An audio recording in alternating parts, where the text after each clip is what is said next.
Chapter 761 Love is so deep that hatred is so strong. Love and hate are beyond control. Lucifer obediently stood up and planned to rest on the bed for a while, but just when he stood up halfway, his movement stopped. "What's wrong?" Michael asked.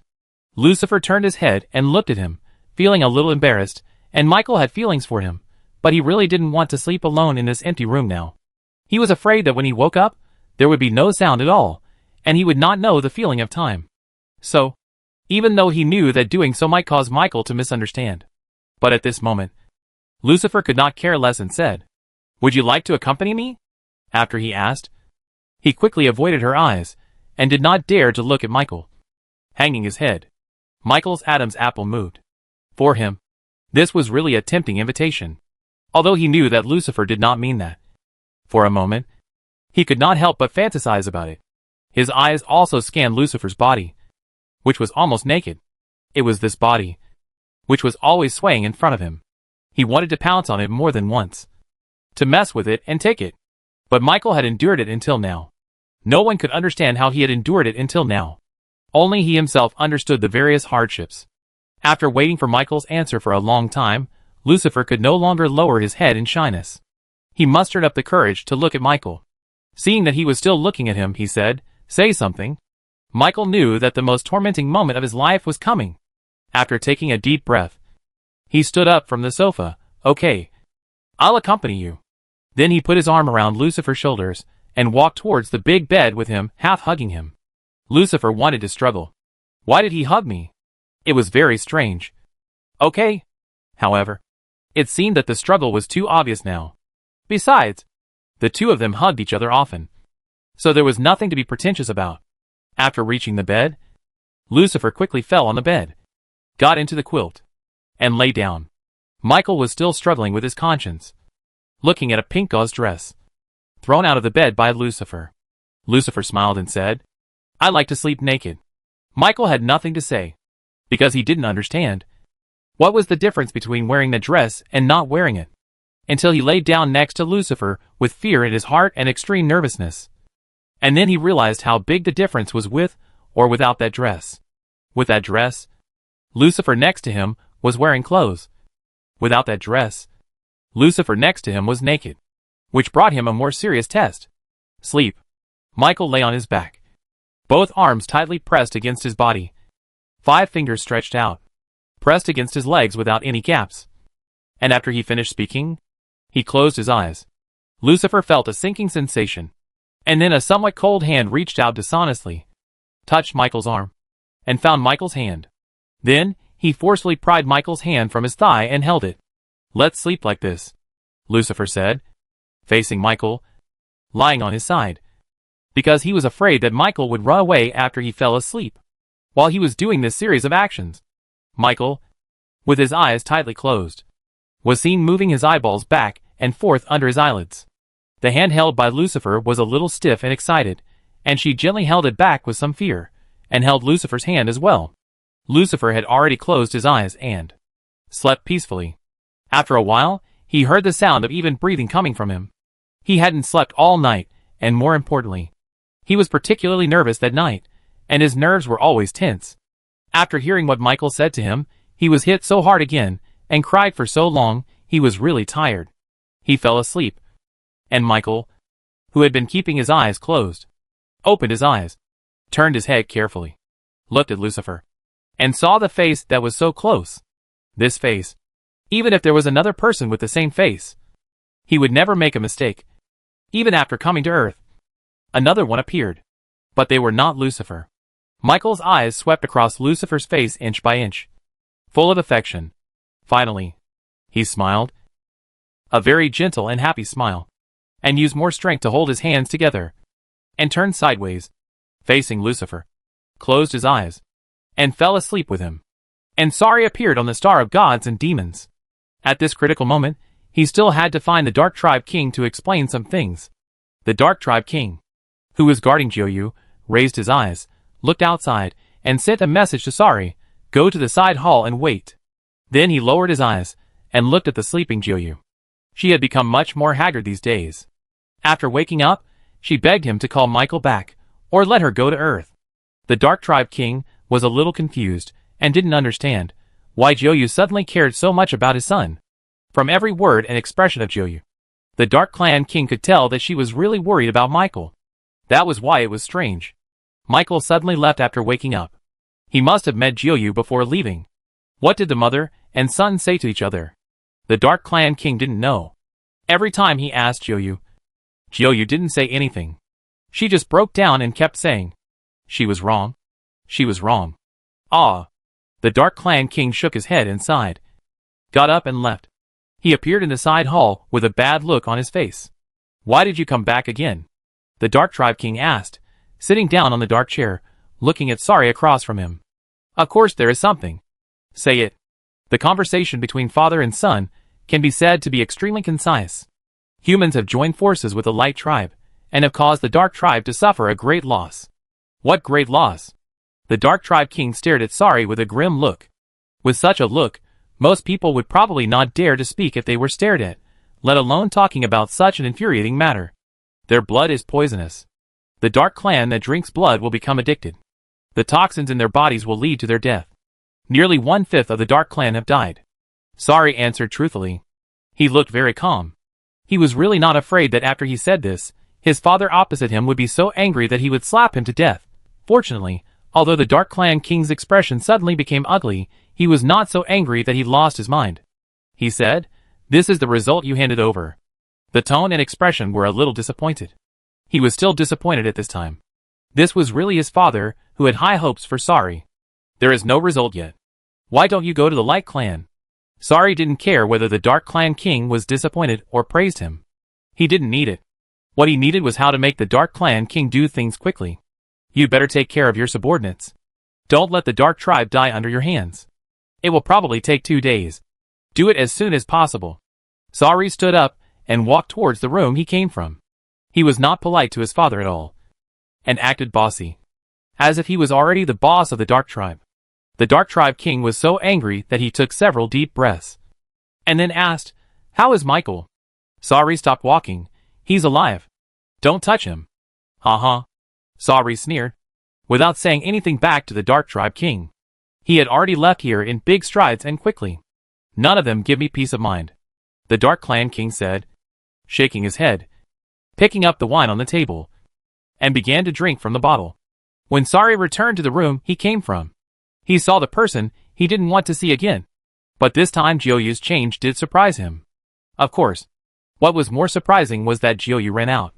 At this point, neither he nor the Dark Clan King noticed it. It was probably because of some tricks, Sari thought, and said, "Looking for death?" Jiuyu shook her head with messy hair and a haggard face. She looked at the man in front of her. It can be said that her whole life was spent on this man. But she slept next to another man in her life and gave birth to a child. And for the man in front of her, she had gone from loving him deeply to hating him deeply. And now, she had no right to love or hate him. "If you can let Michael go by killing me, then kill me," Jiuyu said, surprisingly rational, not as crazy as when she saw Sari before. As she spoke, she took a step forward, raised her chin, stiffened her neck, half closed her eyes, looking like she was waiting to die. Sari's expression did not reveal anything. Jiuyu, who appeared in front of him today, was very abnormal, because she actually mentioned Michael, and was even willing to die for Michael. It's not that Sari didn't love this woman, nor did it mean that he didn't hate this woman. It's just that his love was wiped out by this woman, and his hatred for her became insignificant because of the appearance of Han Yuran. That's right. It doesn't matter. Everything about this woman, past, present, and future, doesn't matter to him. "If I kill you, the Dark Clan King won't let me live." "No." Jiuyu opened his eyes and shook his head. "The king will pass the throne to you in the future. You are the most important person in this Dark Clan. But I don't want my hands to be stained with your lowly blood. Get out of here," Sari said, waved his hand, and walked to the center of the magic circle. Jiuyu smiled bitterly. "Then can I ask you to give Michael a chance to live? And to forgive and show mercy to me, a lowly person?" Jiuyu lowered her head and bit her waist. Sari looked at the woman begging in front of him. "And the past disappeared, my king. I am not bloodthirsty yet. Please move aside." Jiuyu, with tears in her eyes, still kept a humble posture and moved aside. "Thank you, king." Chapter 762 King Meets King. Sari left, Jiou also returned to his room, and the Dark Clan King also got up, and went to the Light Clan. Although he was very rude to Sari, but it was about the Dark Clan, and he was the Dark Clan King. When he thought that the old immortal from the Light Clan was stabbing him in the back, the Dark Clan King wanted to crush the old immortal's head, pull it off, and crush him. The Dark Clan King appeared directly in the Light Clan's hall. Originally, the hall was bright and full of light, but suddenly a dark guy with black hair appeared, which was particularly conspicuous, and particularly out of place. In the empty palace of light, the throne was flickering with white light. After the white light disappeared, the figure of the King of Light was revealed. The King of Light stroked his white beard, looked at the King of the Dark Clan standing below and said, "You came here uninvited? I guess you have something to do. Don't pretend to be stupid here. You old man. You are so good. You stabbed me in the back. Stabbed our Dark Clan so hard. And caused so many people in my Dark Clan to die. If you don't give me an explanation today, as many people in my Dark Clan died, as many people in your Light Clan will die today," the King of the Dark Clan said angrily, not giving any face. In fact, there was no face between the two of them. When nothing happened, they could sit and chat calmly when they were in a good mood. When something really happened, they would tear their faces apart directly. It turned out that my people of the Light Clan were so easy to kill. This is the first time I know this. Compared to the violent temper of the King of the Dark Clan, this King of Light is an old fox.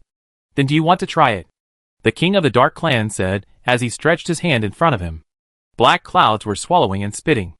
I saw that the surroundings of the Light Palace were covered with black air. The cold and bloody smell began to erode the Light Palace. The Light Palace itself was also emitting white light, resisting these foreign invaders. But all of this was suppressed by the Light King, and was not discovered by the Light Clan guarding the gate outside. "Old man, you can't afford to lose like this. You are always scheming against each other. Do you still expect us to cooperate with each other in a trusting way?" The Light King also said rudely. If his clansmen heard that the Light King would actually say such a thing, they would be shocked. "But this time we are fighting against foreign people. We should be the same as our ancestors. Create a miracle together, then kill each other again." The King of the Dark Clan said, "What he refers to the ancestors naturally does. Their ancestors were united, destroyed the gods and demons. That's not a sneak attack, not shameless, it's heroic, it's glory. It is the supreme glory engraved in the history books. Two people joined forces, the rule of the gods and demons. The rule of the gods and demons, there in the ocean of blood and death, he killed a future for the two races. It's just a long history. It's too long, the history of this one, also after the death of the gods and demons, gradually forgotten. They don't need to remember these to warn themselves and their descendants. Because the god and demon clan no longer exists. They have to be wary of each other, and plot against each other. Living on the same planet. They are destined to be enemies. Because they want to fight for everything on this planet. The best of everything. The Light Clan looked at the excited Dark Clan King and said disdainfully, "Just humans. Why do we two clans need to join forces? Their ability to resist is all given by this king." As he spoke, the hand stroking his beard loosened. "Qi Liansheng. You don't really think that this king is going to deal with humans on a distant planet?" The Dark Clan King stood in front of him and swung his fist to the side. The black gas became a bullet and shot at the wall. The winding array on the wall suddenly lit up. The Dark King looked at the Light King on the throne. "Light, you old fool. Want to fight?" The Light King stretched out his hand, as if to invite a fight. The two of them were actually equally matched, so each of them had lived to such an old age. If there was a huge difference in strength, how could the other one allow him to live so long? He would have killed the other long ago, and then led others to kill. So if they fought, it would be a loss for both of them. And the two of them had never fought to the death. Basically they were just testing each other. For people at their level, testing each other's strength was enough to test each other's strength. Because I know the opponent's strength, I think it is unnecessary to fight to the death. Just to give the simplest reason, the king is doing well, why should I fight to the death, and the lifespan of their dark tribe is so long, it is hard to say that there will be any changes in this long time. It can be easy. Even if it is not easy, it is not necessary to fight to the death to kill the opponent. Will I be afraid of you? The Dark Tribe King replied in a loud voice, and also showed his posture. The King of Light on the opposite side smiled and said, "Forget it. Even if we fight to the death, it is meaningless. What is important is the victory or defeat between the tribes. Old man, You should go back first and think about how to solve the crisis in front of you. The king of the dark tribe also put away his posture and stared at the eyes of the king of light from a distance. Do you really want to solve this problem between you and me? Since you have become a king, you must leave something in history. Compared with the king of the dark tribe, the king of light is actually more ambitious. What the king of light wants most is that his life is not in vain. Unlike the previous generations of kings, he does not live in peace with the dark clan. He wants to overthrow all of this. His success or failure can only be determined by his best efforts. Compared with him, the king of the dark clan hopes that they can live in peace like the previous generations of kings, so that the people of the clan will not die. However, the star of gods and demons is indeed increasingly unable to accommodate the coexistence of the two clans. Old Immortal, show your true ability.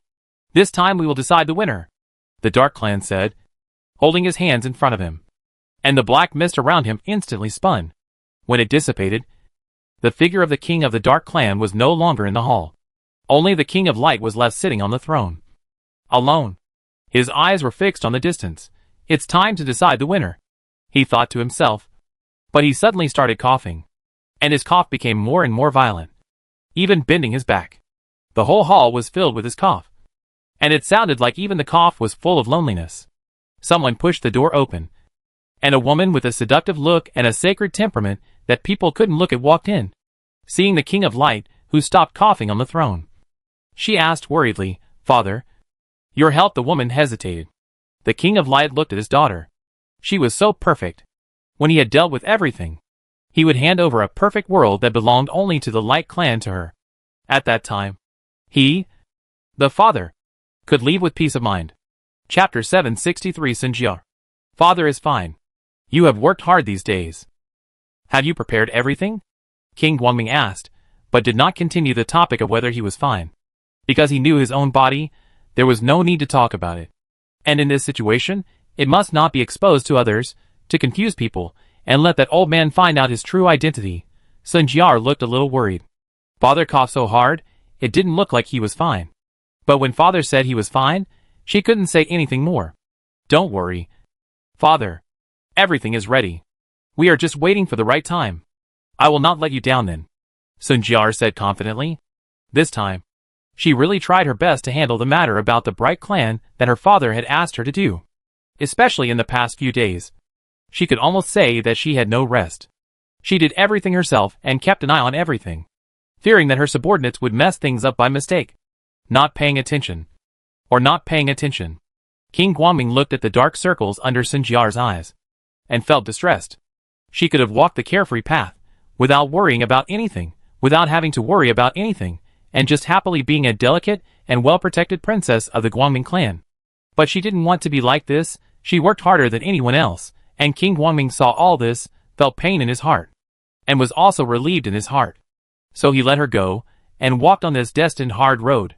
But at this critical moment, he still had to remind her sternly, I can see that you have been working hard these days, but don't make any mistakes. Absolutely not.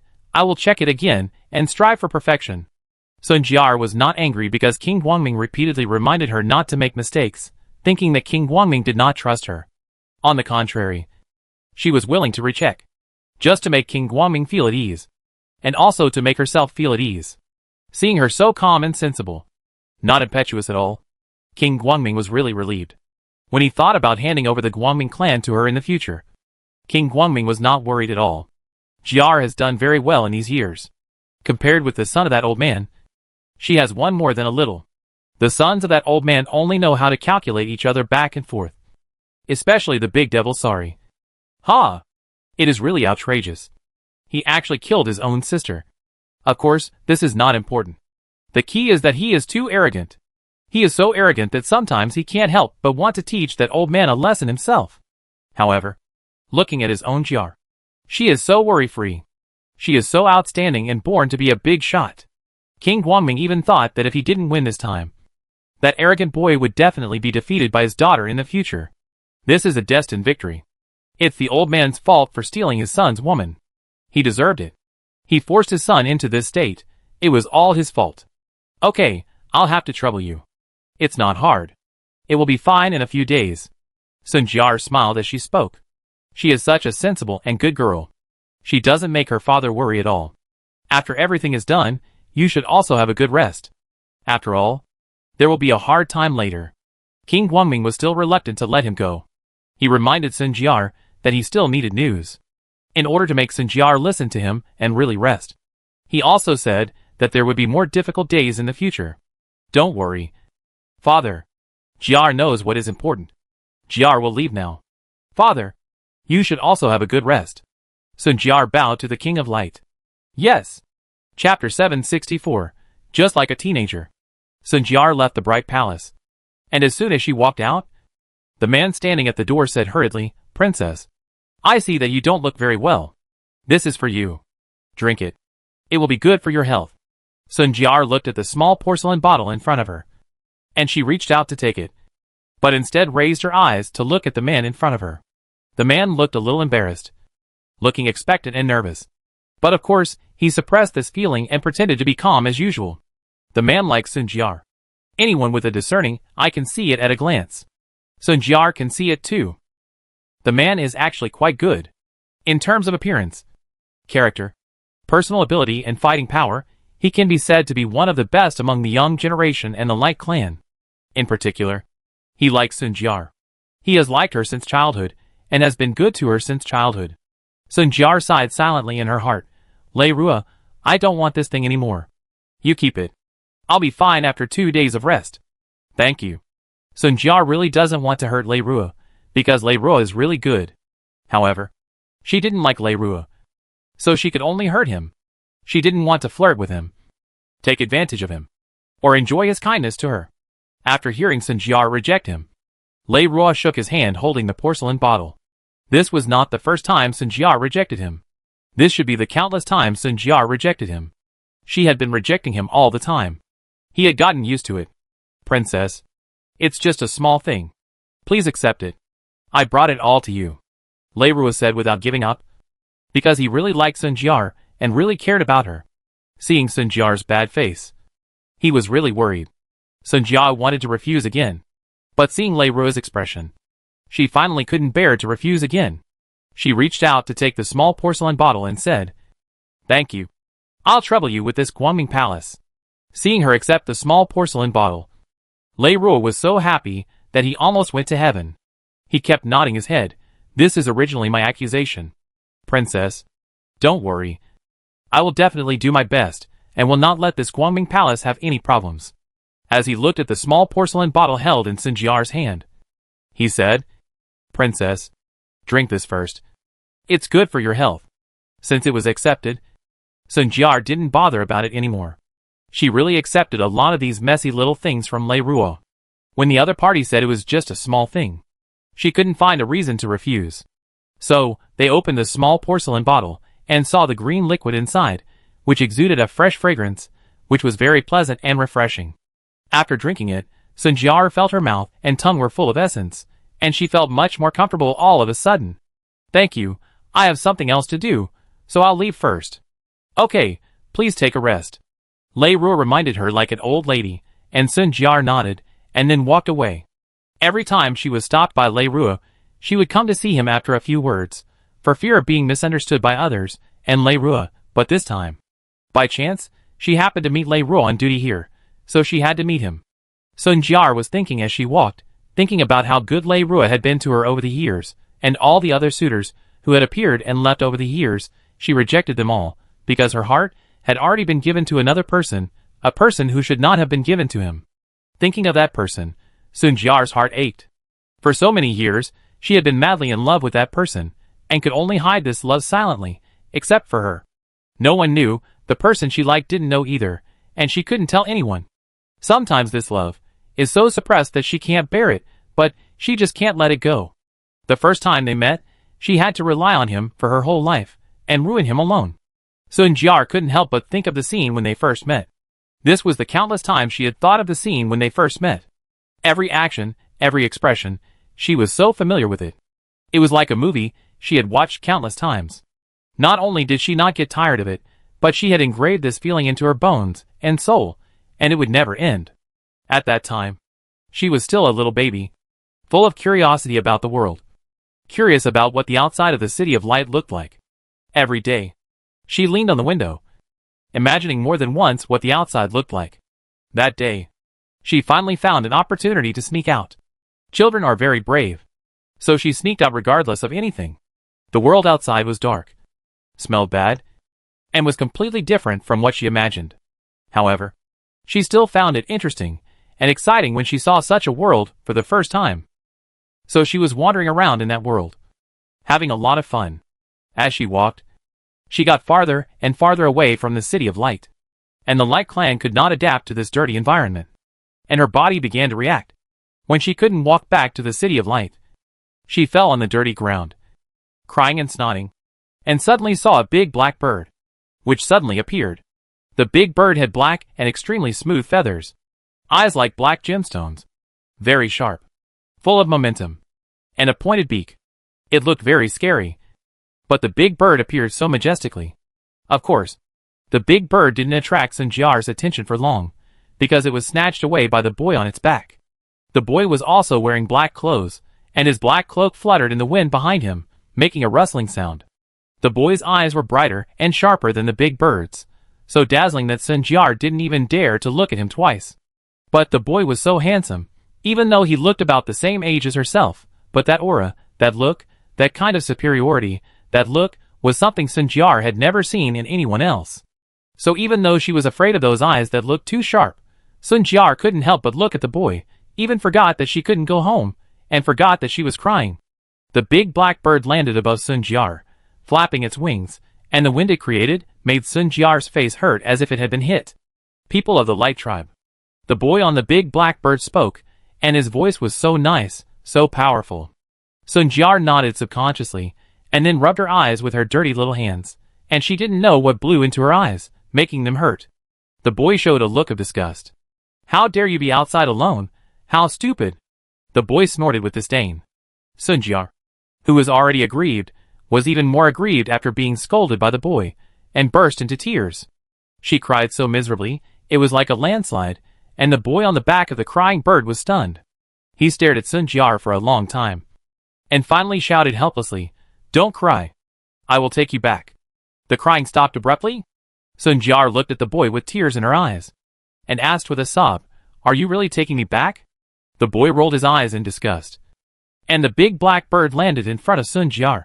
"Come up." Sun Jiar saw this, happily got up from the ground, and happily climbed onto the big bird.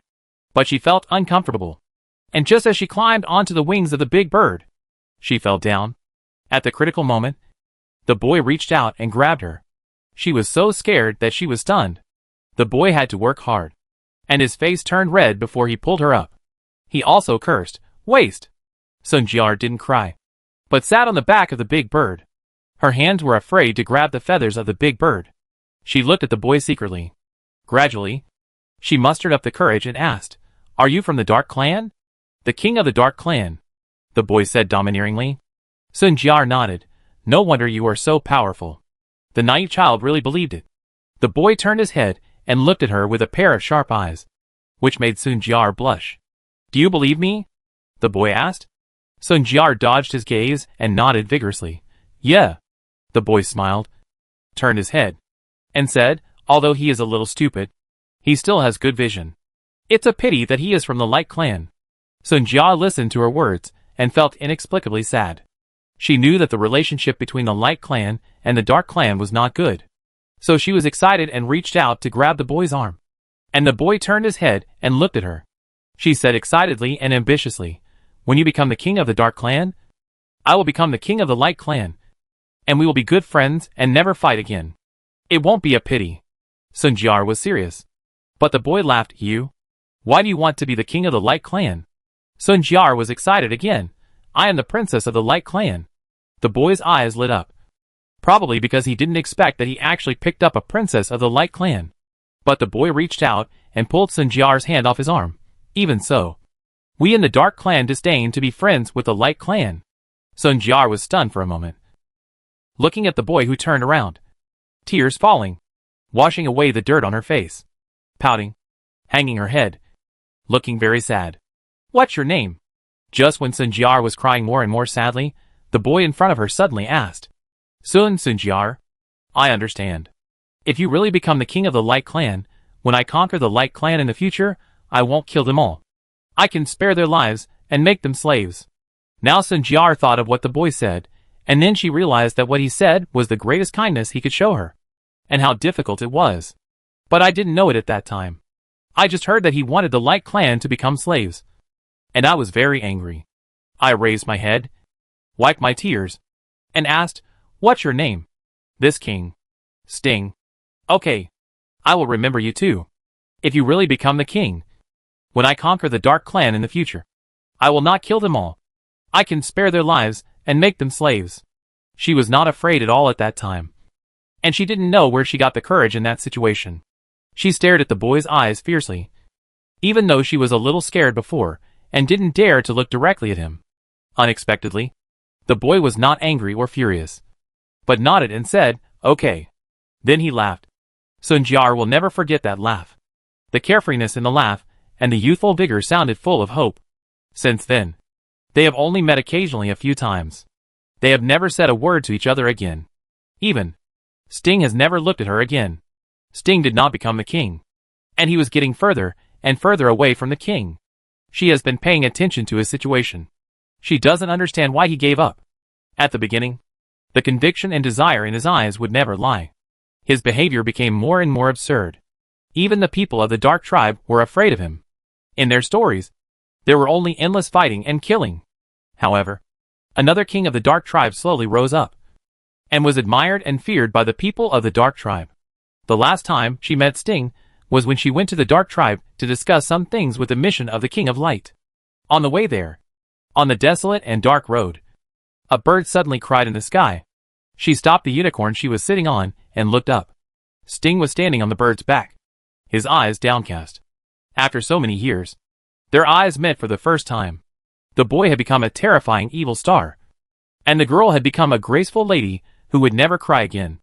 A great person who could really inherit the throne. But it was only a short moment.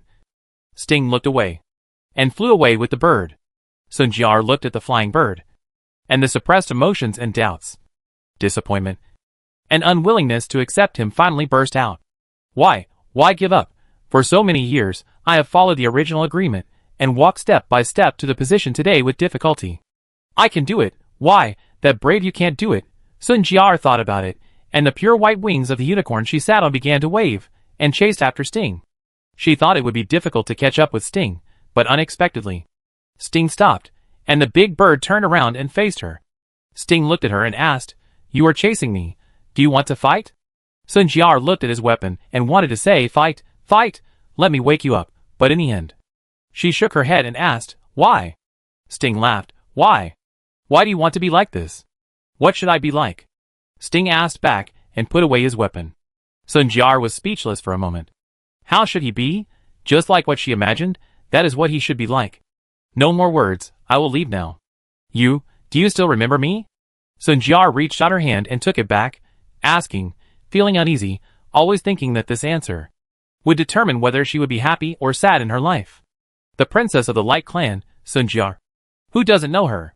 Sting replied nonchalantly. Chapter 765. The opportunity has come. Hearing what Sting said, Sun Jiar felt a little disappointed. She didn't believe that he had really forgotten his childhood, nor did she want to believe it. Besides this, do you not remember anything else? Sun Jiar mustered up the courage to ask. For so many years, she had never thought of being with him.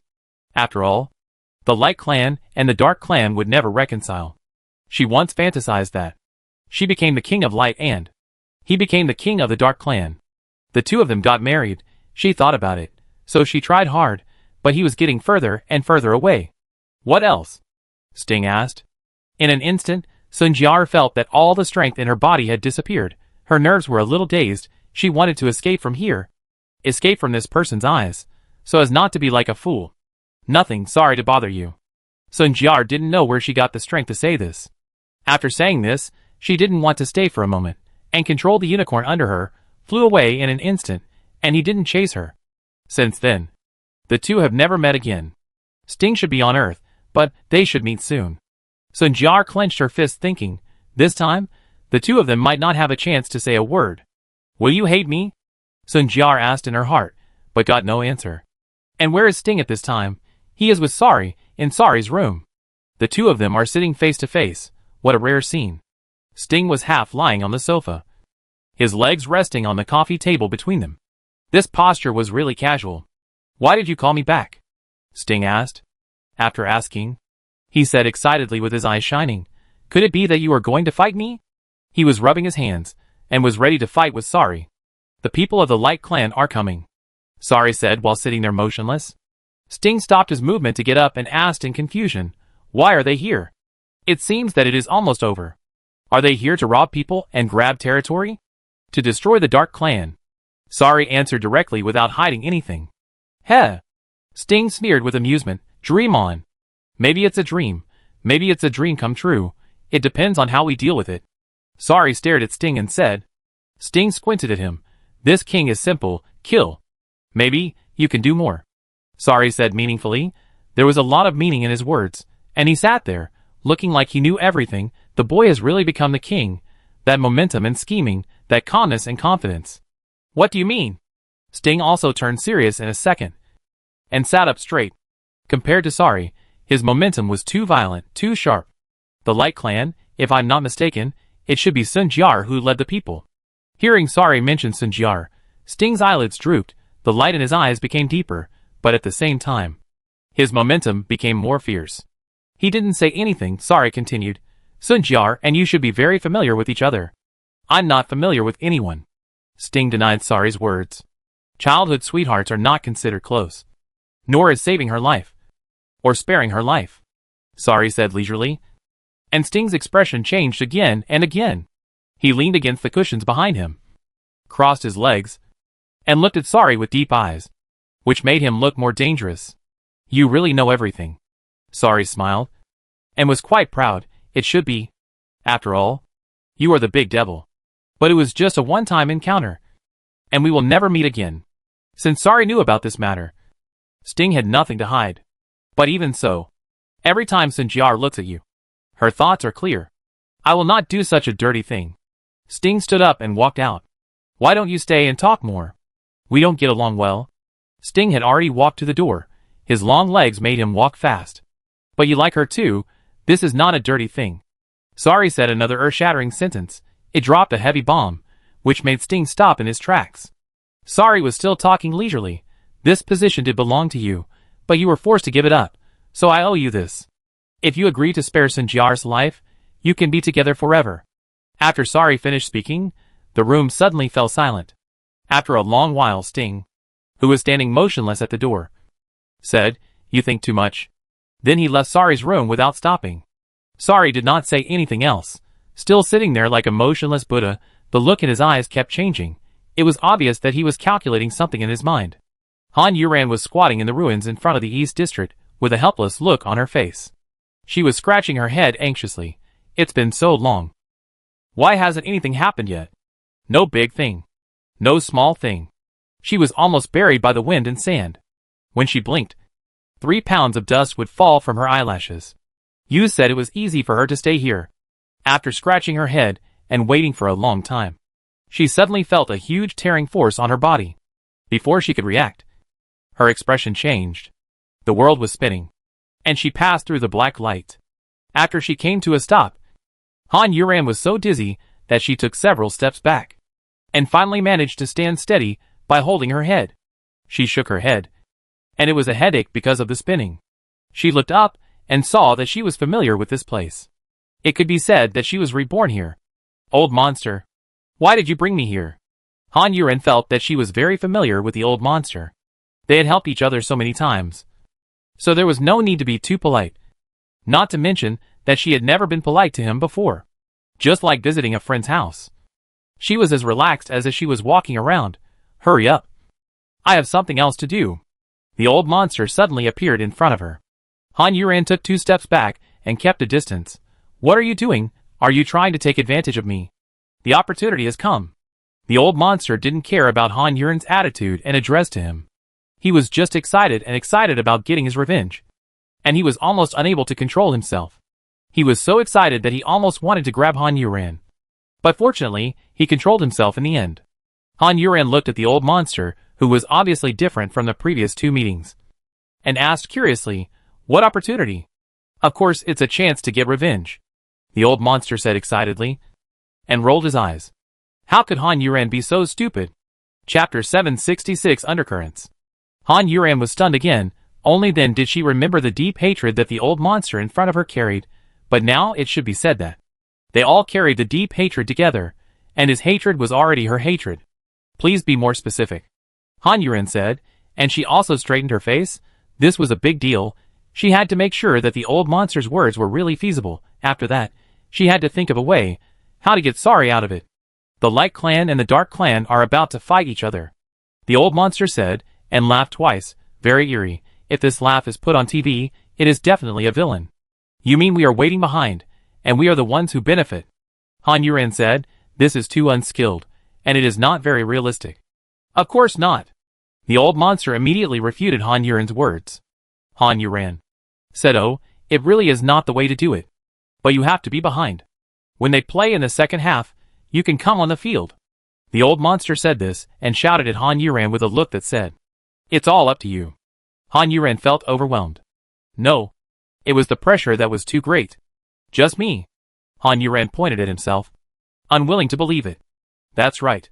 At that time, I will cast a spell here to make your power explode. You can cast the forbidden technique. Then you can wipe out the two tribes in one fell swoop."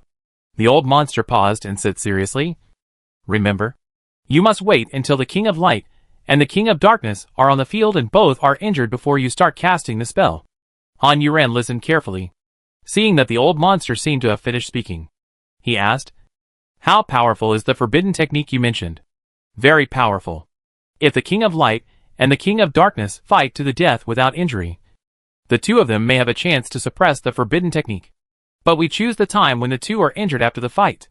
At that time, no one in the world can suppress this forbidden technique." As he spoke, the old monster saw the scene at that time in his eyes and mind. He couldn't help but burst into laughter. Laughing like a psychopath. "When the time comes, both of their tribes will be completely wiped out. Our great hatred will be completely avenged." Speaking of this old monster, he was very sad. But he had no tears. Otherwise he would definitely shed tears. But Han Yuran was sure that something was wrong with the arrangement of this matter, since it is so powerful. What should humans do? The old monster put away the sadness in his heart, looked at Han Yuran, and said, "Don't worry.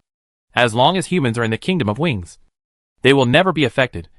But you must remind them not to leave the Kingdom of Wings to the North District. Beyond that place. That's unlikely. When the Light Clan comes down, even if they fight with the Dark Clan, they will never let humans stay out of it. Besides, how can you guarantee that they won't fight there? Don't worry. I will place the Forest of Despair in front of the Kingdom of Wings, and they will never dare to break in. Even if you were forced to come in my territory, you still don't trust me," the old monster said. Han Yuran thought about it. If that was the case, then it seemed that there was no problem. She had experienced some of the horror of the Forest of Despair. "Then I will believe you." Han Yuran stared at the old monster and said seriously, "Don't worry, if you help me get revenge, I will never betray you." The old monster was also serious. "Then teach me that forbidden technique. For the time being, this is the only way." This is what she promised the old monster. Although the old monster threatened her and the lives of the gods and demons, it also helped her a lot. "My combat power has improved. And last time, he saved her life. And the other two dark tribes and light tribes are enemies. They are the enemies who forced them to this point. After destroying them, Han Yuran has no psychological pressure at all. The only pressure is that she has to find a way to rescue Sari. As for what to do after being rescued, we will talk about it later." Afterwards, the old monster taught Han Yuran the method of performing this forbidden technique word by word, without making any mistakes. Han Yuran also listened very carefully, for fear that he might make a mistake. It took the two of them a whole night to teach and learn this forbidden technique. After learning it, although he understood it, Han Yuran felt that his brain was about to collapse, and it was about to explode. Damn it, this is listed as a forbidden technique, not to mention its power. It is so difficult, it really should be listed as a forbidden technique. It is easy to make people stupid. The whole person lay on the ground helplessly, and the old monster asked worriedly, "Have you remembered it? Do you want to consolidate it?" Han Yuran was so annoyed that he slapped him on the mouth, telling him to shut up. Instead of calling him, she raised her hand and waved it. "Let me rest for a while. It should be fine." "Okay," After you rest for a while, we will rehearse. The old monster stopped disturbing Han Yuran after saying that. Han Yuran suddenly opened her eyes and said in surprise, "Can we rehearse now?" "Yes." Han Yuran nodded without knowing what expression to make. "Okay." After saying that, she closed her eyes again. Rehearsing is at least more interesting than memorizing by rote. Let's rehearse. Thinking of this, she actually fell asleep in a daze after a while. She really overworked her brain. The old monster stood beside her, looking at her, suppressing his excitement. And at the same time, he felt deeply sorry for Han Yuran. "Thank you for your hard work," the old monster said silently in his heart. Compared with other forces, the Kingdom of Wings and the God-breaking demon were really the calmest. They waited obediently for so many days. And even the miracle worker noticed that something was wrong, because they had not received any tasks for several days. Judging from the speed and frequency of their previous missions, this feels wrong. The holy temples are still waiting calmly. After all, they have agreed to Anya's proposal. Now they can only wait. Wait for time to pass. And see what changes will happen in the Dark Clan. Anya walked on the street, accepting the gazes from time to time. She dropped the last cigarette from her mouth and walked into the small shop. The man who was packing the goods said to her after seeing her, "And Shuntang, you have been smoking a lot recently. This is not good for your health." Anya has indeed smoked a lot more in the past 2 days. The main reason is that she is restless and can't feel at ease. Only when she smokes can she calm down. She took a deep puff of the cigarette, and the cigarette in her hand was finished. She threw it into the trash can, exhaled the smoke ring and asked, "Has the cigarette not arrived yet?" Chapter 767 Give you an umbrella. The big man who was packing the goods, stroking his old waist, stood up from the ground, sighed, turned and walked towards the counter where the cigarettes were placed, taking the towel on his waist. While wiping the counter, he said to Anya behind him, "And Shuntang, I'm anxious, it's only a few days, the goods won't arrive. Then give me any box of cigarettes." Since there was no goods, Anya didn't want to talk nonsense with him here. The key point was that she didn't have the mood to chat now. "And Shuntang, you should smoke less." The big man stopped what he was doing and looked at Anya. Anya looked at him straight in the face without dodging. "Since you are the boss here, just do your job well. That's all." As he said that, he pointed to a pack of cigarettes casually. "This is it." "Hey." The man sighed, finally took out a pack of cigarettes and handed it to Anya. "A few days ago, I saw in Xingtong's younger brother, and it seemed that his complexion had recovered well, but the weather is about to change, and Shuntang should smoke less and spend more time with his family." After the man finished speaking, a miracle worker cast a spell, and the sky suddenly became gloomy, and it began to rain. This is a fake world created by magic. So there are blue sky and white clouds, sun, moon, stars, wind, moon, thunder and lightning, just to let everyone experience the real world. The lingering drizzle brought a lot of coolness. Soon, there were many colorful umbrellas in the city, and it seemed like a colorful sea of flowers in the air. Of course, there were also some people who did not hold umbrellas and let the gentle rain hit them, which was also very comfortable. "You talk too much nonsense." Anya took the cigarette, pulled out a cigarette, and put it in her mouth, and lit it with a lighter. Turning around, facing the direction of the street, watching the rain dripping down from the eaves and lines. Looking at the rainbow umbrellas on the opposite side, several little kids covered their heads with their hands, ran past with laughter, but their feet were still stepping hard into puddles. I don't know if they were hiding from the rain or liked it. Anya exhaled white smoke faintly, and took a step to walk out. Seeing this, the big man asked, "And Shuntang, don't you want to take an umbrella?" There was a cylinder next to the counter, and inside it were 3 colorful umbrellas. After Anya paused, she did not answer. She had already left the shelter of the eaves, and came to the street washed by rain. She left in the rain, in order to prevent the cigarette from being extinguished by the rain. She smoked very hard, and saw that the cigarette burned very quickly. The big man tilted his head, looked at her back as she left, and felt lonely and stressed. He sighed again, picked up the small towel on the counter, and continued to wipe the counter. The rain was still falling outside, trying to extinguish people's anxiety, but it only added a sense of sadness. Anya walked in the rain. Her hair was covered with raindrops. Her face was also wet, and she walked slowly forward on the street, smoking a cigarette that she didn't know how many cigarettes she had smoked. As she was walking, suddenly a little kid ran over. "Master of the temple, here's an umbrella for you." Anya looked down at the kid's chubby face, holding a sky-blue umbrella, and the hand holding the umbrella handle was turning around, and the umbrella was turning around, and the water drops on the umbrella were flying in all directions. People on both sides all cast their eyes on them. The little doll still held up her hand, handing the umbrella to Anya, looking very expectant. Anya raised her hand, but did not take the umbrella, but took the cigarette out of her mouth, spit out the cigarette in her mouth, choking the little doll to cough twice. Anya swung her hand, and threw the cigarette butt in her hand into the trash can next to her, then lowered her hand, and took the umbrella from the little doll's hand, and the people who were watching nervously also felt relieved. "Thank you," Anya said as she opened the umbrella, which was bright red. The little kid stopped coughing and said happily, "You're welcome." Anya smiled and continued to walk forward with the umbrella. The little kid's friend ran over and said enviously, "You are so brave, you dare to talk to the Lord of the Holy Hall. I'm so envious. The Lord of the Holy Hall actually said thank you to you, and took your umbrella." The little kid raised his head proudly. "Didn't you see that the Lord of the Holy Hall smiled? The Lord seemed unhappy before, but he smiled after taking my umbrella. You are so conceited." Anya also turned the umbrella all the way to Anhao's residence. Anhao and Wuchang brothers and sisters lived together. Their job was to fill all the water, and wait for people who needed water to come and take it. This was a relatively heavy job, but it was okay, after all. They were only responsible for a part, not the whole city. Anya didn't come here very often, and her sudden appearance on this rainy day seemed a bit sudden. Anya stood at the door, looking at Anhao who was working hard inside.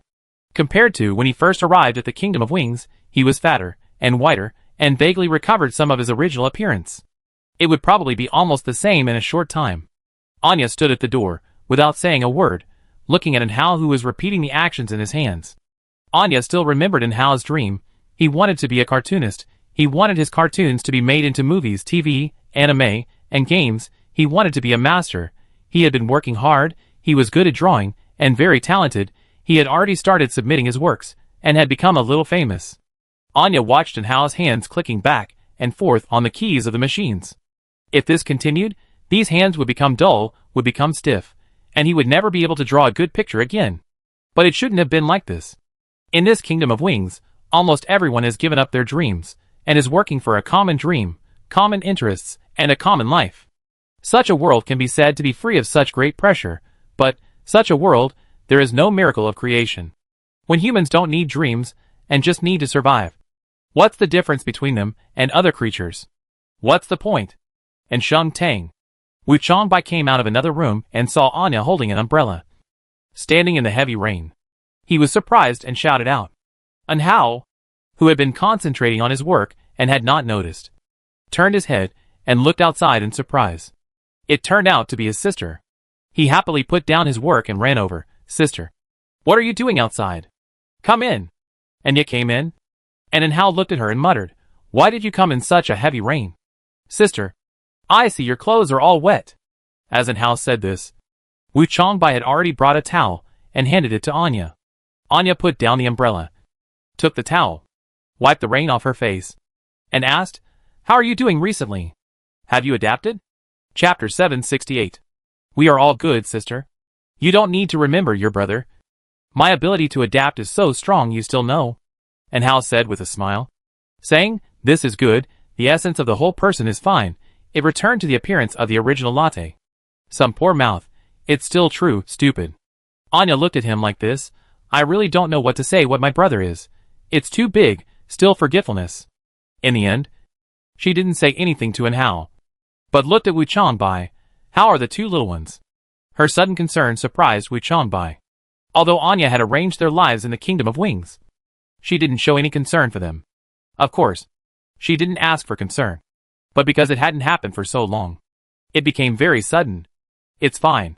My body has almost recovered. I'm going to school. My classmates are very nice. They don't bully them, and take good care of them. Wu Chongbai replied a little embarrassedly. After that, he reached out very considerately. Anya finished wiping her hair, and there was no place to put the towel. You two can chat, I'm going to work.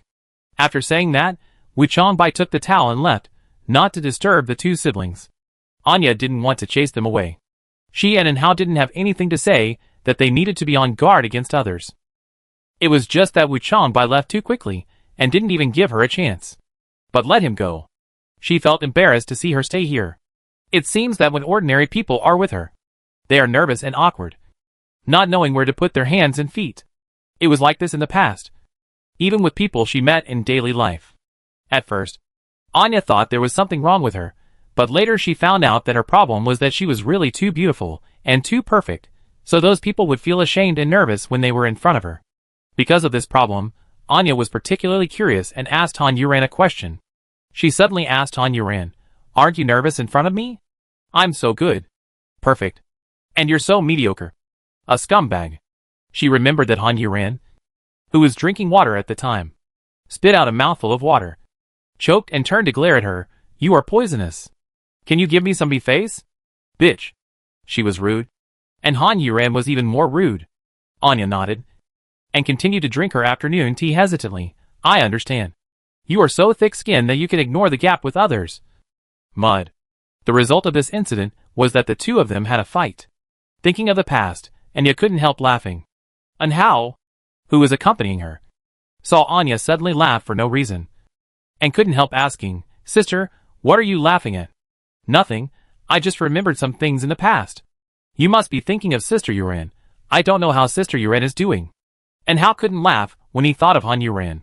This world is so dangerous. They can live steadily in the kingdom of wings, but Sister Yuran has to wander around outside. She was quite happy at first, but hearing in Hao's tone and expression, her heart suddenly became very blocked again. Although she and Hao were siblings, they could not talk to each other. They were from two different worlds. "I have something else to do. I'll leave first." And yet didn't want to stay any longer. It seemed that the more she stayed with Hao, the easier it was for her to think of Han Yuran. When they were young, they teamed up to bully Hao. And when they grew up, they bullied Hao together. And Hao was stunned, a little surprised that Anya was leaving right after she arrived.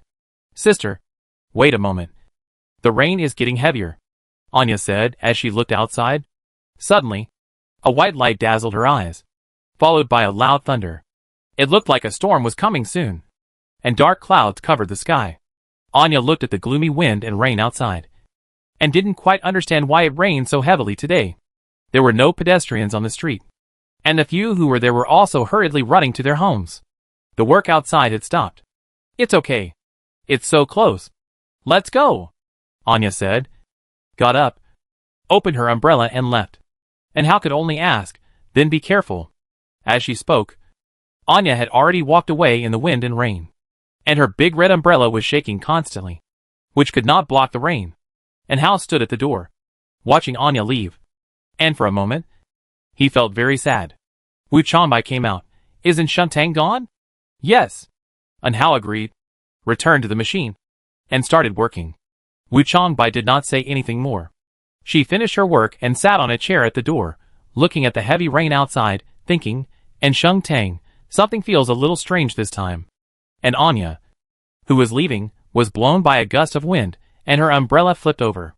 The heavy rain, which was like a waterfall, made her unable to see clearly, and instantly penetrated her body completely, but Anya still walked slowly forward. The miracle worker who cast the rain in the air looked through the rain curtain, looking at Anya, who was walking alone, with a puzzled look, but this was her mission, and she could not stop. The rain did not stop, but got heavier. The street had become a running river. Anya also climbed the stairs, and was out of the river. The miracle workers, who were trapped in the hall by the rain, looked at Anya's figure, and slowly emerged from the stairs, showing surprised expressions. At this time, there was another thing in the rain. The white round grains were the size of rice grains. Wu Changbai exclaimed, "It's hail." And Hao hurried to the door to see, and muttered worriedly, "I don't know if my sister has returned." "It's okay. The rain and hail are all caused by the miracle workers. It won't hurt anyone," Wu Changbai comforted. At one time, many people came to the door of their house, looking at the hail that suddenly fell. Most of them had never seen such a thing in their lives. The hail hit Anya's body, which was a bit painful. Jin Jishi walked out of his office. He wanted to eat something, but he saw many miracle workers looking outside the temple. He looked around and saw Anya was outside. Seeing this, she was surprised. But after the surprise, she walked out of the door, took a big umbrella, ran quickly to Anya's side, and asked, "What are you doing outside in this kind of weather?" Anya did not answer, and let Jean Jishi pull her to the hall. She looked through the edge of the umbrella and said, "It's snowing." The voice was very light, but Jean Jishi could hear it. He tilted the umbrella back and saw heavy snow flying, as if the snow and hail before were all illusions. Chapter 769. It turns out that I am not as strong as I thought. When it snowed, the people who had been hiding in the house before, as well as the miracle workers, all ran out in joy, as if they had seen some treasure, and were excited and happy. Then the common people's residence suddenly rang with noisy laughter and noise, very lively. The miracle workers also swarmed out, and the hall, which was empty before, was full all of a sudden. Jean Jishi retracted his gaze. It really snowed, and he didn't know what happened to Wusu today, and arranged for it to rain, hail, and snow again. "Go back and change your clothes quickly," Jean Jishi said, looking at Anya. But he saw that the other party lowered her head, and clear tears silently slid down. Suddenly seeing Anya crying, and crying in front of him, Jean Jishi was really frightened. He couldn't believe the scene in front of him, and for a moment, he became more at a loss than Wu Changbai before. Especially with so many miracle workers around. If someone noticed it, who knows, they might think that he made Anya cry, and then he really couldn't explain it. It was hard to explain. The more Jean Jishi thought about it, the more anxious he became, so he could only whisper to Anya, "What's wrong with you?" Anya didn't know what was wrong, but she just felt sad for no reason. These past few days, all kinds of emotions have been weighing on her. It should be said that since she joined the Doomsday plan, all kinds of emotions have been weighing on her. She thought she could bear it, and she had always endured it.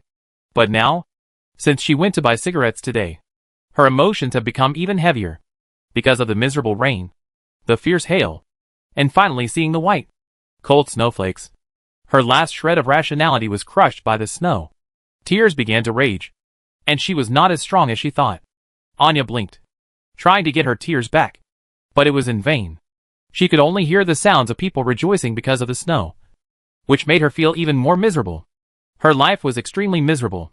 She thought her life was perfect, but it turned out to be just a lie after a lie. A layer of masks piled up. At this moment, Anya felt as if her heart was being stabbed by a knife. She exerted force on her arm, pulled her arm out of Jean Jishi's hand, and shook it again, to stop Jean Jishi from supporting her. She walked towards the hall alone, as if she had no soul. Jean Jishi stood there, feeling bad, looking at the lonely and desolate slender figure leaving, and on the snow beside her feet, there were traces of tears. She sighed heavily in her heart, slowly raised her head, looking at the drifting white snow. Given Anya's personality and stubbornness, chasing after her would only make her feel uncomfortable. Jean Jishi thought, and did not chase after her. When he looked up, he saw Wusu standing by the bed in his office in the main hall. He looked haggard, and looked at the heavy snow with a heavy and confused look. Jean Jishi suddenly wondered, in this country of wings, among the miracle workers around him, who were watching the snow with a smile, in the second city, in the third city, among the ordinary people who were playing with snow excitedly, were there any truly happy people? Jean Jishi, thinking and turning his head, looking at the happy scene everywhere, he felt very sad. This time, it was not only the kingdom of wings that had rain, hail, and snow, but also the North District. However, the ordinary people living in the North District did not dare to play in the snow as wantonly as the people of the Kingdom of Wings, and even played quietly. The broken gods and demons in the North District also came down from below to the ground, watching the heavy snow. This time, those miracle workers did something worthy of praise, Yen Sui said, while rolling a snowball from the ground with his bare hands, shaking it in his hand, and throwing it to Quinn. Quinn was hit hard on the head by a snowball, which exploded, and the cool snow flowed down his neck into his clothes, making him jump up and down with the cold, and Yen Sui burst into laughter. Quinn didn't care about the snow in his clothes, and looked at Yen Sui, who was laughing, and quickly rolled a snowball, and threw it, but Yen Sui dodged it flexibly, and deliberately said to Quinn to make him angry, "Hey, you can't hit me." The two little guys started playing like this, and it didn't take long, and most of the people joined the battle. Even Fontang, who was sitting quietly watching them play, was hit. Baiju rolled a snowball, and handed it to Xing Yubai. Before he could say anything, Xing Yubai stepped forward. Baiju's expression dimmed instantly. He thought Xing Yubai was going to leave, but his back was pushed by Xing Yubai's arm. Turning his head, he saw the broken snowball falling from his arm. Before Baiju could say anything, Yen Sui shouted. Xing Yubai, I will remember you. You ruined my good deeds. Come on, let's fight to the death. Yen Sui shouted loudly, and Baizhu felt his hand was empty. The snowball he had held before had been taken away by Xing Yubai, and at this time, the snowball was whistling towards Yen Sui. On the other side, a snowball also flew towards them. Xing Yubai stretched out his hand to grab it. But this time he caught nothing. He looked at Baizhu with some surprise, and asked, Where's the snowball? Baizhu replied in a daze, I haven't made it yet. As soon as he finished speaking, Xing Yubai's head was hit, and Yen Sui's laughter rang out again. Baizhu felt a little distressed, but looking at Xing Yubai's expression, he seemed happy, so he hurriedly said, I'll do it right away. As he said that, he quickly made a snowball, and then the two of them cooperated tacitly, and Yen Sui could only run away with his head in his hands. In the end, he had no choice but to look for Qin, and the four of them started to fight. Ishu seems very happy. Baixian sat next to Fangtang, and said, he also made a small snowball in his hand, playing with it back and forth. Yeah, everyone is very happy, Fangtang replied, and stretched out his hand to block a snowball thrown at Baixian. I really hope everyone can always smile so happily. Yes. Fangtang looked at everyone and couldn't help but think of Han Yuran. It would be more lively if she was here. If Fu Xiuyan should be called the Big Devil. If he was here, he would probably help Han Yuran. I don't know what happened to the two of them. Their love is too inappropriate. Han Yuran, who doesn't know why others define her and Sari as lovers, is practicing forbidden techniques with the old monster. It's a small simulation. She doesn't release her abilities. She just goes through everything the two of them need to do. She tries to get so familiar with it that the body will react and function naturally, without even thinking. This is very difficult. The two of them have repeated it more than 100 times. Han Yuran really feels like she's about to vomit. Chapter 770, here it comes. After Han Yuran and the old monster practiced for more than 400 times, Han Yuran finally couldn't help but turn his head to the side, and began to dry heave. After vomiting twice, he collapsed to the ground without any strength, and kept waving his hands. Okay, I won't practice anymore. The old monster had no choice but to stop his movements, and saw that Han Yuran had practiced well, so he let Han Yuran go. Okay, it's almost time, you take a break, I'll send you back, remember, don't show up after you go back, you must keep calm, wait for the King of Light and the King of Darkness to appear. When they are seriously injured, you appear, and use the forbidden technique, and destroy their two tribes in one fell swoop. Hearing what he said, Han Yuran didn't even want to rest, and asked, if you don't show up, how can I warn humans? He silently said in his heart, how can I warn Sari? Leave the human world to me. Don't worry. You will definitely see what you want. This is my promise. The old monster refused to give in and said, your identity is special. With the strength of the King of Light and the King of Darkness. As long as they see you, they will definitely see through you at a glance. At that time, all our plans will be ruined. Han Yuran couldn't find any reason to object to what the old monster said, so she could only say, okay, I believe you. Don't forget the few people in the God-breaking demon sect. Protect them carefully. There are also Anya and Anhao. Anya is the holy temple of the Wing Country, and the most beautiful one is her. Anhao should be with her. If there is any danger, these people I mentioned must be safe, Han Yuran said as he sat up from the ground, staring straight at the old monster. She was not very reassured, but if humans really had to sacrifice some people, the people she cared about must be excluded. The old monster nodded. Don't worry. Send me away. Han Yuran didn't want to stay with him any longer. When she was with him, there was only hatred to suppress. She was already suppressed enough, and she didn't need to bear double the suppression with another person. 1 + 1 = 2. Okay, see you then, the old monster said, and waved his hand. Just like this time, there were no bubbles. Han Yuran had already left here and appeared at the place where she disappeared, not far from the East District. The moment she landed here, she felt something was wrong. Before she could notice anything, she saw a bright light in the sky above the East District. It seemed as if the sky was broken by the golden light. Han Yuran retreated quickly. According to the agreement with the old monster, she would not go out for the time being. Just as she was moving, she felt another earthquake in the distance. She turned around and saw a familiar forest appear in her sight, towering into the clouds. She could see the distance between the East District and the North District. Without thinking too much, She could estimate how big the Forest of Despair would be. For a moment, the earth was in chaos again. The Forest of Despair separated the people of the Kingdom of Wings and the North District. The city wall of the East District also separated them. It was the base of the Dark Clan. It was the Light Clan that was coming.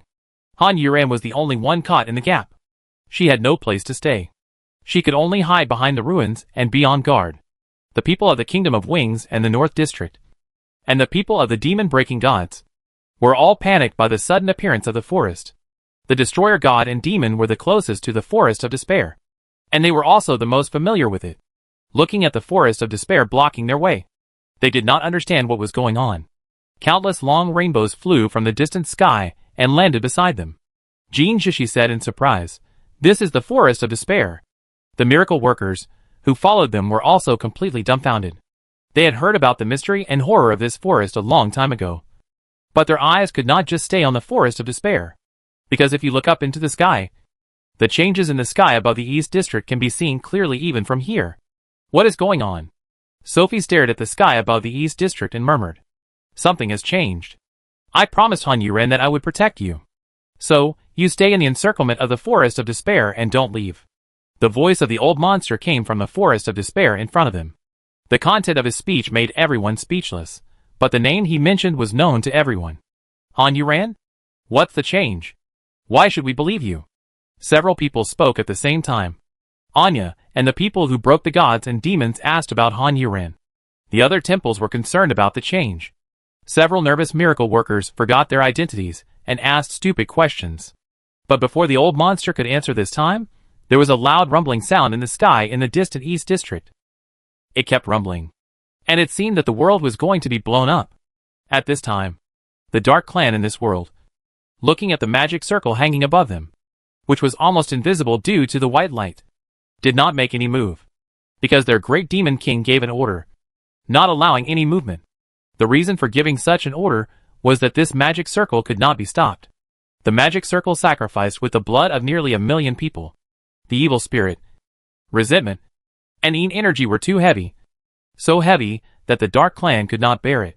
At this time, Sari stood in the square, with Lucifer and Michael on his left and right, and the princes, and the Dark Clan standing in a row below, all looking at the magic circle in the sky, or the place originally allocated to humans, the buildings formed by the random piles of houses.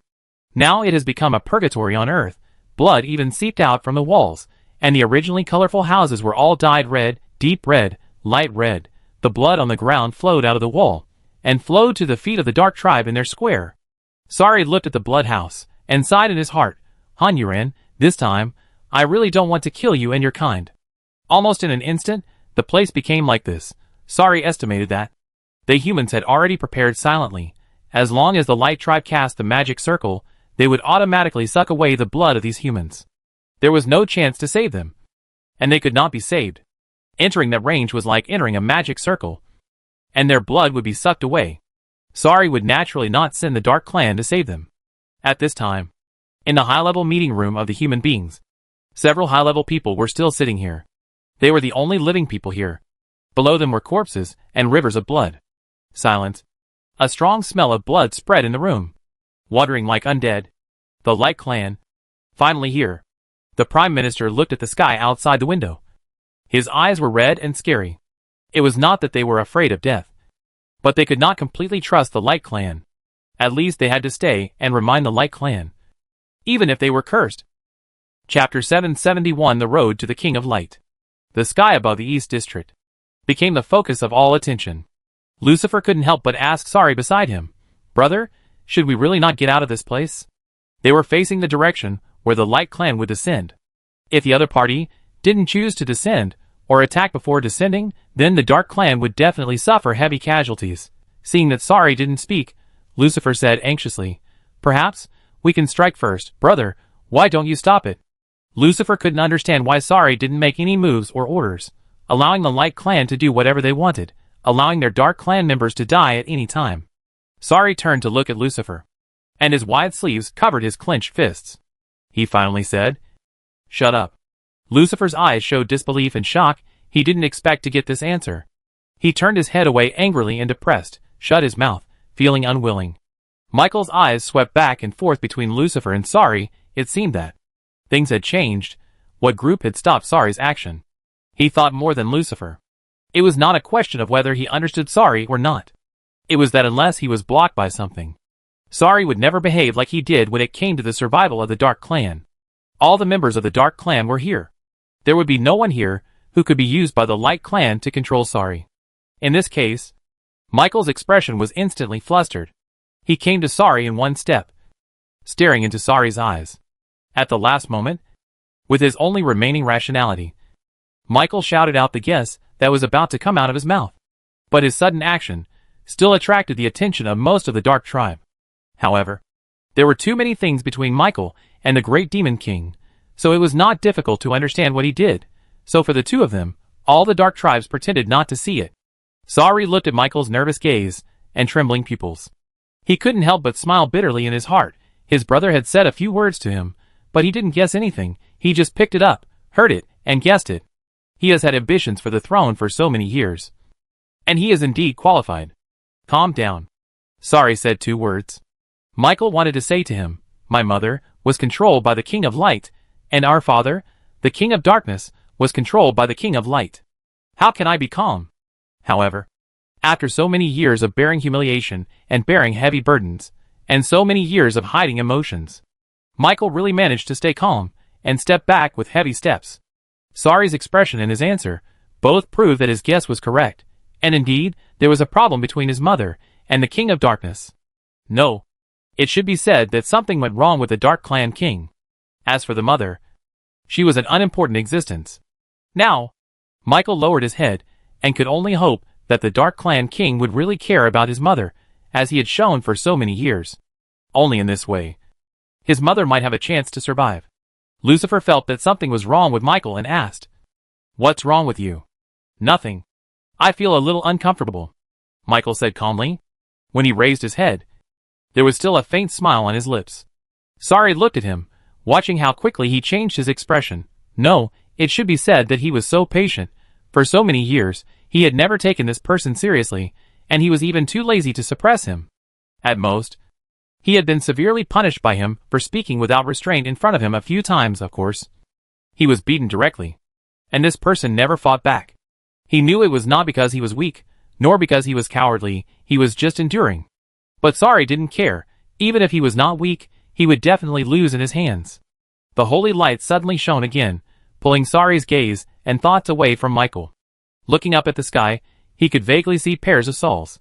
He had intended to use the magic circle he had taken back from Lucifer, and go back to discuss with the Dark Clan King. But the magic circle did not take him there, but a piece of paper floated from the other side to the magic circle. There was not a single word on the paper, and after he walked on the paper with his evil spirit, the Dark Clan King's voice came out. "Wait until I show up before you act." Judging from the tone of the Dark Clan King, he was very hurried and anxious, and even a hint of weakness could be heard. In any case, something had happened to the Dark Clan King. However, since the Dark Clan King had passed this note over, and said so, it meant that he still had a plan, and was confident. Since that was the case, Sari had no way to give orders and make decisions. According to his ideas, if there was a mistake with the Dark Clan King's arrangement, then everything would be lost. At this time, he chose to believe in the Dark Clan King, his father. Moreover, he did not believe that the people of the Light Clan would start a war right after they descended. After all, they had just arrived on this earth. The 3 clans on this earth all cared about their own clans, and there would be no absolute trust. So the Light Clan must first coexist peacefully with them for a few days, and find out the situation on Earth as soon as possible, before moving forward with the plan. This was also the reason why Sari could not give any orders now. If they went to war directly, they would not gain any advantage. And of course, more importantly, this magic circle was so huge that it could not be destroyed by their external force. The magic circle that has been used by the whole clan, with various treasures, and the special power of the Light Clan, is indestructible to the Dark Clan, at least not for a while. A unicorn appeared from the magic circle with great momentum, making the clouds behind it form a whirlpool. A gorgeous beauty sat calmly on the back of the unicorn, with a glass-colored gaze, without any emotion, and seemed to look down with compassion. Behind her, the members of the Light Clan began to reveal themselves one by one. "Sunjiar," Sari said in his heart, it was indeed her who came. Yes, in the plan of the Light Clan, the Dark Clan must be destroyed. They are destined to succeed. So the King of Light sent Sun Jiar to make a great contribution and become the king in the future, who would dare not submit. It must be said that the King of Light really paved a bright road to the kingship for his precious daughter. Han Yuran looked at the golden crowd that appeared in the air in shock. The most conspicuous, of course, was Sun Jiar. This is the Light Clan. It looks very strong. Han Yuran murmured in his heart. It's just that the King of Light and the King of the Dark Clan haven't appeared yet. Han Yuran was a little disappointed that he didn't see the person he wanted to see, and didn't know how long he would have to wait. Chapter 772, When Hope Flies Away.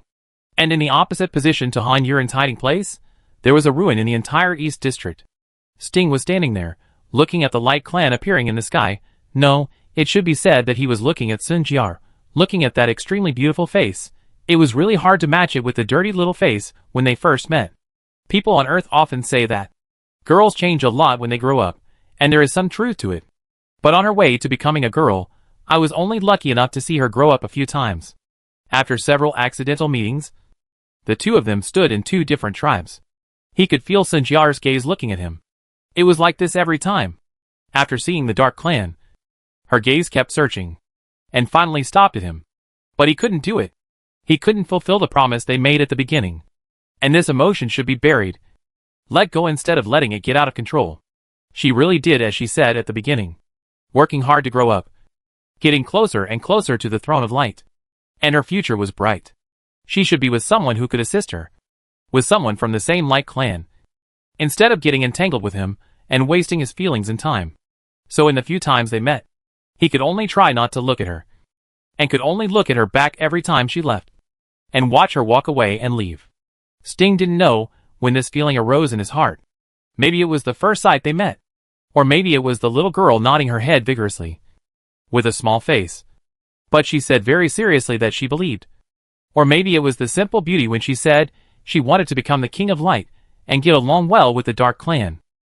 Or maybe it was when she was angry. Her bright and determined eyes, which were so shining. Sting was not sure. Or maybe it was the few times they met later. Anyway, since we parted, I would often think of this girl in my heart, and I would unconsciously pay attention to her news. When I heard that she was getting better, I would feel happy and even relieved. In my increasingly broken world, hearing her good news seemed to be my only smile. And it was also the most bitter part of my heart. I still remember the scene when they parted last time. That was the first time they spoke in so many years. He knew that. She mustered up all her courage, and he had lost all his reason and stopped. He looked at her hesitant expression, his frowned brows, his evasive eyes, and listened to her tentative words. His heart seemed to beat like a drum. But when he spoke, his reason had been restored. Her sad look, her sad expression, her last persistence, expectation, and hope were all shattered by his words. He watched her leave heartbroken, her figure swaying on the unicorn. He took a step forward, and stopped abruptly. At that moment, Sting could only feel the word despair. Now that things have come to this, they may never be able to talk to each other as usual when they meet again. Sting sighed silently. This king who was feared by everyone in the Dark Clan actually looked so lonely. If the people of the Dark Clan saw him, they would definitely think that their eyes were blurry. Then he poked his eyes out. After all, seeing Sting like this, Sting couldn't let them live. But what they didn't expect was that their king actually had such tenderness in his heart. But only he knows his tenderness, or there is an unrelated Sting who knows, but the people who should know do not know. Sun Jiar is such a nice name. Sting muttered to himself. He had recited Sun Jiar's name in his heart thousands of times, when no one was around, as if this name was his lucky charm. As long as he recited it once, he would have endless energy. At this time, Sun Jiar looked at Sari and the dark tribe below, and her eyes almost silently swept over them one by one. When she retracted her gaze, there was unspeakable disappointment in her eyes. Then she turned her eyes to look at the humans. When she saw the bloody building, she sighed silently in her heart. This was the sin of their Light Clan, but it was also the choice of humans. Looking towards the North District, she saw the towering forest in the distance, blocking her sight. The forest of despair is here again. Then Sun Jiar retracted her gaze, stretched her hands forward, flattened her palms facing up, closed her eyes, and her lips kept opening and closing. The people of the Dark Clan looked at her with curiosity and vigilance. A shadow appeared in Sun Jiar's hand. It was the shadow of a book. And this book could only be the Book of Light. The people of the Dark Clan became even more nervous, always ready to fight, because the Book of Light was really deadly to them. Han Yuren also vaguely saw the shadow of the book, and the first thing that came to her mind was the Book of Light. Then the next thing that came to her mind was, oh no. She turned her head suddenly to look at the forest behind her, and she saw what she expected, and even she felt uncomfortable in her body. The heart of the Book of Light in her forehead actually began to struggle, trying to get out of her body. But how could Han Yuren allow this? She calmed her mind and pulled the heart of the Book of Light back. The light on her forehead flickered on and off, hiding back and forth. But unlike her body had been transformed by the old monster, and she had received and opened the inheritance of gods and demons. She could not compete for the heart of the Book of Light, but other humans could not make any effort to retain it, even when they just felt the strangeness of their bodies. The fragments of the Book of Light that once belonged to them had already flown out of their bodies, and quickly flew towards the floating shadow of the Book of Light floating on Sun Jiar's palm. A scream suddenly sounded from the miracle workers. The departure of the sacred fragments would cause physical pain to them. But after the physical pain disappeared, they were dumbfounded, seeing the sacred fragments that once belonged to them flying farther and farther in the air. Some miracle workers had already started crying. Others collapsed because they could not accept this fact, and some planned to chase after them. The old monster's voice rang again in the forest of despair. I can still save the lives of you, but without the sacred fragments, we can't fight. Humanity will completely lose hope. The miracle worker who was stopped shouted sadly, there is hope only when we are alive. At such a critical moment, the old monster's whole mind was on the Light Clan and the Dark Clan. He really didn't want to talk nonsense with these irrelevant and fragile humans. But he promised Han Yuren, so he naturally had to keep his word and save as many people as possible. But if someone really doesn't obey, he can only use force. Chapter 773. Something unexpected has happened.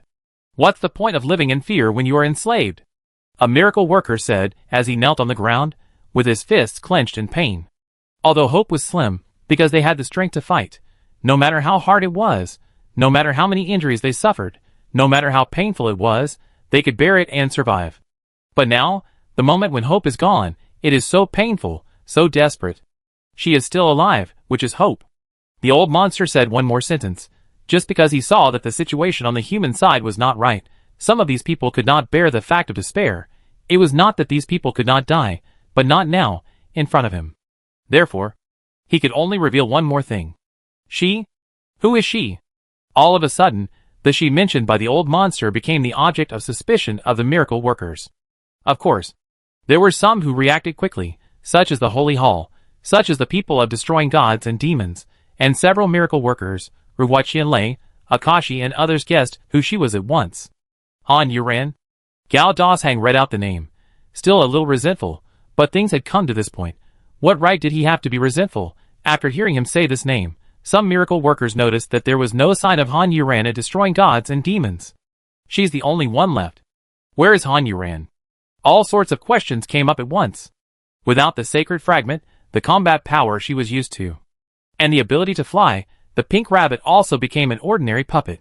Yin Sui was so angry that he almost jumped up and down. When asked by the miracle workers where Han Yuren was, he got angry all of a sudden. What does it have to do with you where she is? Now you are counting on her to save you. Have some shame.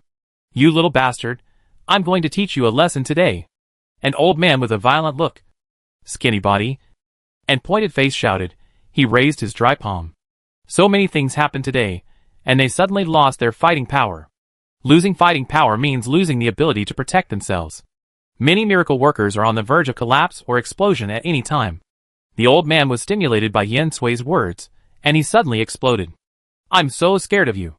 Old man, come on!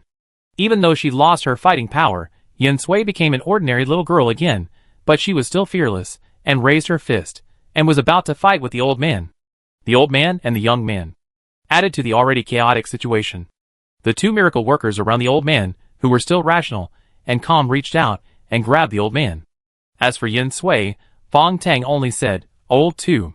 Yen Sui withdrew her hand angrily, glared at the old man who was still waving his fist at her, and said, I'll let you go this time. Stop arguing. Just stay in this forest of despair. Wu Su suddenly said. When he spoke, there was a complete silence. But this is only temporary. Now that the sacred fragments are gone, everyone is an ordinary person. Especially some people with more extreme ideas. They directly pointed out the key points. Wu Xingtang, you always prayed to God before. Why don't you let God help us now? Yes. Does Wu Xingtang pray for the messenger of God to appear? Only to deal with us? That's enough. It was Anya who scolded. Not only did she scold, but she also turned around at the same time. With a clang, the long sword at her waist was unsheathed, and the blade was shining with silver light. Her sudden sword drawing really scared the miracle workers who were targeting her. Although they are all ordinary people, Anya has weapons in her hands. But they don't? Whoever is talking nonsense, I will kill him today. If you don't want to stay in the forest of despair, get out. When Anya said you guys, she waved the long knife in her hand, pointing at the miracle workers who were targeting Wu Su, and then waved her hand, pointing the long knife at the forest of despair in front of her. Going out now means death. Okay? Even if there are sacred fragments, few people go on missions alone. Not to mention that there is obviously another group of people coming to the East District, facing two groups at the same time. There is no ability. Only those who want to die will go out. You're just going to kill the donkey after it's done with its work. But being frightened by Anya like this, that would be too embarrassing, so one person still plucked up the courage to speak. Yes, that's right. The donkey that doesn't follow the rules should be killed. Anya raised her eyebrows and said, "This temple doesn't want to hear your voices now, you better shut up." Everyone looked at the tense atmosphere, although Anya's words were very impolite, but everyone was not stupid, and would be provoked by a few words from that person. What we are most afraid of at this time is civil unrest. The flames of war have not yet reached us. And from the feeling and visual point of view, our opponents have always been gloomy. But now the light above their East District is extremely holy. They don't look like fellow travelers, but rather like enemies. Perhaps, we can still sit back and reap the benefits in this gap. Fong Tang spoke slowly. Her eyes were always fixed on the half-light in the air, and the team. She, the leader of the destroyer of gods and demons, suddenly spoke. Although everyone was surprised, but they felt that what she said made sense. And she could be the leader of the destroyer of gods and demons, especially Han Yuran, who listened to her arrangements. Everyone still valued and admired this seemingly elegant woman. The old monster who had been paying attention to the movements of the humans at the same time secretly muttered in his heart, "Finally someone has hit the point." This time, there was no sound. And those few were completely stunned by Anya. Anya did not accept the letter, turned around, and put the tip of her sword on the ground. The reason why she was so furious was because of Han Yuran. Now it can be said that among all the humans, only Han Yuran is still outside. And the situation outside now looks so dangerous. How can Anya feel at ease when she is alone? At this time, Anya even hoped that Han Yuran would be with Sari, at least that Sari would take care of her and protect her. Sophie tilted her head and glanced at Anya, with some hesitation in her heart, but Quinn standing beside her pulled her hand. She lowered her head to look at Quinn, and Quinn winked at Anya. Sophie smiled helplessly, touched Quinn's head, and the two of them walked towards Anya. How to say it, although Anya is a saint, she is working hard alone in this country of wings, and Han Yuran, Sophie, and Quinn have gone through many combinations and separations and reorganizations. Compared to Anya's solitude, they have many more people around them. Many who are willing to sacrifice their lives for them. And they are willing to protect them with their lives. But it is different for Anya. At least Sophie thinks so. She met them at the beginning. And then they came all the way. Quinn thinks the same way. No matter what Anya thinks of him, Sophie can feel that when she completely left the Kingdom of Wings last time, Anya was lonely and desolate. And she was worried about Han Yuran and helpless about her own abilities. Before leaving, she felt sorry for Anya. And she still feels sorry for Anya now. If they were in danger, Anya's heart was more bitter than anyone else. Even the only person who could speak her mind had left early. Sister Anya. Quinn came to Anya's side, held Anya's hand, and called out. After Anya turned her head to look at Sophie, she lowered her eyes to Quinn and smiled. But the smile was forced. Sophie couldn't say anything to comfort her, so she could only raise her hand and pat Anya's shoulder. Quinn said quietly and firmly, "It will be fine." When Han Yuran opened her eyes again, the heart of the Book of Light in her body had completely calmed down. She looked up and saw the shadows of the Book of Light flying towards the East District. She turned her head to the North District and saw that there was no movement from humans. Only then did she temporarily feel relieved. Looking at the fragments of the Book of Light, Han Yuran suddenly had a bold idea. What she had was a heart. If she summoned these fragments strongly, would these fragments be inspired and fly towards her? Han Yuran thought, and felt a little excited. She didn't care whether it would succeed or not. She would try it first. So, she closed her eyes again, felt the heart in her body, and began to spread the power of this heart madly with her mind. A ray of extremely bright holy light appeared on her forehead. If the mission encountered a problem that the current Light Clan could not solve, then they would definitely ask the Light King for instructions. Who knows? The Light King might come in person. When the Light King came, the Dark Clan King would definitely not be able to sit still. Han Yuran thought, and chanted in her heart like crazy, "Return the fragments. Return the fragments." She didn't know how to summon it, but she wanted the fragments to feel the urgent call of their heart. Sun Jiar was watching the sacred fragments fly back, but suddenly she felt a resistance, followed by a crazy pull. Even the shadow of the Book of Light on her palm was almost deformed. She turned her head, looking in the direction of Han Yuran, and something unexpected happened. "It's the owner of the Heart of Light." Sun Jiar's expression kept changing. She had guessed who was secretly interfering. Through the way the Light Clan passed messages among themselves, a message in her mind was transmitted to a certain place. Han Yuran's mind was no longer just the heart, but also had several more spots of light. "It's a fragment." Han Yuran was excited. The sacred fragment had been inspired by the heart and appeared within her range. Something has changed. Jin Jishi had been staring at the situation of the sacred fragment, but saw that after the sacred fragment suddenly stopped, it actually began to change direction. Chapter 774. I can't get you. And he can't either. Everyone in front of the Forest of Despair looked at the sacred fragment that turned in the sky in the distance. They were shocked and wondered, who was responsible for this change? Anya clenched her fists. Han Yuran was right where the sacred fragments were turning. Looking at the distance, it was not far from the East District. The old monster in the Forest of Despair roared angrily. "Didn't I ask her to hide it?" With a flicker in his eyes, he restrained his outburst of emotions. However, without the Book of Light, the fight between the King of Light and the King of Darkness will be even more intense. "Forget it. Just rob it if you want." The tone was still a little helpless. Han Yuran had already started, so of course he had to rob it. However, robbing it could also bring some benefits. The Dark Clan was also looking at the direction where the sacred fragments were moving. That place, Sari saw it at once. His expression changed instantly. "Didn't I tell you to leave? Han Yuran, if you really die, don't blame me for not protecting you." Sari thought about it, and felt even more depressed. He couldn't leave Han Yuran, but the situation of the Dark Clan was not favorable, and he couldn't abandon the Dark Clan. It was really a dilemma for him. And Sun Jiar knew who was trying to snatch the fragments of the Book of Light from her, and she immediately gave an order, through the exclusive communication method between the members of the Light Clan. "Kill her." After she finished speaking, Han Yuran was desperately pulling back the fragments of the Book of Light. Suddenly, she felt an unusual wind blowing around her. She opened her eyes instantly, and saw Gu Chung appeared not far in front of her. He shouted anxiously, "What are you doing here? The people of the Light Clan are here. Why don't you hide with the humans?" As Gu Chung spoke, he looked up at the sky with a puzzled look. He was shocked instantly. Then, he lowered his head. He became even more anxious. He looked around worriedly. Then, as if he was afraid of something, he whispered, "You are crazy. You actually snatched the Book of Light from the Light Clan. Don't be stupid. You can't deal with two clans by yourself. You can't even beat the Great Demon King." Gu Chung said, as he trotted towards Han Yuran. "Give up. We the Light Clan won't necessarily destroy humanity. You will only make the situation worse by doing this, and it will be counterproductive." Han Yuran looked at Gu Chung, who was running towards him, and growled, "Don't come over." Gu Chung stopped in surprise, looking at Han Yuran in confusion. Gradually he understood, and after understanding, he was angry and sad. You don't believe me?" Gu Chung said this with a smile, but the smile made it more bitter. "No way, I don't believe anyone now." Han Yuran replied while pulling a piece of sacred fragment into her body.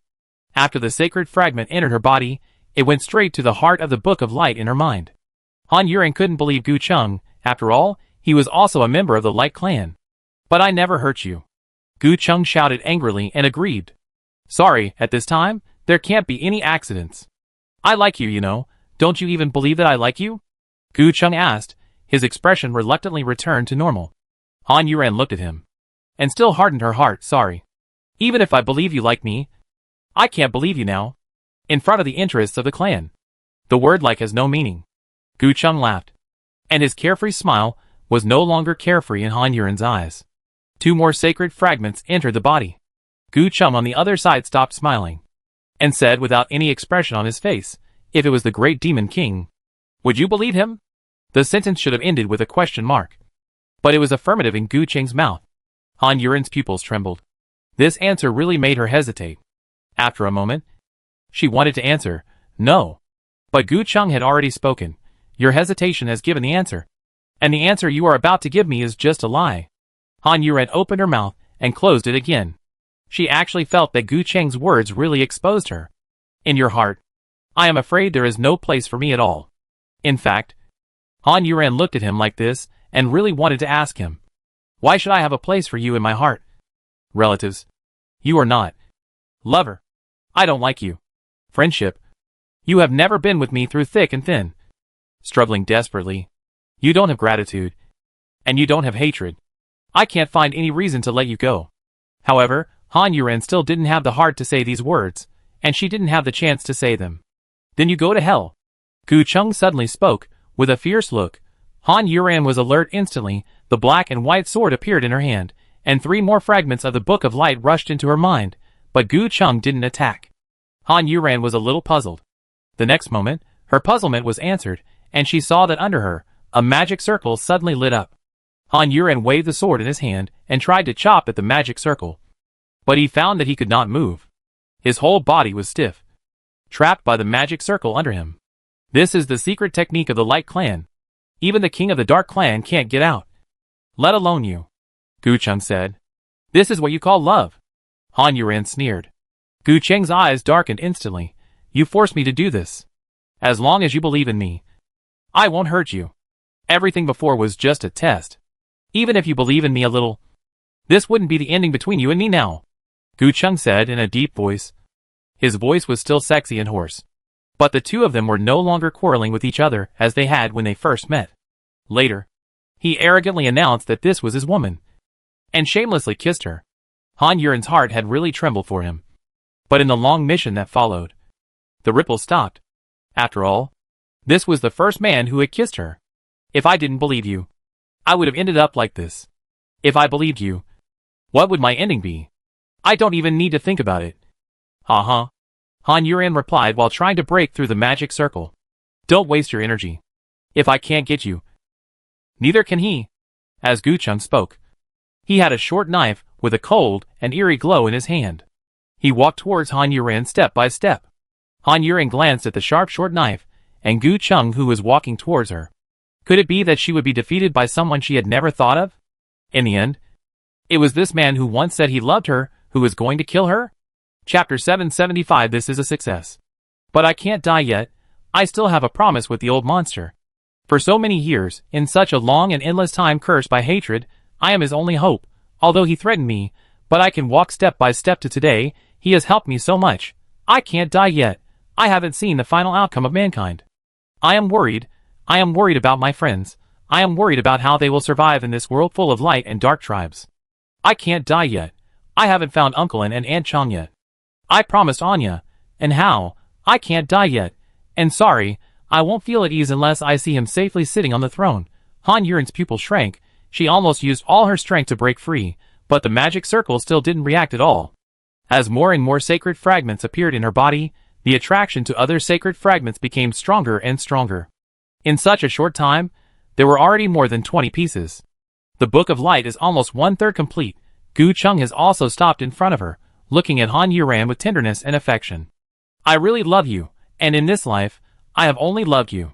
Gu Chung said, and at the same time, he thrust the short knife in his hand in front of Han Yuran, aiming at Han Yuran's abdomen. Gu Chung. Han Yuran suddenly shouted the other's name. The other's movements froze, looking up at Han Yuran. After shouting this name, his eyes were already red, with tears in his eyes. Gu Chung, I don't want to die. With one sentence, tears suddenly fell, making Gu Cheng's heart break. A strong person will make people forget that she is also vulnerable and needs protection. But at the same time, When a strong person shows weakness in front of you, it will make people feel more heartbroken, sad, and soft-hearted. Gu Cheng, I really don't want to die. I was wrong just now. I beg you, please let me go. Please. I will listen to you. I will listen to you in everything. Han Yuren said with an urgent tone, and her tears could not stop flowing. At the moment of life and death, survival is always the choice of mankind. The sacred fragments continued to rush into her body. Gu Cheng's eyes were red, and he wiped his face with his other hand, took a deep breath, and shook his head and said, Sorry, it's too late, Yuren, it's really too late. Gu Cheng said, as the short knife in his hand had already stabbed into the magic circle, and the tip of the knife had already touched Han Yuren's abdomen. Don't worry, I will let you die without pain. Gu Cheng said, perhaps this was the last tenderness and affection he could give to Han Yuren. Han Yuren looked in pain and fear, and her lips trembled. I will never forgive you, Han Yuren yelled. Unexpectedly, Gu Cheng laughed, crying while laughing, and his tears fell silently. At least after you die, you have me in your heart. He said this, and the hand holding the short knife suddenly exerted force, and the tip of the knife pierced into Han Yuren's abdomen. He continued to exert force, but was suddenly blocked. Gu Cheng's eyes widened, looking at Han Yuren in disbelief. There was already a sharp pain in his waist, and the left side of his body seemed to be split in two. Gu Cheng looked down, and it was indeed not an illusion. The white broadsword started to enter from the waist, and now it has stopped at his abdomen. Half of its length has been split, and the remaining half will be split at any time. The blood is all over the ground. Gu Cheng looked up at Han Yuren with his last bit of strength in disbelief.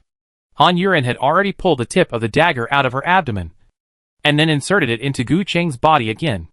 She is now completely different from the one who begged Gu Cheng to spare her life before. No. It should be said that this is the Han Yuren that Gu Cheng knows. And the Han Yuren before is like his own wrong sentence. But it was not an illusion. Han Yuren had more and more sacred fragments in her body. When she came, she tried to use the power from the Light Clan in her body to break through the magic circle. As expected, as the power of the Light Clan in her body increased, the magic circle seemed to no longer regard her as an enemy. And her previous performance was just a performance to buy herself some time. Unfortunately, Gu Cheng didn't give her much time to perform, and his determination to kill her was too strong, so she was stabbed, but it was not fatal. Han Yuren held the handle of the short knife, turning it back and forth, and the blade was stirring inside Gu Cheng's body, causing him to spit blood. Don't worry. I will remember you from this time to the rest of my life. Han Yuren looked at Gu Cheng and said, continuing to use force with the white knife in her hand. Almost instantly, Gu Cheng's body was split in two and fell to the ground. Han Yuren would not make the mistake of dying from talking too much, so she killed Gu Cheng very neatly. With Gu Cheng's death, the magic circle completely disappeared. At this moment, all the sacred fragments have entered Han Yuren's body. But Han Yuren was not happy at all. She looked at the body split in two on the ground with deep eyes. Gu Cheng liked her. She believed it. But this kind of love was different from the ordinary love. With a big knife in her hand, she quickly dug a hole in the ground, then squatted down and reached out to sweep down Gu Cheng's eyes that were still unwilling to close. I'm sorry. After Han Yuren finished speaking, she buried Gu Cheng.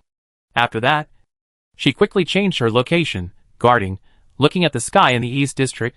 The Book of Light in her mind was still missing a corner, but there were no sacred fragments in her sight, and she did not feel any sacred fragments being sensed by her. After so long, all the sacred fragments of humans were taken away. It was obvious that things must have changed again. Sun Jiar looked at the shadow of the Book of Light in her palm. The last sacred fragment was in her palm.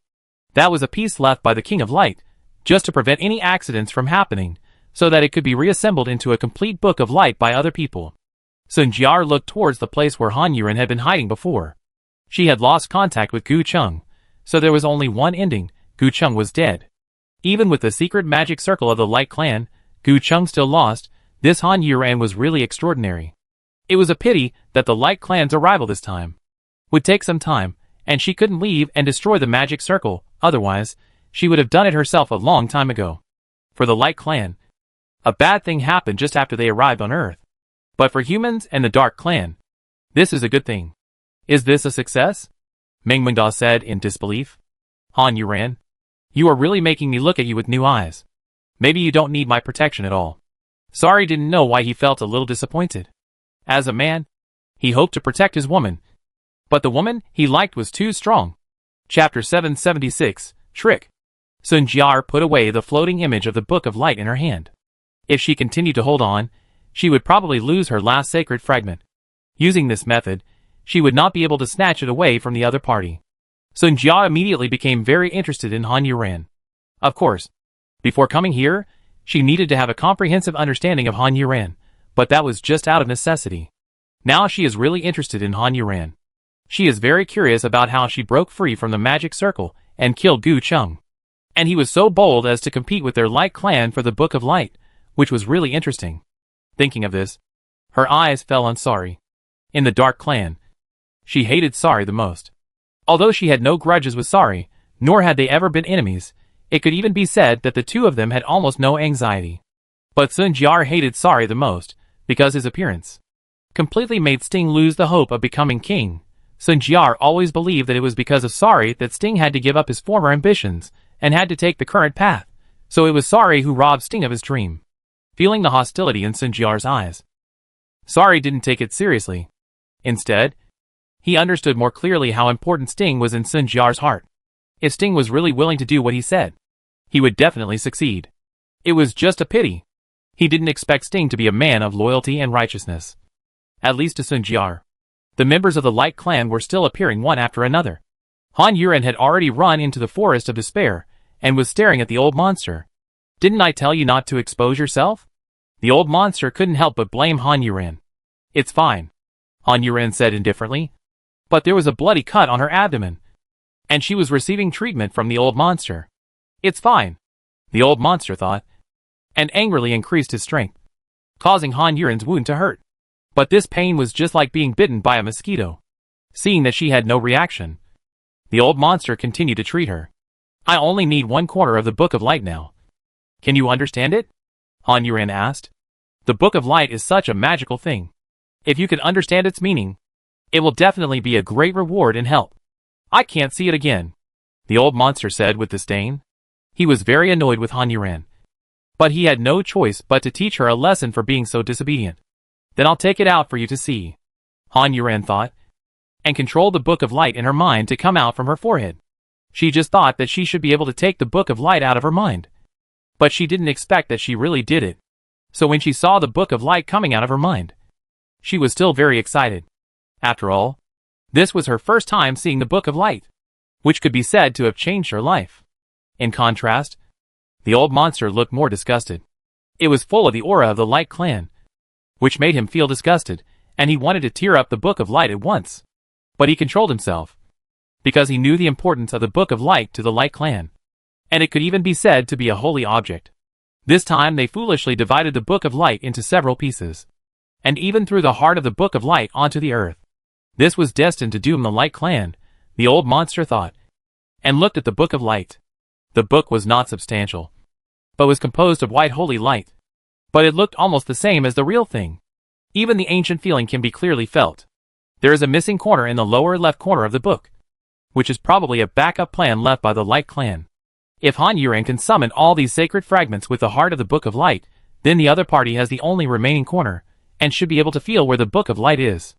And after the other party descended, even before they completely stopped descending, they began to retrieve the Book of Light, which must be an important matter that they were determined to obtain. After they have completely descended, they will definitely use the induction of that corner to find the Book of Light. Perhaps this is a good opportunity to trick the other party, the old monster thought, and a sneer appeared on the corner of his mouth. Do you understand? Han Yuran couldn't understand this wordless book. The old monster then focused on it, looked at it carefully, and finally shook his head. It is estimated that only the power of the Light clan can open this book and take a look at its contents. You give up so quickly, Han Yuran said with a roll of his eyes.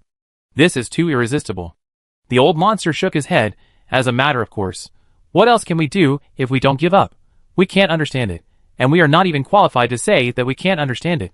We can't even open this book, and we still dream of understanding it. Don't dream. Then what's the use of it for me? Han Yuran said speechlessly, and suddenly looked at the Book of Light with disgust. It's useful, the old monster said, looking at Han Yuran and said, Do you dare to leave this Book of Light with me? What are you going to do? Cheating people. The old monster's answer made Han Yuren think for a while, and a sneer of evil and deceit appeared at the corner of his mouth. You are very mean, Han Yuren said with a smile, and he already understood what the old monster meant by cheating people. You are not kind either, the old monster also replied with a sinister smile. Damn. These two are like this. Their laughter is completely like two villains. What's the use of being kind? The two laughed. Han Yuren left the Book of Light here. She didn't hesitate to trick the Light Clan. The two clans will always go to war. And if she snatched the Book of Light, the other party would definitely not let her go. So she had to strike first. Besides, at this time, they were the weak ones. They were the invaded ones. So Han Yuren didn't feel guilty at all, but was excited and nervously looking forward to the Light Clan rushing into the Forest of Despair, and then dying one after another. Of course, they could choose not to rush in, and then they would never get the Book of Light. But if they rushed in, as their failures increased, and more people died, the King of Light would definitely appear. Han Yuren thought about leaving the Forest of Despair, and suddenly appeared in front of the Godbreaker, the Miracle Man, and the Holy Hall, shocking their eyes to a daze. It was Han Yuren who persuaded the old monster to agree to meet them. After all, Han Yuren was not sure what her ending would be, so she still wanted to take another look at them, and say a few more words. Chapter 777 Mutual Redemption. Han Yuren. Many people called out her name in various tones without control, but Pashinmo and Anya did not speak, and their eyes were red first. Han Yuren smiled, looked at them, and took a look at the temple standing closer to them. After seeing Wusu's appearance, Han Yuren showed a hint of surprise. She even suspected that she had recognized the wrong person, but although the man in front of her was extremely haggard and then, it was indeed Wusu. How could he become like this? Han Yuren was confused, but it was just a doubt. After all, she really didn't care about him, and they were not familiar with each other, and they were not close friends, and they even had some conflicts. So Han Yuren said nothing and retracted her gaze, looking at Anya, whose short hair was fluttering in the wind, and her long hair was hanging on the ground. The scenes from the last separation appeared in her eyes again, but she pulled up the corners of her mouth, revealing a smile. Hold me for a hug, Han Yuren said as she opened her arms. Anya was the most different person for her. She saved her, gave her a new life, and even her parents and brother are about to become her parents and brother. For Han Yuren, Anya was like the light in her heart and her home. It was more than friendship, and better than family affection. Anya held the long sword Han Yuren gave her, walked towards Han Yuren with a smile, and hugged her. If Han Yuren felt that Anya saved her, similarly, Anya also felt that Han Yuren saved herself in another sense. She was very smart, beautiful, and had a good family. When she was very young, she felt bored with the world, and she didn't know when the evil began to grow wildly in her heart. It seemed that doing something different could relieve her boredom, and allow her to find some pleasure in this world. So she noticed the strange family next door, and the little girl who lived in hell. She planned carefully, and at that time, every cell in her excited body was clamoring and trembling. She succeeded. She killed a person, but the feeling was not good.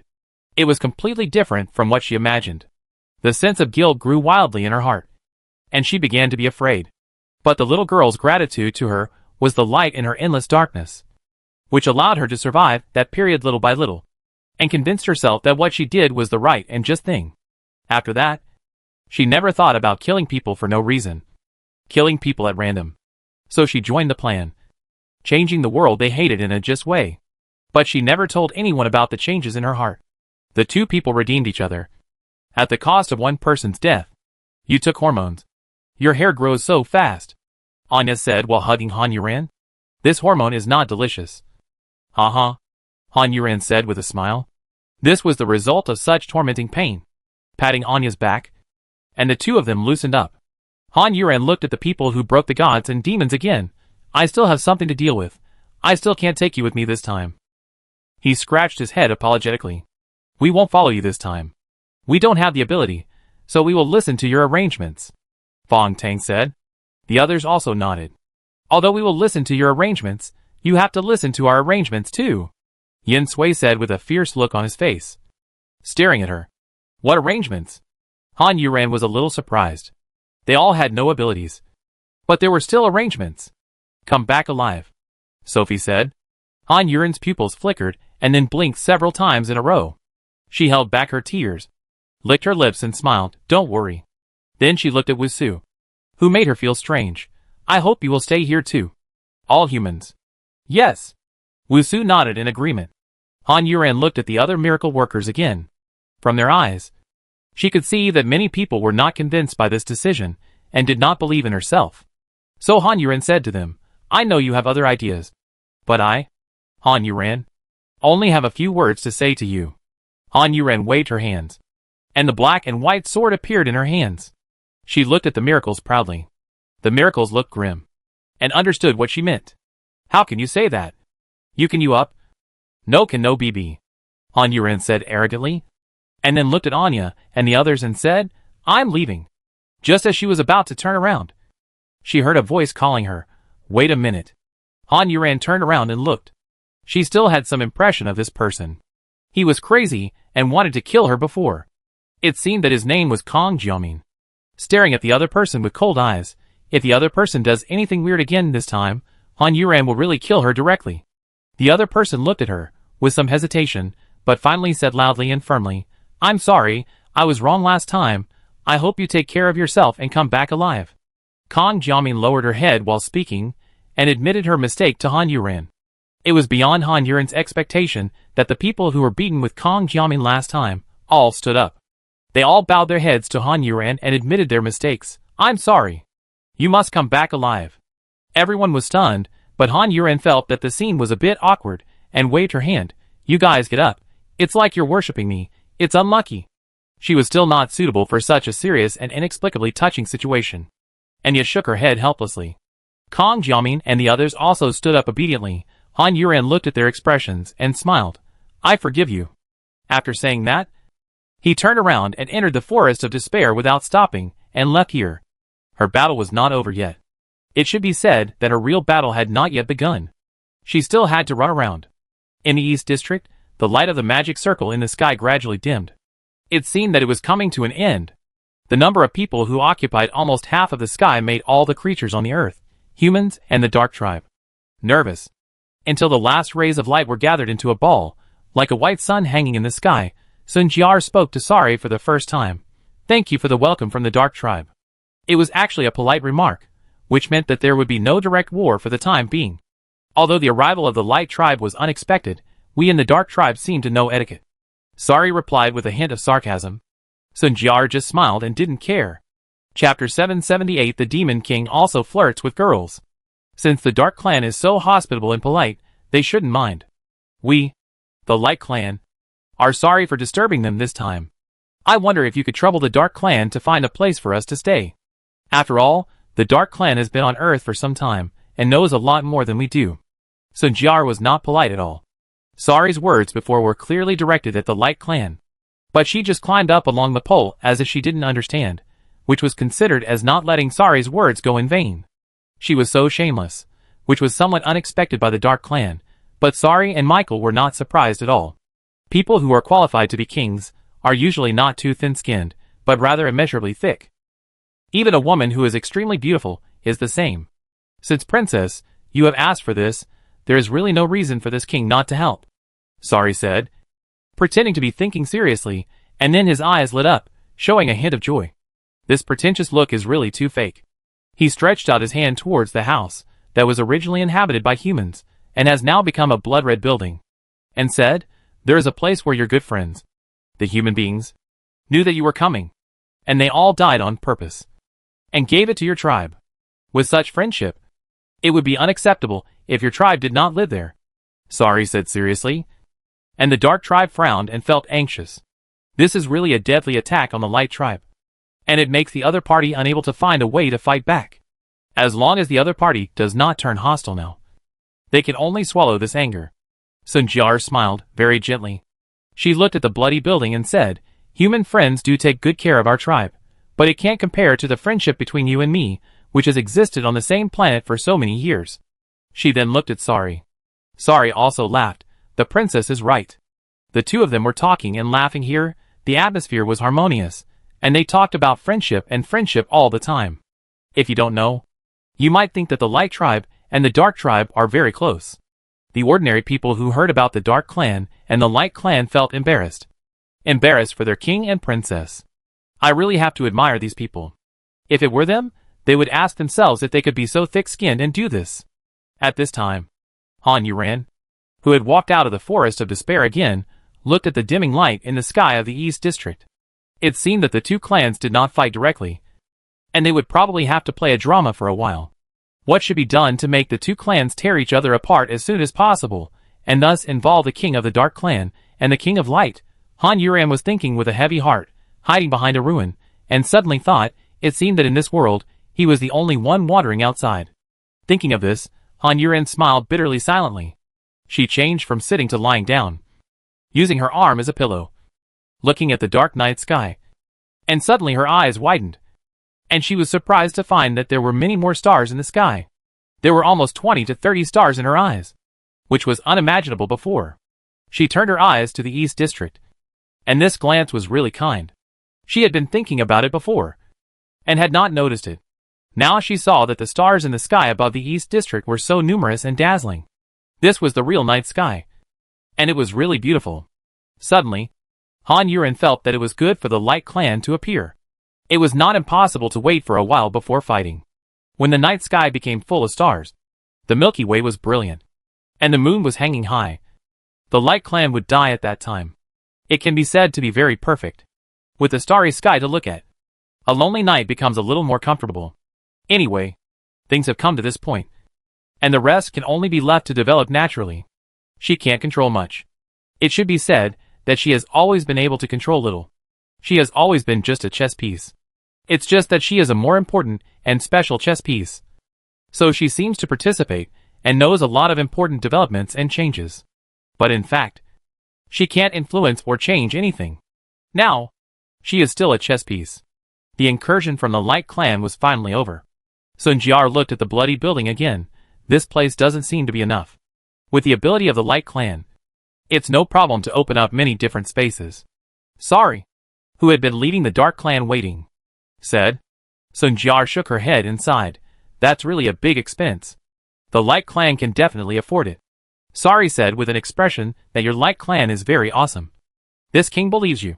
In fact, yes, I want to trick you. And I'll do it openly.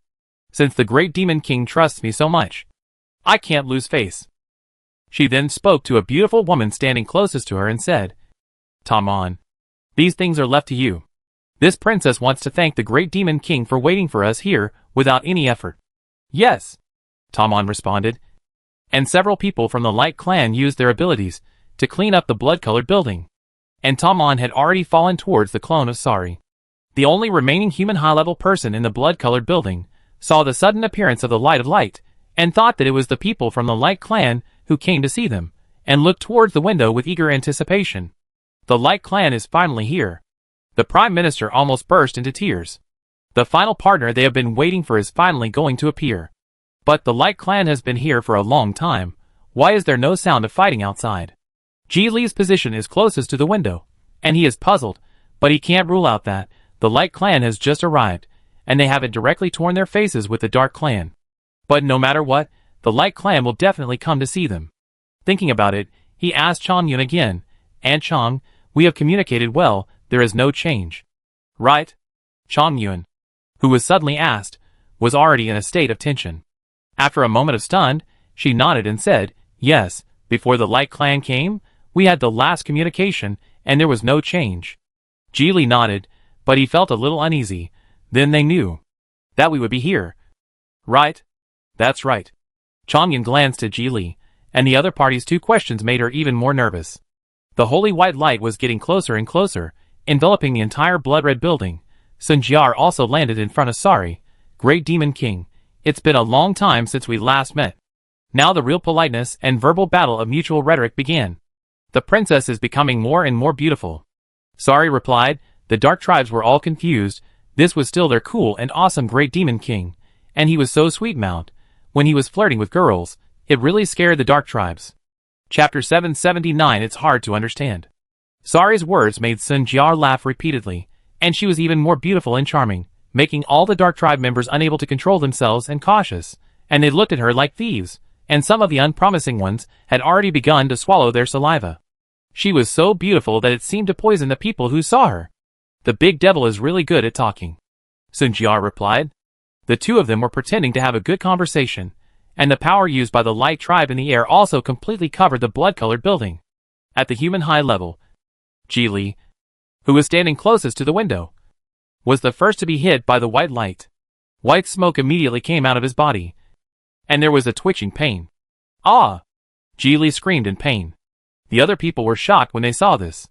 Chang Yun subconsciously ran over to take a look, but was grabbed by an Ishan who was beside her. He pulled her into his arms, and held her in his arms. And Ishan turned his back to the window, looking at Chang Yun in his arms with a terrified face. He said, Yun, I'm sorry. I let you follow me on this road. Being able to marry you is the luckiest thing in my life. As he spoke, white smoke billowed behind him, and his face was twisted in pain. Chang Yun burst into tears instantly, watching everything in front of her in disbelief. She wanted to break away from an Ishan, and wanted to stand in front of him. But an Ishan held her tightly, and refused to let go. The two fell down together, and Ishan still held Chang Yun tightly, and stood in front of her. Ishan! Ishan! Chang Yun shouted. The leg that was not blocked by an Ishan felt a burning pain. But this pain was nothing compared to the pain of the person she loved most in her life, who was dying in her arms to protect her. On the other side, seeing Ji Li's miserable appearance and screaming in pain, the Prime Minister, who had always been strict in education, ran over in panic. The elegant old woman wanted to stop him, but had no way.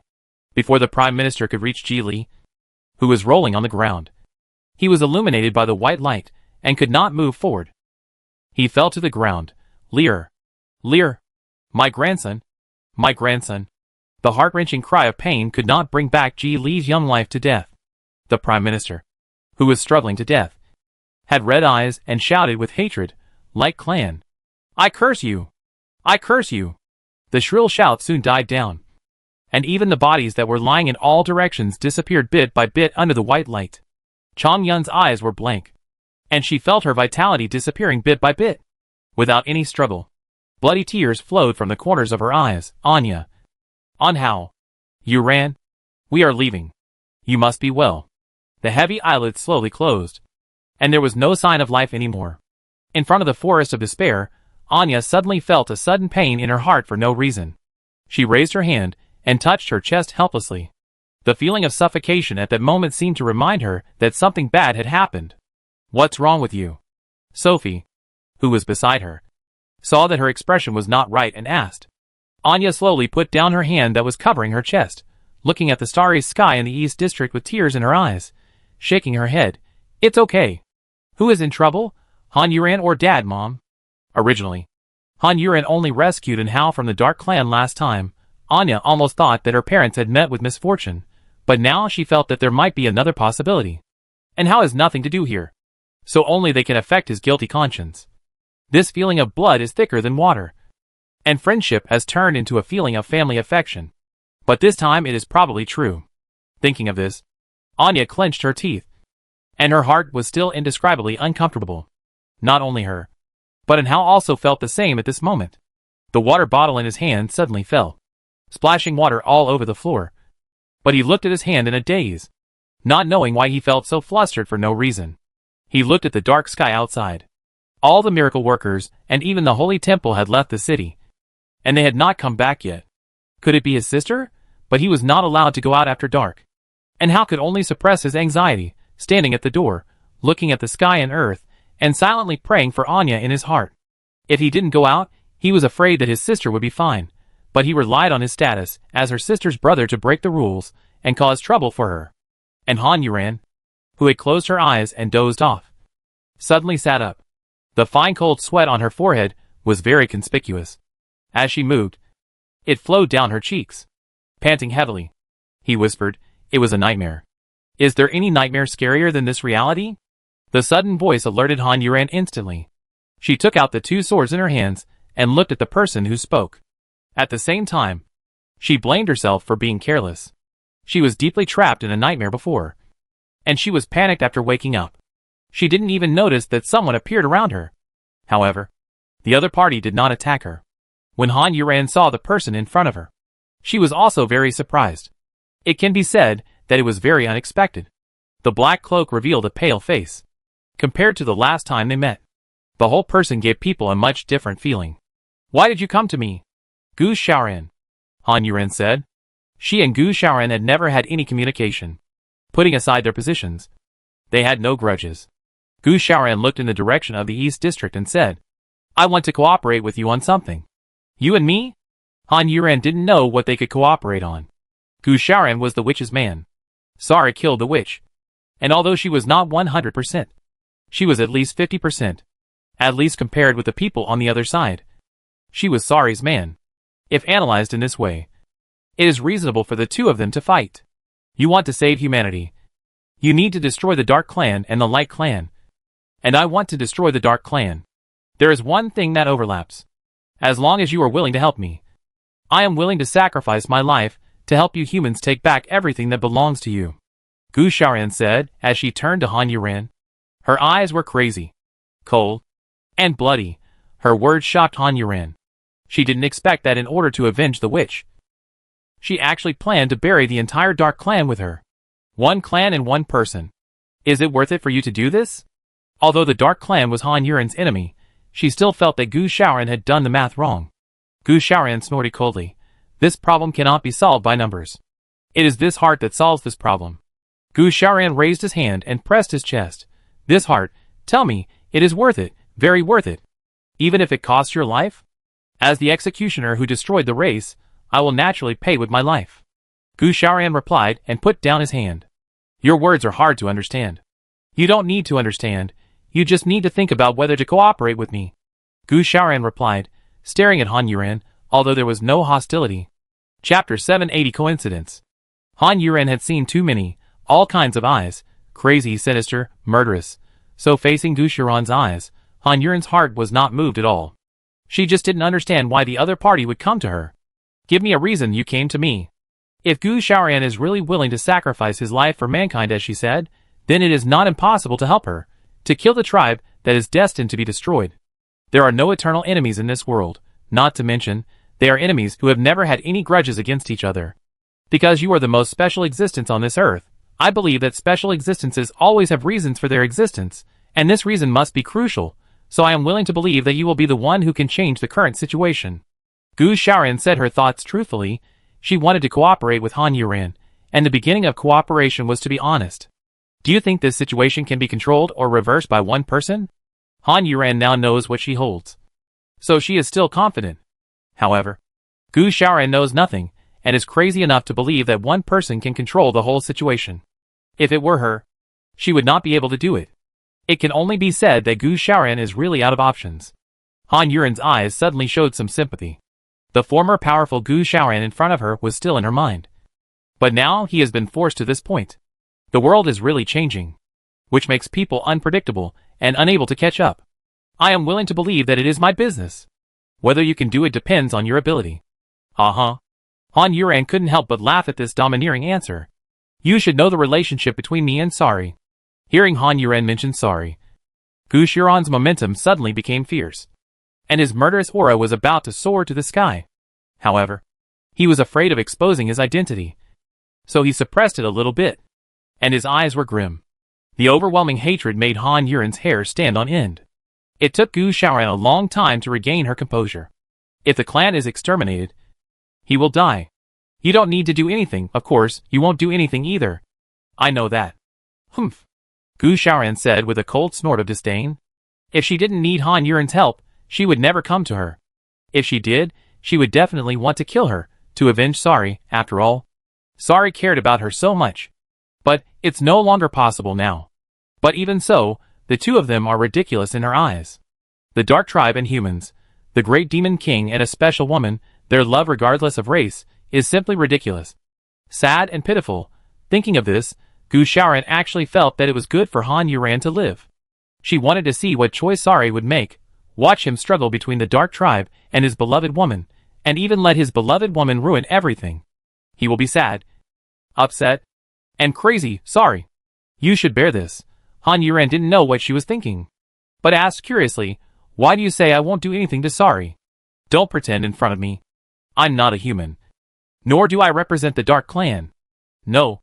I'm really curious. Because Sari helped me those few times. So do you think I would not even do anything to Sari in order to repay him? Even if it means the survival of mankind?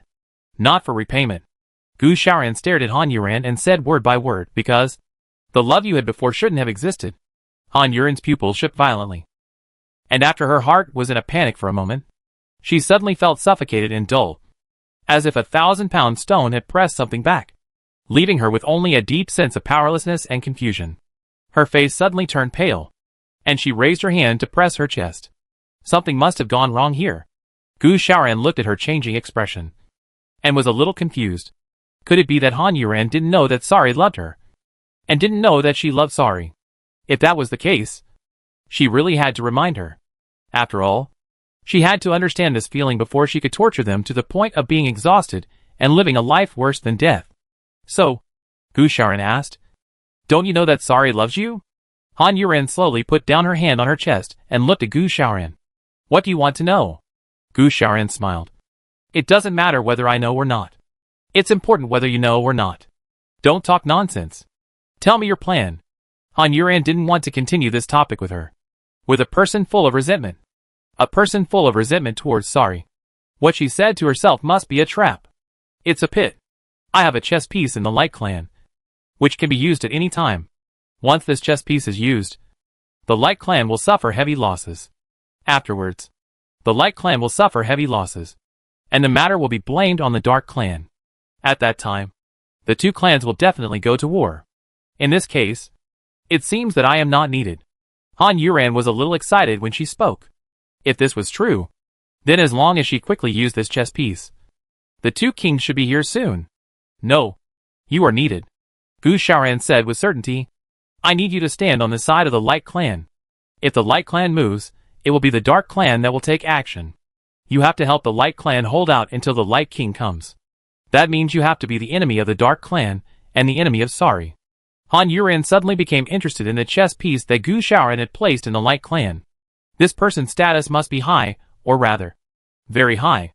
Such a person would actually stand on the same front as Gu Xiaoran, the Judge Clan. Judging from the various auras of the Dark Clan and the Light Clan, it should be impossible to send someone from the Dark Clan to go undercover. So this chess piece must be from the Light Clan. But since that person has such a high status in the Light Clan, why would he help Gu Xiaoran? Han Yuran couldn't figure it out. Go on. Once the King of Light descends, the Dark Clan will naturally be defeated. And then the King of the Dark Clan will descend. Speaking of the King of the Dark Clan, Gu Xiaoran's hatred came out again. But what does this mean? And what is the ending you can guarantee? Han Yuran asked. In fact, she was almost unable to help herself, and was about to agree to Gu Xiaoran.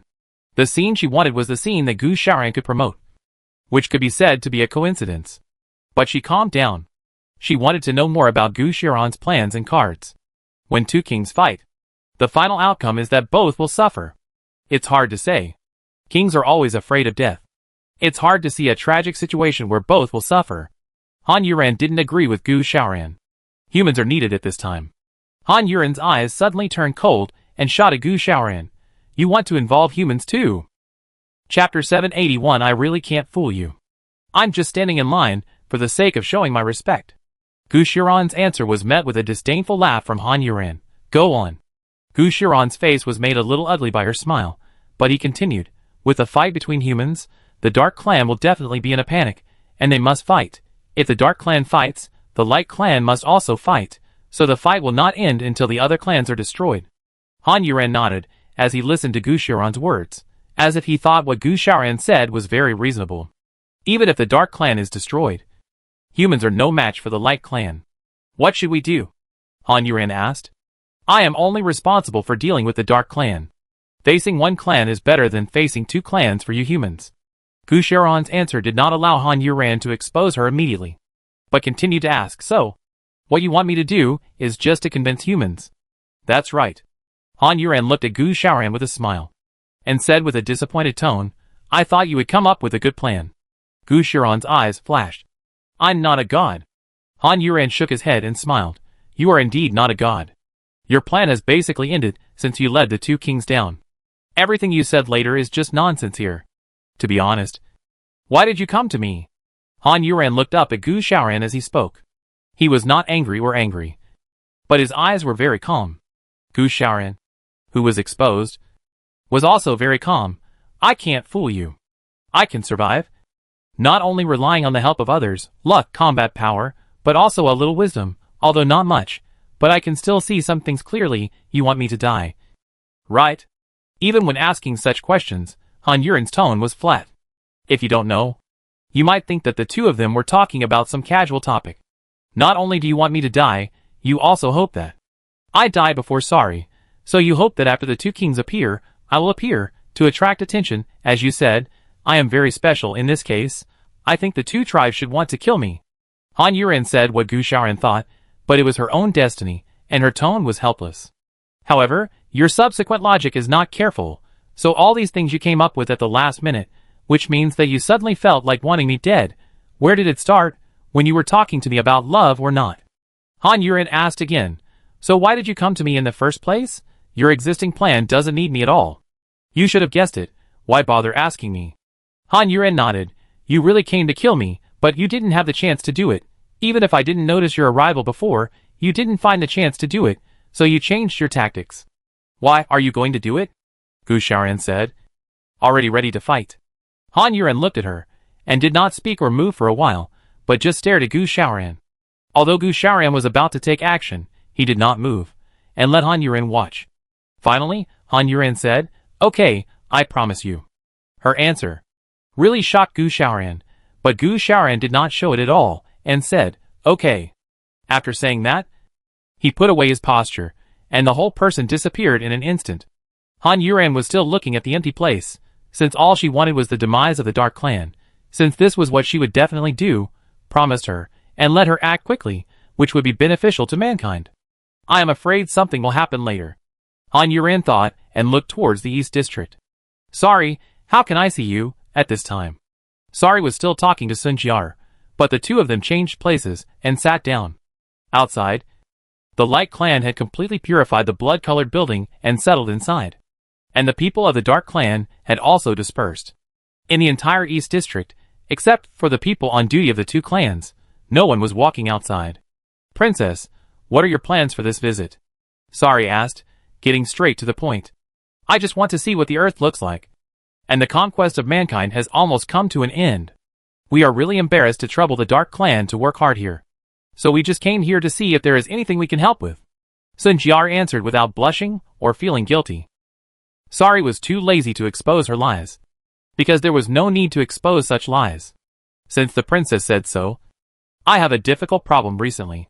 The princess brought so many tribesmen with her this time.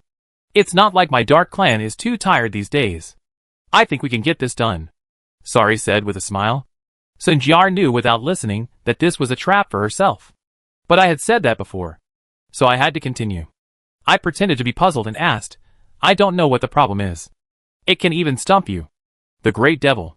Sari smiled even more brightly. It's like this. The northern area is blocked by a forest. It will hinder our progress in the future.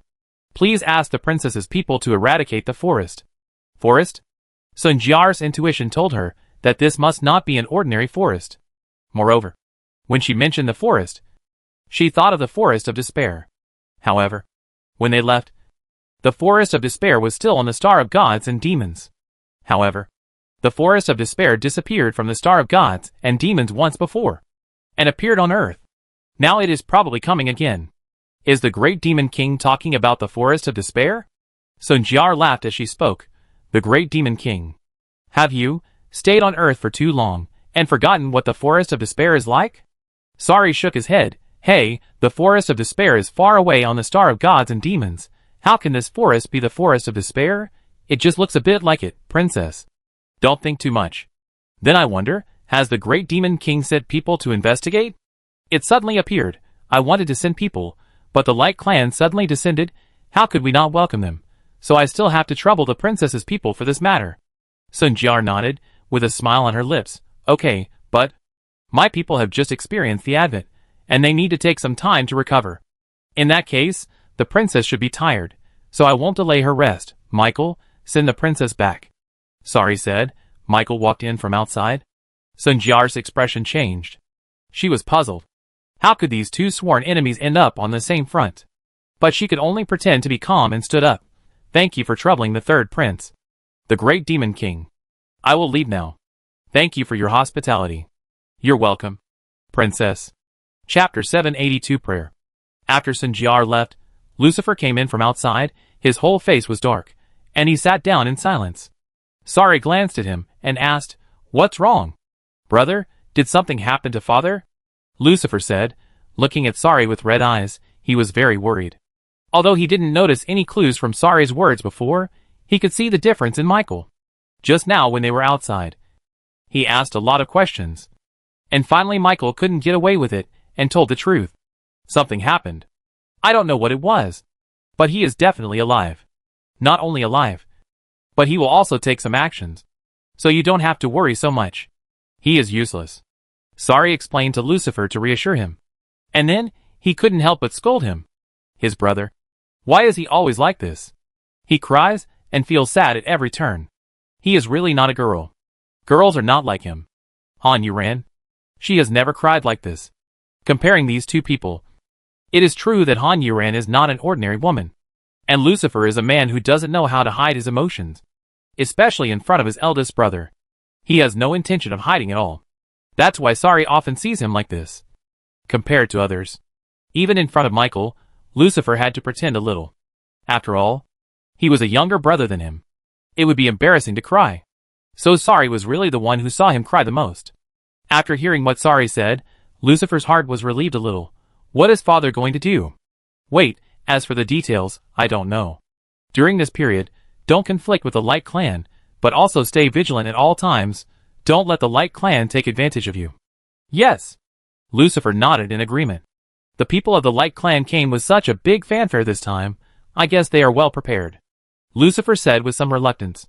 Those humans are also cheap. We can't kill them when their territory is occupied by us, but they are willing to sacrifice so many lives for the Light Clan. I really don't know how they calculated this.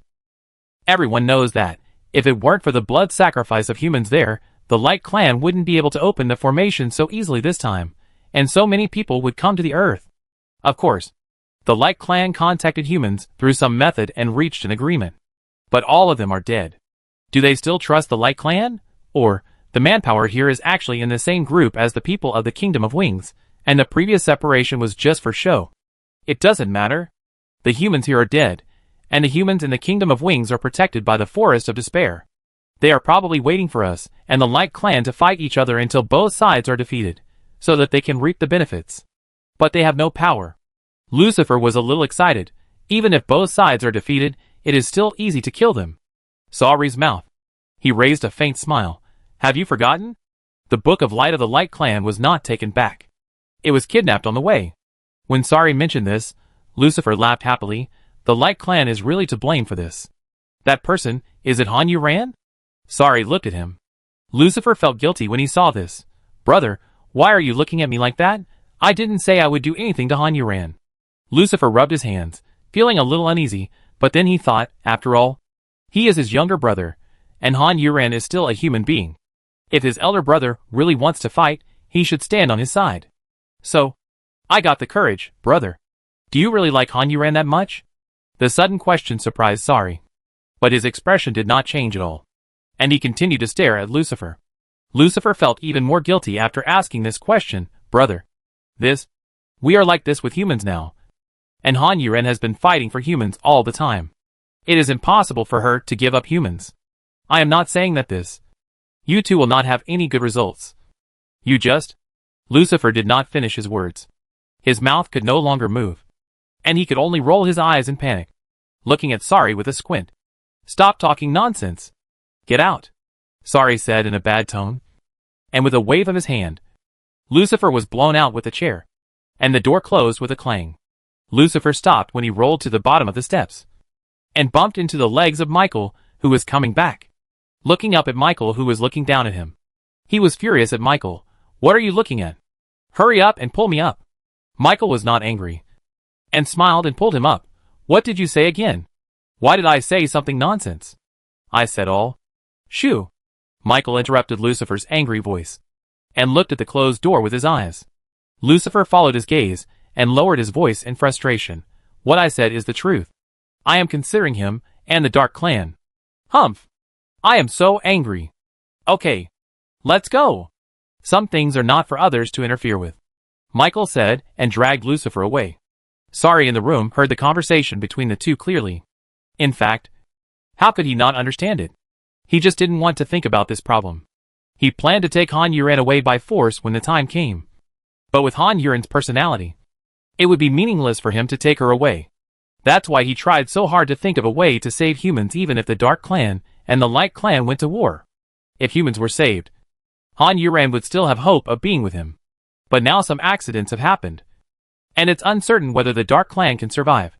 He no longer has the extra energy to consider humans. But now humans are blocked by the Forest of Despair. So there is probably no problem. But the Forest of Despair must have bad intentions. The evil of the Forest of Despair must be reflected in Han Yuren. Han Yuren will take action. Han Yuren should find an opportunity to meet her. Sorry thought. Maybe this will be the last time they meet. Or maybe they can meet as friends. On the other side, Sun Jia returned to the building that had returned to its normal cleanliness and holiness. In the original human supreme meeting room, she prayed devoutly. The last few lives here were killed by their own hands. She knew it. But she still gave the order. Humans, I hope your souls will be free. The light will illuminate your way forward, guide your direction, and make you no longer confused. Chapter 783 I Don't Want To. After Gu Shaoran left, Han Yuren stayed where she was, watching the sky gradually getting cooler, watching the stars in the East District gradually dim, and the red sun gradually revealing its light. It was her first time seeing a real sunrise. She couldn't help but stare at it in a trance. Although the changes were small, time slowed down, but she didn't feel bored at all. But she suddenly said, "You're here. Is it your first time watching the sunrise?" A familiar voice, the person you were looking forward to, just appeared suddenly, with a calm tone as if he had never left, and had always been standing behind Han Yuren. "Yes," Han Yuren answered calmly. She knew who was coming without even looking. Suddenly, she felt that the sunrise was even more beautiful. "Is it normal for the sun to set and the moon to rise in your place?" Han Yuren asked curiously. Although she had been to the Star of Gods and Demons, it was the same as not having been there before. "Yes, but we in the Dark Clan don't like these lights. So the rising and setting of the sun and the moon are things of the Light Clan. Our place is all dark, like a shroud of smoke, which is much more beautiful than the rising and setting of the sun and the moon," Sari said proudly. And Han Yuren just wanted to laugh after hearing it. Finally, he took his eyes off the red sun and looked at Sari. "Your haze is so serious. It's not good for your health." "What haze?" Sari asked in confusion. Han Yuren smiled even happier when he saw him like this. Sari intuitively thought that this was not a good thing. But he was used to Han Yuren not saying good things. He changed the subject and said, however, "If you like these, then the Dark Clan will be able to see the sun rise and the moon set in the future." He looked at Han Yuren and said, "Not talking about love. Not talking about love. But it is more moving and heavier than the love spoken out." Han Yuren was silent for a moment, then smiled unnaturally. "Forget it. You should follow your own preferences. It's just right that you came to see me. I have something to ask you." Han Yuren also changed the subject, not wanting to continue.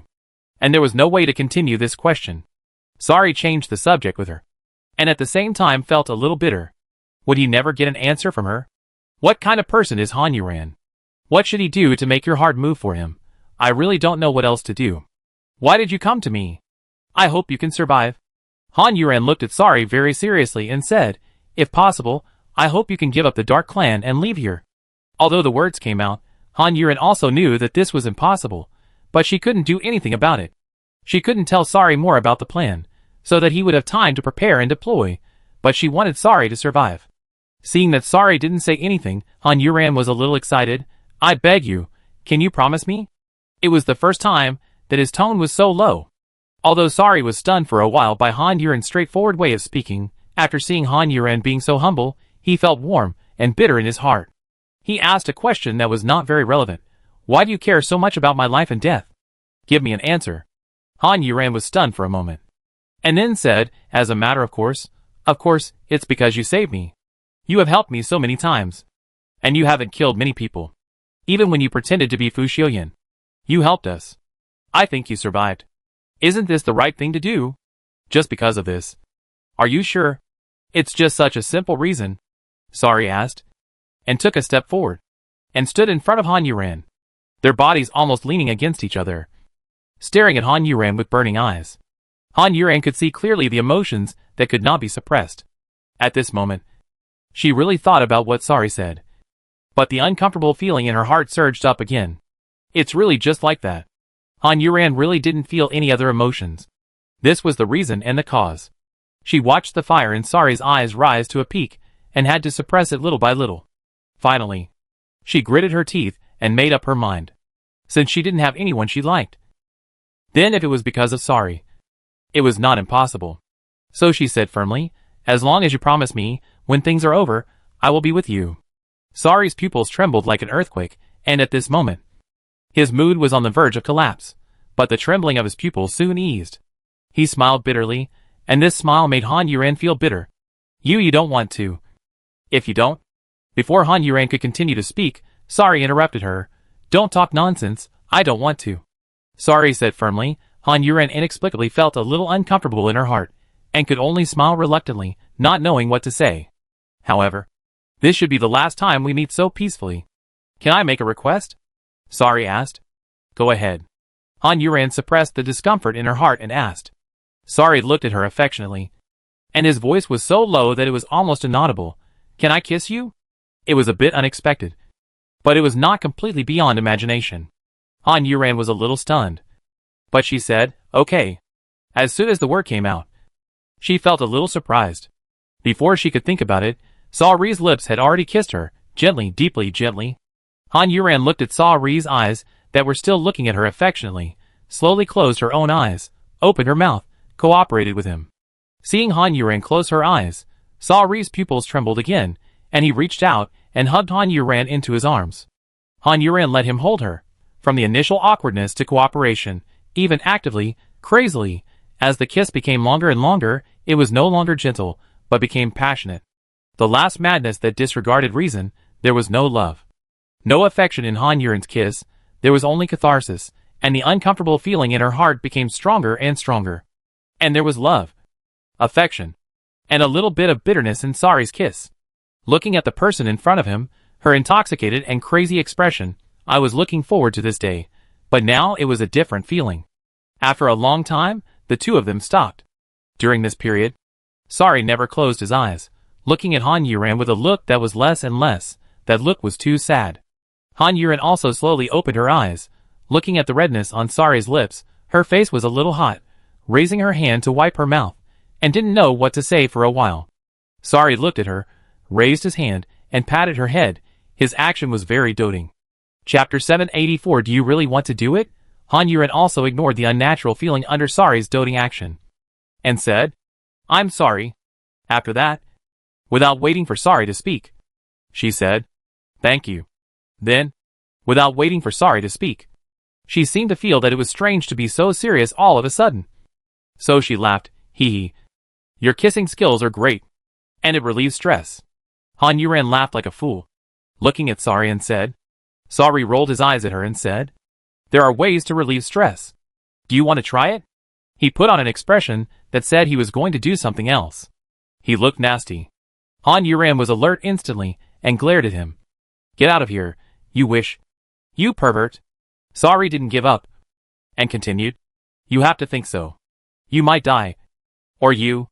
When he said the last 4 words, Sari bit his tongue especially hard. Although he didn't want to say such words, this was something he had to face. It was very likely to happen. When Han Yuran heard these 4 words, she didn't feel anything, because she had thought about this kind of thing a long time ago, and she had thought about it many times. So she was no stranger to the word death, and she could take it calmly, especially when things had developed to this point. The other side of the Sari has continued to say, so, think about it. If you have never had the experience of making love in your life, isn't it incomplete? What a pity. Han Yuran didn't expect that he would still answer this question, and talk to her so directly. This guy is getting more and more shameless. So she suddenly had evil thoughts in her mind, and smiled evilly. Seeing this, Sari knew that she was going to say something bad again. Hey, let me ask you. Are you still a virgin? Han Yuran was afraid that Sari, the alien, would not understand after asking. So she kindly explained, virgin means that you have not done it with anyone, whether it is a man or a woman. Han Yuran was even very mean to include men in the question. But unlike humans, the Dark Tribe can only have one partner in their lifetime. Of course, he is an exception as the Great Demon King. However, although he is an exception, he has no favorite women. Sleeping with him casually is a bargain for those women. So he replied calmly, yeah. What's wrong? Haven't you done it with others? How do you know I haven't done it with others? Han Yuran said deliberately. To be honest, she didn't want others to think she was an old virgin. But after hearing her say that, Sari exploded all of a sudden. His momentum was simply terrifying, but he managed to suppress it, because from the information he got about Han Yuran, she had never had any man. But he knew it, after hearing her say that, Sari still couldn't control his anger. Han Yuran was frightened by his sudden momentum, and asked with a vigilant look, what are you doing? Why are you lying? What right do you have to say I'm lying? Han Yuran was unwilling to be exposed by Sari, and was still holding on shamelessly. Sari took a step forward and hugged Han Yuran again. Han Yuran did not struggle, and let him hug her. He had already kissed her. So he just hugged her. There was no need to be pretentious. Because I have checked your information, Sari replied confidently. Han Yuran was really surprised. His eyes widened and he cursed, you pervert. Tell me, why did you lie? Sari asked persistently. It seemed that he really cared about this issue. I'm happy, Han Yuran said proudly, and turned her head away, refusing to answer the question. But Sari reached out, and grabbed Han Yuran's chin and twisted Han Yuran's head again, forcing him to look at him, staring into his eyes. Don't tell such lies in the future, Sari said domineeringly. And no one knew what identity he used to warn Han Yuran. So Han Yuran asked bluntly, why should I listen to you? Because we have already kissed. This answer made Han Yuran speechless. And she actually felt that what the other party said made sense, which made her speechless. Seeing that she was speechless, Sari was very proud, but it was only for a moment. He looked at the sky, and estimated the time. He didn't have much time to chat with Han Yuran. So you are not allowed to lie again, unless you and I really did it, then you don't have to lie. Sari laughed and hugged Han Yuran with both hands, wanting to rub her body into his own. Are you ejaculating? Do you have so much time to do it? Han Yuran asked. Sari distanced himself from Han Yuran, and looked at him in disbelief. Do you really want to do it? Han Yuran fell silent for a moment, and just looked at Sari. She didn't know. She didn't really want to do it, or even had no such idea at all. But she felt that Sari wanted to do it very much, and wanted her very much. And just as Sari said, both of them could die at any time. And maybe if they missed this chance, they would really have no chance. So she looked at Sari and asked seriously, do you really want to do it? Sari looked at Han Yuran, and from the other's eyes, he felt that as long as he said I want to this time, Han Yuran would definitely agree. So he hesitated at this time. Selfishness and reason were fighting each other. He really wanted to have the woman in front of him, but reason told him not to do this. In a fruitless future, it would hurt Han Yuran. He couldn't hurt Han Yuran. His hesitation was seen by Han Yuran, but made Han Yuran feel more distressed for him. At this time, he still couldn't bear to hurt himself. After waiting for a while, Sari finally showed a helpless smile, lowered his head, kisses Han Yuran's forehead, extremely gently. Let's not do it, the time is too short, I'm too strong, I can't fully exert my strength in such a short time.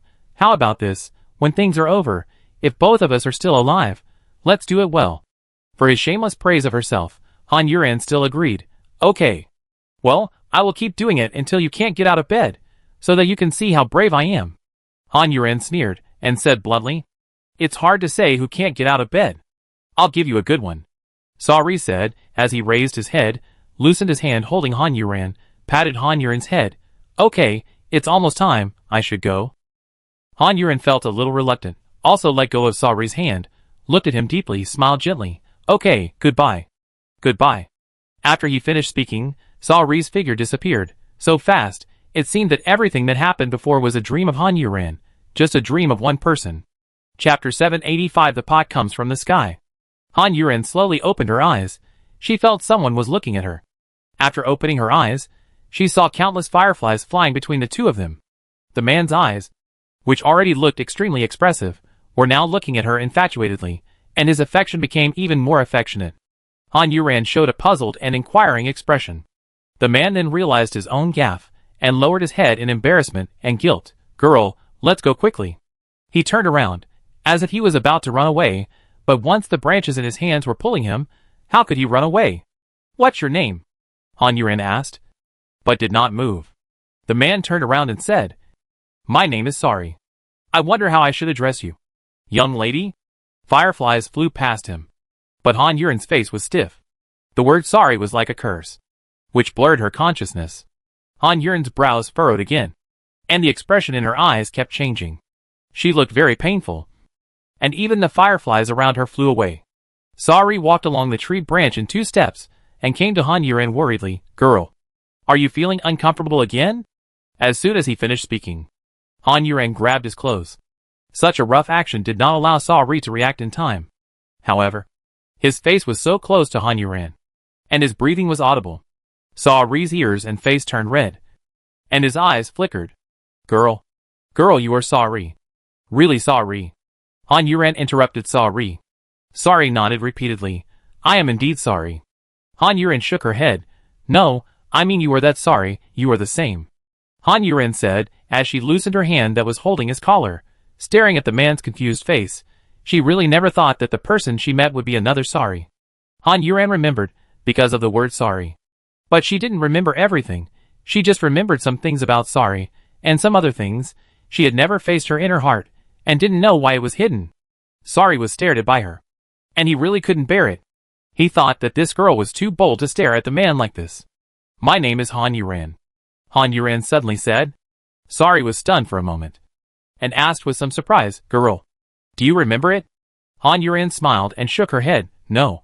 I just remembered my name. Sorry was disappointed at once, but quickly adjusted his expression and comforted Han Yuran. Girl, you have remembered your name. Take your time, and you will remember everything. When Han Yuran opened her eyes in a daze from the darkness, she only had one feeling. That is, the air lingering in her mouth and nose was so fresh, and there was a faint sweetness. Han Yuran felt a little strange. Is there such a good environment on Earth? Am I in someone's room? But the blue sky, the floating white clouds, the warm sun, the blowing wind. This is definitely not someone's room. Whose room is so big that it can even fit the sun? Then where am I? Han Yuran began to panic. He sat up suddenly from the ground, mobilizing all his brain cells, trying to figure out what was going on. But when she used her brain, she suddenly found that she couldn't remember anything at all. Not only that, she suddenly had a severe headache, which was as painful as if it was about to explode. She screamed in pain, and covered her aching head with her hands, with blue veins exposed. What's wrong with you? The sudden bass voice called Han Yuran out of her thoughts. Han Yuran looked up at the source of the voice. Her eyes were bloodshot, full of murderous aura, and her breath was very heavy. This look startled the person who asked the question. He was slightly surprised and did not quite understand what was wrong with this woman. It seemed that she was greatly stimulated. Han Yuran stared at this face, and was a little confused. She felt that this face was very familiar to her. Very familiar. But she could not remember who this person was. Not only could she not remember who this person was, but she did not even know who she was, where she came from, where this was, and who the person in front of her was. She did not know everything. Han Yuran took a few deep breaths and slowly put down the hand covering her head. She stared at the handsome man and said, Sorry, I seem to be sick. She lowered her head and looked at the aqua green gauze skirt on her body. She felt so strange, and the shoes on her feet were also so strange. She looked at it in a blink of an eye. The sleeves of her clothes were fluttering, which was very exaggerated. She continued to look up at herself. It was actually a tube-top dress with flowers embroidered on it. Her hair was so long that it fell to her waist. Han Yuran raised her hand again in confusion. There was something stuck in her head. After she grabbed it and pulled it out, it turned out to be a hairpin with carved patterns. Han Yuran turned the hairpin around in her hand, and felt that she knew these things. The man beside her kept watching her movements and felt that her every move was strange. He had to come to this forest almost every 3 or 5 days to collect herbs, and he had almost never seen anyone here. Today, he met such a strange woman. What's wrong with you? The man asked. He was best at medicine. As the saying goes, a doctor has a kind heart. seeing a weak woman like her in this wilderness. He was worried. I don't remember anything. Han Yuren stopped thinking about the hairpin in her hand and looked at the man. She saw the beautiful eyebrows and perfect outlines. She was very familiar with him. But the person he was familiar with didn't have this sunny feeling. And he wouldn't smile so gently. Do you have a brother or a younger brother? Han Yuren asked again without waiting for the man to speak. She didn't have any thoughts, but subconsciously, she always felt that there would be such a person who must know her. The man was a little stunned by Han Yuren's question and shook his head. I don't have any brothers or sisters. After he finished speaking, Han Yuren looked very disappointed. Michael rarely left his room. Only the Legion was punished. Their kings were free, not to mention that he was the third prince, only the Great Demon King, and the second prince, who had benefited from the Great Demon King. He could reach the position of the third prince because of his strength, and his mother's strength. His mother herself had no strength, and could be said to be the lowest level of the Dark Clan. However, his mother was lucky, and was favored by the Great Demon King and the King of the Dark Clan. Chapter 786. Everyone understands. Han Yuren was melancholy for a moment. This dream made her feel uncomfortable. Sorry left this time. I guess there will be some movement, which is the final explosion. Han Yuren thought, so she stayed in this place, quietly waiting when she needed to appear. And in the Forest of Despair, whether it was the Miracle Maker or the Holy Temple, they no longer had the sacred fragments in their bodies, and they could no longer go without food or water for a long time. So they could not stand here and watch the East District. The old monster in the Forest of Despair said, "You are useless here. Go back." His words were not polite, but they were true. The faces of the miracle workers were all dark, and they had completely become wastes that could only be slaughtered. Although they were unwilling, they had no power to change the fact. Forget it. Go back, Wusu said, and turned around to leave. Seeing this, Jin Shishi knew that it was useless to stay here, but he was still worried and left. How about, let's keep people here, Jin Shishi suggested.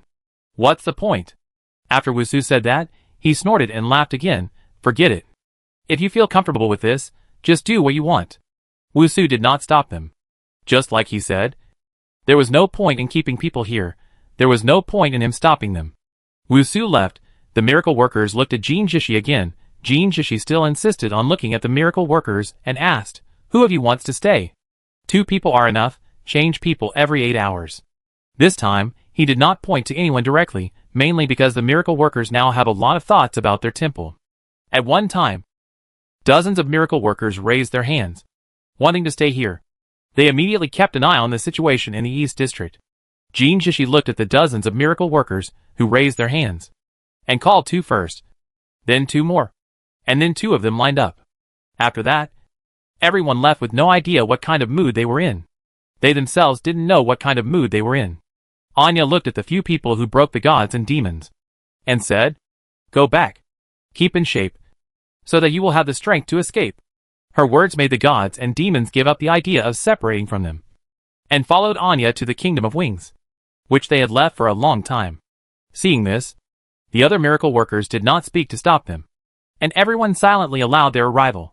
The few people who broke the gods and demons walked into the Kingdom of Wings so peacefully again, and they were filled with mixed feelings and quite touched. The Light Clan showed up so powerfully, but the whole earth passed peacefully that night, which was beyond everyone's expectations. Originally, they thought that they would just do something directly after showing up so powerfully. But although it was peaceful that night, the hearts of the people, the 3 clans, no matter which clan they were from, were not at peace. The next morning, Sun Jiar took people to the Forest of Despair, and it can be said that she was very active, and the Great Demon King didn't even need to urge her. Brother, early in the morning, Sun Jiar led about 100 people of the Light Clan to the Forest of Despair. Lucifer hurried to Sari to report to him, wanting to hear what Sari thought. By the way, what else did Sun Jiar say? The Great Demon King told them to do something. As guests who are well taken care of, they must do their best to solve the problem. But if that is really the Forest of Despair, the Great Demon King should also know the power of the Forest of Despair. Then she really has no way to do anything. Lucifer sneered disdainfully as he spoke. I think she's just pretending. Everyone knows that's the Forest of Despair. There's nothing we can do. After Lucifer finished muttering to himself, he looked at Sari. Brother, what do you think? You've already said what I think. What else can I think? Sari was half lying on the sofa, supporting his head with one hand, rubbing his eyebrows with the other hand. Lucifer came in early in the morning and disturbed his sleep. I just came back from Han Yuran, and I finally suppressed my desire. Thinking of the future parting ways with Han Yuran, I had a severe headache. I finally closed my eyes for a while, and this guy came in and talked so much nonsense to me. Don't we need to send someone to keep an eye on them? Lucifer asked. Is there anyone in the Dark Clan who has the ability to keep an eye on them? Won't Sinjar find out if we keep an eye on them? Sari opened his eyes slightly, with a cold and piercing gaze, and this question made Lucifer speechless. He felt a little embarrassed with his flickering eyes. Even if he was not happy about it, he had to admit that Sinjar was really powerful, just like his big brother. Not only was she smart, but her fighting ability was also insane. He could fight with Sinjar, but he couldn't follow her without being discovered. In the morning, they had said hello and left. If he followed them and was caught, it would be really embarrassing. It would be more than embarrassing. It would be a slap in the face. Looking at Lucifer's sad face, Sari rolled his eyes in disdain and closed them again. You also said that it was the Forest of Despair. What's there to worry about? The Forest of Despair is strange. I think there is someone who can control it. Otherwise, there is absolutely no way to run back and forth between the earth and the star of gods and demons. Lucifer narrowed his eyes and pinched his chin in thought, saying, what if they form an alliance with a person who can control the Forest of Despair? Thinking of this possibility, Lucifer suddenly became nervous, almost stood up from the sofa, and rushed to Sari. Absolutely not, Sari said confidently without even opening his eyes. Lucifer was a little confused by his confident attitude. Before he could ask, Sari continued, don't forget, I've been in there before and came out. Okay, get out now. I need to rest. After hearing Sari mention this, Lucifer suddenly remembered that it was indeed his elder brother and Han Yuran and their group who had all been in the Forest of Despair. And all of them came out without missing a single one. He felt a little relieved, and finally left with tact. If he didn't leave, Sari would have taken action.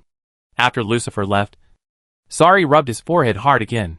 He was really annoyed. Fortunately, he fell asleep again after a short while. Lucifer ran into Michael, who was waiting for him not far away. He smiled and said, did you get scolded? It's okay. It's not a scolding, Lucifer said. For Lucifer, he was not scolded today. How long will Sinjar come back? It should be soon. After all, it's just a show, Michael replied. Everyone understood the significance of Sinjar's trip. Chapter 787 Unexpected. Sinjar led her 100 people and marched towards the Forest of Despair. Each of them looked a little nervous and a little excited, but they were not afraid. They didn't seem to be going to solve any troublesome problems, but just to have fun. And the people of the Light Clan, who didn't have the chance to leave, really envied the 100 people who were led out by the princess. Because this is a completely unfamiliar planet, and they came here as the occupying and taking over, so they regarded the earth as a gift in their hearts. A gift they had snatched. Of course they were more curious about what it looked like. However, the 100 or so Light Clan members who went out, after walking for a while, went from being excited at first to being disappointed. It seemed that they were not satisfied with the gift, or even very dissatisfied. There was no way around it. The Light Clan could not stand the filthy environment the most. The original environment of the earth was already very bad. And then it experienced so many changes. Countless people died. And the arrival of the Dark Clan made the environment of the earth even more smoky. It would be strange if the Light Clan liked it. Sinjar frowned and looked at the surrounding environment along the way. Thinking in her heart, it is estimated that in the future, it will be a time-consuming and labor-intensive task to purify the earth. It seems that in the hearts of all the Light Clan members, the earth has become theirs. After all, compared to the Dark Clan, who don't know much about the situation of the Star of Gods and Demons, the people in their Light group know what happened to the Dark Clan king. So when they looked at the Dark Clan here, although they couldn't help but snicker in their hearts, they still had to control themselves and not show their true colors. But sometimes, looking at their eyes, they couldn't help but reveal a trace of ridiculousness and sympathy. Soon, they came to the extremely obvious forest. There was no need to look at the trees for a second time, to be sure that it was the Forest of Despair. And the 2 miracle workers guarding the Forest of Despair hurriedly ran back to call for help. And the remaining one, with a nervous heart in his throat, watched the group of people shining with white light falling from the sky, and they were separated by such a strange forest. This distance really made him feel scared and uneasy. Soon, the miracle workers and the holy temple came out in large numbers, making the ordinary people of the Wing country stunned and confused. I don't understand why neither the miracle workers nor the holy temple used their abilities these times, but ran and walked. And the important thing is that they looked very anxious. Some people vaguely guessed a possibility, but this possibility was too scary, and they didn't want to think about it any further, even if it was just deceiving themselves. The Light Clan was not as calm and composed as humans imagined. For them, the Forest of Despair was also a terrifying existence. They even fell from the sky when they were nearly 1,000 meters away from the Forest of Despair. All the Light Clan members looked at the place where they landed with disdain, but they had to stop here. They looked at the Forest of Despair in front of them. It was indeed the Forest of Despair, but the Forest of Despair in front of them was a little different from the one in the Star of Gods and Demons. Each tree was much taller. They looked up along the trees, and even had the illusion that they saw the sky but not the treetops. Princess, this must be the Forest of Despair. Shu here, who was following Sunjiar, stared at the Forest of Despair and said. Sunjiar nodded. Then there is no other way. It seems that we will disappoint the great devil. Sunjiar laughed as she said this. You wait here, I will go and take a look. Sunjiar was about to walk towards the Forest of Despair. Shu here saw this and quickly stopped her. Princess, it's the Forest of Despair. It's better not to get too close. When Shu here said this, he was still looking at the Forest of Despair with vigilance. It seems that he is quite afraid of the Forest of Despair. Sunjiar said. It's okay. She insisted on walking towards the Forest of Despair. Shu here said anxiously. Then Princess, I'll go with you. No need. Shu here sighed in frustration after being rejected again. But even so, the other members of the Light Clan did not dare to laugh at him. What's more, they did not even think of laughing at Shu here. They were so envious. Shu here had been with the princess for so many years. His future was limitless. Both now and in the future. They could not compare. They all wanted to hug Shu here's thighs. Sunjiar had already arrived in front of the Forest of Despair. Looking at this legendary forest, she reached out to touch a tree trunk. Her action made the hearts of the people of the Light Clan tense. And the old monster in the Forest of Despair watched Sunjiar's actions through all obstacles. I have investigated your information. No, it should be said that there is information about you in the Book of Light. After Sunjiar took it back, she suddenly spoke, while licking the sticky feeling on her fingers. A hint of surprise flashed in the old monster's eyes. Although Han Yuren had shown him the Book of Light, he couldn't understand it. He didn't expect that it actually recorded things about himself. Sunjiar quickly continued to talk, solving the old monster's doubts. The Book of Light records the demise of the gods and demons, as well as your existence. You want revenge, right? Use Han Yuren? Although Sunjiar was asking questions, she actually spoke in an affirmative tone. Then she smiled disdainfully. Just for lying on Han Yuren? You want to change the world. No wonder your god and demon clan perished. You are so naive. It is against the will of heaven if you don't perish. She said this very bluntly. Even a little too much. She said this to the orphans whose race was wiped out by their ancestors. I really didn't expect that this seemingly harmless woman could be so vicious. The black smoke condensed into the body of the old monster in the Forest of Despair floated back and forth, and was about to be dispersed by the air. But Sunjiar, who was standing outside, continued to say, this princess wants to see what waves you and Han Yuren can make. Back then, your god and demon clan destroyed my ancestors. This time, you will still be destroyed by Sunjiar, a member of the Light Clan. When Sunjiar said this, the momentum around her soared, and she was full of domineering. She raised her eyebrows and said, this time, this princess will make your god and demon clan completely destroyed. Chapter 788 The Figure in the Dark. Sunjiar sneered as she spoke, and her eyes seemed to pass through the Forest of Despair, looking at the humans behind the Forest of Despair. As for humans, we'll keep you for now, which is also our compensation to you humans from the Light Clan. Sunjiar silently said this in her heart and did not stop, turned around and walked back, and finally Shu here, who had been worried, let go of his heart after seeing her return safely from the Forest of Despair. Princess, what should we do next? Shu here asked. Of course, I have to go back and explain to the great demon king. After that, it depends on how the Dark Clan arranges it, Sunjiar said with a confident smile on her face, and returned to the East District. The Light Clan quickly followed. Compared to here, they would rather prefer to stay in the building that they have purified. Outside, the smell and environment are too uncomfortable for them. Han Yuren looked up at a white light passing by in the distant sky. In such a short period of time, there was no fighting in the North District. It is estimated that since the Light Clan did not take action, there would be no trouble for humans. Why did the Light Clan come all this way? Han Yuren muttered in confusion. The Light Clan came back so quickly, and they were all unharmed. Lucifer, who had been standing with his arms folded waiting, saw them and said, "Oh, the princess is really amazing. She solved such a big problem in such a short time. And they were all unharmed. The Light Clan is really amazing." "Amazing," he said seriously. And the faces of several Light Clan members became more and more unfriendly. Sun Jiar waved her hand, and Shu Here led the tribesmen away. Sun Jiar then said to Lucifer, "Second King, you praised me wrongly this time. The reason why they were unscathed and so fast is because that forest is the forest of despair." When Sun Jiar saw it, she found it funny. With so many people in the Dark Tribe, even the Great Demon King didn't see it. It's really... Sun Jiar doesn't know what to say. Oh, Lucifer didn't blush. And he deliberately dragged out a long tone without any shame, pretending to be surprised. "Ah, it turns out that it is the forest of despair of the Star of Gods and Demons. It actually came here. I can't believe it. It's beyond my expectation. I dare not think about it. Haha. Then I really troubled the princess to make an extra trip. It doesn't matter. I wonder if the Great Demon King has time. What does the princess want to talk to my elder brother about?" Sun Jiar said, as if it was a matter of course. "Of course. I will discuss with the Great Demon King what to do next." Lucifer immediately showed an even more surprised look.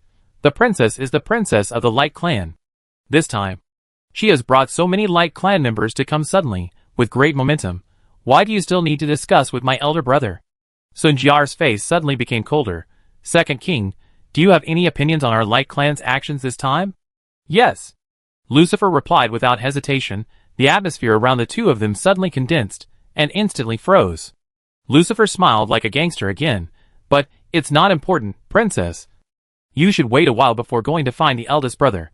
The eldest brother is resting, and the princess has also made a trip. It's time to rest."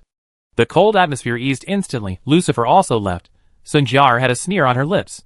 Looking at Lucifer's leaving back, she looked down on him in her heart. The one she disliked the most in the Dark Clan was Sari. She also disliked Sari's brother. Especially since the other party was not as smart or powerful as Sari, she looked down on him even more. Why would he talk to him like this normally? I'm too lazy to even say it. As soon as Sun Jiar turned around, she saw a smiling face, looking at her calmly. "Michael!" Sun Jiar's evaluation of Michael was much higher than that of Lucifer. Seeing the other party showing her a seemingly friendly smile, Sun Jiar also smiled, nodded, and went to the place belonging to their Light Clan. And Michael chased after Lucifer. "Hey, why are you blocking her?" Michael raised his hand and patted Lucifer's shoulder, and asked, with a slightly unhappy look. Lucifer paused, looked at Michael, who was catching up with him, said depressedly, "I just don't like her. You better not mess with her, you can't beat her." Hearing what Michael said, Lucifer stopped immediately, looking at Michael with an angry face. "I can't beat her, but I can cripple her." Michael shook his head seriously. "It's hard to say. Well, it should be hard to cripple her." "Michael!" Lucifer yelled the other person's name, grabbed the other person's clothes, and pulled him in front of him viciously. Suddenly so close, Michael's face showed a trace of strangeness. And he pulled Lucifer's hand away with a smile. "Okay. No more trouble. But to be honest, the big devil didn't ask you to provoke her. So don't provoke her." Hearing him mention the big devil, Lucifer agreed sullenly this time. "Okay. I know." After resting for a while, Sun Jiar found Sari. Sari also woke up, and was waiting for her. While the two were testing each other, and talking about some random things, Gu Shaoran was also quietly moving in the dark. Her figure appeared in the shadow of the city wall outside the East District. And in the darker part of the shadow, there was another shadow whose face could not be seen clearly. "I want you to follow my plan now." Although Gu Shaoran spoke, his voice did not spread out, but only transmitted into the ears of the shadow in the dark with strange sound waves. After that, the shadow spoke in the same way. "Do you really want to do this?" Gu Shaoran's face was immediately full of sternness. "Are you going to betray me?" "No. No. I will never betray you," the shadow in the dark replied, a little anxious. It seemed that he was really afraid that Gu Xiaoran would misunderstand. Gu Xiaoran then smiled, raised his hand, and touched the other person's face hidden under the cloak. That's right. Only you will never betray me. Betray my trust. Well, you stay hidden these days. The shadow in the dark reminded with concern. Okay. Don't worry. You just need to focus on doing your job. I'll go first. Waiting for your good news. Gu Xiaoran patted the shadow in the dark on the shoulder and left. The shadow in the dark looked at the place where Gu Xiaoran had stood before. Looked for a long time. And then sighed leisurely. Looking very worried. Very worried. However, no matter how heavy the worry was, it was carried on the shoulders at the moment of turning around and leaving, becoming a weight that could not be removed, and looked extremely heavy. Gu Xiaoran, who left, showed his figure in a ruin, looked in the direction of the East District, and showed a cruel smile. Chapter 789. The good show begins. Sari and Sun Jiar also ended their meaningless conversation. He lay on the sofa in boredom, feeling exhausted. If there hadn't been a problem with the Dark Clan King, he would have wasted so much time with Sun Jiar. That fake woman. When he thought of this problem, Sari was so angry that his long legs clanged down on the coffee table. He rubbed his brows with one hand. Dark Clan King, I will give you another 7 days. If you don't make any movement within 7 days, I will follow my own path. But he didn't have to wait for 7 days. Things changed, and it was a major change. However, this incident was a blessing in disguise for the Dark Clan. But it was a disaster for the Light Clan. It happened on the 3rd day after Sari made that decision. The building that already belonged to the Light Clan suddenly collapsed. It shook all the Dark Clan out at once. Even Sari left his room and looked towards the Light Clan. What's going on? Sari asked Lucifer beside him. He knew that these days, since the Light Clan came here, Lucifer had been observing and staring at them all the time. He had not stopped them. So he asked Lucifer now. But Lucifer shook his head. But he could not hide his excitement. The misfortune of the Light Clan was what he liked to see. And it was a big deal. It was bad luck. I don't know what happened either. Brother, do you know? Unexpectedly Sari, who was asked back by Lucifer, looked at him with disdain. You are here every day. But you don't know anything. Lucifer was slapped in the face. And scratched his head with some embarrassment. Well, brother, I can only watch from the outside every day. How can I know what happened inside? While the two of them were talking casually, the Light Clan members struggled painfully to crawl out of the broken buildings. And only a few of them could barely stand tremblingly. Even Princess Sun Jiar was pale, and walked out of the building with a painful look. She saw Sari and the Dark Clan at first sight, and said immediately, the Light Clan encountered an accident, and the Great Demon King led the Dark Clan to protect them. This princess is really grateful. All the people of the clan should get up quickly. Now the Great Demon King will laugh at you. She wanted to block the Great Demon King's way and words with one sentence. And the people of the Light Clan also endured the discomfort and pain in their bodies, and forced themselves to get up from the ground. Are you ready? Sari asked the white-haired big-wave beside him. Just wait for the order from the Great Demon King. The white-haired big-wave replied. He is now Sari's confidant. Then let's get started, Sari said calmly. Sun Jiar had been staring at him. Seeing this, she was anxious. Something had suddenly happened to the Light Clan.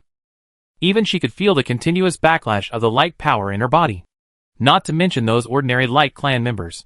It is estimated that they are more difficult to suppress. But what exactly went wrong? Why doesn't the Great Demon King speak? Sun Jiar endured the backlash of the power of light, and asked Sari. Sari showed a ruthless smile. For the dead, I want to say, Princess. Goodbye. After the words fell, the white-haired big wave beside Sari gave an order, and the dark tribes could not wait to kill the light tribes. This is the enemy of generations. Killing the light tribes is much more satisfying and exciting for them than killing humans. Great Demon King, are you dark tribes going to break the agreement? Sun Jiar asked. The Light Clan came uninvited, which is already a violation of the agreement.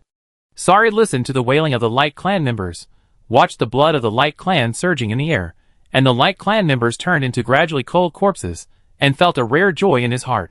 Unlike Sari's joy, Sun Jiar looked at the corpses, the screams, the fresh blood, and her heart was about to explode. But in the current situation, she was powerless to save the situation alone. She stared at Sari and said, I have already apologized for my previous rudeness. Is it possible that the good attitude of the Great Demon King in the past 2 days was just an act?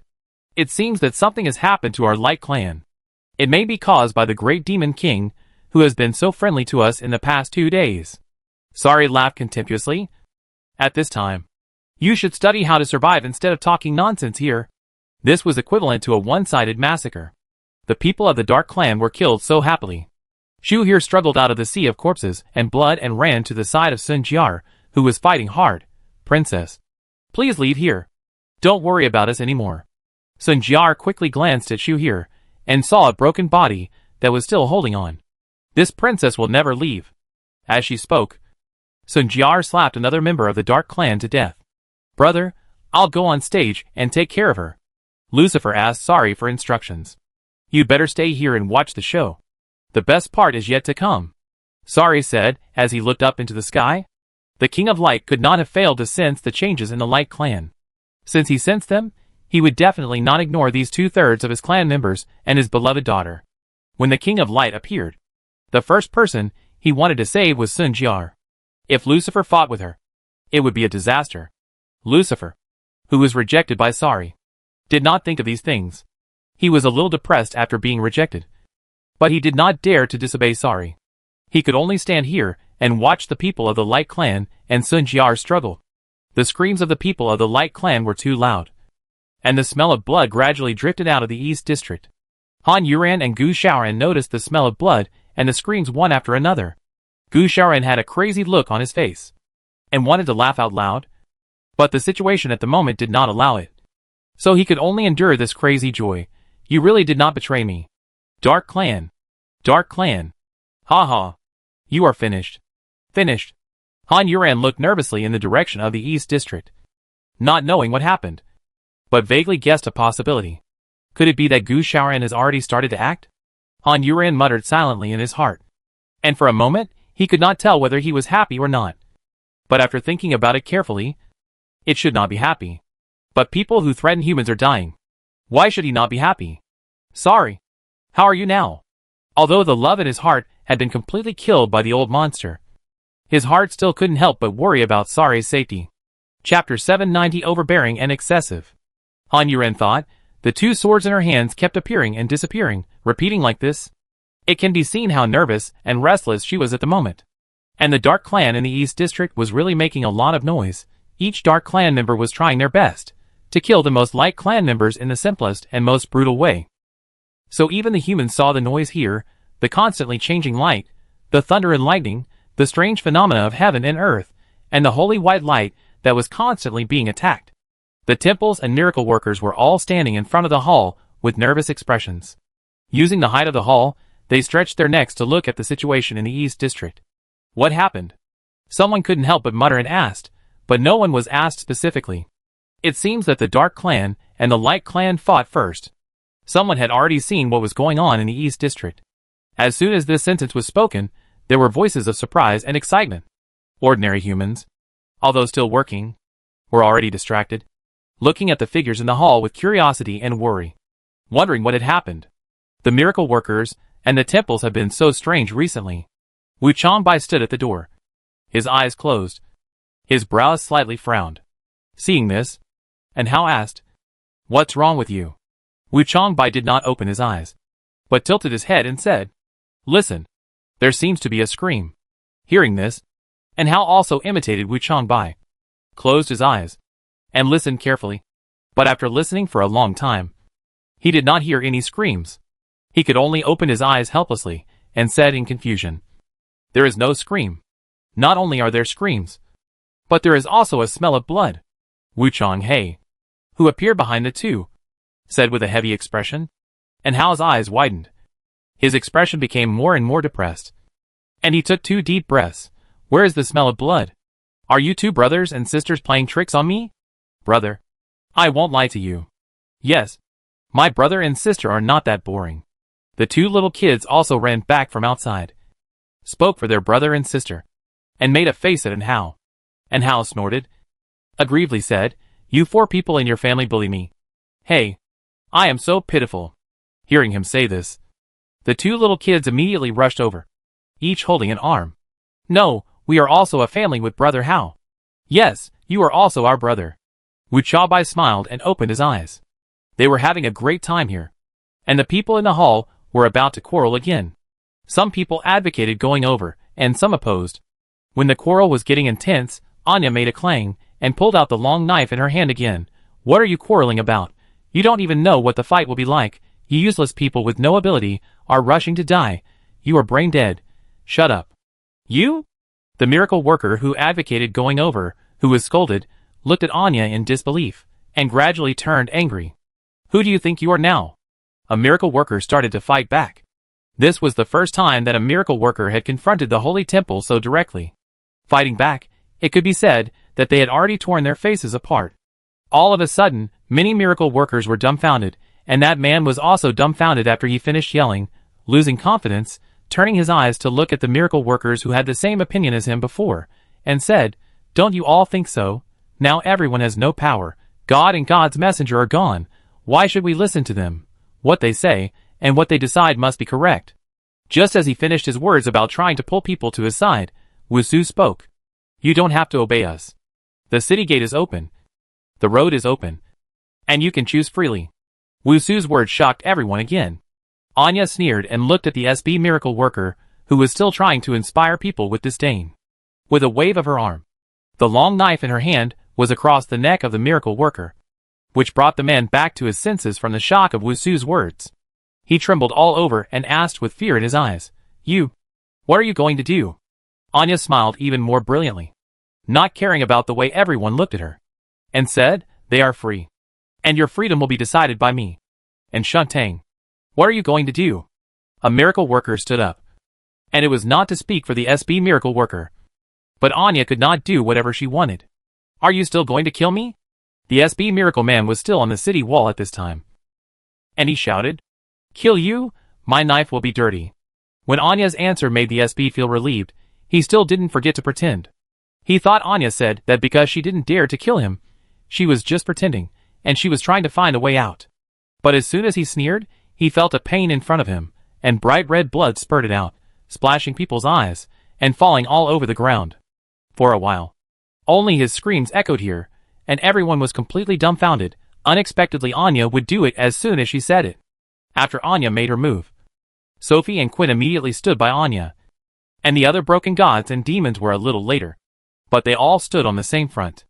SB, who was really chopped, raised his hand to touch his bloody chest, looked down, and when he saw the wound, he knelt on the ground with a scream, pointing his bloody hand at Anya. You actually did it. And Shuntang, what are you going to do? And Shuntang, if you don't give me a reason, this time you will be a saint. The reason is that Anya, don't like people scolding me, Anya said, and swung the long sword. And the blood on the long sword had long disappeared, absorbed by the long sword. Anya's answer was overbearing and excessive. It made everyone speechless for a moment. And that idiot was still screaming, and was already covered in cold sweat. Anya waved her sword, lifted the man's chin, looked down at the place, and continued to say, "Remember, I am a human." After that, she looked at the other miracle workers, without any fear and even with a hint of provocation. "Why do you have any objections? Do you think I should let that idiot scold me?" Everyone was speechless. It was obviously you who scolded him first, and even if the other party scolded you, you wouldn't be so cruel. And Shuntang, you are too cruel. Some people still couldn't stand it. For this fence sitter, I didn't kill him, which is already a leniency. When we were the Holy Hall, you were like this, and now you are like this. I feel disgusted when I think about these two faces. As Wusu said, the door is open, the road is open, and I want to go. Chapter 791. Anya's words slapped the faces of these miracle workers. Of course, many miracle workers were scolded innocently. For example, Hua Jianlei, Akashi, Bai Wuyo, and many miracle workers such as the 12th group never looked down on or resisted the current holy temple. However, they also knew that Anya was not scolding them, so they would not go and get scolded for no reason. After Anya finished speaking, she stopped looking at them and turned to look at the East District. Many miracle workers who were embarrassed left with embarrassed expressions. But fortunately, they also helped up the SB who was chopped by Anya and took him away to get treatment.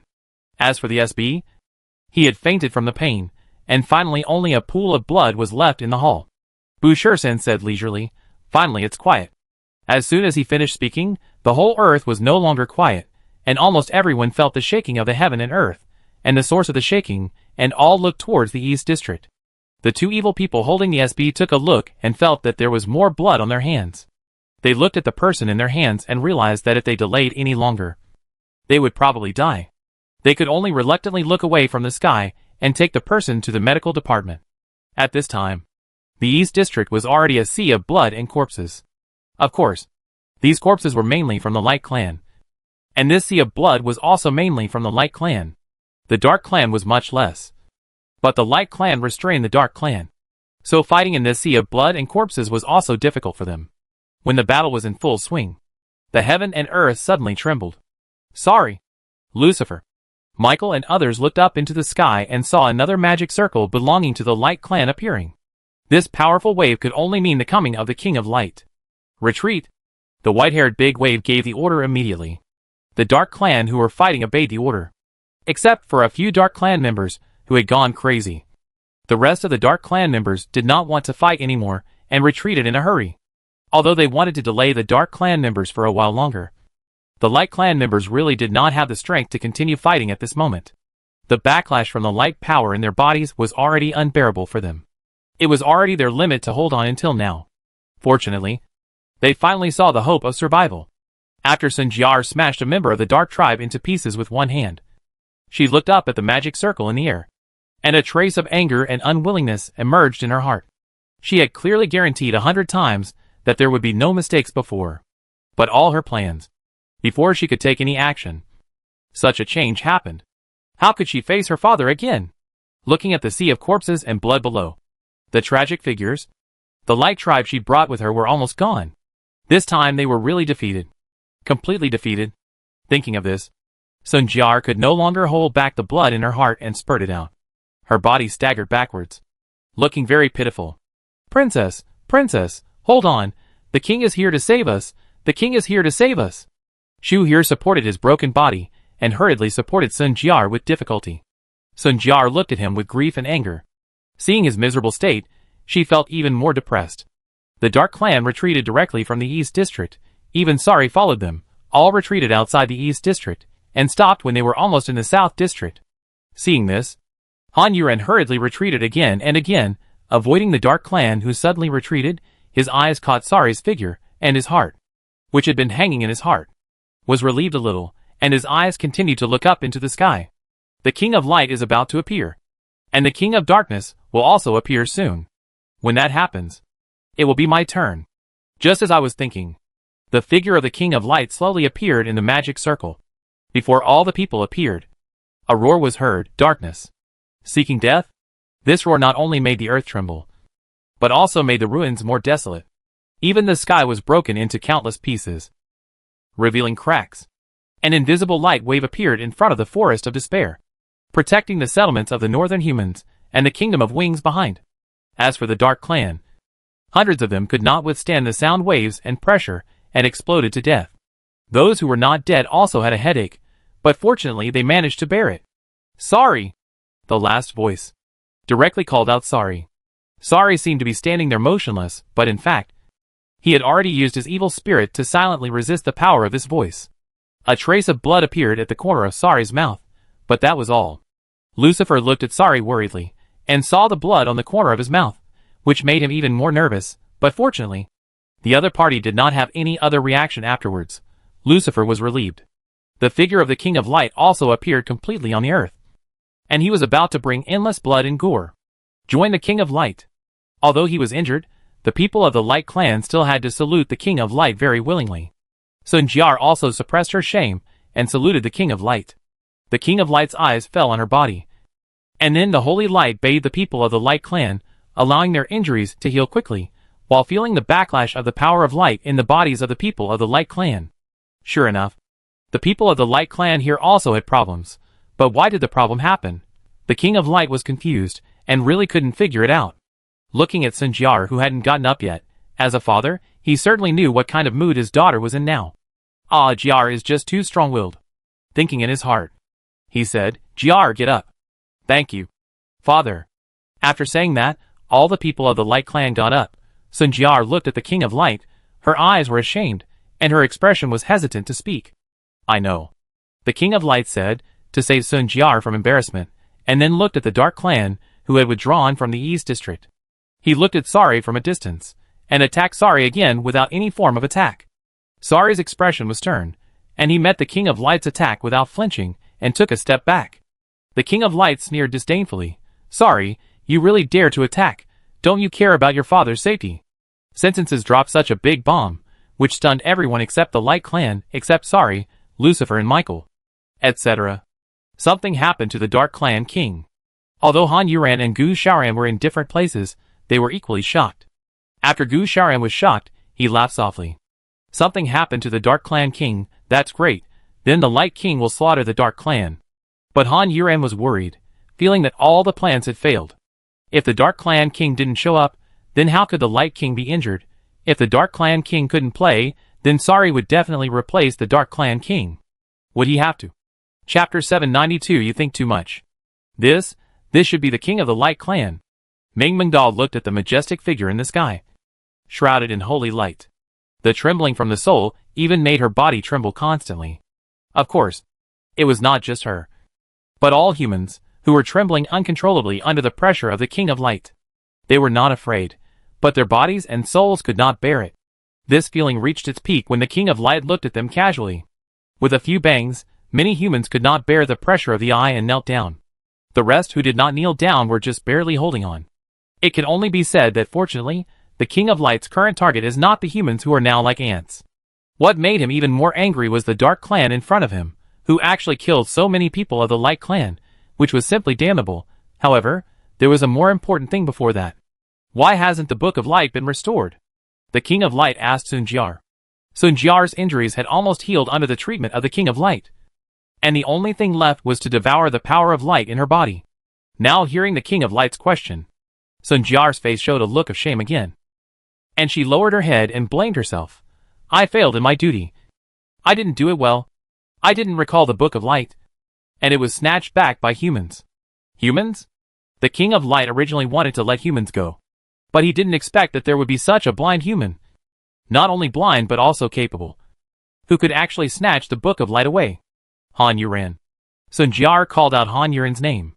The two did not hide their conversation intentionally, so both the Light Clan and the Dark Clan, as well as Han Yuran and Gu Xiaoran who were hiding in the dark, heard it clearly. When they heard the Light King mention the Book of Light, Han Yuran and Sari had already felt that something was wrong. As for Gu Xiaoran's guess, she didn't care. Han Yuran was not in her plan. Last time, the assassination failed, and he couldn't fight with her in that place to attract attention and get caught, so he could only think of a way to make up nonsense and leave silently. And I don't know what Han Yuran relied on, but she talked so much with me, and she exposed me, but she didn't fight me. Humph, you are so arrogant, you must die before Sari, make him sad, painful, worse than death, ha. It's her. It seems that the King of Light has already thought of it. If there is a human who has this ability, then who can this human be? When he finished speaking, his eyes fell on the hidden Han Yuran. Han Yuran was also looking up at him, and their eyes met instantly. After Han Yuran's mind was shaken for a moment, she calmed down and discovered a rather crazy phenomenon, which was that she was actually excited. That's right. This throbbing heart was indeed more excited than anything else. That kind of excitement even made her want to swing her sword and fight the Lord of Light. But she still suppressed this excitement with her calmness. But Han Yuran was always alert, ready to defend, attack, and guard against the King of Light. Sari was also worried at this time. The King of Light had been staring at that direction for a long time. Han Yuran must be there. Will the King of Light take action? If the King of Light took action, would he take action himself? Sari was tangled in his heart. The King of Light had not taken action against the Dark Clan yet. If he took the initiative to take action, Lucifer could not help but look at Sari, and he became more nervous. If Sari took action, he would not even be able to stop him. But would Big Brother take action? Big Brother, I have always believed in you. I believe that you are the most suitable person to be the king of the Dark Clan. Brother, please don't let me down, Lucifer said secretly in his heart. In this tense atmosphere, a war could break out at any time. The King of Light retracted his gaze and looked at Sari. Han Yuran was a little disappointed, and at the same time helpless. Why was he so warlike? No. It should be the inheritance of the gods and demons in his body that made him excited about being able to kill the light and dark tribes. Sari was relieved. Even for him. Sometimes, there were some choices that were not easy to make. Sari, lead your tribe. Kneel before me. And surrender to the light. And you can live. The King of Light spoke so domineeringly. And it seemed that he did not take Sari seriously at all. Not only Sari, but the entire Dark Clan was not taken seriously by him. The words of the King of Light made everyone in the Dark Clan angry. And they looked at the Light Clan members and the King of Light in the sky with hatred. Although they could not beat the King of Light, they would not retreat because it was related to the honor of their race. King of Light, you think too much. Sari replied calmly. The King of Light appeared here, and he was still so arrogant. It was estimated that the King of the Dark Clan had no power to turn the tide. No one knew what the Star of Gods and Demons had become. If they rashly returned to the Star of Gods and Demons with their people, they would not know what would happen. It would be better to stay on the earth, which they were familiar with. At least, there was no arrangement of the Light Clan here. Although Sari was replying to the words of the Light King, his eyes were scanning the bodies of the Light Clan members. Although their injuries had healed, their painful faces betrayed the conditions in their bodies. It was estimated that they were still enduring something. It was easier to beat the Light Clan members. The remaining one is the King of Light. But with the King of Light's strength, Sting and Michael should not be able to defeat him. I haven't received the baptism of the King's inheritance yet. So of course I am not as good as this old guy. The baptism of the King's inheritance is the inheritance of power. The inheritance of power from generation to generation. The gap is too big. I can fight desperately. But it is only one fight. And I can't kill him. However, if I can't kill this old guy, then I will kill all the members of their Light Clan. A commander without troops. I will give you this Star of Gods and Demons. And this earth. So what? Sari thought grimly in his heart. And a sneer appeared at the corner of his mouth. The Dark Clan will not be enslaved. And would rather die than surrender. The annihilation of the clan in the war is the glory of every member of the clan. Sari's answer made all the Dark Clan cheer. Helping Sari's prestige. And also helping his own prestige. So that he would feel more confident. Humph. The King of Light snorted coldly. You kid really don't have any manners to treat your elders. I really should teach you a lesson on behalf of your dead father. Dead father. This title is quite sensitive. And has a lot of meaning. I don't know if he said this on purpose, to confuse the Dark People, or if the King of the Dark People really turned into a dead ghost. Learn good manners first, before you brag. Sari said with a look of impatience. Chapter 793. Will you hold me? Arrogant! The Light Clan shouted in a low voice. He did not attack, but the attack had already reached Sari. Sari stomped his feet, and waved his hand forward. The evil spirit burst out in front of him, and suddenly dissipated. An attack was eliminated without form. The Light King sneered again, and when he spoke again, he was talking to the Dark Clan. It was your great demon king. He ruined your lives and the Dark Clan because of his own bravado. If you want to blame someone, blame your great demon king. The Light King was trying to stir up people's hearts, but when he finished speaking, the Dark Clan people responded with unceremonious and mocking responses. Shut up. Yeah, what are you bragging about? Stop talking nonsense. Our big devil, we listen to the big devil. Yes, the big devil wants me to die. I'm going to die now. The Dark Clan spoke very aggressively. They were going to start a war, without leaving any room for maneuver, and they actually spoke directly to the Light King. The Dark Clan was so rude, the Light Clan couldn't just give in so weakly. Their King of Light couldn't say these unpleasant words, so they said them on their behalf. However, they were suffering from physical pain, so they were not as confident as the people of the Dark Clan. And their voices were not as loud as those of the Dark Clan. It was originally a war that was about to start, but they didn't expect it to turn into a war of words. The people on both sides cursed more and more excitedly, and it became more and more unpleasant. And it was even a little unbearable to hear. Greeting the ancestors was already the most common thing. Han Yuran looked at the situation in front of him in a daze, while secretly changing positions, muttering in his heart, what is going on? Are these two tribes going to curse each other to death like this? This seems unlikely. For a moment, the tense situation became a little funny. Han Yuran stopped after changing places. Although he knew that changing places would be useless, he still changed places. Maybe a miracle would happen. Sari now hoped that both sides could curse for a while longer, to delay the time. In his heart, He still held a glimmer of hope for the Dark Tribe King. But Sun Jiar could no longer bear these dirty words, and raised her hand to stop the Light Tribe people. The Light Tribe people really didn't have the energy to curse anymore, and they were a little out of words. Now that they saw Sun Jiar stopping them, they shut up.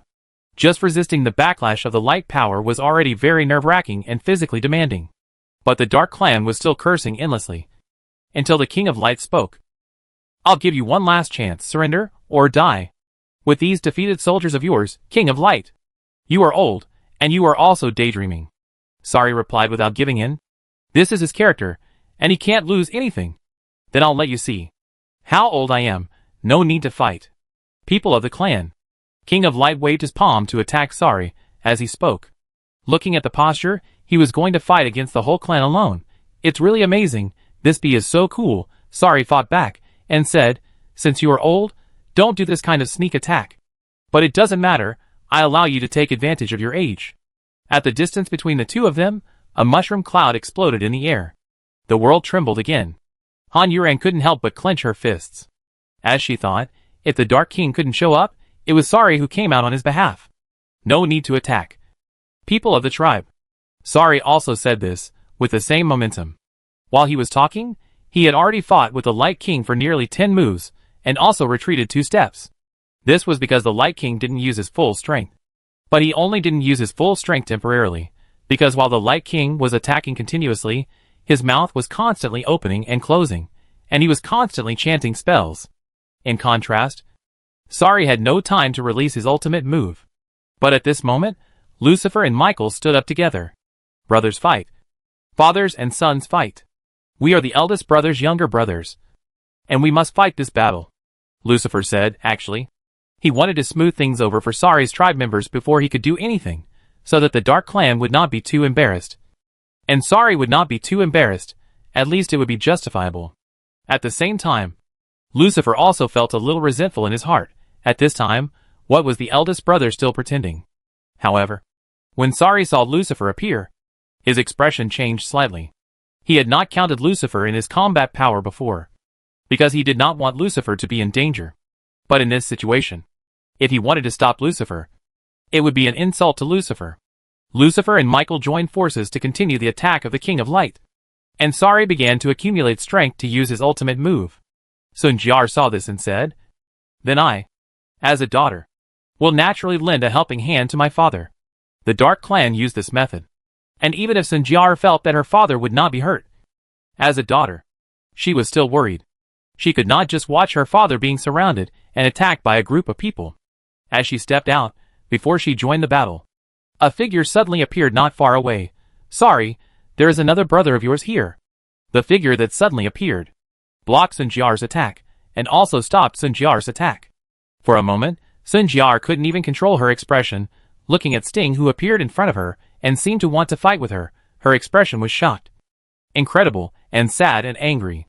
But what right did she have to be angry? That was his race. Why was she shocked? She should have stood for her race. But her sadness was so strong, so strong. His mind was disturbed for a moment, and the backlash of the power of light in his body became even more crazy. Sun Jiar spat out a mouthful of blood, and Wei Zhan had already shown signs of defeat. Jiar, the King of Light shouted worriedly. I'm fine. After spitting out this mouthful of blood, Sun Jiar felt better. She wiped the blood from her lips, and looked at Sting as an enemy. But when he vomited blood just now, why did the other party's expression tremble? Was he worried about him? Was he distressed? Hey, Sting sighed silently in his heart. Although the King of the Dark Clan felt guilty about him, the Dark Clan was always his destination, and he must die before the Dark Clan. As for Sun Jiar, Sting didn't know what kind of mood he was in now. If the other person's life was to end, he hoped that person would be himself, give her the least pain, even catch her when her body fell, and hug her once in this life. There can be no beginning with her life, then there should be an end. End you, or be ended by you. Just, if I die in your hands, at the moment of falling, will you hold me? Sting smiled bitterly in his heart. Sun Jiar's attack had arrived. Chapter 794 Don't Die. Without giving Sting time to think, he had to engage in defense, and then began to attack. The two people who clearly loved each other began to fight desperately. They attacked each other with sharp blades that attacked their hearts, hurting each other and themselves. For a while, the highest-ranking people from the two tribes had already begun to leave. Unlike the king of the Dark tribe, the king of Light had only 5 children. He once fought with a king of the Dark tribe and killed one of them. Yes, both of them died. That could be said to be the most tragic battle between the Dark tribe and the Light tribe in recent times. But because both of them had lost something, and 2 of them died, this incident did not cause a big war. There was another one who was crippled by Sting not long before that. And Sting was seriously injured. But he is still alive and kicking here, killing people everywhere, while his former opponent can only lie in bed and spend the rest of his long life. Now, there are only 2 people besides Sun Jiar.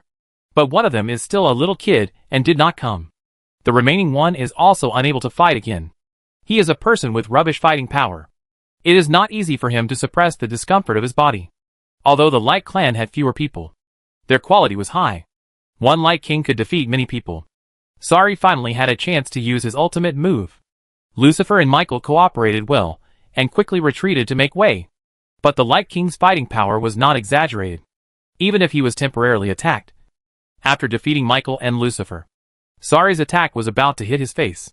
But even so, the Light King remained calm and easily resolved Sari's ultimate move with just one move. It was really too easy. So easy that everyone thought, this is not a big move. It is just a random move. It was so easy that the people on the Dark Clan side could no longer see hope. Humph. Stop struggling.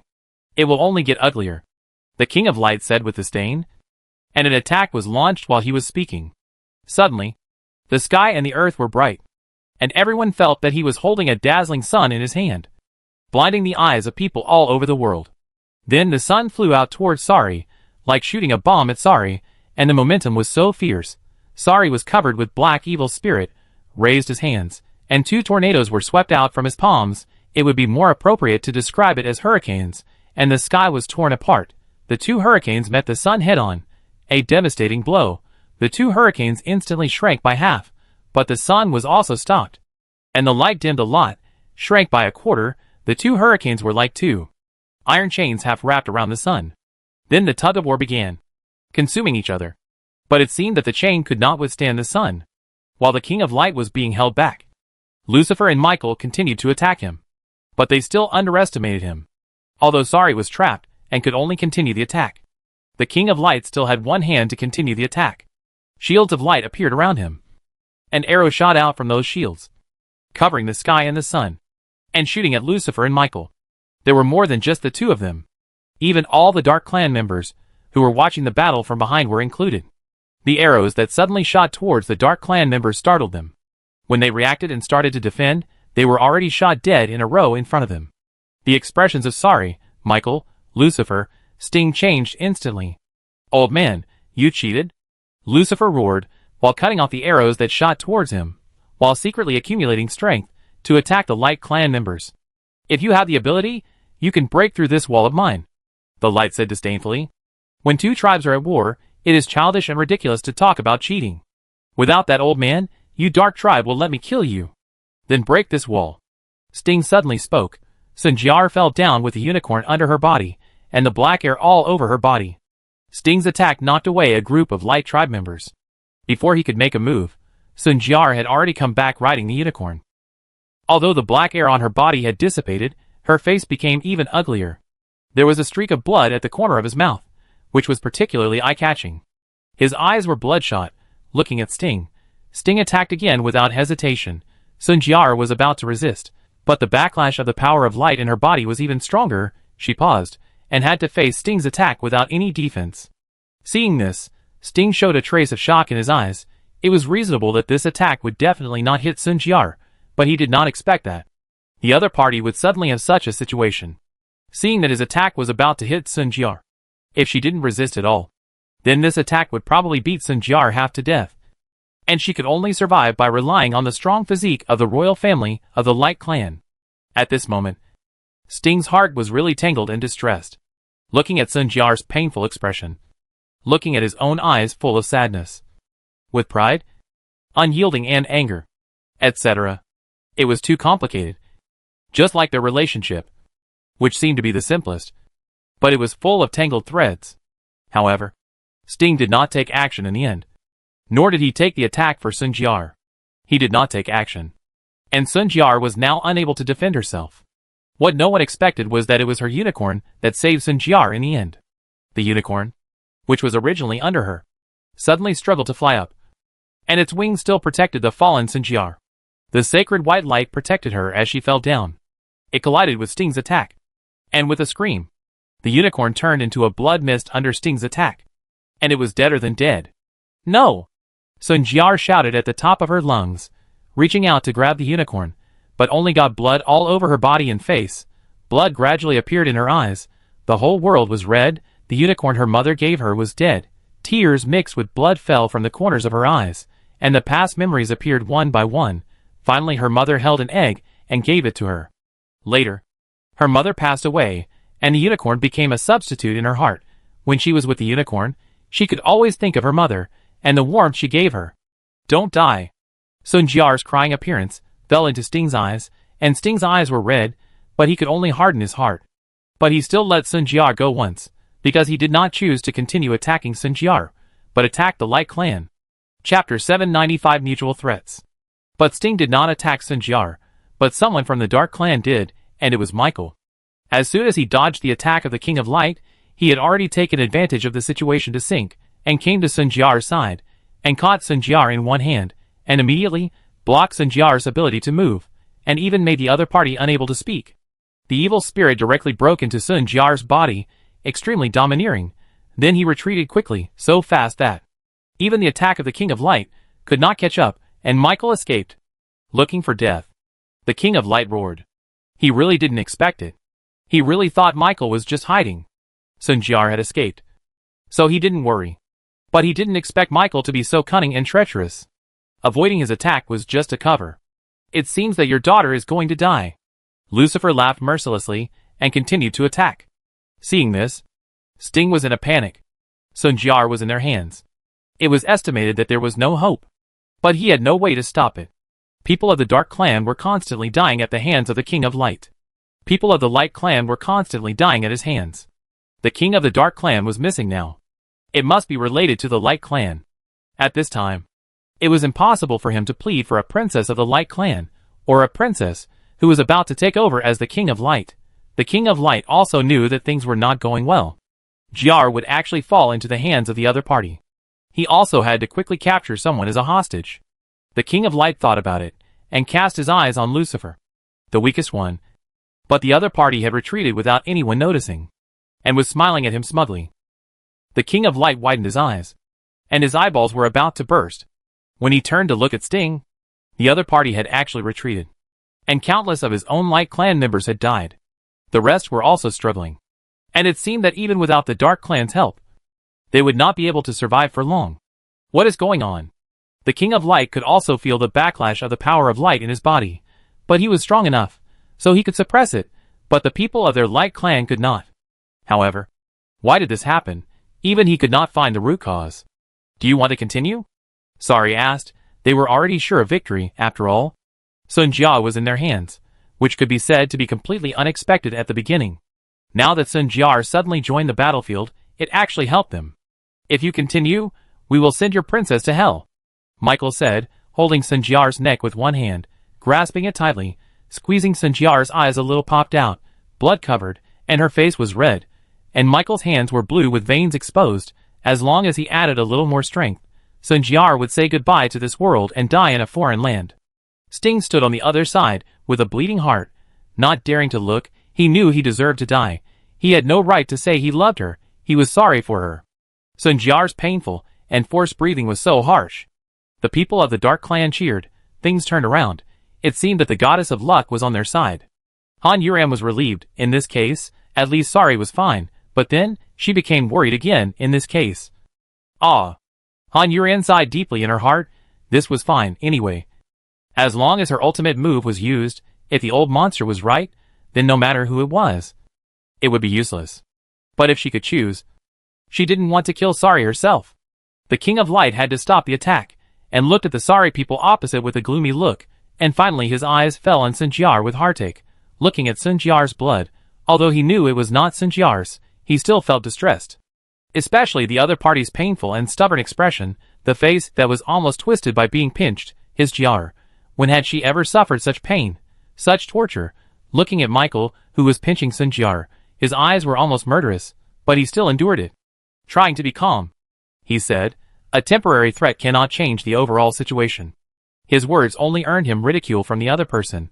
The overall situation is whether you want your daughter or your Light Clan. Of course, your Light Clan will eventually be defeated by us, but if you know what's good for you, your daughter can live, and your Light Clan can survive.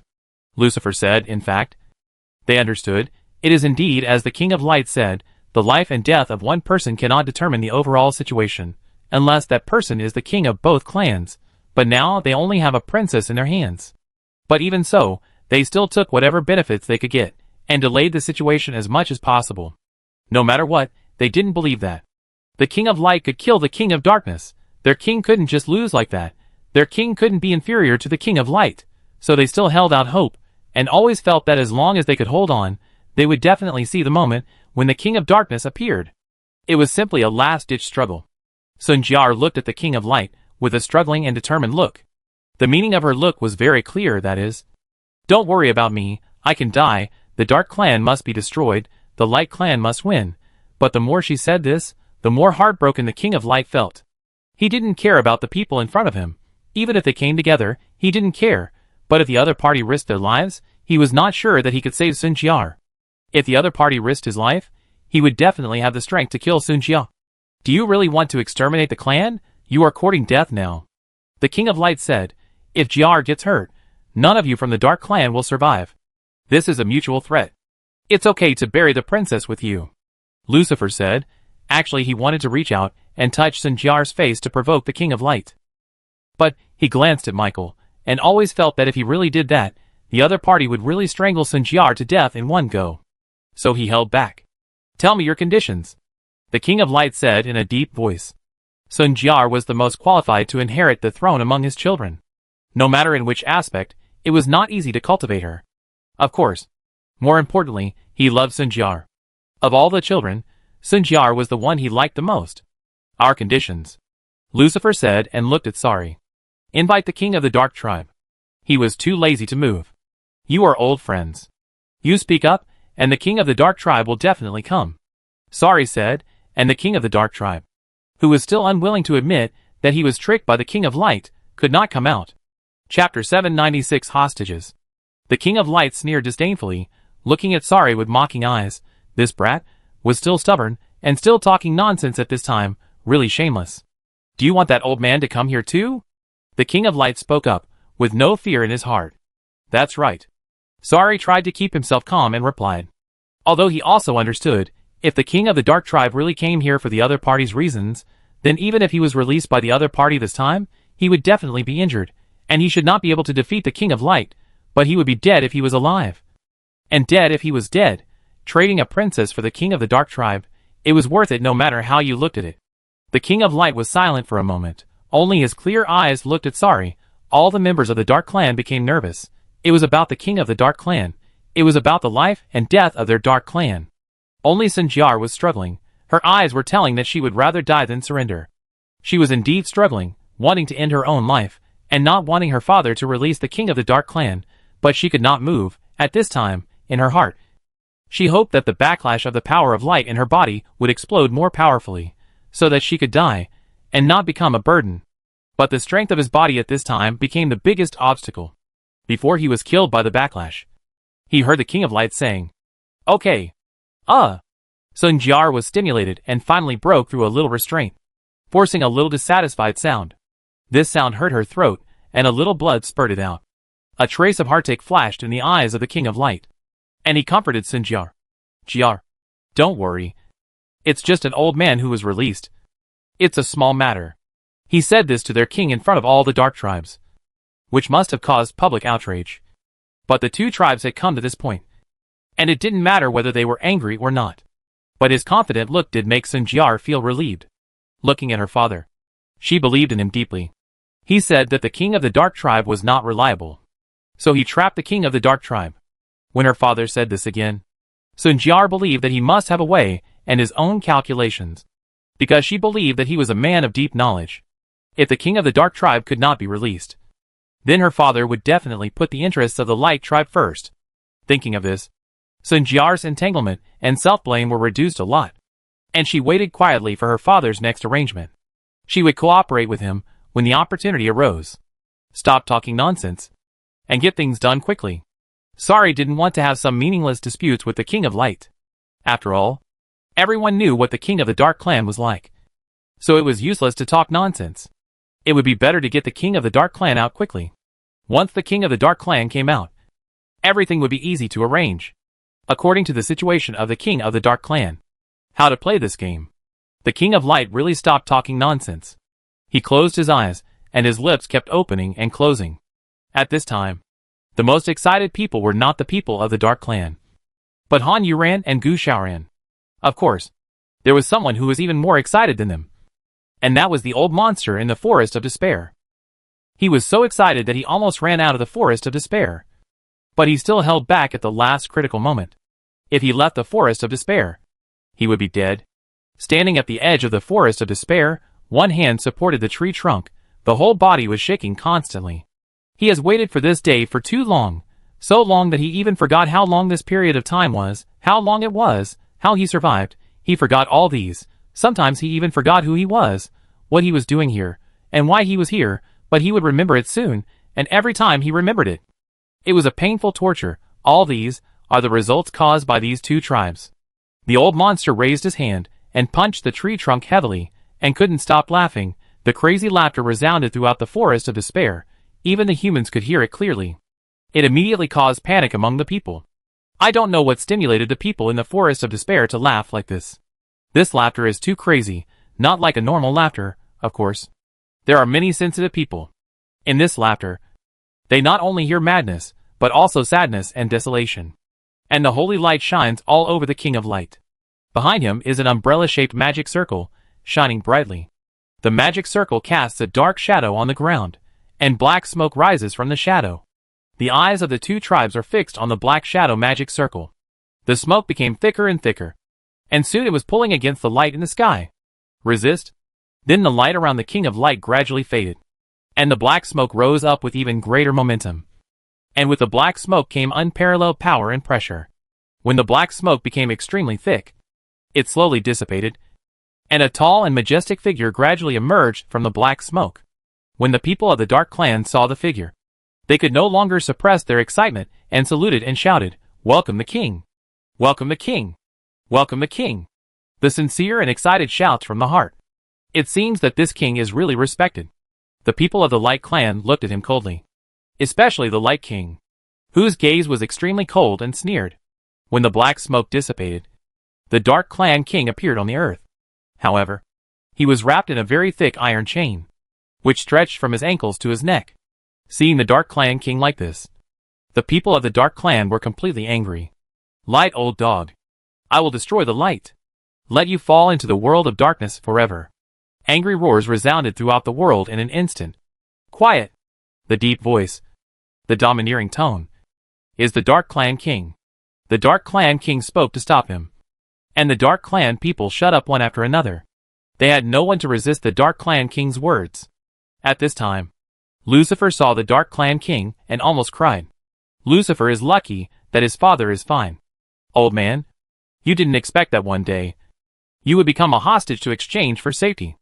I think you are the first Dark Clan King to have such an experience. I am really honored for you." "Uh-huh. The Light King is really mean. And he doesn't even need to use dirty words to insult people.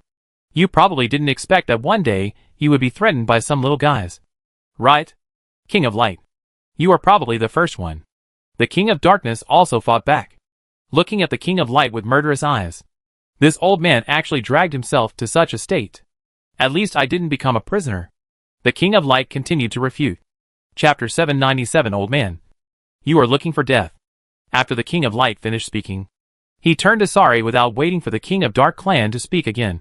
"Let's start the exchange." "Chain," Sari said. "Humph. The dignified King of Dark Clan can't even break free from the chain," the King of Light said. And he played a trick on the other party again. "These kings are so mean and scheming. Whether they can break free is our problem. Or rather, the King of Light also wants to have another chain on the princess." But the princess is a beautiful woman, and she may not be able to bear it if she is entangled in this chain. Threatening each other. King Guoming found it funny and said, on one side is the king, on the other side is the princess. Which one is more important? Now it should be who threatens whom. Did you make a mistake? Damn, why are you talking so much nonsense? Gu Xiaoran was waiting for the battle anxiously, and couldn't help but curse. You keep procrastinating, people need to be replaced, the war needs to be fought, can you just be quick? Although Han Yuren also felt this way, but not as strongly as Gu Xiaoran. Han Yuren is carrying too much now, it's too heavy, she wants to get to the last step sooner, get rid of it sooner, die sooner and be reborn sooner. If it keeps dragging on like this, her little heart, it's really getting more and more unbearable. The degree of importance is not determined by identity. Michael said. In fact, if the Dark King did not have the strength to fight the Light King, they could abandon the Dark King in a minute. But Sun Jiar is the father and daughter of the Light King. It can only be said that the Dark King did not do it himself. So don't blame him for raising a group of ungrateful people. Okay, Light King. Stop talking nonsense and solve the current problem as soon as possible, so that you can move on.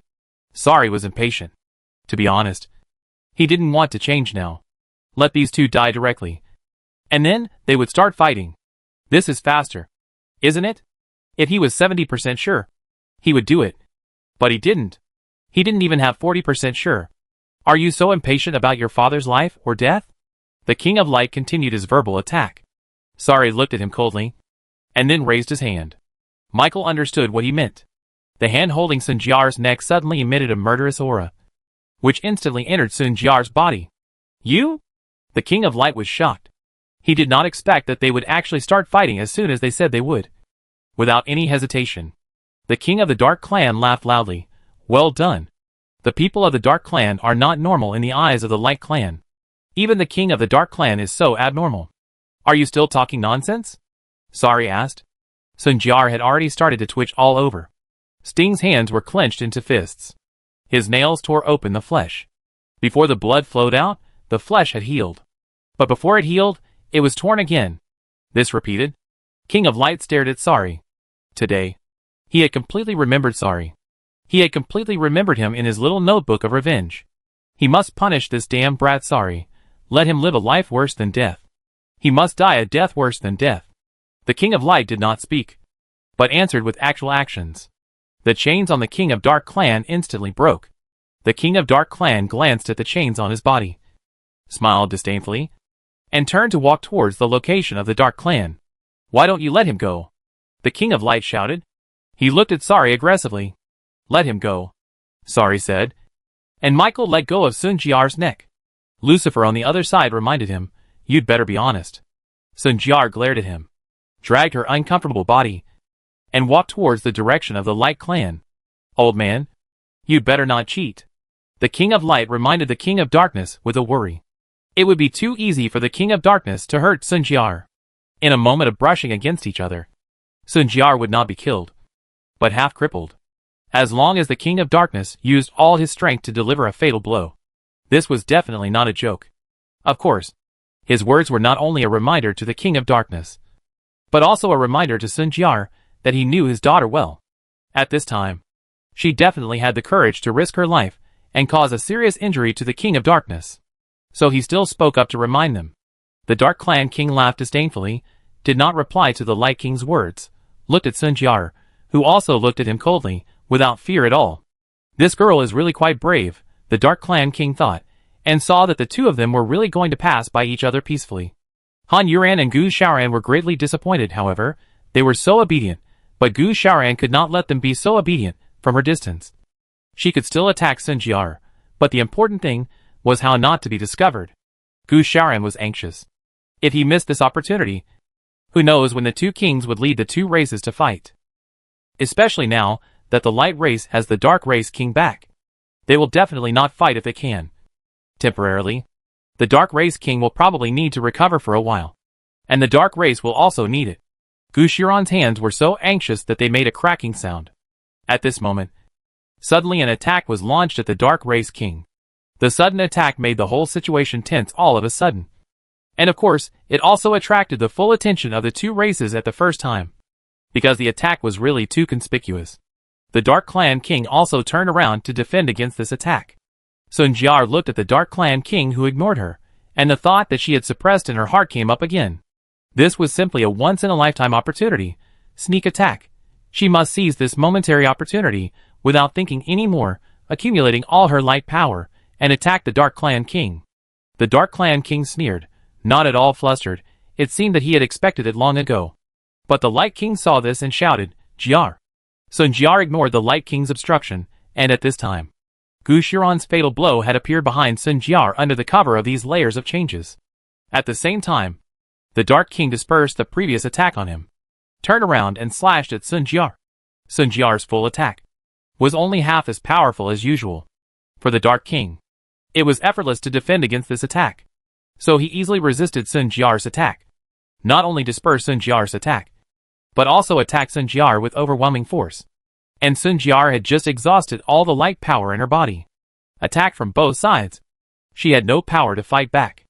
The Light King was completely unsteady, and attacked the Dark King with one move. Old man, you are looking for death.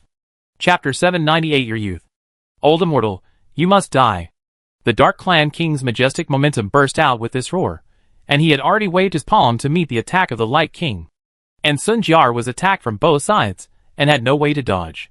She had none of the advantages of time, place, and people, and was even unlucky in the opposite way. There was a lot of blood spurting out of her back, and her ribs protruded forward, and her expression was painful, and the next moment, the Dark Clan King's attack, and the protruding ribs were hit back, and shattered, and shot out from the wound on her back. Sun Jiar. A wisp of dark blood flowed from the corner of Sting's mouth, and the world in his eyes was dark, even that. The bright and brilliant Sun Jiar gradually lost her color, her broken body that could not powerlessly sink, her gradually blurred eyes, her pain, her unwillingness, her various things. Princess. The people of the Light Tribe shouted heartbreakingly. Some people had already burst into tears, most. They loved their princess, just like they loved their king. The princess was hope, the light, the future, the beauty, but at this moment, all these became the past. Their princess was falling, dying. Some members of the Light Clan ignored their own situations and rushed out, running towards Sun Jiar, unable to bear to see her body fall on the dirty ground, being trampled on by others all alone. The Light King had tears in his eyes at this moment. Sun Jiar was in such a state that even if he treated her in time, she might not be saved. Even if she was saved, she would probably be a living dead. But now, he didn't even have a chance to save her. Old man. All his sorrow turned into anger, looking at the Dark Clan King who was attacking him, leaving no room for him to attack. With sharp moves and life-threatening gestures. This should be the craziest time in the Light King's life, both in terms of his moves and his overall state. The Dark King on the other side was still laughing loudly. Ha ha ha ha. He calmly resisted the attack of the Light King. The two kings finally started fighting. The people of the two tribes also took action. The war broke out again. Even though the Light people were still suffering from the backlash, the princess's death in battle aroused their bloodiness and anger. At this time, everyone was crazy. Sun Jiar, who still had a trace of consciousness at this time, could not control this trace of consciousness, because if she could control it, she would definitely not think about her life, but would be concerned about the current situation and future of the Light people. But the consciousness was wandering on its own. And the last thing that was frozen was that day.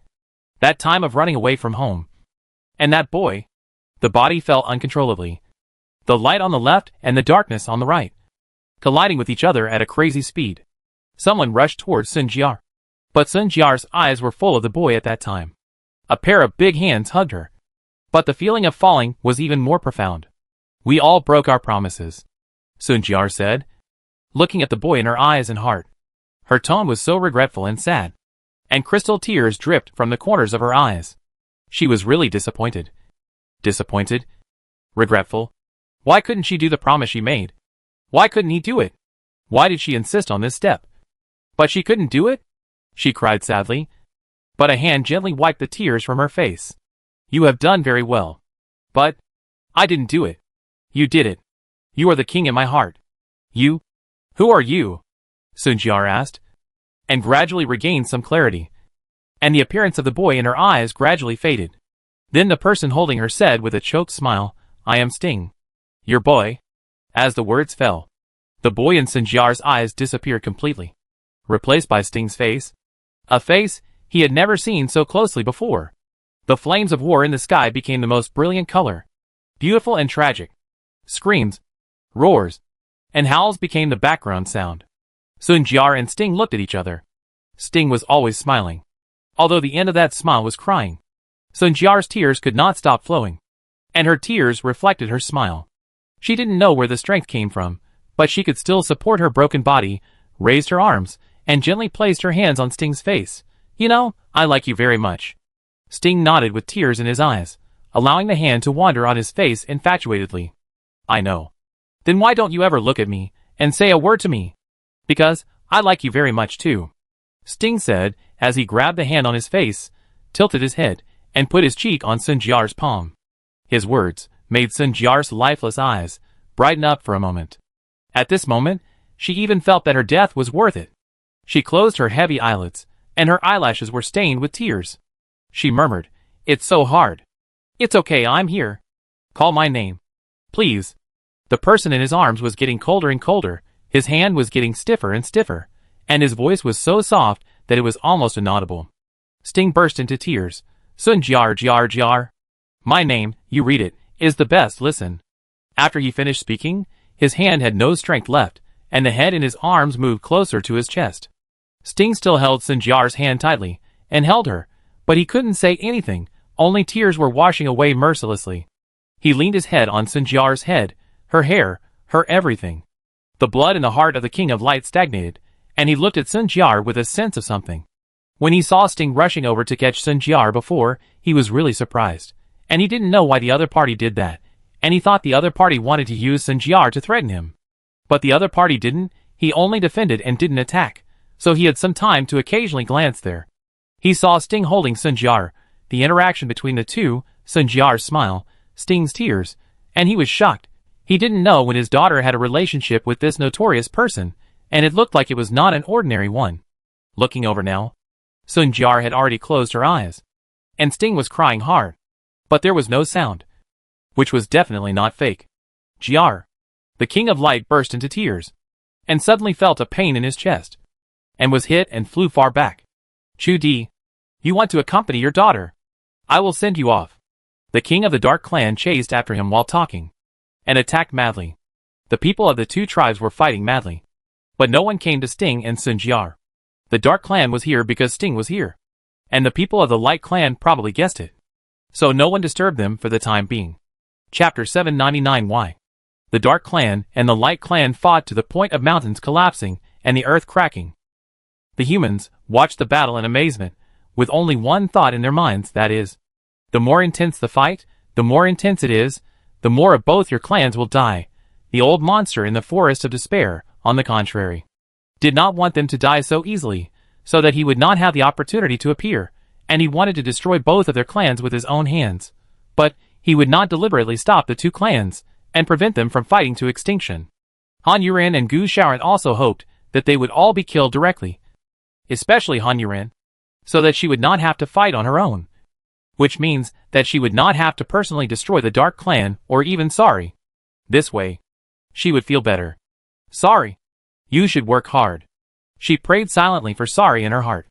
Who would have thought that humans, who were originally considered the protagonists, could only be spectators now, watching people from other planets fight a war of genocide on their Earth. They even began to doubt, are they worried about destroying their planet, so they changed the location to fight. If that's the case, just tell me, why are you killing so many people?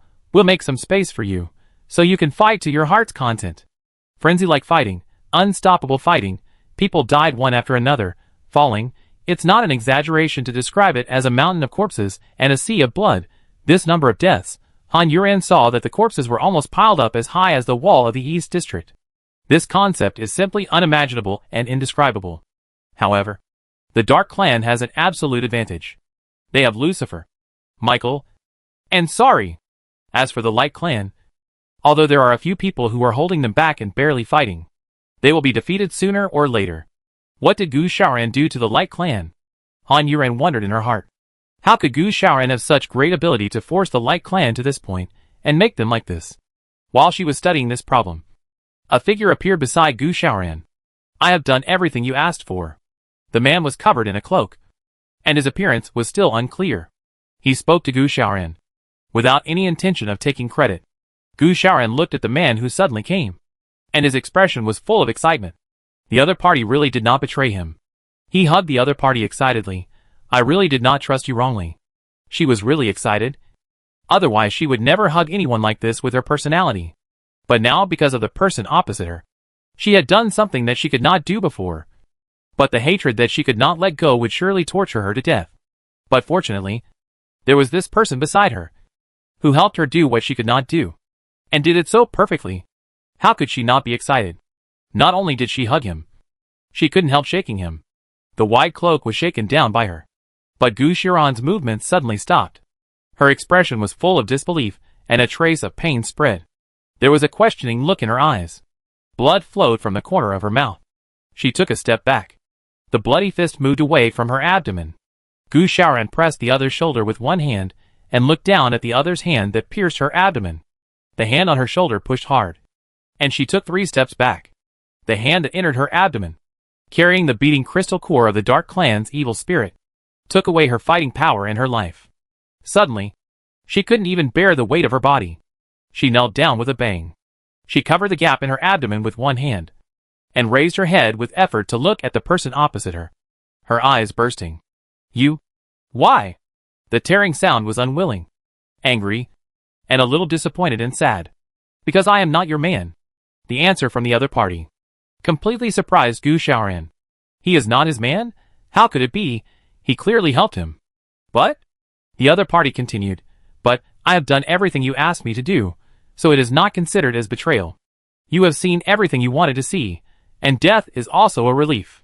The Dark Clan and the Light Clan, both clans will be destroyed, and there is no place for you in this world. As the other party spoke, it seemed as if he was thinking about Gu Xiaoran.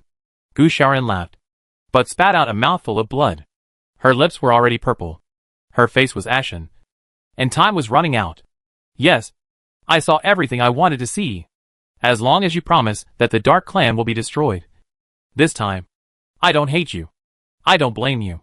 But can you tell me, who do you belong to? Gu Xiaoran looked at the person opposite her with burning eyes. She still wanted to hear a positive answer, so that she could deceive herself and leave with peace of mind. I promise. But I can't tell you. The other party's answer made her laugh with satisfaction. The last bit of strength in her body was gone all at once. Even her eyelids were too heavy for her to bear, and she couldn't even breathe. Shu here, thank you, thank you. After saying that, Gu Xiaoran's body fell to the ground, no longer having a trace of life. Does she have regrets? She does.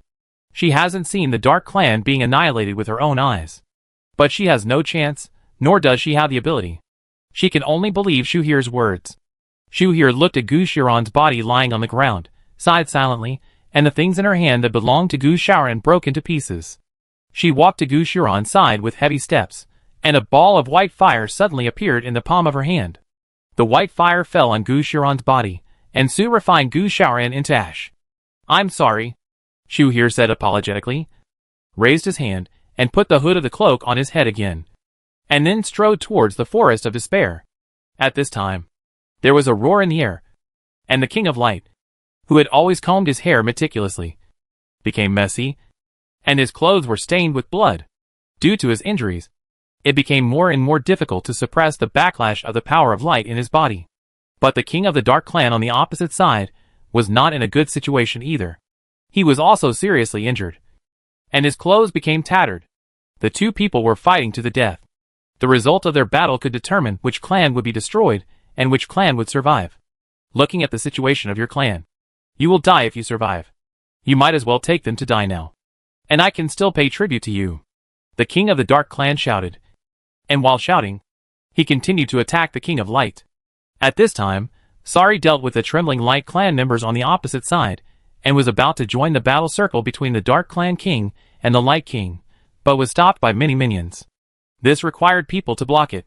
Sari looked at the minions in front of him with disdain, looking for death. Within 2 moves, he killed these minions, and was about to move, but heard Lucifer screaming again. His footsteps suddenly stopped, and the next moment he appeared in front of Lucifer. Chapter 800 Go to Hell. After Sari appeared, he knocked away the person who attacked Lucifer. And the other person who attacked Lucifer was knocked away by Michael. It turned out that after hearing Lucifer's cry, not only Sorry appeared, but also Michael. It must be said that Lucifer is really a treasure that everyone in the Dark Clan loves. Compared with Sorry's moves, Michael's moves were more ruthless.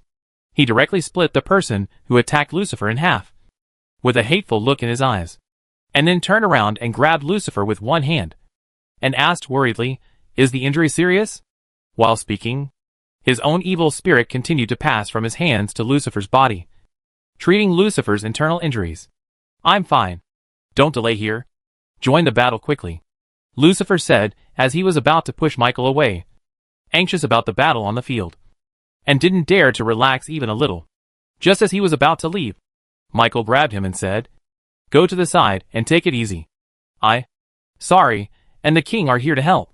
Michael felt distressed and didn't want Lucifer to continue to participate in the battle. He patted Lucifer on the shoulder and said, "Listen to me." After that, he didn't delay any more and joined the battle. Lucifer hesitated for a moment, and then didn't listen to Michael, and turned around and joined the battle. Michael had long guessed that Lucifer would not listen to him, but the other party hesitated for such a moment, which still disappointed him a little. But now he could not be distracted, and he had to continue to fight hard. If he did not fight hard, he would die at any time. So he had to fight and could not be distracted. While everyone participated in the battle, only 2 people left the battle. No, it should be said that one person died. One was alive from the Dark Clan, and the other was dead from the Light Clan. Sting hugged Sinjar's already cold body, and silently stood up from the ground. The tears in his eyes had dried up at some point, and he walked away with heavy steps while hugging Sinjar. He had only one thought now, that was to leave here, leave all these wars, not let Sinjar see the death of the Light Clan members, let her stay away from the war, stay away from all this.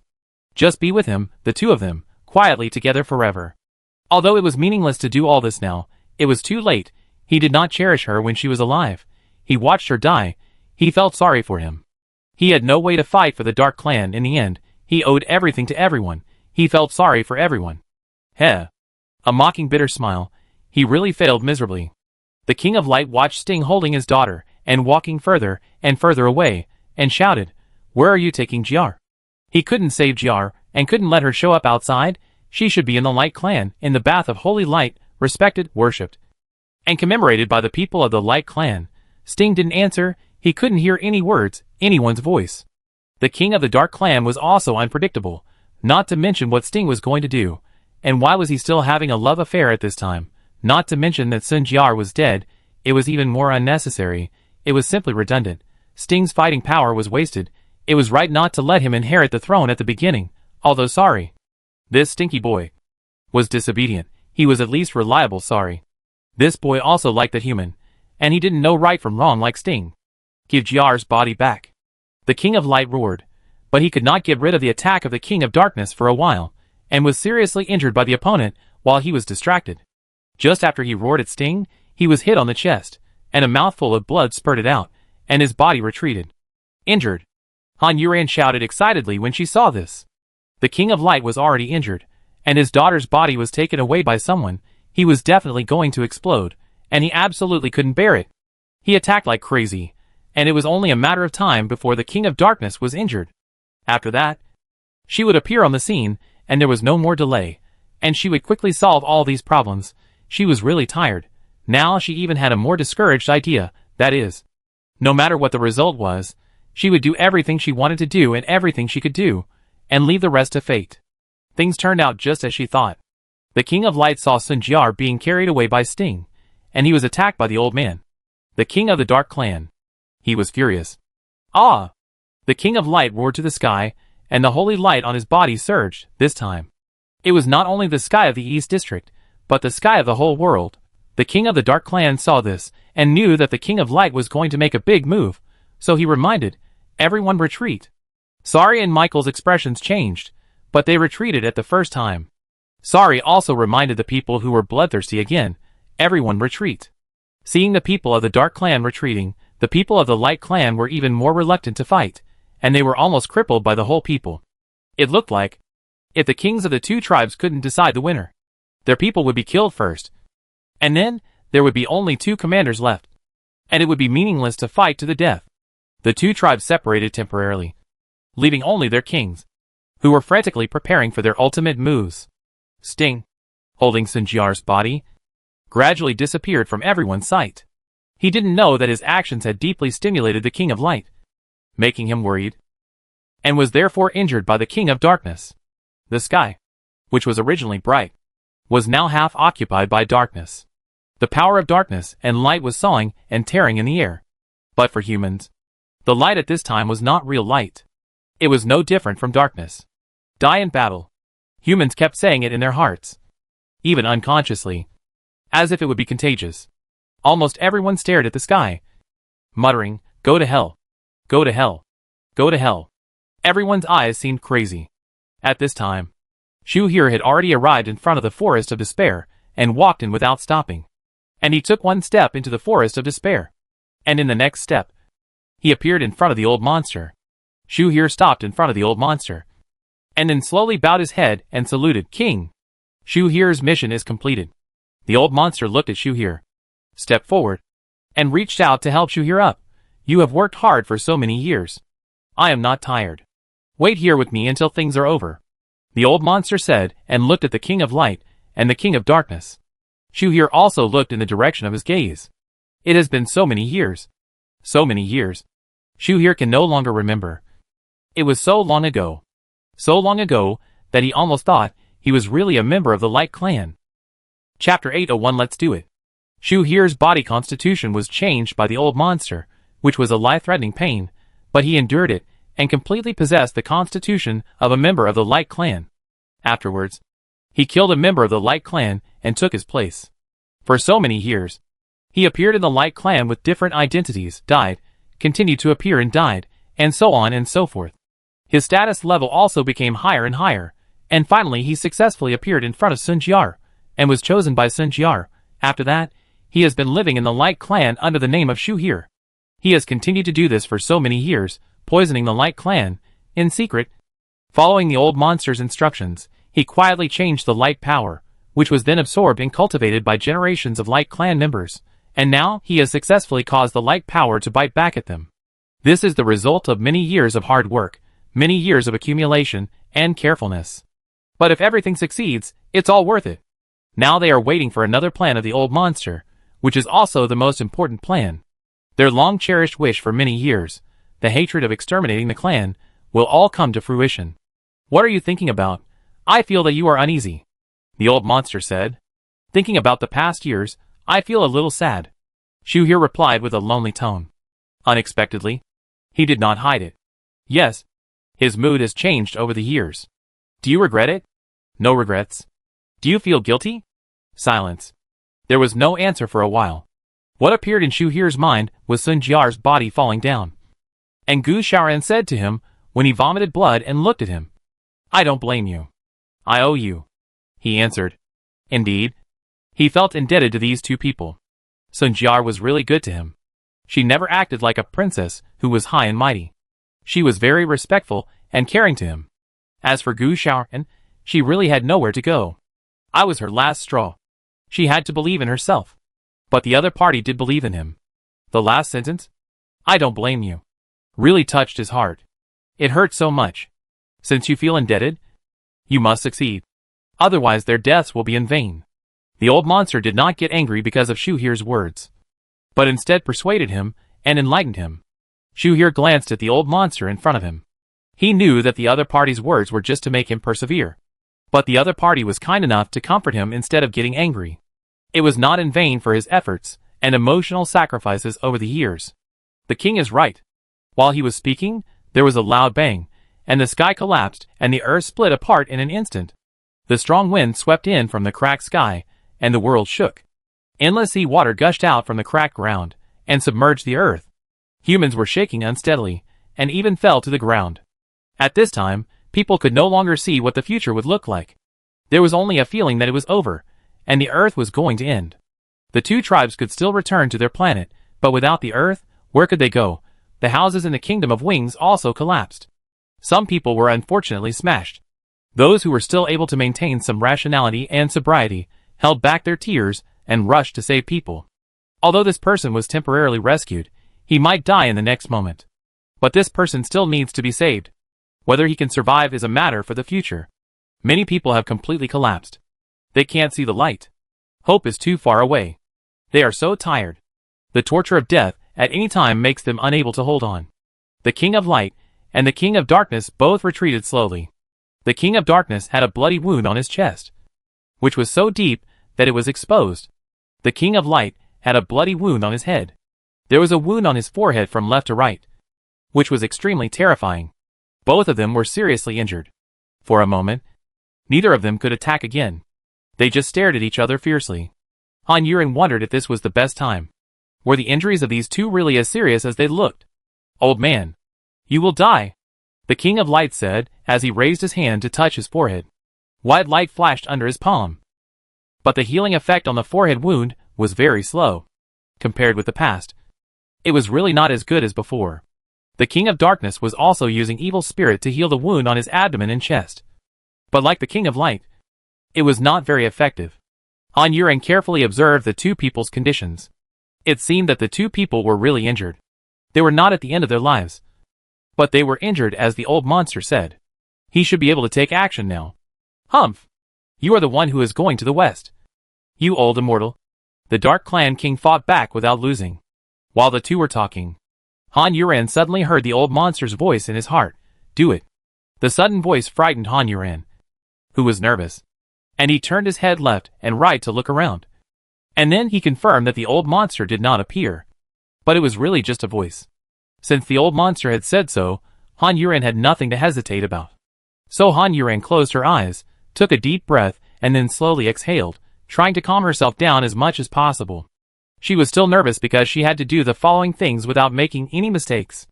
But as soon as she closed her eyes, her mind automatically began to recall the many times she and the old monster had practiced, and it was so familiar that she felt sick.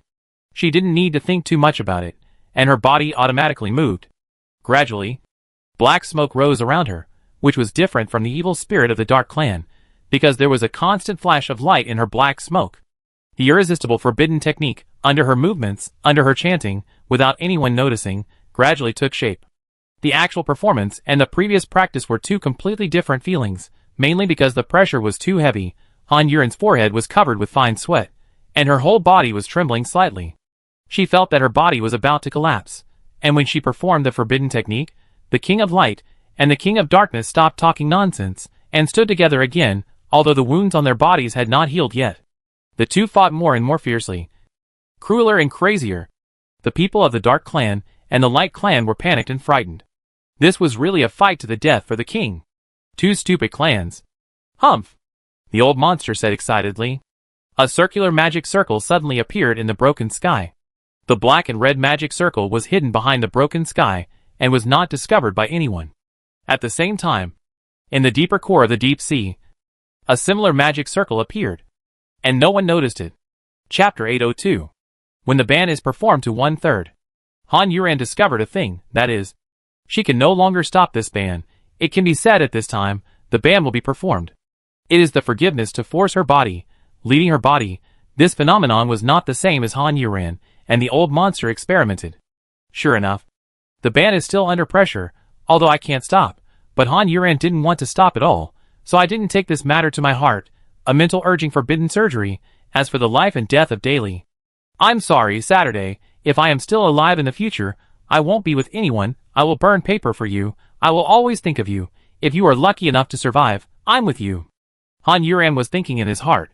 She couldn't save people from the forbidden surgery, and Satri will not abandon the Dark family. This is a dead end, the dead end of the unclean. Compared with personal friendship, they insisted on their own racial justice. At this time, the Dark King and the Light King noticed something was wrong during the battle. The Light King said disdainfully, "Old man, what are you doing again?" "It must be you, the old man, who is doing it behind the scenes. After all, this is your habit." Both of them thought that the abnormal flow of energy in the world was caused by the other party. So they started to scold each other. The two fought and scolded each other. Gradually, sorry, Michael, Lucifer and others also noticed from the words of the two that the flow of energy in the world was indeed abnormal. Lucifer and Michael looked at each other with doubts. Sorry pondered, this is not right, someone is behind this. But the people of the Light Clan and the Dark Clan are here, the Dark Clan is not behind this. The King of Light has said so, it should not be him. There is no need to deny lying at this time, after all. He can still support the King of the Dark Clan. Then it must be humans behind this, and the only human who has this ability is Han Yuran. Han Yuran. Sari silently recited Han Yuran's name in his heart. What are you doing?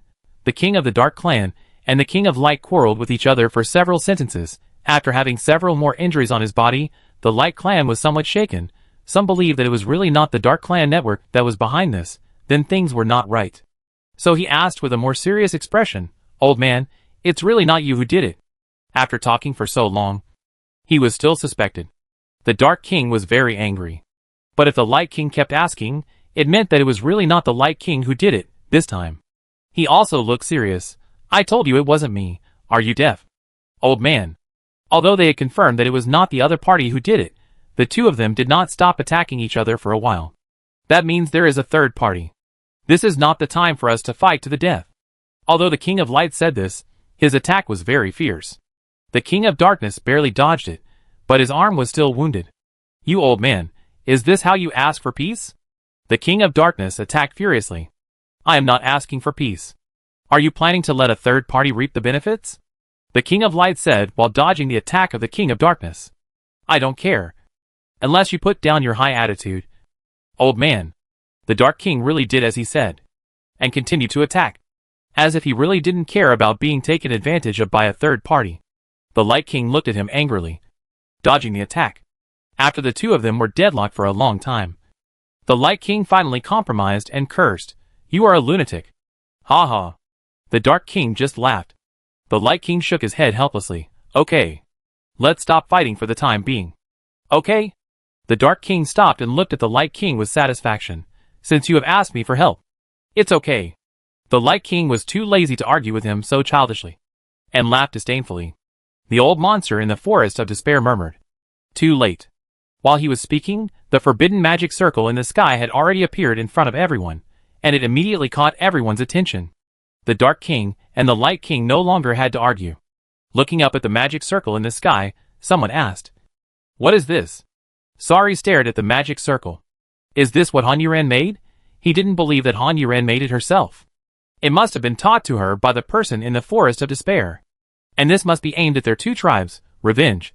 Sari looked at the place where Han Yuran was hiding, but did not move. The Dark Tribe King asked, Old Immortal, do you know what kind of magic circle this is? No. The Light King replied in a heavy tone. The Dark Tribe King asked this, which meant that the other party didn't know it either. Then both of them fell silent, then turned their heads and looked at the forest of despair together, feeling each other's movements, and exchanged glances with each other, and the two of them had the same idea. Let's go! The Dark Clan King said. The Light King nodded in agreement. Everyone stay here and don't leave. The two of them gave the order together, and then flew towards the forest of despair in the panicked eyes of the two tribesmen. Sari looked at the direction of their movement, and felt relieved. Fortunately, they did not choose to target Han Yuran, but went directly to the forest of despair. The figures of the two kings appeared in front of the forest of despair almost instantly. The people hiding in the forest of despair were so scared that they retreated one after another. They didn't know what happened. Why did the two kings who had been fighting for their lives before run here? As soon as the magic circle of unknown origin appeared, are they going to destroy mankind? You should show up. The Dark Clan King stared at the forest of despair, and said in a deep voice. In fact, they already knew the secret of the forest of despair. After so many years of hard investigation, they speculated. But the forest of despair is indeed the controlling shareholder. So neither of the two tribes is willing to take the lead. And the people inside did not take the initiative to do anything. So they just let the forest of despair exist, and did not intend to eradicate it. But now it seems that the original decision, the decision of the kings of each generation, was so stupid. Sure enough, how could the people who were exterminated stay quietly? The so-called honesty is just lying dormant, planning, calculating, and then giving the most fatal blow at the critical moment. Why, you still don't have the courage to see us, the remnants of the gods and demons. The King of Light said, very provocative. You are wrong. We have seen it all before, more than once, the treacherous Light, the Dark Clan. A vague figure appeared above the forest of despair, a very huge figure, but everyone could see his face clearly. Chapter 803. I'll go take a look. But when the King of Light saw the man emerging from the forest of despair, and saw his face, he was completely stunned. Shocked. The Dark Clan and the Light Clan who were farther away also watched from afar, and the figure in the forest of despair was really huge, so they could barely make out what the man looked like. Sorry frowned. This face was different from what he had seen before. And this face looked familiar. Who was it? Before he could figure out who this familiar person was, he heard the people from the Light Clan shouting. That's not Shuhir. It's Shuhir. Right? Didn't Shuhir die before the princess? He's a traitor. Fuck. The people from the Dark Clan also looked at the people from the Light Clan in shock. It turned out that this person was a traitor from their Light Clan. It was really amazing. There was actually a traitor from their Light Clan. Still serving beside the princess, no one noticed. It's so funny. The people of the Light Clan were already angry, furious and humiliated because of the appearance of this traitor, and now they see the eyes of the Dark Clan looking at them, which makes them even more ashamed and angry. Now they all want to rush over and tear this traitor apart. In fact, their idea is wrong now, that is. Shuhir is not a traitor but a spy. King of Light looked at Shuhir, who had recovered from the initial shock, and his eyes were particularly gloomy. I really didn't expect that. This person was actually the one who had always been by Jiar's side. Are you the master of the Forest of Despair? The King of Light asked. I am a member of the God and Demon Clan. Shuhir answered. It was irrelevant. But this answer made the people of the Light Clan react. It turned out that he was not a member of the Light Clan. How could it be? The aura on his body was exactly the same as that of the Light Clan. He had been by the princess' side for so many years, and had many opportunities to see the King of Light.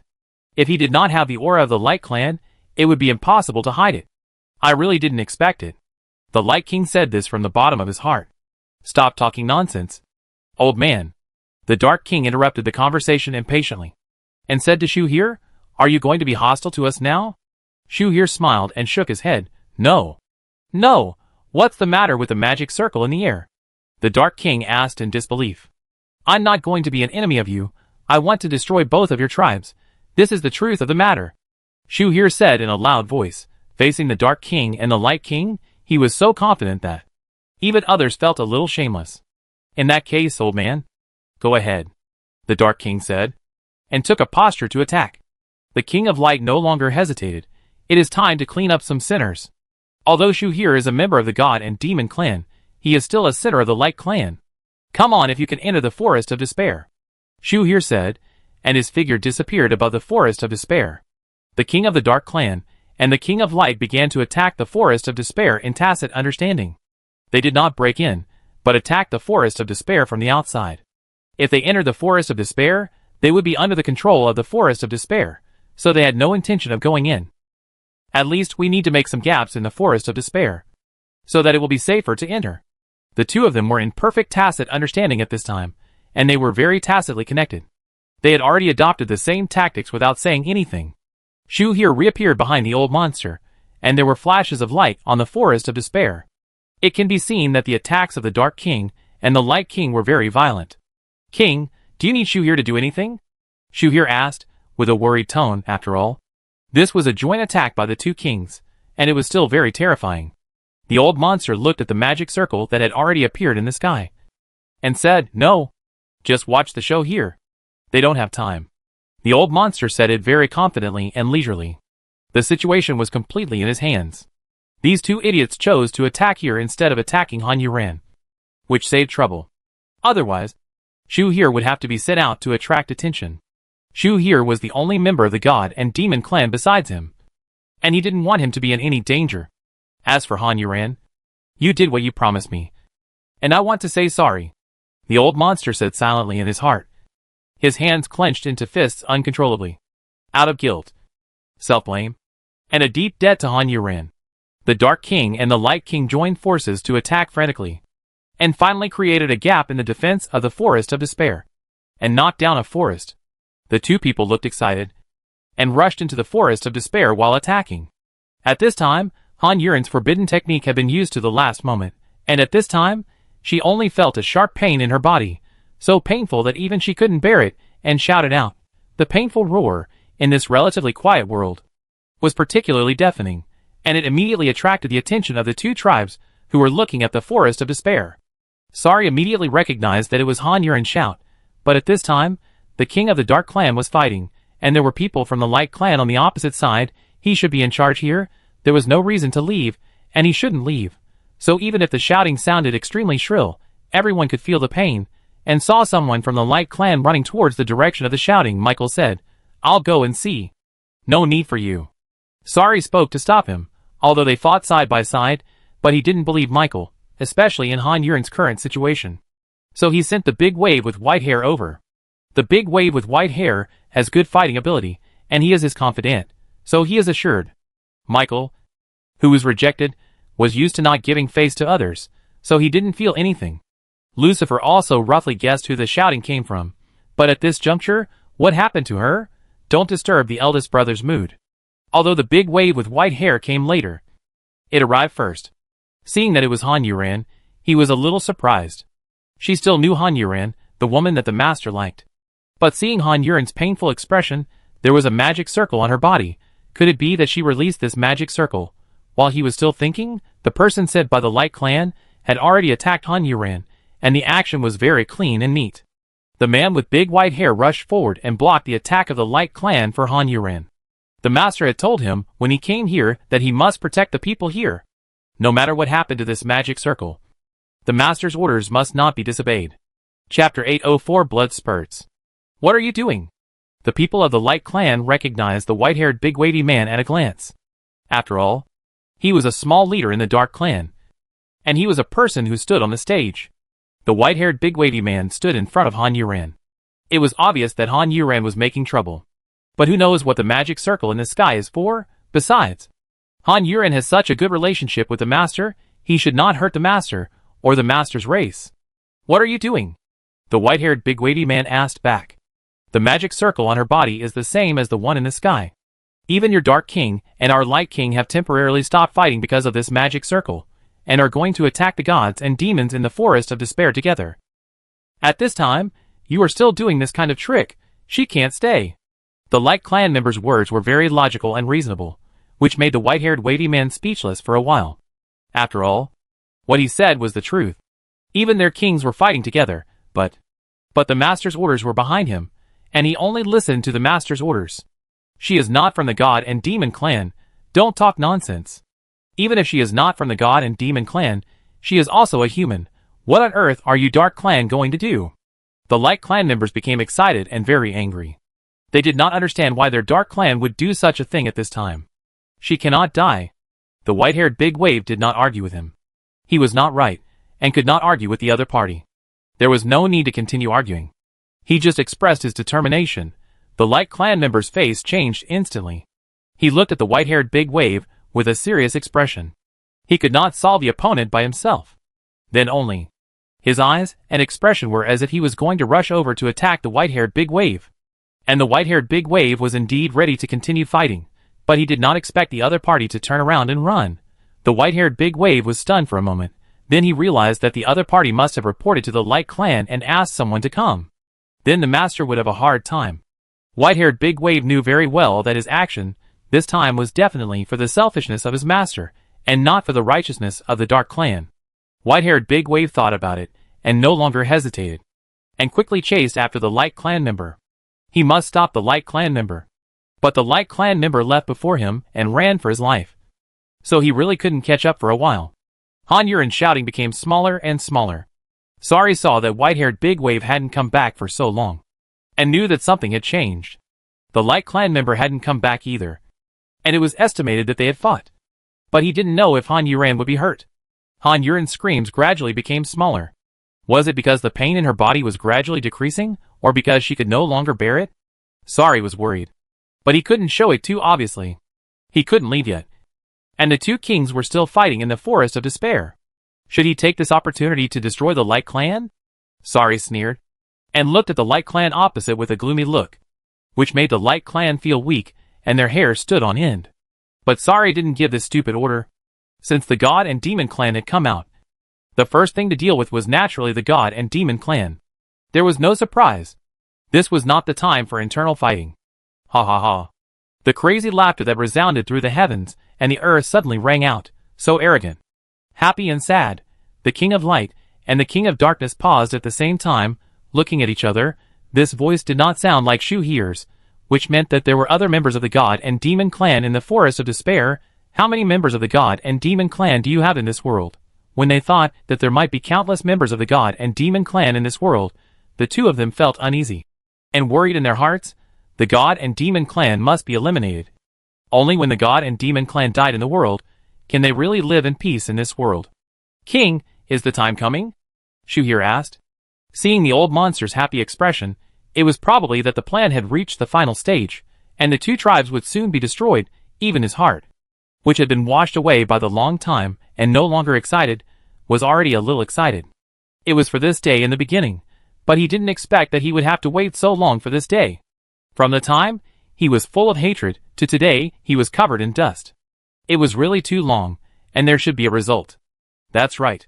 As soon as the old monster finished speaking, Han Yuren suddenly opened her eyes, and blood from her body shot out through the magic circle on her body. The sudden change caught Han Yuren off guard, but she couldn't stop it, and could only feel the blood in her body rushing out like crazy. And when her blood flowed out of the magic circle on her body, blood also flowed out of the magic circle in the sky, and those bloodstains, each drop seemed to be attracted, and not a single drop was wasted, and fell on the bodies of the Dark Clan and the Light Clan respectively. The magic circle underground was shaking constantly, and a wisp of green smoke flew towards him. Seemingly invisible but actually visible. Seemingly visible but actually invisible. When a wisp of green smoke flew towards it, a member of the Dark Clan or the Light Clan turned into a corpse and fell to the ground. There was a little blood on these falling corpses, which was the bloodstains shot from the magic circle. Gradually, the people of the Light Clan and the Dark Clan also discovered the unusualness of the bloodstains, and began to flee in panic. But no matter how they escaped, how they defended, they couldn't avoid the blood. Retreat! Lucifer shouted, and someone from the Light Clan had already shouted, Retreat! Retreat to the Forest of Despair! Reminded by the words of the Light Clan, the people from the Dark Clan also ran towards the Forest of Despair. And the white-haired Big Wave and the person from the Light Clan were the most unlucky. They were the closest to Han Yuren, and were the first to be hit. They were directly killed by the blood that Han Yuren rushed out of the magic circle. Before they could even react, they both fell to the ground and lay dead. Han Yuren felt the blood in his body disappearing crazily, and he felt weaker and weaker. This was different from what the old monster said to him. And it was also different from the acting. He never mentioned that his blood would be sucked. When Sari followed the Dark Clan to leave the Forest of Despair, he glanced in the direction of Han Yuren, but his vision was completely blocked, and his vision was dyed red by the blood red, which blocked his vision. He had no choice but to continue flying towards the Forest of Despair. At this time, the King of Light and the King of the Dark Clan also discovered the abnormality of the magic circle in the sky. So the two of them accelerated their attack even faster. Crazy! Unexpectedly, the Forest of Despair suddenly had no obstacles, and suddenly the trees were easily destroyed by the King of the Dark Clan and the King of Light. Not only that, they were blown away in large areas. Chapter 805 Deception. Suddenly, the Forest of Despair seemed to have turned from an iron wall to a shoddy project. As the saying goes, there must be something wrong when things are abnormal. The King of Darkness and the King of Light looked at each other and felt that something was not right. As the tribesmen of the two tribes flew towards them, the magic circle in the air was also drawn over, almost chasing them, and corpses kept falling along the way. They died so quickly, so tragically. Compared to the previous battle between the two tribes, they died even faster, because they led the magic circle over. The blood even passed through the Forest of Despair and fell on the humans. When the blood fell on the humans, they died quickly, just like the people of the Dark Clan and the Light Clan. Suddenly, there was a scream from the humans, and it turned into a sea of blood and corpses. Something unexpected happened. The humans who were concentrating on watching the show suddenly panicked. Not only panicked, but also scared to death. People died too quickly. Several people from the Holy Temple and the God-breaking demons also panicked. What is going on? Why does this magic circle target humans? Shouldn't the gods and demons protect them? Didn't the voice in the Forest of Despair mean this? It also mentioned Han Yuren. It was not in the same group with Han Yuren. It was protecting them. What is the situation now? Does Han Yuren know about this? Hide in the building, Sophie said, pulling Anya and running back, and using clothes to block two people. The others also ran quickly towards the Kingdom of Wings. Some humans in the Wing Country, who didn't know what was going on, ran out to check. When they found out what was going on, they ran back. A lot of people died in this mess. The miracle workers outside also ran back. Of course, a lot of them died. The others quickly chose a few nearby buildings and hid inside. The old monster and Shuhir walked forward in the forest of despair, listening to the screams of humans. The old monster kept saying in his heart, "I'm sorry, Han Yuran. I'm sorry, Han Yuran." He deceived Han Yuran. The power of this forbidden technique was too great. All living things would become its target. He couldn't protect humans. But he deceived Han Yuran because only she could do it. As Sari ran towards the forest of despair, he saw that humans had died under this forbidden technique. He suddenly stopped and wondered, what's going on? Why can the forbidden technique performed by Han Yuran hurt humans? Sari couldn't figure it out. What was going on? It shouldn't be like this. Could it be that Han Yuran was deceived? Thinking of this possibility, Sari hesitated for a moment, turned around and flew back. "Brother!" Lucifer shouted when he saw this. He was about to chase after Sari, but was grabbed by Michael beside him. "Don't go. He did it for a woman. You shouldn't be buried with him," Michael said. At such a dangerous time, he couldn't let Lucifer take risks, nor could he let himself out of his sight. Lucifer was grabbed by him, and in the time it took to say this, Sari had already disappeared, and the blood rain in the sky was wearing away the evil spirit on him. Lucifer sighed helplessly, turned around and left with Michael. Sari had already arrived in front of Han Yuran. Looking at Han Yuran, who was in pain and had turned into a bloody man, Sari asked with blood all over his head, "Han Yuran, what's wrong with you?" Han Yuran's vision was already blurred, and he could barely make out Sari's voice. What's going on? Why did he ask? Why did he appear? Could it be that the Dark Clan was destroyed and only Sari survived? Han Yuran thought naively, and then said with difficulty, Human. You enemies. There is nothing I can do." Although Han Yuran spoke incoherently and only picked out a few key words, Sari still understood. But just because he understood, Sari didn't understand even more. "If that's the case, why would your formation hurt humans?" Sari asked. The evil spirit in his body was almost unable to hold on, but he also walked in front of Han Yuran to grab the magic formation on Han Yuran's body, but there was a strong resistance stopping him, so that his hand couldn't move forward any further. But after hearing his words, Han Yuran didn't understand what Sari meant. What did you say?" Han Yuran asked again, to make sure he hadn't heard it wrong. "I told you that your magic circle can even kill humans. Don't you know that?" Sari said with difficulty.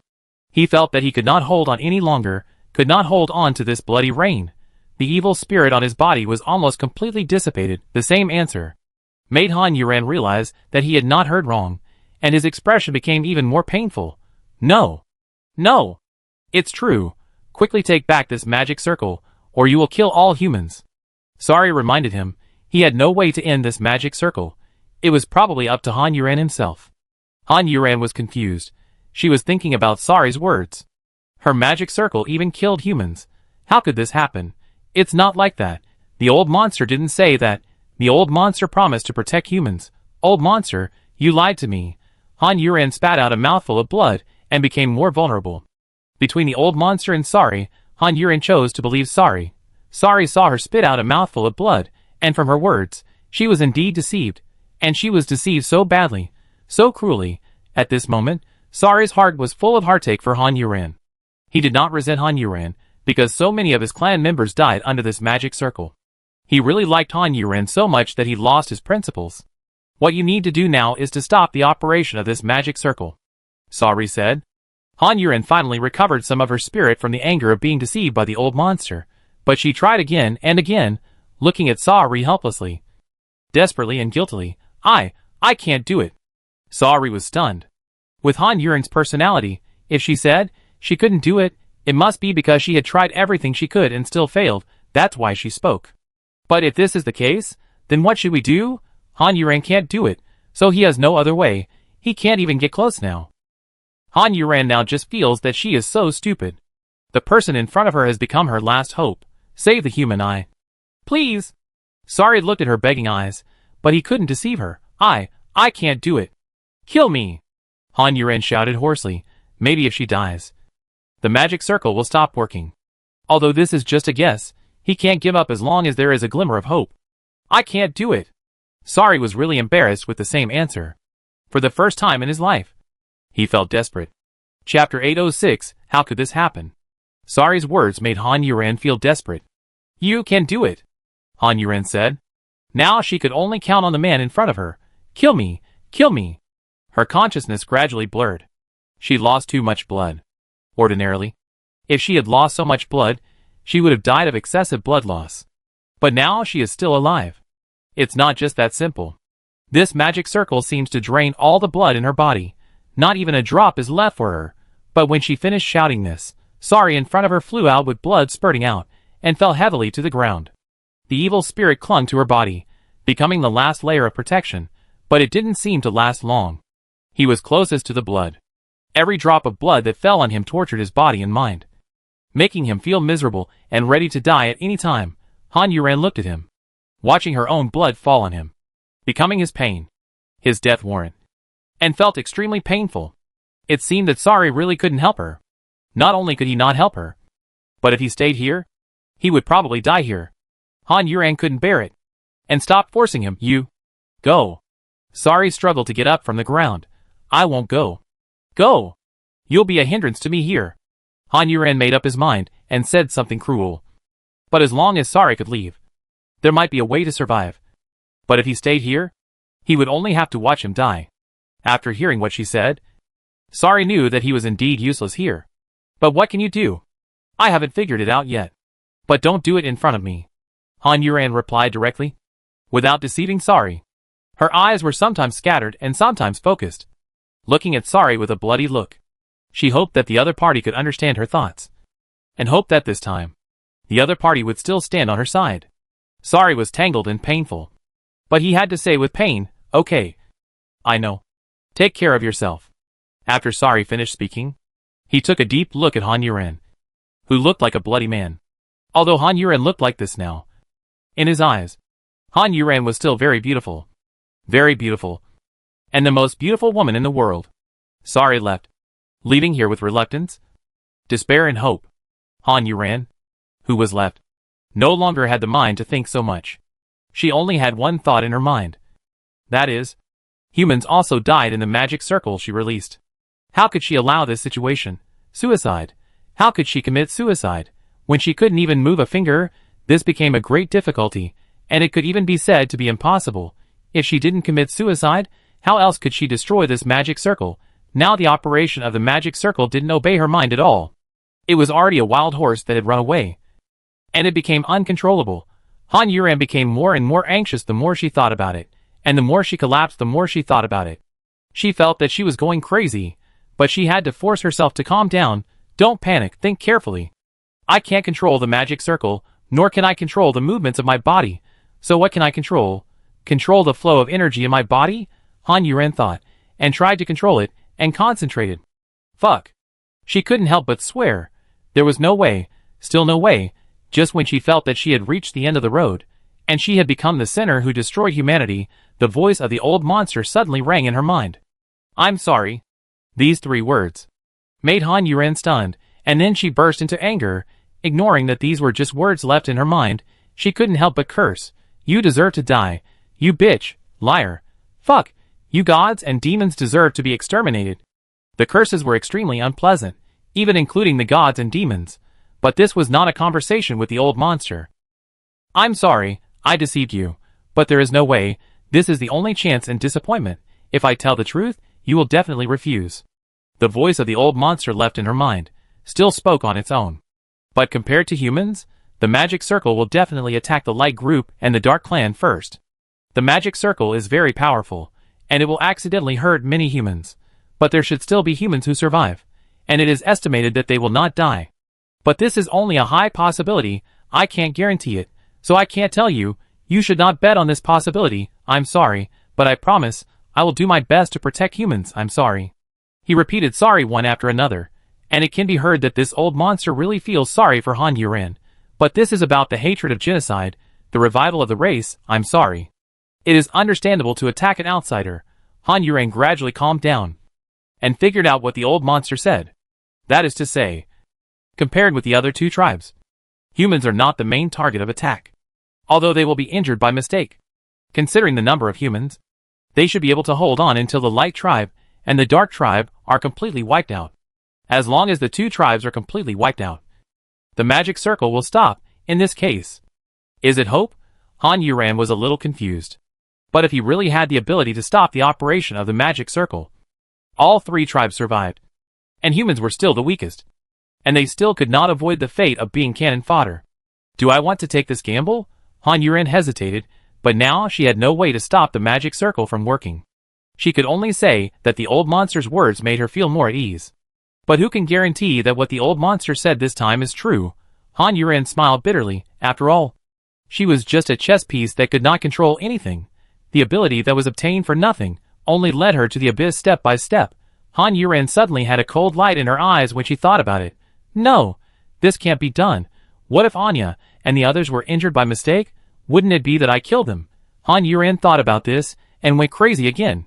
And what she thought was not wrong, because there was indeed someone she knew who died in the Kingdom of Wings, and Hao and the four Wuchang brothers and sisters were hiding well, but too many humans who had nowhere to hide rushed in, and the room became smaller, and as more and more people rushed in, some people would be squeezed out, and Hao, who was standing on the outer circle with Wuchang's sister and brother, was unfortunately squeezed out. Seeing that the blood rain was about to fall on him, Wuchang pulled Hao in with his white hand, and she turned her body to block Hao. The blood fell on her body, and she didn't even have time to struggle, and she was already dead, and fell heavily to the ground, and more blood rain fell on her body. And Hao was completely stunned, and the cries of Wuchang's sister and brother were hysterical in his ears. He was supposed to protect them. How could this happen? Chapter 807 All Crazy. After a moment of confusion, Hao was about to rush out, to bring Wuchang back in any case. He couldn't let her lie on the ground like that. He didn't believe, and didn't want to believe, that she actually died like this. But when he was about to rush out, he was grabbed by the person next to him. The strong hand grabbed Hao's arm tightly, and dragged him to the spot and couldn't move. Why are you grabbing me? Hao questioned angrily, and roared. But when his eyes met Wuchang's eyes, all his anger disappeared at once. Looking at those tearful eyes, he suddenly felt extremely ashamed. That was his biological sister. She was definitely more sad than himself. But at this time, he still grabbed himself and kept his sanity. Don't touch the blood rain outside. You can't go out, Wuchang said hoarsely. He was really enduring the pain. His sister, his biological sister, was lying outside now, being drenched by the blood rain. She died in front of his eyes. And as her brother, he couldn't even collect her body. He was not worthy of being her brother, not worthy. But you can't just let her lie out there like this. And Hao still couldn't accept the current situation. He couldn't do it. Really couldn't do it.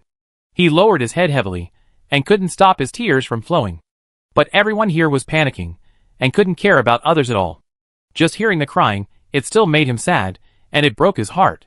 Although different people died, the sadness was the same. Soon, most of the people in the room cried. There was blood rain outside, and tears rained inside. And Hao still wanted to break free unwillingly, but this time he was caught by Wuchang Hui again. The little girl looked at Hao with red eyes, and spoke more rationally than him. An adult, calmly, and said calmly but more heartbreakingly, "Do you want my sister to die in vain?" And Hao was speechless with this question. He had no answer, facing the face of this child, but the innocent eyes had long been lost. He had just killed her sister, and wanted them to comfort him instead. They wanted their sister to die. It's meaningless and worthless. Sister Yuan said, that the four of us brothers and sisters will protect you. This is the agreement we made with her. So we are only doing it for the agreement, not for you. Wuchang Hui continued, this world really forces these children to be stronger than the other.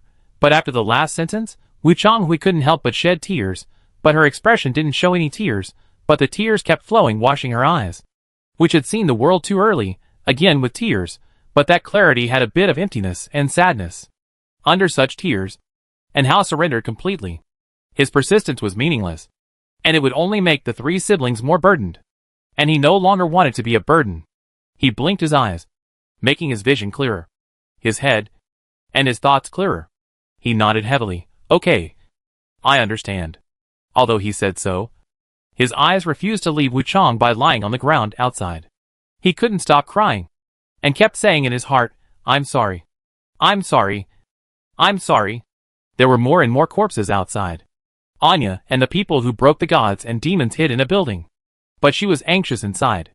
Although she didn't say it, her expression had betrayed her thoughts. "What are you worried about?" Sophie asked.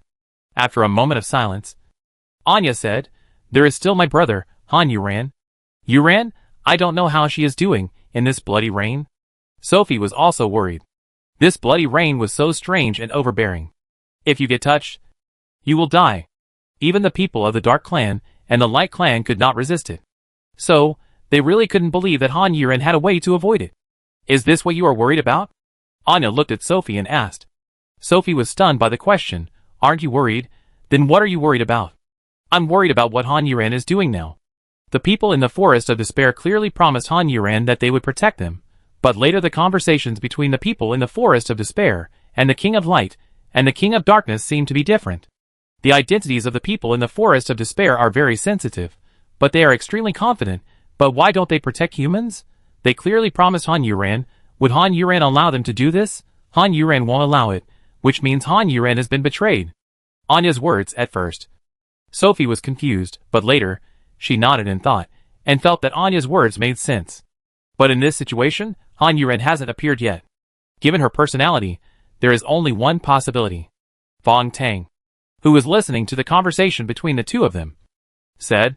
Although she hadn't finished her words, the others had already understood what the second half of the sentence meant. "What should we do?" Yen Sui asked worriedly. "We can't get out in this situation either, eh?" Gao Tianyi sighed. "In this situation, it seems that no one is optimistic. But will Sister Yuran be in danger?" Although Quinn knew it was not good to say this, he couldn't help it. He wanted to hear Anya and Fong Tang's answers. After all, they were much smarter. "I have a guess." Anya looked at the bloody rain outside and said, her tone was heavy. She didn't dare to think about the bloody rain, but she had to think about it. "What guess?" Sugita Jintoki asked. "This bloody rain and the magic circle in the air may have been created by Han Yuran. She is probably trapped inside now."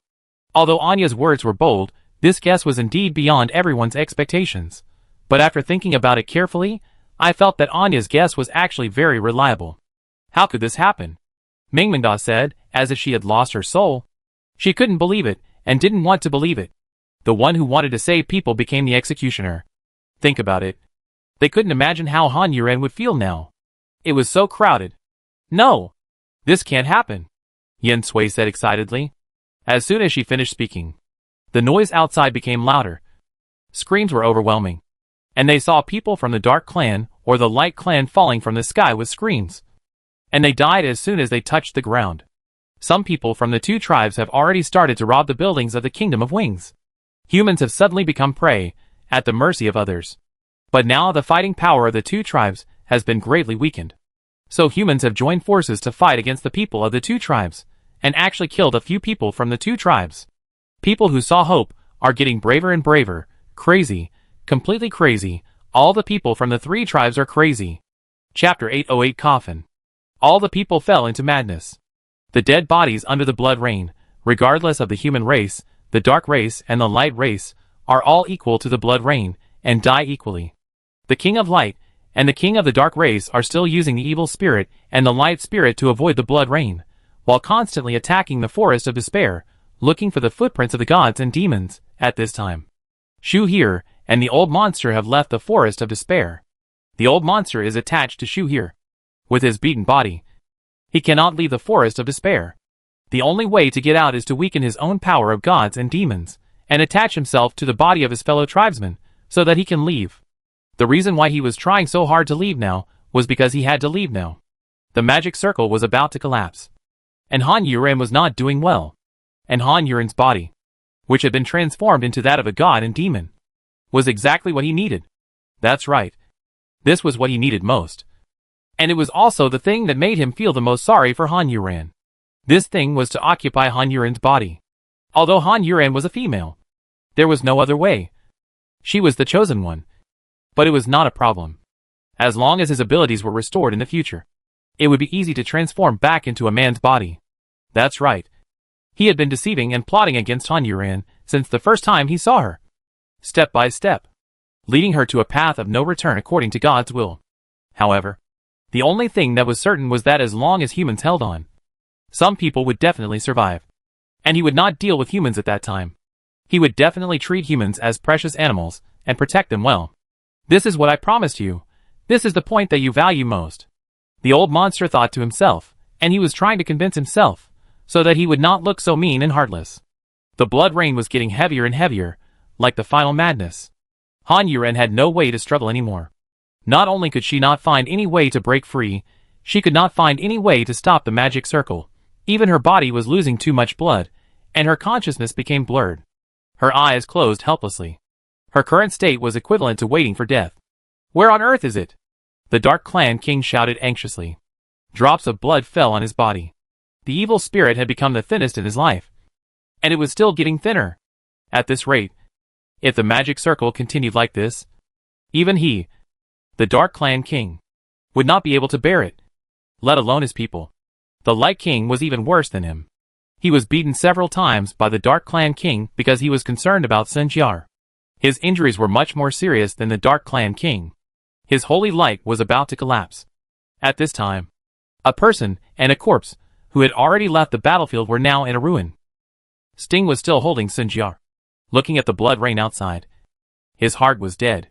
Suddenly, Sari, who had left Han Yuran, stumbled in. After sensing someone, he subconsciously became defensive. But when he saw the person in front of him clearly, he relaxed again. He glanced at Sun Jiar in Sting's arms.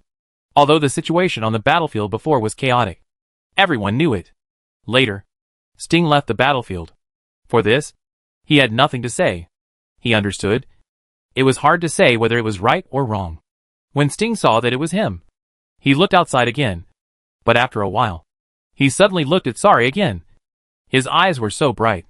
But even with such a look, Sari was not afraid at all. The magic circle to go back is on you. Right? Sting asked. You want to go back? Sari asked back.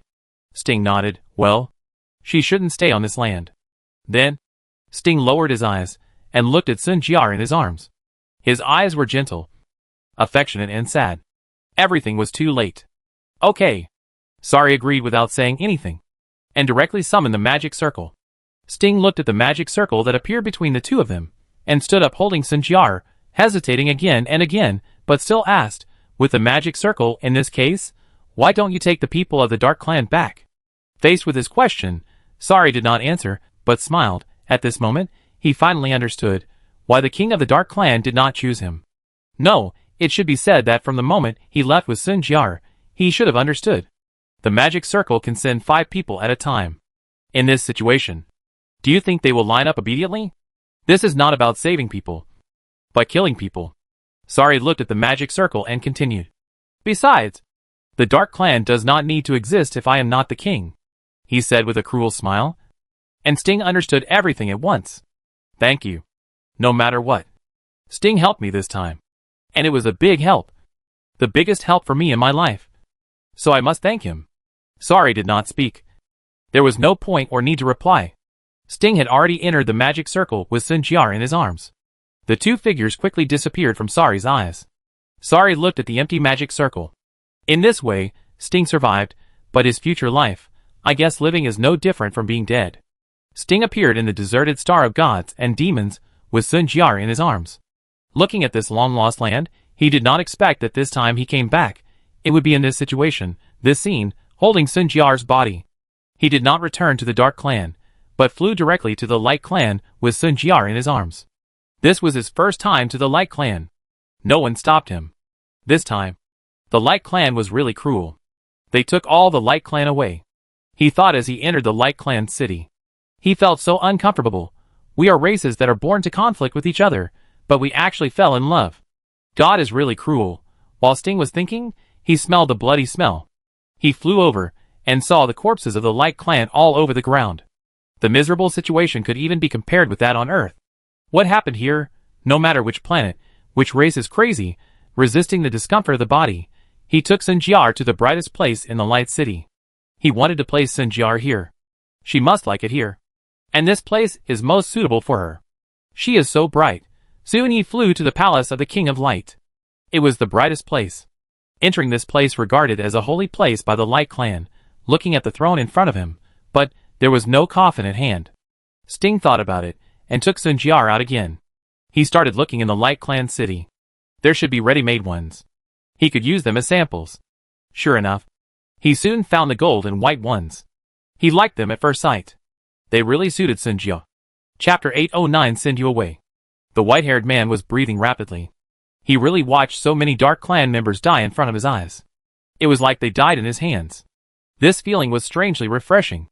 Of course, more importantly, all the Dark Clan members in front of him were dead. But they were still alive. The danger threatening their lives was gone. They could live without fear. They were naturally very grateful. If these people hadn't died, they would have been a danger to them. It could be said that it would be difficult for the two groups to coexist. The death of these dark tribes can allow them to live. How do you feel? Sari asked the white-haired big wave again. The white-haired big wave was startled for a moment, and then came back to his senses. He replied with a trembling voice, "The blood flow rate has returned to normal." After saying this, he was a little stunned. His blood flow rate has finally returned to normal. For a moment, he was so happy that he almost cried. Hearing him say this, Sari's heart, which had been in a knot, was relieved. He said, "A grand funeral." After he said this, the Dark Clan members, who had been waiting but had not come out, all came out at once. Most of them had red eyes, obviously because they had cried. But even so, they still held back their tears, and silently cleaned up the bodies one by one, while dealing with the blood on the ground. Sari did not go back, but kept watching the Dark Clan members, watching the bodies being taken away, watching the sky turn from dark to light, and it took half a night for so many Dark Clan members to completely clean up all the bodies. This night was also a physical work. After cleaning up all the corpses, the Dark Clan did not leave. All stood in a row facing Sari, waiting for Sari's next order. Sari looked at the Dark Clan who were tired after a night below, and said, "Go back and rest for the time being." He only said this sentence, turned around and left first. He waited here for a night, and in the end, he just said this sentence. The Dark Clan who were waiting for Sari also breathed a sigh of relief. Luckily they didn't hear Sari say any crazy decision again. This night, they had endured too much. Fortunately, Sari only said this sentence in the end, and then left. Everyone breathed a sigh of relief, and left dejected and lost, without even talking to each other. In the end, only the man with white hair and big waves was left standing here. He looked at the square that had suddenly become empty, and the fear of what had happened before had not yet dissipated in his mind, but at this point, it was considered a perfect solution. I should have handled it well. In the future, the big devil will definitely keep me by his side. The heart of the white-haired big wave suddenly surged with lofty sentiments, full of hope for the future, and he will become a superior person. Thinking of this, the white-haired big wave left with a sense of pride. He couldn't relax yet, he still had tasks to do. Lucifer looked at the extinguished blood light, and the disappearing shouting, and the uneasiness and worry in his heart became more serious. Just when he was sitting there restlessly, the sound of the door opening suddenly rang out. Lucifer turned his head anxiously and looked. He was a little surprised that the first person to come was not Michael, but his elder brother. Lucifer hurried over and asked impatiently, "Brother, what happened?" Sari pushed him away and sat down on the sofa. Although he did not do anything that night, he was really exhausted. He collapsed on the sofa, raised his long legs, and threw them on the table. Michael watched Han Yuran and the others rushing towards where Tu Shilong was, hesitating in his heart whether to let Tu Shilong take action directly. If it had been before, he would have been worried that Tu Shilong would accidentally kill Han Yuran. But now, he always felt that the one who was killed should be Tu Shilong. But Tu Shilong couldn't die. He was Tu Shilong's only brother. How could he let him die? Tu Shilong was not panicked, but pressed the communicator. "Master, what should I do?" While he was talking, Han Yuran had already chopped off the upper half of the building with a sickle, and Fang Tong's fist followed closely, and smashed down. The rumbling sound was endless. This building that survived the apocalypse was now destroyed by Han Yuran and Fang Tang. In almost 2 breaths, it collapsed, smashing cracks on the ground, and smoke and dust were everywhere. The glass balls in the deep sea were shaken. Michael's voice came from the communicator. "It's up to you." Michael didn't let Tu Shilong retreat in the end. Give Tu Shilong a chance, and give Han Yuran a chance, to see who will win in the end, but neither of them will die, because he won't let Tu Shilong die. Michael rarely left his room. Only the Legion was punished. Their kings were free. What's more, he was the third prince, only the Great Demon King and the second prince, who had a connection with the Great Demon King. He could reach the position of the third prince because of his strength, and his mother's strength. His mother herself had no strength, and could be said to be the lowest level of the Dark Clan. However, his mother was lucky, and was favored by the Great Demon King and the Dark Clan King successively. I stole the woman my son liked, and this woman was also powerful. The Dark Clan King had so many women, but he loved this woman so much, and spoiled her so much. Therefore, Michael became the favorite son of the Dark Tribe King. He changed his physique, which made this prince with inferior blood completely transformed. But no one knew how strong Michael was, because he had never fought with others and looked very gentle. Only once, he was beaten to death by the Great Demon King. But even so, he did not fight back. Later, the Great Demon King was punished, and everyone knew why the Great Demon King disliked him so much. But after that, the Great Demon King never fought with him again, and always ignored him directly. People also don't understand why the Dark King, knowing that the Great Demon King hated him, still put him in the position of the Great Demon King. Although Sari's strength is unquestionable, as long as the Dark King wants to suppress him, he will never be able to turn things around. Moreover, in the Dark King's family, there is no such thing as father-son affection. These are always a mystery. Of course, the answer to this riddle was unknown to Michael and the Great Demon King. Only their father and Michael's mother knew. After Michael left his room, he walked slowly through the corridor and came to the outside of the palace. After looking at the sun in the sky, he tapped his foot on the ground. The five-pointed star formation flashed under him, and he disappeared. Tu Shilong, who was allowed to do whatever he wanted by Michael, slowly put down the communicator in his hand and looked up while pinching his nails. Chapter 8:10 Silently. Sting put Sun Jiar into the coffin, and found the flowers of light that were blooming everywhere in the Light Clan, and spread them all around Sun Jiar, and put another flower in Sun Jiar's hand that was on her chest. After that, the coffin was not closed for a long time. Sting stood by, and looked at Sun Jiar quietly. He couldn't bear to close the coffin. Once the coffin was closed, he and she would be separated forever, and her would no longer be in his world, even if the two of you never talked before, and you rarely saw each other, but you could still see her, and hear her, but from now on, the tears that you thought had dried up flowed silently again. After a long time, Sting finally closed the coffin. He had to close it. He had to close it. After that, Sting picked up the coffin again, flew back to the Palace of Light, put the coffin on the throne, and then sat down next to it. He would stay here until someone came back to accompany her. If not, he would stay here with her. At this time on Earth, the total number of people of the Light Clan and the Dark Clan was less than 1,000. And they were all remnants. They barely robbed a few human buildings, and only then temporarily avoided the bloody rain. But this is not absolutely safe. The blood rain actually turned a corner, from the windows, from the door, shooting into the buildings with the Light Clan and the Dark Clan. Such a scene has made the people of the Light Clan and the Dark Clan despair. Some people have given up resistance, and some are holding other people's corpses in front of themselves, but it's still useless. The blood rain will pass through the corpses, shooting at the living people behind the corpses. In comparison, humans are indeed the most surviving. At this time, the Dark Clan King and the Light King, who have not found Shu here and the old monster, are already at the end of their strength, especially the Light King, who has no power to fight at this time. Let alone fighting, he can't even continue to bond the Forest of Despair. At this time, he was hiding under a tall tree in the Forest of Despair, avoiding the bloody rain, and he was listless, dying, thinking that he, the King of Light, would end up like this. The King of Light even wanted to laugh. It was so funny. Ha ha ha ha. The King of Light couldn't help laughing, thinking that he came with the ambition to destroy the Dark Clan and recover humanity, but in the end, his daughter died tragically in front of him, his people died tragically around him, and he did nothing, and in the end, he couldn't even protect himself. It was so ridiculous. The laughter was desolate, with the unwillingness and despair of a generation of kings. The fleeing Dark Clan King, after hearing the laughter of the Light King, paused for a moment, turned his eyes to the Light King, and for a moment, he felt that the cunning rabbit was dead, and the running dog was cooked.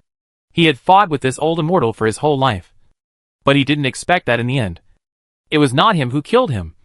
Nor was it the other party who killed him. This ending was really unexpected. It turned out that they had fought against the wrong person. The real enemy had been lurking in the dark, giving them a fatal blow at the critical moment. The laughter stopped.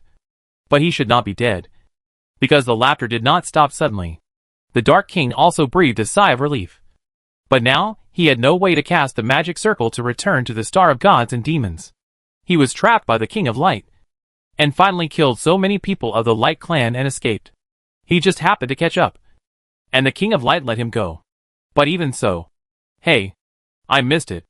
I missed the chance to go back. I thought that I could stop all this by joining forces with the King of Light. But I didn't expect it. At this time, the old monster and Shu Here had already arrived at where Han Yuran was. Han Yuran, who had already fainted, suddenly opened his eyes with a sense of something, and his eyes fell directly on Shu Here. After seeing Shu Here, he was stunned. No, this is not the old monster. Even if she had never seen the old monster's appearance, it was just a kind of intuition that the old monster definitely did not look like this. But why? This person has the breath of the old monster. Old monster, you are here, right? Han Yuran spoke with difficulty, and said with certainty, with a surging hatred in his tone. Shu Here stopped and looked at Han Yuran. This poor woman. Her hatred was completely understandable. The old monster in him was silent for a moment. But he still said, I'm sorry. You deserve to die. Han Yuran still looked at him with hatred. Red eyes. As if he saw the old monster in Shu Here. The person she once trusted so much. Actually deceived her so deeply. So miserably. But this is not the point. Nor is it important. The important thing is that because she believed in him, humans are now facing the danger of extinction. All because of her decision. It's all her fault. She died, feeling Han Yuran's hatred and regret, and deep self-blame. The guilt in the old monster's heart became even deeper. I promised you that although there are some differences and gaps, the ones who will stay on this planet in the end are definitely humans. Believe me for the last time. You are talking nonsense. Get out of here. Die. Han Yuran roared and struggled. Like a trapped beast. She would bite the person on the other side to death even if she died. She was crazy. Shu Here looked at Han Yuran in front of her and said, She has lost her mind. Just wait quietly. The old monster said helplessly. Shu Here closed his mouth obediently, and only observed Han Yuran carefully. This was the person they had let down. And he had to remember that he would pray for her all the time in the future. Han Yuran was still cursing. Cursing the old monster. And even cursing the gods and demons. The blood rain was still falling. And her voice was getting smaller and smaller. Until it was completely silent. He fainted again.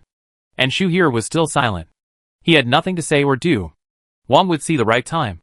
Occupy this body. And not speaking to distract the master was the best way. All the people of the Dark Clan and the Light Clan had died in such a short time. And the Light King was also dying. There was no need for Shu Here and the old monster to take action. This forbidden technique was carefully developed by the old monster for the Dark Clan and the Light Clan over the years. With the gods left by so many gods and demons as the guide. This overwhelming hatred will automatically guide the blood to the Dark Clan and the Light Clan. No one can resist this hatred that is becoming more and more turbulent over time. At this time, the Dark Clan King was relying on the blood connection to search for Sari in a hurry. And finally found Sari's trace in the ruins where Sting left. Quick! Sacrifice the magic circle to go back. The Dark Clan King said in a hurry, Go back quickly. Sari, who was about to refuse, was surprised after hearing this. Is he going back by himself? I thought he was going back by himself. Chapter 8:11 Goodbye. Aren't you going back? Sari asked, looking at the Dark Clan King in front of him. This was the first time in his life that he had seen such a miserable Dark Clan King. It was really horrible. In this battle, everyone lost, only the God and Demon Clan won, and their victory was also because of the loss that year. All my people are here, of course I can't go back, you go back quickly. The Dark Clan King was still urging, and his eyes swept through the ruins, but he didn't see Lucifer and Michael. Could it be that the two of them? Hey, why aren't they together? If they stay here, it's probably a life or death situation. For the first time, I felt that the earth was so big. It was so difficult to find two people. The blood rain outside was too heavy. I couldn't let Sari take this risk. So in the end, the king of the Dark Tribe didn't mention Lucifer and Michael. He just urged Sari to leave here, and entrusted the future of the Dark Tribe to Sari. No matter what happened in the past, the Dark Tribe will depend on you in the future, the king of the Dark Tribe said, sitting down against the ruins with some fatigue, breathing heavily. He was too tired. In his life, except for the time when he was fighting for the throne, he was so tired now. But at that time, although he was tired, he was full of hope and enthusiasm. But now, not only was he tired, but his body was also exhausted. The most important thing was that there was no hope. He was already breathless under the pressure of endless despair. This was the first time that he felt powerless. And this time, he would destroy the entire Dark Clan. No, not the entire Dark Clan. As long as Sari returned to the Star of Gods and Demons and kept the evil spirit, the Dark Clan would eventually be reborn in the evil spirit. Thinking of this, he suddenly remembered something he wanted to give up before. He originally thought that it was no longer necessary to pass on the little power he had left to Sari. But then he thought that the entire Dark Clan would need him to hold on alone for a long time in the future. If you can leave him more power, leave more. Wait a minute before leaving. I will pass on the throne to you. You still have to do what you should do. You are the legitimate king, the Dark Clan king said, and stood up again. Sari had been looking at the Dark Clan king silently. The current opponent really made him feel unprecedentedly unfamiliar. He was at the end of his rope, so he was kind-hearted. Sari did not refuse. He walked to the Dark Clan king silently. This was what he deserved, and he should have gotten it long ago, so he felt at ease. The Dark Tribe king knew him, so he was not surprised at his performance. At the last moment of his life, the Dark Tribe king passed his throne to his favorite son. As for what happened in the past, let it all pass. With the death of himself and you, the past was buried. The inheritance was very fast, because the Dark Tribe king really had no power, and there was nothing to inherit. And Sari also felt the Dark Tribe king's situation from this inheritance. After the inheritance, he felt that his physical condition was better. There was a plop sound behind him. When he turned around, the Dark Tribe king had fallen to the ground powerlessly. His hair was completely gray. His eyes were cloudy, and he was breathing heavily, all of which were overdrawing his life. His eyes were still looking at Sari, and there was a trace of relief in his eyes. At least the king of their Dark Clan survived. And there was no one left in their Light Clan. At least in this battle with the Light Clan. Their Dark Clan won. Let's go. Let's go back. The Dark Clan king spoke. His voice was relieved, proud, and full of fatherly love. Sari clenched his fists, and for a moment, his mind was full of mixed feelings. He once thought that even if he killed him with his own hands, he would not hesitate at all. But today, he was obviously not going to kill him with his own hands. Why is my mood completely different from what I thought it was at the beginning? Why don't you leave? The Dark Clan king saw that Sari was reluctant to leave, and asked anxiously. While the two were talking, several drops of blood rain rushed in, but they were all blocked by his remaining strength. Sari came to his senses for a while. Lucifer is still here. I can't leave. You stay here. I will go find him. Sari was about to leave, and the Dark Clan king saw this and hurriedly shouted, Don't go out. Give up on him. Leave here. The Dark Clan king stretched out his hand and grabbed Sari's leg. This was such a humble and incompetent action. This was an action that neither of them had ever imagined. Sari looked down at the dying Dark Clan king. He, who inherited all the power, was no longer able to do it. Hurry back to the Star of Gods and Demons. The Dark Clan king looked up at Sari and said. Sari looked down at the Dark Clan king who was holding his thigh. He thought that there would be a day when he would look down at him from a high position. And there was even a hint of begging in his eyes when he looked at him. Was it for his own life? Or for the future of the Dark Clan? However, it was not important. He is my brother. I will not give up on him, Sari insisted, struggling to pull his leg out of the Dark Clan king's hand. But the Dark Clan king was still holding Sari's hand tightly, and refused to let go. The rare kindness in his eyes turned into stubborn anger. Leave. You are the king of the Dark Tribe. This is your identity. As he spoke, the Dark Tribe king spurted out a mouthful of blood, all of which sprayed on Sari's legs, staining Sari's trouser legs red. The Dark Tribe king's bloodshot eyes were still staring at Sari. You want to be the king, this is what you should bear. Sari didn't speak, but he didn't give up. Lucifer regards you as a god. He won't want you to give up the future of the Dark Tribe for him. Do you want him to become the center of the entire Dark Tribe? The Dark Tribe king continued. It must be said that Sari was indeed moved by the words of the Dark Tribe King. Although he seemed not to care about his children, he knew everyone so well. Lucifer would indeed do so, but Sari clenched his fists. But Lucifer was his brother. In this dangerous world, how could he let him alone in this deadly world? And Michael is here. The Dark Tribe King spoke at the critical moment, and once again hit Sari's mind. You are the king. You should consider the Dark Tribe. Let me go, Sari said helplessly, and for the first time, he felt that the burden and position he had always wanted would make him feel so heavy. The Dark Tribe King heard what Sari meant from his tone, and let go of his hand with satisfaction, and for a moment, he even shed tears. When he let go of his hand patted Sari's leg, and he nodded and murmured, let's go, let's go. Sari also felt a little jealous for a moment, and turned his head cruelly, cast a magic circle, and took the heaviest step of his life. Goodbye, my people, goodbye, the one I love, goodbye, my brother, goodbye, my father. Chapter 8:12 The rain stopped. When Sari's figure completely disappeared from the earth along with the magic circle, Han Yuren's breathing in the distance stopped abruptly. When Sari descended on the star of gods and demons again, Sari suddenly felt a sharp pain in his heart, covered his heart with one hand, knelt on one knee in pain, didn't know what happened, but all he felt was a bad feeling. There must be someone he cared about very much, someone who was very important to him. Something went wrong. On the other side, at the moment when Han Yuren's breathing stopped, the old monster seized the opportunity, got into Han Yuren's body, and took control of this body almost instantly. Due to the entry of the old monster, the blood rain of the magic circle suddenly became more intense. The blood dripped through the gaps in the leaves and fell on the King of Light, who was motionless and had no strength to dodge. After 4 or 5 drops of blood fell on him, the King of Light's body twitched, and he could no longer hold on, and passed away on this earth. Michael and Lucifer, who were hiding in a ruin, also collapsed on the ground. I didn't expect the ending to be like this, Michael said with a wry smile. This was really an ending that no one could have imagined. Facing such an ending, everything that had happened and everything that had been done seemed to have become a joke. It was so ridiculous.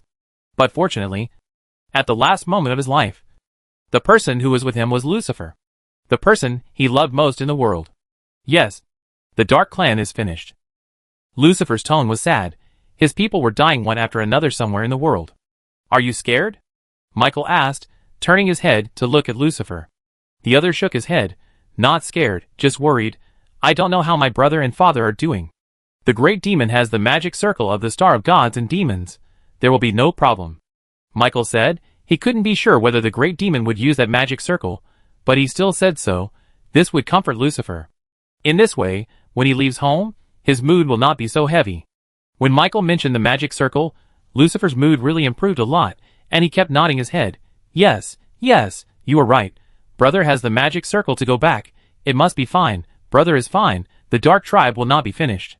Michael looked at his happy look from the bottom of his heart. It was really simple and beautiful. He couldn't help his love in his heart. Raised his hand and rubbed Lucifer's head. You laugh so silly. Michael laughed as he said this, and his hand kept rubbing Lucifer's head. Lucifer looked at Michael, who was smiling in front of him. Finally, he was by his side, which was also good. No, it should be quite good. You are smiling so foolishly. Lucifer raised his hand and rubbed Michael's head, rubbing and giggling, rubbing Michael's head into a mess. The next moment, he fell into Michael's arms and was hugged by Michael around the waist. Lucifer was stunned for a moment, but after recovering, he did not struggle, but put his head on Michael's shoulder and hugged Michael with his backhand. His action made Michael stiffen. And then he heard Lucifer say, "Do you have any regrets?" Michael closed his eyes for a moment, and countless regrets surged into his head. But in the end, he said, "I can die in your arms like this. I have no regrets in my life." Lucifer felt very good about this answer, but also a little sad. "Then what do you want?" Lucifer asked, and felt that his originally cold body, in Michael's embrace, gradually warmed up. If Michael still wants something, in this situation, what else can he get? The people around him can give it. Thinking about it, Michael asked, "If I want it, will you give it to me?" He lowered his eyes and looked at Lucifer. His eyes were very straightforward. It was the first time that he looked at Lucifer so straightforwardly. He looked at Lucifer without hiding anything.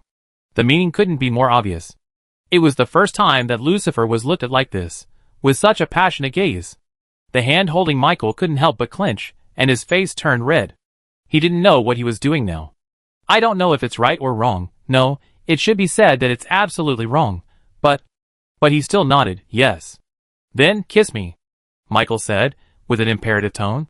Lucifer's pupils flickered. This guy is really too much. Unexpectedly, Lucifer thought but gritted his teeth, closed his eyes, and kissed Michael. Like a dragonfly touching the water, their lips parted at once. Lucifer's eyelids kept shaking. Even his breathing became heavier. He slowly opened his eyes, pretending to be confident, looking at Michael with flickering eyes but not dodging. Michael was still immersed in the kiss just now. Lucifer's active kiss was simply too unimaginable, too intoxicating. Until Lucifer raised his hand and waved it in front of his eyes, and asked, "What's wrong with you? Are you stupid?" Michael came back to his senses, looked at Lucifer, and then before the other party could react, he rushed over, pressed Lucifer, no longer suppressed his heart, kissed him, and made more movements. Time passed by little by little. The Dark King looked at the blood rain rushing in from outside and closed his eyes. With sorry back, he could die peacefully. Although he had endless regrets and unwillingness. As a king, he had to have the confidence to admit defeat. The blood rain fell on him and instantly broke into his body, rapidly disintegrating his flesh and blood, his body, and his internal organs. It turned out that this blood rain destroyed vitality and took away life in this way. It was so fast that he couldn't resist it. With the death of the Dark Clan king, all the people of the Dark Clan and the Light Clan on this earth died. Michael and Lucifer embraced each other, and in the end, they just kissed each other, and kept kissing, kissing deeply, waiting for death to come. After all the people of the two clans died, the blood contact array in the air disappeared in an instant, and the surviving humans looked outside anxiously, and after a long time, someone noticed that the blood rain had stopped. The rain has stopped. The rain has stopped. Someone shouted excitedly, rushed out of the building where he was hiding, opened his arms, looked up at the sky, roared excitedly, and spun in circles, until he felt dizzy and fell to the ground. But he couldn't hold back his tears, revealing tears of joy after surviving a disaster. Anya and Pashinmo also walked out of the building. Anya ran directly to Anhao's residence. The others hurried to follow. At this time, it's better to stick together. It's not safe to let anyone act alone. The old monster shook Han Yuren's body, while adapting. He said, "Han Yuren, I have done what I promised you.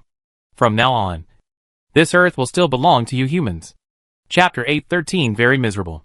Anya and the other people who destroyed the gods and demons hurried to Anhao's residence. Sophie and Yen Sui shouted before they arrived, "Anhao, impermanence black, impermanence white." Several people shouted, anxiously.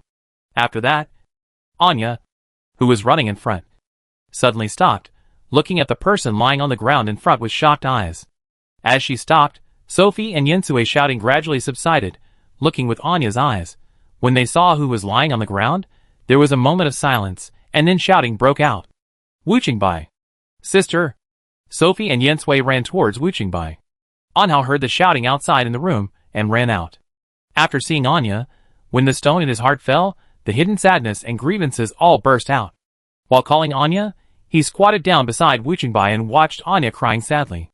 And Wu Chengyai brother and sister also ran out, picked up Wu Qingbai, crying sadly, hysterical. Anya walked to Anhao's side with heavy steps. Anhao hugged Anya's thighs and found his spiritual support all of a sudden. "Sister, it's all my fault, it's all my fault. She was trying to save me, to save me." Anhao cried and yelled while blaming himself. Anya and the people from the god-breaking demons were all shocked. They had never expected that Wu Qingbai had died like this. Anya looked at Wu Qingbai's body, patted Anya's head, and sighed deeply. "Then you should live well for her. Remember her. Remember her forever. Thank her. And pray for her." Anya's words made everyone even more silent. The Wu Chengyai siblings looked at Anya with red eyes. There was no blame, no hatred, and no resentment in their eyes. "Anhao, be strong. Be a man.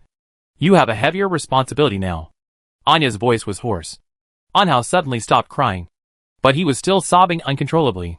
However, he had already let go of Anya's hand, wiped the tears from his face, and stood up. His eyes were full of pain. His gaze was firm, and he looked at Anya firmly. "Sister is right. I will never let you down." Anya looked at him, feeling bitter but could only endure. "Okay, you have grown up." After saying that, She looked at Wuchang He, and bowed deeply to the Wuchang siblings. Thank you, for taking care of my brother. And Hao also bowed deeply to the Wuchang siblings beside Anya. This is what we promised Han Yuran. You don't need to thank me, sister volunteered.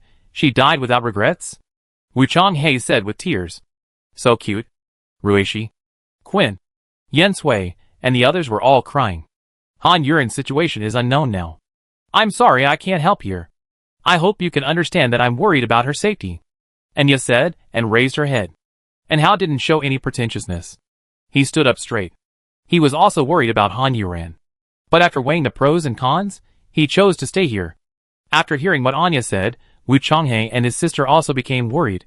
In this case, and Shengtang should go find Han Yuran as soon as possible. There's no problem here. Thank you for your understanding. I'll try to go, and come back as soon as possible. Anya said, and didn't stay any longer. She held the hilt of the knife at her waist, and turned to leave. Sorry. I will go, and come back soon. It's too dangerous for her to be alone in this world. Sophie said to Wu Changyai and his sister. Wu Changyai nodded, showing understanding. Everyone, don't worry too much about us. We have a lot of people here. There will be no problem at all. Seventh brother, you go with them. Now everyone has lost their abilities. It's better to have a man follow you. Don't forget to take your weapons and be careful, Fontang said, instead of waiting for more people to show up one by one, saying that they want to leave with you. It will only make Wu Chang's family sad and embarrassed. Although they are very strong, this kind of damage should be reduced if possible. It is understandable that everyone is worried about Han Yuran. So let's make the decision for them. Humans have suffered heavy casualties here. So let's leave more people to help. Fontang found another reason for everyone to stay, so that everyone would not be unwilling. Okay. Let's listen to the boss's arrangement. Everyone agreed.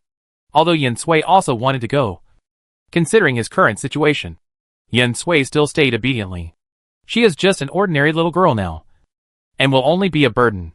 Then let's go, Sophie said, and walked towards the door with Sugita Jintoki and Anya.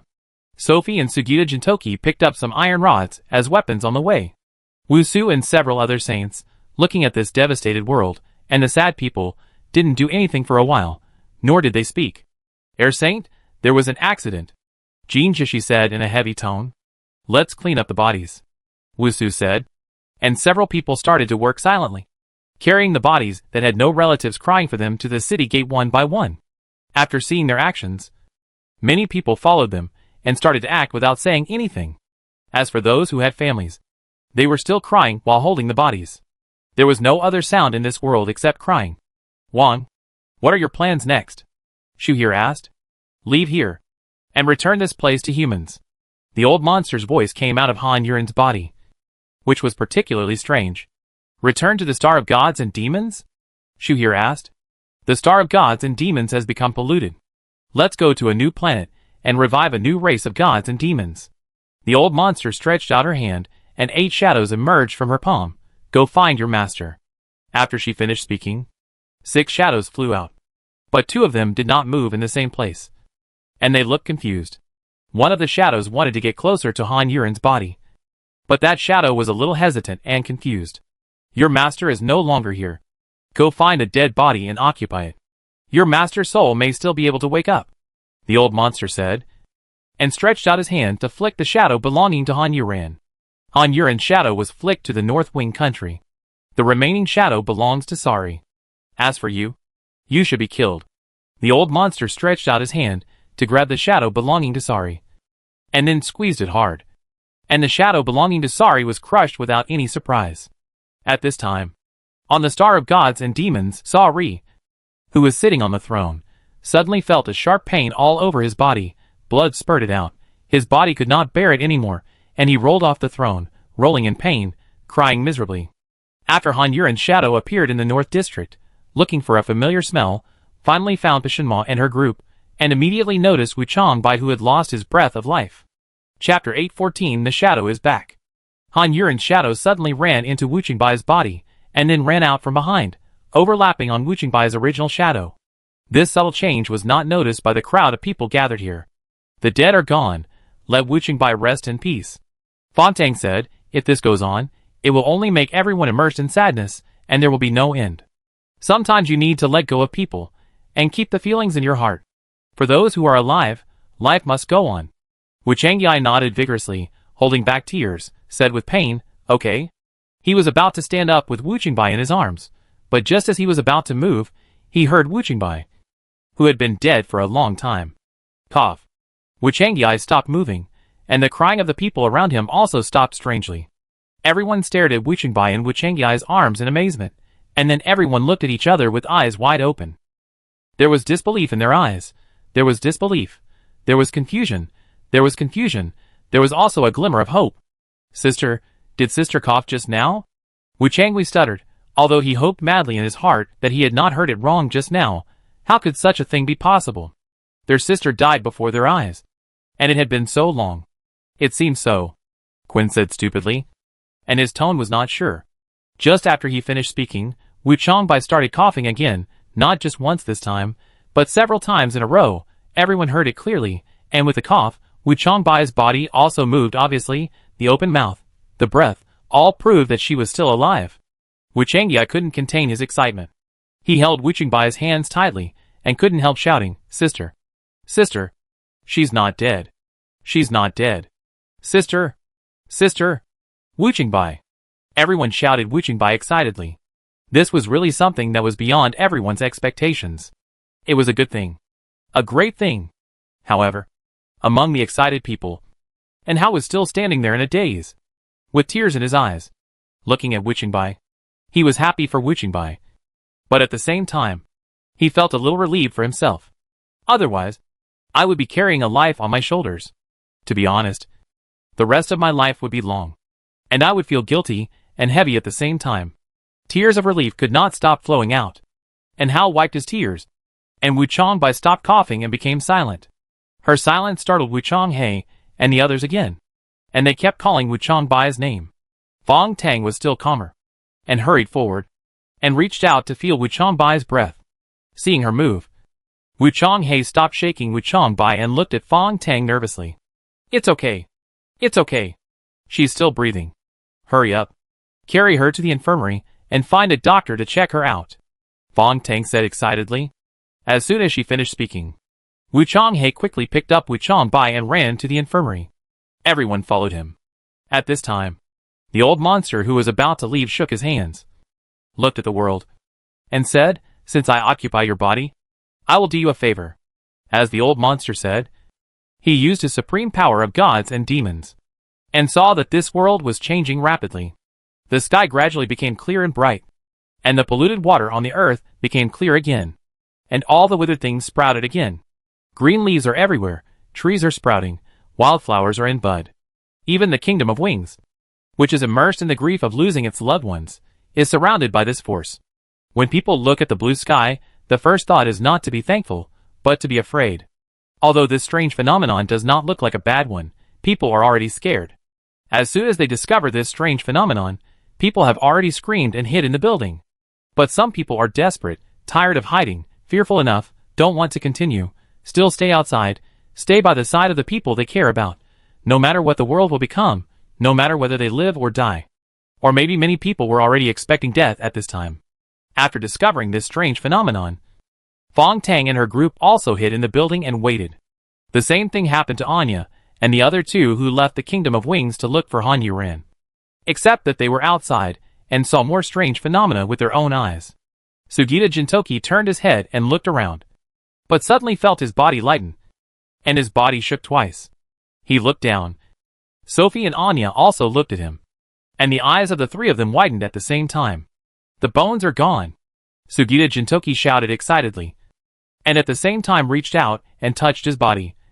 And sure enough, the outer layer of bones was really gone.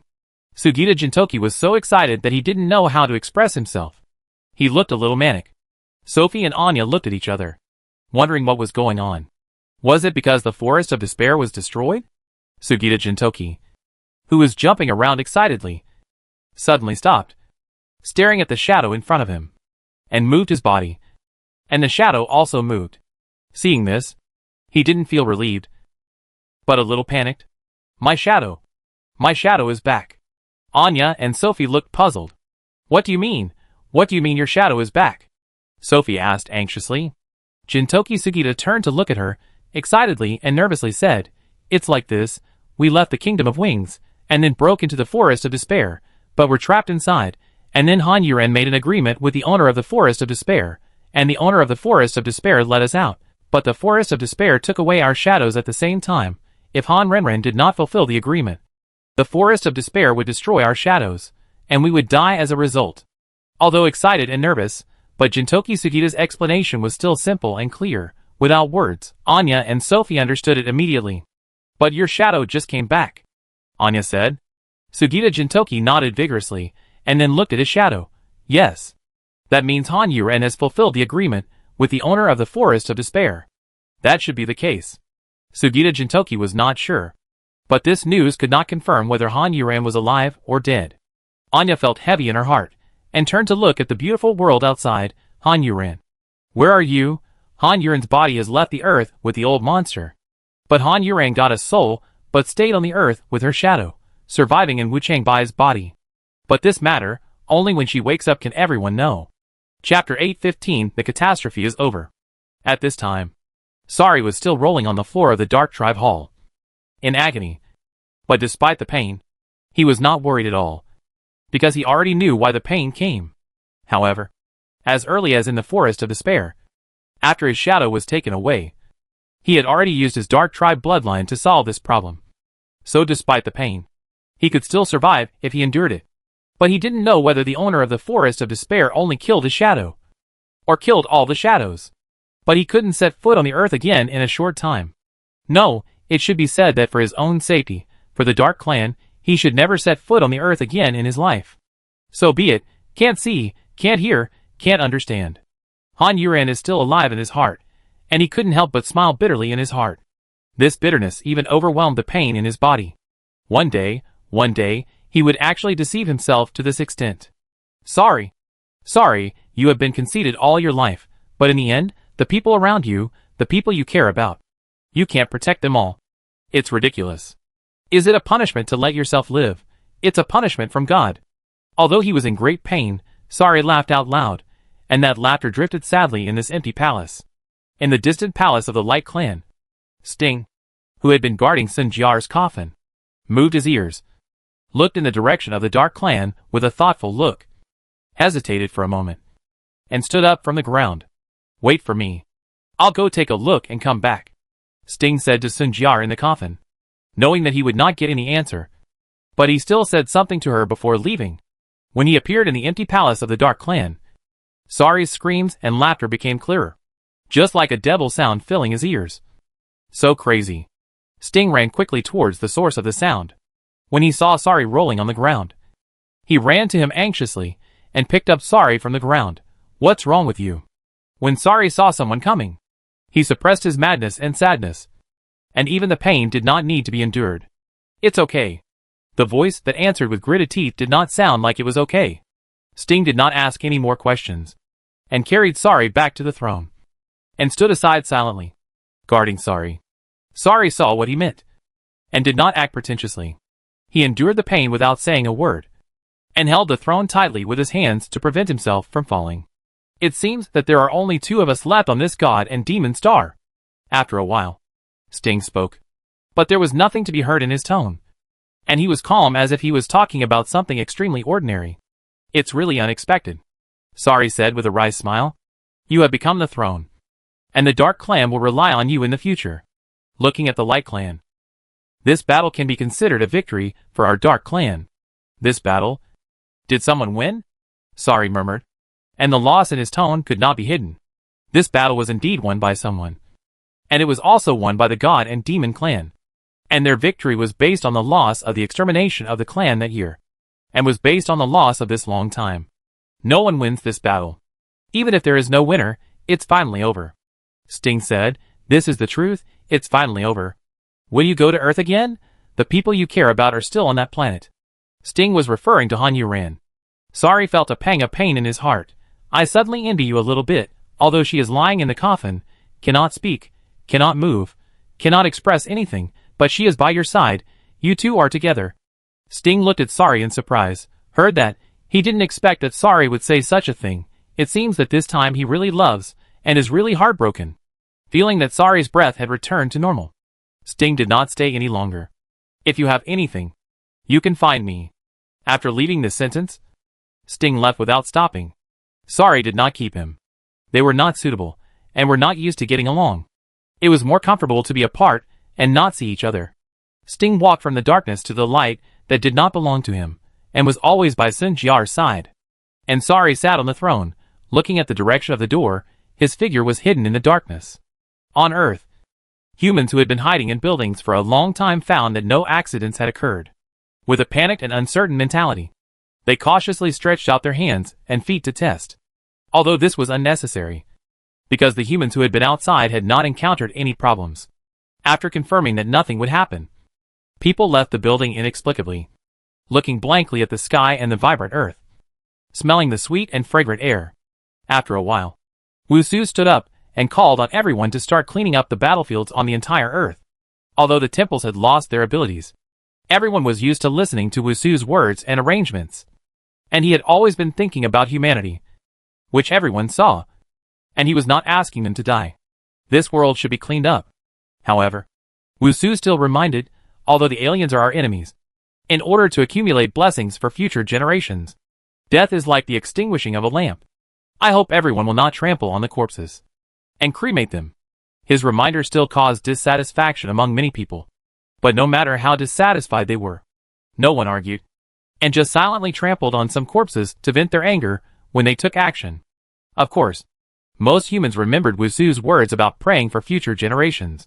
So although they were angry and resentful, they still did not trample on the corpses. But their actions were not so gentle, because they were very disgusted with these aliens. They did not want to leave their corpses in this world. So they collected the corpses day and night. Fuck. These two people are hugging each other. Hey! This person looks exactly like Fu Xiuyan. But Fu Xiuyan is not dead. The humans who were collecting the corpses of the aliens found the bodies of Lucifer and Michael in a ruin.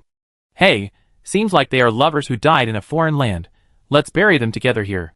A woman who was traveling with them said, I can only say that fortunately this group of people is relatively gentle. They really burn them both like this. This is the last good fortune for the two of them, dying together, turning to ashes together, following the wind together. You are in me, I am in you. It can be regarded as fulfilling Michael's feelings for Lucifer, and Lucifer will be happy to have Michael by his side. The bodies of the aliens were gradually cleaned up, the world returned to its beautiful appearance, and there were no more accidents. Although no one said it, but they all felt silently in their hearts that this disaster should be over. They survived. Chapter 816. Finally the end. People spent a day, 2 days, a month, and 2 months in fear. When it came to the second half of the third month, 90% of the human beings believed that the aliens had left the Earth, and their Earth had become so beautiful for some unknown reason.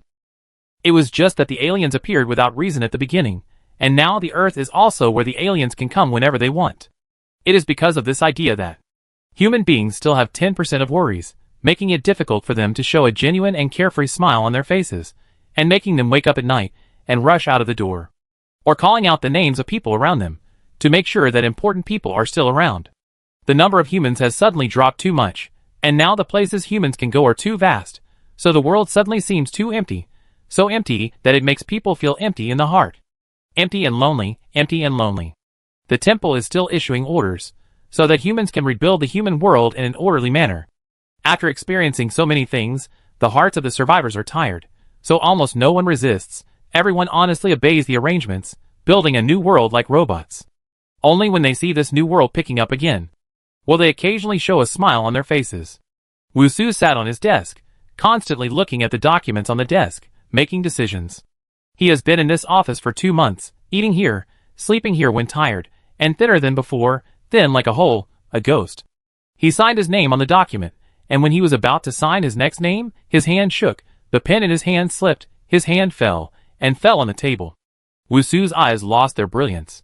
He looked at his hands, tired, and it was time to take a break. Wusu was thinking about closing his eyes. But the moment he closed his eyes, Fu Xiuyan's face suddenly appeared. This was not the first time he thought of Fu Xiuyan. It should be said that whenever he was free, Fu Xiuyan was the only thing on his mind. But this time, he felt something. He forced himself to stand up from the chair, hunched over, dragging his heavy legs, and walked out step by step, trembling.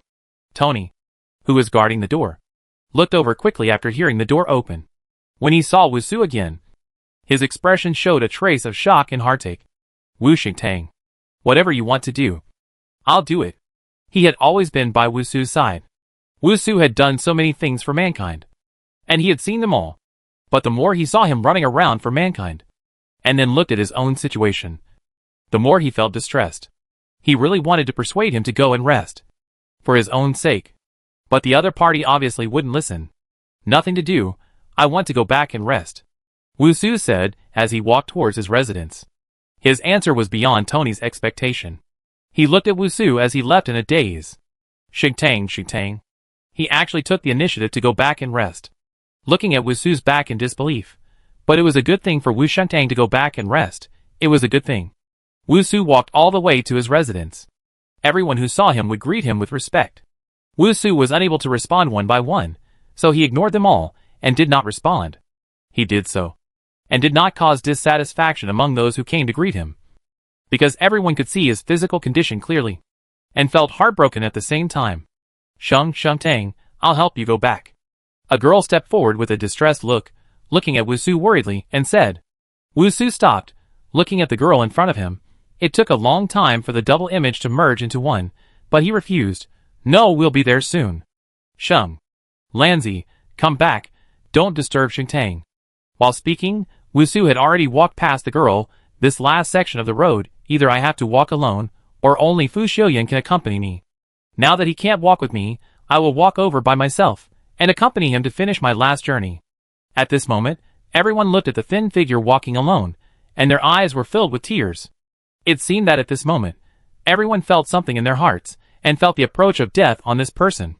Many people couldn't stop crying, and the girl who wanted to help Wusu covered her mouth and cried. Xiuyan, I have fulfilled your dream. I am a great hero of mankind. Xiuyan, I heard the sound of tears, but my tears have dried up. Xiuyan, I have become thin and ugly now. See you in another world. If I am still like this, please don't laugh at me.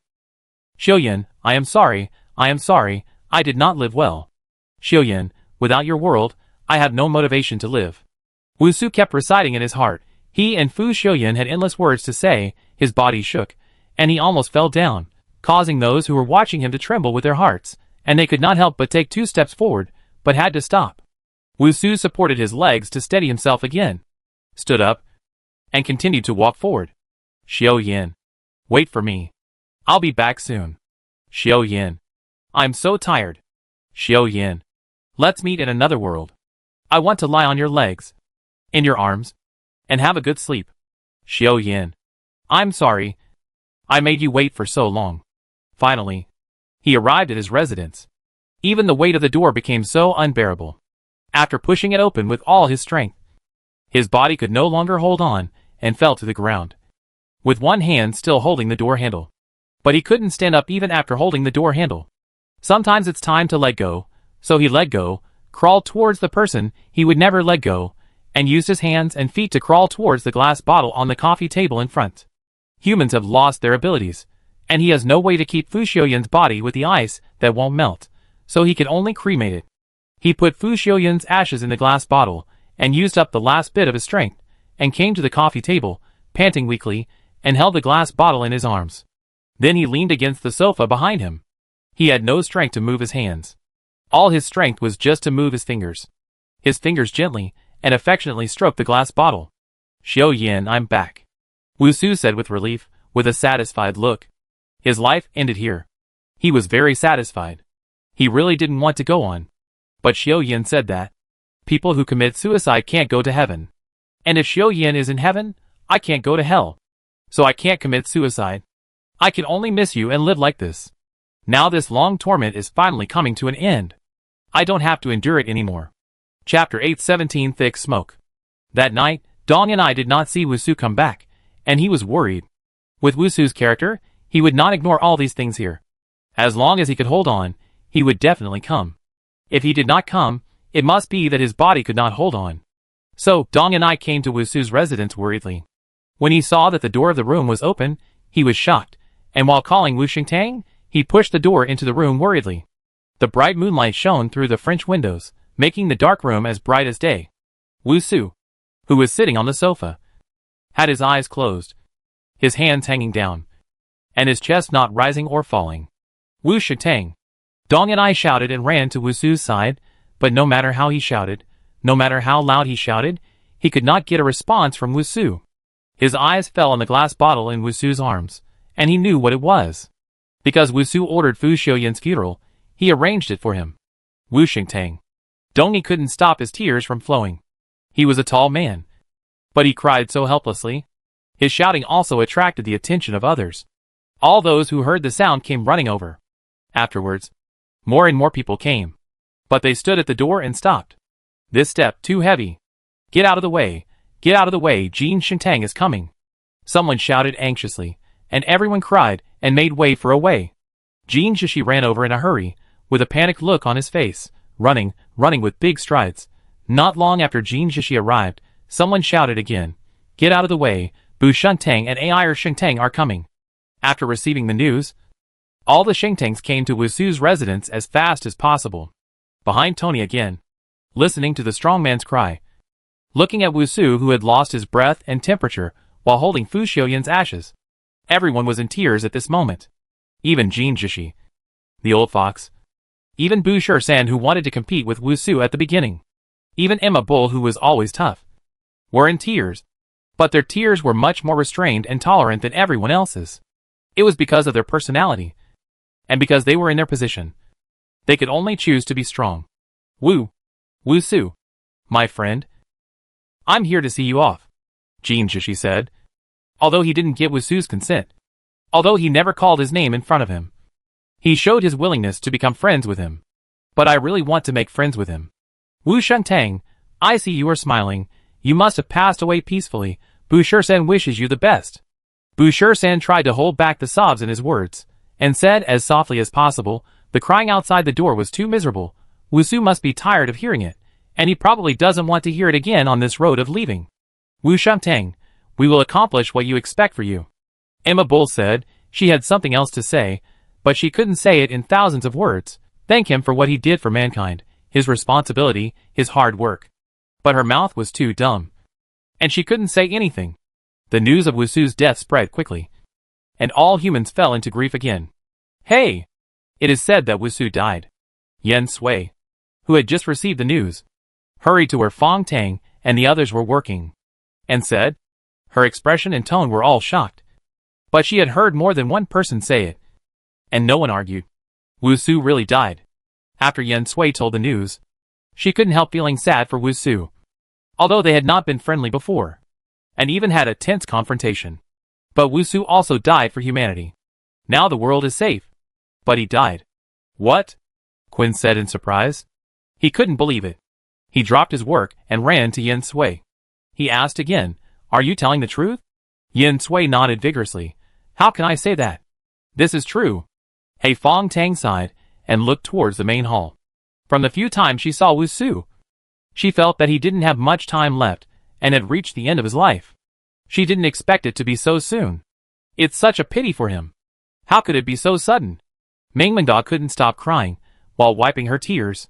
Her crying made everyone feel a little sad. The news of Wu Su's death spread quickly, and the funeral was also held quickly. The last time such a grand funeral was held, it was for Kong Jiasheng. This time it was for Wu Su. All the people, including those outside, also rushed back early, waited on the way to the funeral, dressed in black, wearing white flowers, speechless, sadly, sent their Wu Shentang for the last journey. The feather flag fluttered in the wind. The saints carried the coffin. This team was very simple.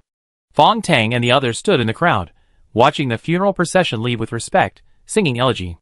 Inside the coffin, Wu Su wore a neat black suit. In his arms, between his hands, was a glass bottle containing Fu Xiuyan's ashes. The fire was burning fiercely. People watched the smoke flying into the sky, and silently gave sincere blessings in their hearts. I wish you could meet in heaven. I wish you could meet again in the next life, know each other, love each other. Anya, and the other two who were still outside looking for Han Yuran, had not received any news of Wu Su's death. But the thick smoke rising into the sky attracted their attention. What's wrong? That's the direction of the Kingdom of Wings, Sophie said with some concern. It should be on fire. but I don't know if it was deliberately set or not. However, looking at the smoke, the fire should not be big. There are so many people there. It's okay. Sugita Jintoki expressed his thoughts. Anya looked at the thick smoke. And somehow, she suddenly remembered Kong Jiaxing's funeral, when there was also such thick smoke rising into the sky. Thinking of this, Anya had a bad feeling in her heart. Let's go! Anya didn't say her guess, but she was even more anxious in her heart. She was afraid it would be too late when she found Han Yuran. What she had to do, what she could do, was to make the smoke float. So we had to be quick, faster, and we had to find Han Yuran. Well, let's find Han Yuran as soon as possible. Sophie said they had already searched so many places inch by inch, for nearly 3 months, but they still hadn't found Han Yuran. Not long after Wusu's funeral, Wu Changbai, who had been lying in the infirmary like a vegetable, suddenly moved. His eyebrows raised, but only for a moment. And he stopped moving. And Hao sat on a chair, his head on the bed, still asleep. He and Wu Changhe took turns guarding here, always guarding Wu Changbai, afraid that she would wake up and not see anyone, and feel scared, and also afraid that she would feel lonely here alone. And Hao snorted, raised his head and rubbed his eyes, looking at Wu Changbai on the bed, who was no different from usual. Chapter 818 The Dull Man. Seeing that the other party still had no signs of waking up, and Hao felt sad, although everyone was very happy that Wu Changbai was not dead. Thinking, remembering, as long as he was alive, that was enough. However, 3 months had passed, and Wu Changbai could only lie in bed like a living dead, which made them feel more and more depressed. Such a young life, but could only spend it like this day by day, and although no one said it, they all felt sad for Wu Changbai, and kept praying that she could wake up. And Hao sighed heavily without saying a word, and heard the sound of the door being pushed open, and Wu Changhe came in with a haggard look. And Hao turned his head and looked. You are here. Well, you have worked hard this night, Wu Changhe said, and looked at Wu Changbai on the bed. While he was happy that the other person had lived another day, he was also sad that the other person had slept for another day. It's not hard, I'll go back first. And Hao said, and was about to leave, and Wu Changhe also walked to the bed. And Hao had just walked to the door, and Wu Changhe had just sat down on the chair beside the bed. He was looking at Wu Changbai's hands, which were pressed against the quilt and placed on both sides of his body. There was nothing to pay attention to about those hands. But just when he was about to look away, the slender fingers moved. Wu Changhe's eyes, which were about to be looked away, suddenly stopped, looking at Wu Changbai's hands, wondering if what happened just now was just a dazzle. He raised his hand to rub his eyes, looking at the still motionless hands, and the hope that had ignited in his heart turned into disappointment. He must have seen it wrong. He was too expectant and eager, so much that he even had hallucinations. Sister, when will you wake up? Wu Changyai said sadly in his heart. Anhao had already left here. But even if it was an illusion, Wu Changyai would often unconsciously look at Wu Qingbai's hand. Looking, one eye after another, and the whole day passed. At noon, Wu Changyai left here and went to eat. Not long after Wu Changyai left, Wu Qingbai, who was lying on the bed, moved his fingers twice, and then his eyebrows began to frown, and his eyebrows became tighter and tighter. After a while, his eyes suddenly opened. Shang still had a dull look in her eyes, revealing a trace of confusion. Looking at the white roof without any impurities, pictures kept popping up in her mind. For a moment, all the pictures overlapped and popped up, running around, squeezing her head so hard that she was in terrible pain. It was so painful that she was about to explode. She couldn't bear the pain and couldn't help but scream. Her hand covered her head uncontrollably. But she tore the needle in her hand, and blood gushed out instantly. Her scream also attracted the attention of the nurse outside. The nurse called the doctor, who ran in hurriedly. A group of people looked at Wu Qingbai, who was rolling on the bed in pain and surprise. The doctor quickly said, "Quick! Sedative." After a dose of sedative, Wu Qingbai's rolling body finally stopped, and his eyes became lifeless again and closed. The nurse quickly treated the wound on Wu Qingbai's hand and changed the blood-stained bed sheet. The doctors were discussing Wu Qingbai's condition. Wu Changyai came back after dinner and saw all the doctors and nurses here as soon as he entered the room. He suddenly became nervous. "Doctor, what happened?" "My sister, Ms. Wu Changbai, just woke up, but her condition is not very stable. She covered her head and rolled over and screamed. It seems that she has a headache. She even tore the needle tip on her hand and got a wound. In order to calm her down temporarily, we gave Ms. Wu Changbai a sedative. After the effect of the drug wears off, Ms. Wu Changbai will wake up. If Ms. Wu Changbai is conscious when she wakes up, you must remind her not to think too much for the time being. Otherwise she will become the same as before. Wu Changhe was a little confused. His sister woke up, and she didn't seem normal after waking up. So the doctor gave his sister a sedative and asked him to remind her not to think too much after waking up. After Wu Changhe understood, he nodded. Okay. I understand. I know. Okay. I will come back after Ms. Wu Changbai wakes up, the doctor said, and left the ward. The nurse also cleaned up Wu Changbai's wound in bed, looked at Wu Changhe, and said happily for Wu Changhe, she finally woke up. It's great. Yes. It's great. It's great. Wu Changhe smiled foolishly. And the nurse said, I'm outside. Call me if you need anything. Yeah. Thank you. What are you thanking me for? This is my job, the nurse said and left the ward. And Wu Changhe turned to look at Wu Changbai. Although she looked no different from usual now. She had just woken up once. And after the effect of the medicine wore off, her sister would wake up. Wu Changhe thought. His eyes were already filled with tears. He sniffed, raised his hand to wipe his tears, and walked towards Wu Changbai with a smile. His eyes fell on Wu Changbai's bandaged hand, and he felt distressed. Sister, you are finally waking up. We have all been waiting for you. Wu Changhe patted Wu Changbai's hand, and his joy could not be suppressed on his face. Although he couldn't wait to tell everyone, tell his brother and sister. He couldn't leave. At this time, he had to stay here and watch without blinking. At this time, I absolutely cannot let my sister make any mistakes. This wait lasted until dark. During this time, the nurse came in and said, you don't have to keep watching. The effect of the medicine will take 12 hours. Wu Changhe glared at her with red bloodshot eyes. Hearing this, he blinked twice and his eyelids were already stiff. He rubbed his eyes with his hands and said with some disappointment, Is that so? I was a little impatient. These 12 hours are really long. I changed shifts, but the night shift has collapsed. Your sister is awake. You still have to call for help. The nurse looked at Wu Changhe and explained very seriously. Wu Changhe nodded gratefully. Okay. I understand. Thank you. The nurse raised her hand and punched him on the shoulder. What are you thanking me for? Her tone was a little coquettish and resentful, and her eyes showed her love. It was a pity that Wu Changhe was dull and was thinking about Wu Changbai all the time. So she didn't think much about it. The nurse was angry and helpless, so she could only leave. However, when she thought that her sister had woken up, he should be happy, which was a good thing. However, if his sister woke up, she would not be able to see him so often, and she felt disappointed again. No, she must seize the last chance, make him understand, and let him chase me in return. Hee hee. Chapter 819 Wake Up.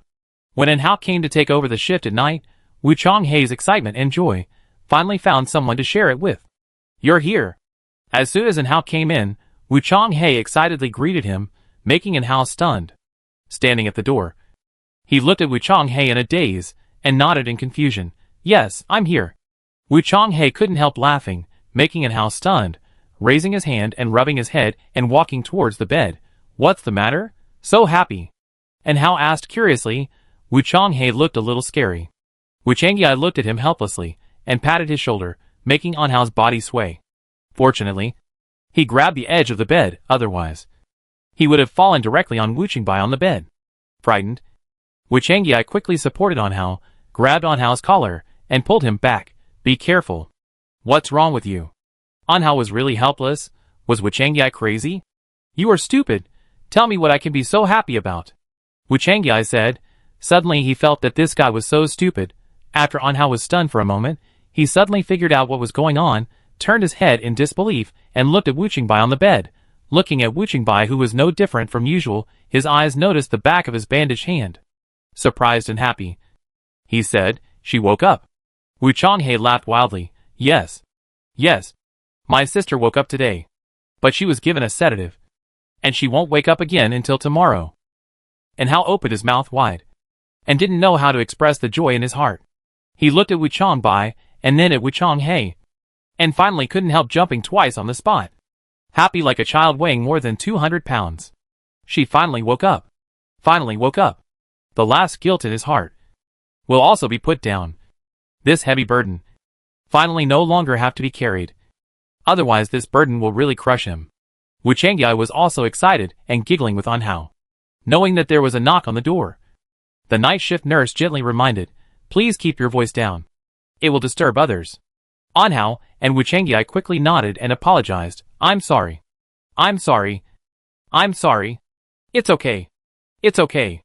The nurse closed the door and stopped bothering them.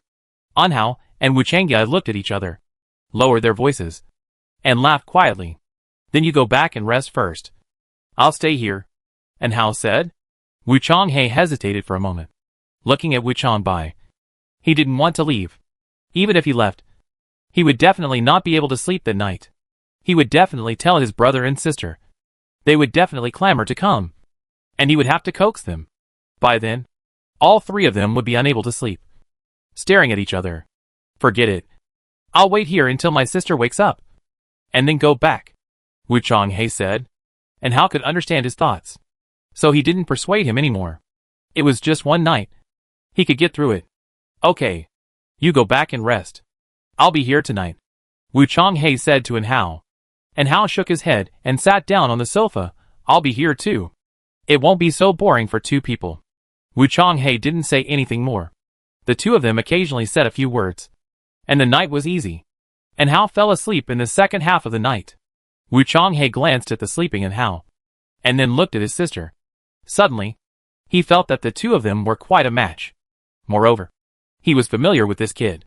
He was a good person, and he admired him very much. It should be nice for my sister to be with him. Yeah, this is a good idea. When my sister wakes up, I will match them up. He himself did not realize that the nurse was interested in him during the day. He was very concerned about his sister's affairs, and wanted to match them up. Han Yuren's soul recovered little by little after the drug wore off. She only felt that she had slept for a long time, a period of sleeplessness and dreamlessness. She didn't know how long it had been, but she suddenly became conscious. But those consciousnesses were too manic, which gave her a headache. Now consciousness is recovering little by little. Before waking up, those scenes appeared one after another, and Han Yuren recalled the journey he had taken.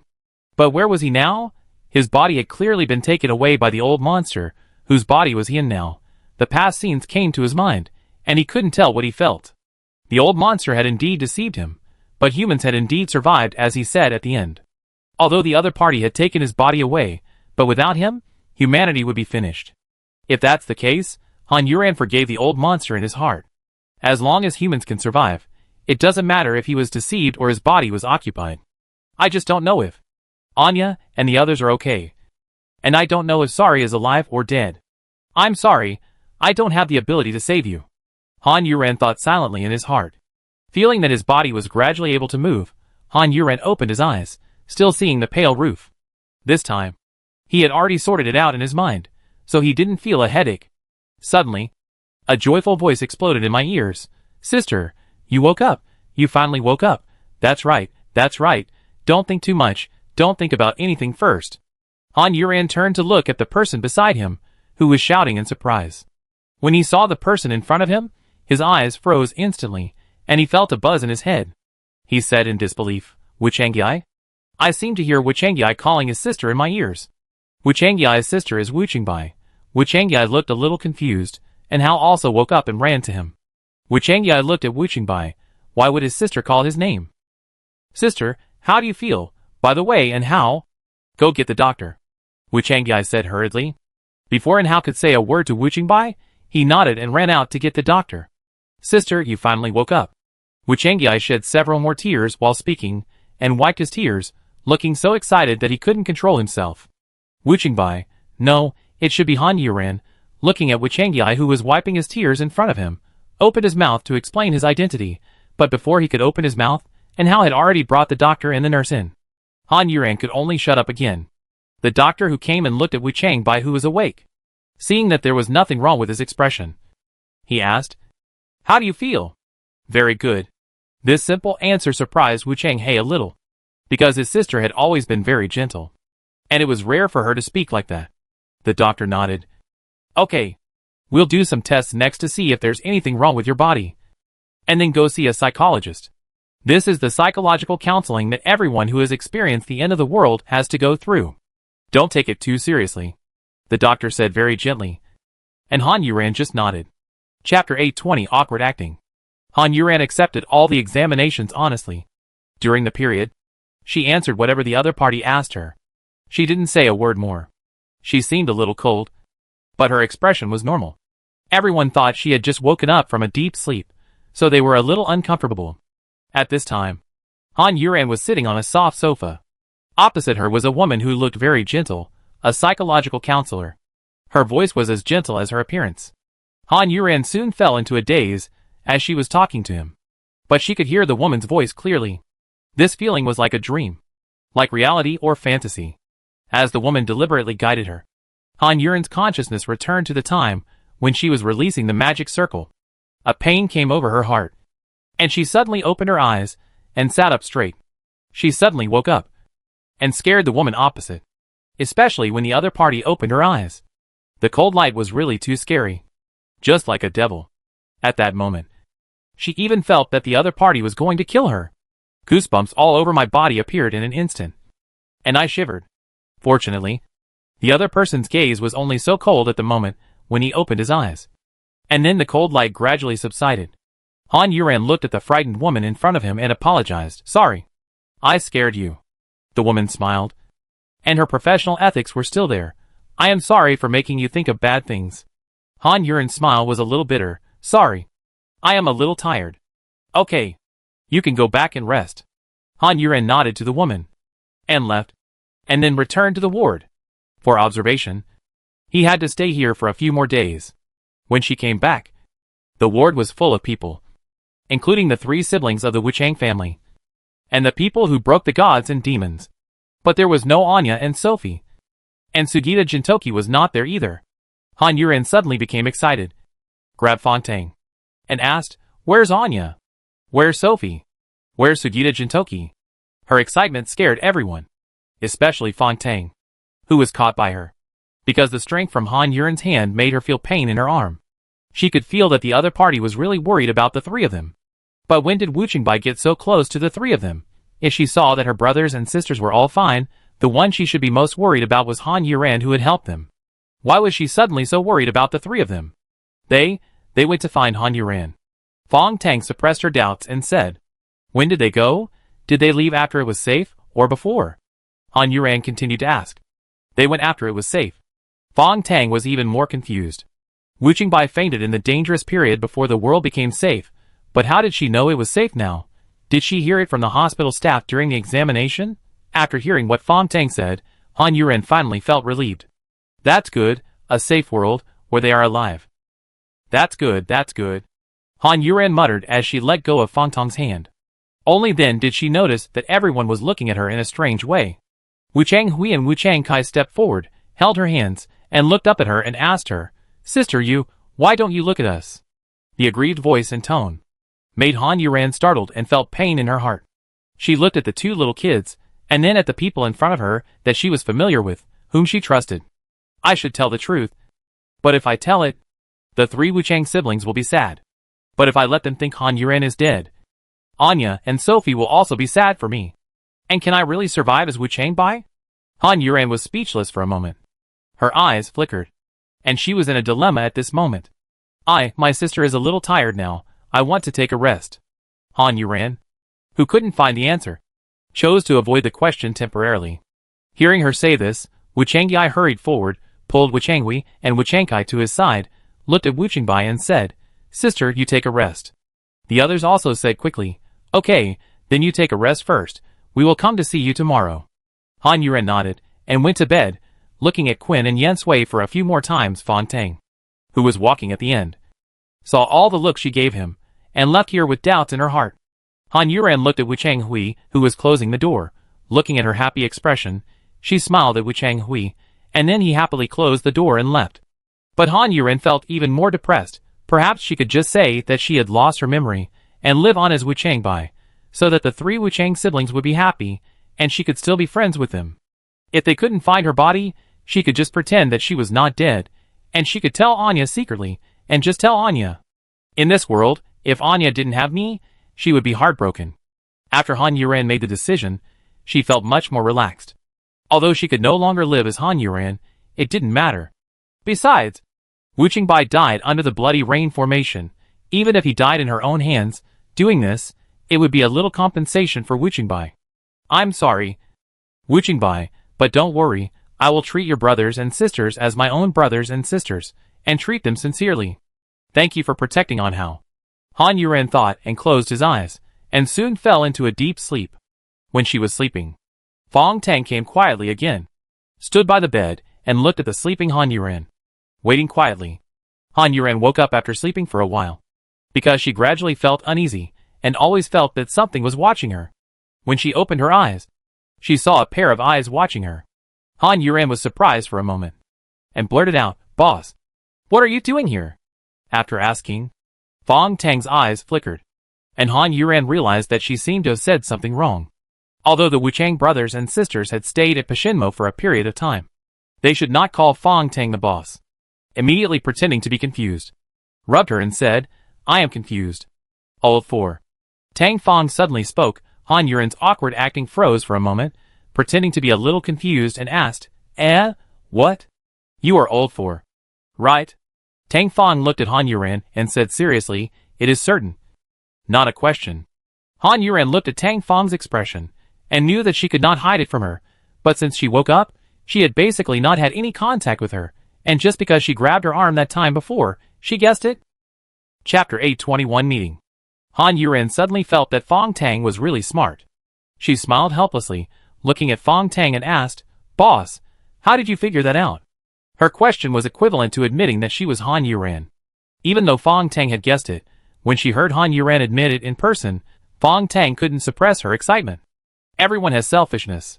For her, Han Yuran is more important than Wu Qingbai, so if she had to choose one, Han Yuran's life would make her feel more excited and happy than Wu Qingbai's.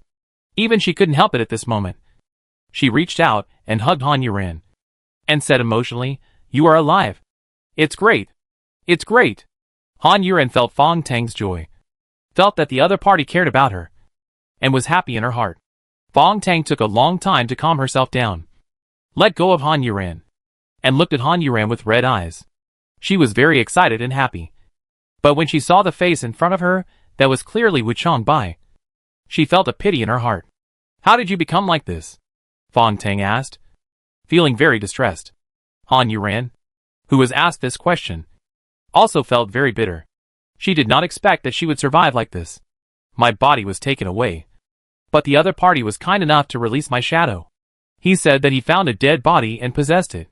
I slowly woke up and lived in this world," Han Yuran explained. Although it was a fantasy and unbelievable, Fong Tang nodded. She believed it. Indeed, on that day, the shadows of several of them came back. "My shadow returned to the kingdom of wings, came to you, saw the dead Wu Qingbai, and possessed her body, and woke up yesterday. So that's how it is." Fong Tang understood what Han Yuran said. This matter was really complicated. Han Yuran was alone outside and had experienced so much. But they couldn't help it all. If that's the case, Wu Qingbai is indeed, Fong Tang said halfway, and couldn't bear to continue. "That's right. But I plan to live as her."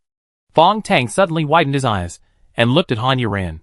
Han Yuran had already explained, "I think this is the best way. I already occupy her body. I will live as her. As for everyone else, I originally planned to tell only Anya. But I didn't expect that you are so smart. I will ask you to keep it a secret in the future and help me cover it up," Han Yuran said, trying to show a very bright smile. Fong Tang looked at her smile and felt even more uncomfortable. She raised her hand and rubbed Han Yuran's hairy head. She said, "Don't laugh when you don't want to. I respect your choice.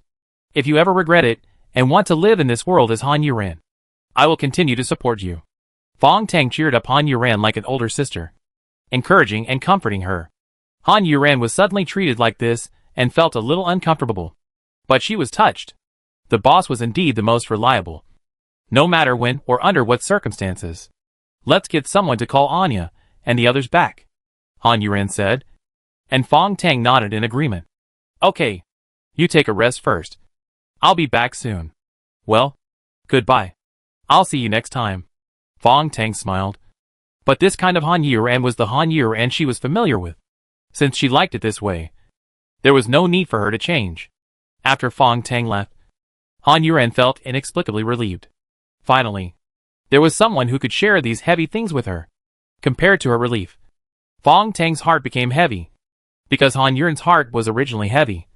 And she felt relieved because one thing was missing, while Fong Tang had one more thing in her heart. Oh God, why do you always have to toss yourself? Fong Tang said helplessly. She almost didn't sleep that night, thinking about what Han Yuan's future life would be like and how she would live. The next day, with dark circles under her eyes, she found Jin Jishi and asked him to help arrange someone to find Anya and the other three. Jin Jishi agreed readily. After all, they were people who had helped humans. The next day, Wu Changyai led his brothers and sisters to come early in the morning. Han Yuan was very enthusiastic today because she decided to live as Wu Qingbai, and clearly stated that her brain seemed to have not recovered well, and she could not remember many things. However, after the examination, no specific problems were found in her brain. Wu Changyai and his two brothers and sisters could only accept this situation and comforted Han Yuan in return. 3 days later, Han Yuan finally left the ward, and Anya and the others were also found. Fong Tang met with Anya first, and explained why they were called back. Anya listened calmly, even though the content of Fong Tang's words was so bizarre. During this time, Fong Tang observed Anya's situation while talking. Seeing that she was so calm, she didn't know whether she should admire her calmness, or whether this person was a little too cold. After Anya listened to Fong Tang's words calmly, she nodded. Okay, I understand what she means, we can go see her. Fong Tang began to wonder if she was shocked, and was scared. Are you sure you are okay now? Fong Tang asked, a little worried. I'm fine, Anya said confidently. Okay, then let's go, you guys should come back to see Wu Changbei who just woke up. Anya nodded, she understood what Fong Tang meant. Under Fong Tang's lead, they came to Han Yuan's residence. Sophie was still a little dissatisfied, since Wu Changbei was fine, why did they have to bring them back? Han Yuan hadn't been found yet. However, this dissatisfaction could not be expressed. After all, Wu Changbei was also a relatively important person to them, and she had encountered such a thing. Sugita Jintoki was the one who had no idea, and just followed the arrangement. When the four of them came to Han Yuan's residence, Han Yuan was sitting on the sofa in a daze. After hearing the movement, he turned his head and looked at the door. Anya was the first to walk in. The two looked at each other. For a moment, there were thousands of words to say, but because the things in front of them were different, they couldn't say anything. Anya stopped for a moment, looking at the person in front of her, and the taste in her heart could be said to be a mixture of bitterness. Sophie, who didn't know the situation at the back, said, "Why don't you leave?" Anya suppressed the mixed feelings in her heart and walked in. Chapter 822, Fighting as soon as they meet. Han Yuan also stood up. To be honest, she felt a little uncomfortable, and at a loss when facing Anya as by Wu Chang.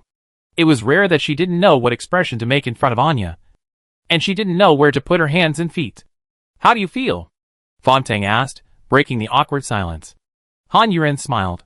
"I feel good, there's nothing wrong with my body, so don't worry about me. I'm glad you're okay, it's great that you woke up, but it's really amazing. So many people died in the blood rain. It seems that you were the only one who was drenched by the blood rain, and you survived. It's really amazing," Sugita Jintoki said, as he passed between Anya and Fong Tang, and walked towards Han Yuan, looking at Wu Changbei with surprise and amazement. Han Yuan felt a little uncomfortable being stared at, and wanted to raise her hand to push Sugita Jintoki away. But the moment her hand moved, she stopped again. Fortunately, she remembered that she was now Wu Changbei, and Wu Changbei should not be so close to Sugita Jintoki. So she controlled her movements, looked at Sugita Jintoki, who was staring at her like a fool with an awkward smile, and said, "There is nothing magical. You don't have to look at me like that. It's all luck." "Luck?" Sugita Jintoki nodded and said, "Then your luck is really good. Come, let me get some of your good luck," Sugita Jintoki said as he was about to lean on Wu Changbei. "This shameless guy." Seventh brother. Tang Fong spoke at the right time. Sugita Jintoki immediately showed a helpless and disappointed expression, sighed leisurely, and retreated. "Okay, I know. By the way, seventh brother, I need your help with something, you come with me. Ah, what is it? You'll know when you go there. Tang Fong said without stopping, turned around and left. Sugita Jintoki could only say to Wu Changbai, when things are done, I'll come to see you, and have a good chat with you. How did you survive? Hee hee, goodbye. After Sugita Jintoki finished speaking, he also followed Tang Fong. Suddenly, Anya and Han Yuran were the only two people left in the room. They looked at each other in silence for a while. Han Yuran felt guilty for no reason. She always felt that she was a little sorry for Anya. After waiting for a while, Anya, who had been standing, walked to the sofa and sat down. Han Yuran looked at her and diligently poured a glass of water for Anya. Lemonade, specially prepared for you, Han Yuran said, with a flattering smile. Anya did not move. Looking at the lemonade handed to her, the water was still shaking. At this moment, she was constantly suppressing her anger. She really wanted to grab Han Yuran and slap him in the face, ask her if she would regret it later, but isn't it better for her to be alive? This world is safe. What Han Yuran wants, what she has done for this world, she should not regret it. Because I had already guessed the answer. I didn't want to ask. Hearing her answer in person would only make me angrier and more distressed. Anya sighed silently in her heart. Under Han Yuran's nervous and expectant eyes, she finally reached out to pick up the lemonade on the table and took a sip. It was so sour that her teeth almost fell out. You forgot to add honey, Anya said as she took another sip of the honey water. This guy. He made honey water for me. But he never remembered to add honey, even though I reminded her every time. Han Yuran smiled guiltily. This time she really remembered to add honey. But there was no honey here. There is no honey. You can just make do with it. Oh, there is no honey, Anya said regretfully. She really couldn't drink the lemonade anymore, and put it on the table. The world is safe now. There will definitely be honey in the future, Han Yuran said. As soon as the topic stopped, there was a sudden silence. Once there was silence, it became awkward, especially under Anya's cat eyes. Her eyes were staring at Han Yuran's impermanent white body with dangerous eyes. After a careful look from top to bottom, she said, "Get up. Turn around for me to see." Han Yuran blinked, and could only accept her fate and get up. She turned around a few circles obediently. There is nothing wrong with my body. I know. There is nothing wrong with my body. The problem now is my brain, Anya said, and glared at Han Yuran fiercely. Han Yuran was about to say something back, but it was all stuck in her throat. She swallowed it back, and sat down again with her head down. Are you really going to insult me like this as soon as we meet? I insulted you. But I didn't hit you. I'm lucky I didn't hit you, Anya said unhappily. She shook her head and looked at Han Yuran like this, and she really had a headache. Is this the only way you can do in the future? Han Yuran nodded, yes. And I will live as Wu Changbai. Don't show it. Why should I live as her? Anya shouted. She didn't want Han Yuran to do this. Pretending to be someone else all his life, living under someone else's name. What's the point of living then? Because in this world, my only relatives are you and Hao. If I tell you who I am, you don't have to be too sad. If you tell Wu Changbai and his sister who I am, they will be very sad. What's important is Hao. And how Anya murmured her brother's name. And she understood what Han Yuran said. Wu Changbai died because he saved Hao. Now that Wu Changbai is alive, the life Hao was carrying is gone. Although he will be very sad about my disappearance. It's better. He can always see Wu Changbai's face. But he has to remind himself all the time that the soul in Wu Changbai is Han Yuran. A person who died for him is always in front of him. As Han Yuran said, Anya's hands were clenched into fists. So let me just stay missing, not sure whether I'm alive or dead, everyone will have hope for my survival. Wu Changbai is also alive, so this is the best. After saying that, there was silence. After a long time, Anya slowly loosened her fist. You have thought so carefully, I almost want to praise you. Anya sighed again. She looked at Han Yuran. That's it, this face is better than yours before, it's a lucky find. Han Yuran rolled his eyes at her. You can go away, I don't really want to see you now. Anya raised her feet, put them on the sofa, and laid down comfortably. I'm tired, I want to sleep, don't disturb me. Han Yuran glanced at her, got up, took the quilt, and threw it on Anya. Here's the quilt, don't freeze to death here. Anya pulled the quilt, covered herself. After she got the news, she hurried back without stopping. She was so tired. Chapter 823 A glass of wine, a gulp, finale. At night, Wu Chang's house was crowded. and the whole house was full of people. Gao Tianyi, Meng Mengda, Wu Chonghei, and even the little nurse, who liked Wu Chonghei, were all busy in the kitchen. Some were cutting vegetables, and some were cooking. Outside, some were chatting, some were playing, and some were playing poker and mahjong, making a lot of noise. Quinn and Yin Sui were sitting around the mahjong table, looking anxious. "Hey, take us to play together," Quinn said. Yin Sui also nodded. Yes, yes. Why don't you take us? Are you afraid that we are too good? You will lose badly." Sugita Jintoki raised his hand to drive them away. "Go, play somewhere else. Children are not allowed to gamble." Yin Sui hit Sugita Jintoki's hand back with one hand. "What child? I'll hit you." Sugita Jintoki rubbed his red hand. It's over. This child is so rude." Rude? Han Yuren sat on the sofa, eating oranges one by one, looking at these people who are satisfied with the lively atmosphere, the smiles on their faces. "I just feel that my heart is warmed up. Everyone is there. From my perspective, there is only one person missing. Sorry." Han Yuren couldn't help but think of Sorry again. Just like what she told Anya. She told everyone that she was missing, so that everyone would expect that she was alive. At least, they didn't see her body, so there was hope that she was alive. Now she couldn't see Sorry's body, but it was okay. She always thought that Sorry was alive, so it was good. "What are you thinking about, sister?" Wu Changkai asked, lying beside Han Yuren's legs. Han Yuren was stunned for a moment. Even now, she was still a little uncomfortable with such intimate names and actions, and the way the three Wu Chang brothers and sisters looked at her. Anya looked at Han Yuren's dazed look, and suddenly found it quite funny. Han Yuren, who was not good at socializing, now had to coax her sister and brother. This scene was unimaginable. "I didn't think much. Let's go play with Yen Sui and Quinn." Wu Changkai obediently went to play with Yen Sui and Quinn. Yen Sui and Quinn couldn't play mahjong at the table in the end, so the four of them had to play together. However, Yen Sui was not used to it. She had been hanging out with the boss, Sophie and the others before, fighting like adults, and would not be looked down upon. But now she had to play with these two little guys, who had no ability at all. Her life was really degraded. Yen Sui couldn't help but sigh in his heart, and could only resign himself to playing with them. After playing for a while, he found it quite interesting. Soon, the laughter of children rang out in the room, accompanied by the smell of food. Han Yuren sniffed and couldn't help but walk towards the kitchen. For a moment, he didn't know which dish to look at. Meng Mengda took a chicken leg and handed it to Han Yuren like coaxing a child. "Here, go outside. Don't get in the way here."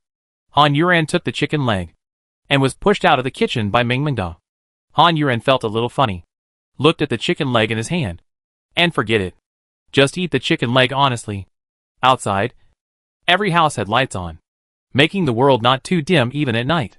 Where there are lights, people will always feel more at ease. After a busy day, several saints dragged their tired bodies and planned to get together. When they passed Wu Chang's house, they smelled the strong aroma of food, and several people stopped at the same time. Jin Shishi turned his head and looked over. Bu Shirsen said, "What a delicious smell." Noisy laughter came out one after another, which made people feel happy. "Anya, come and help serve the dishes," Han Yuren shouted at the top of her voice.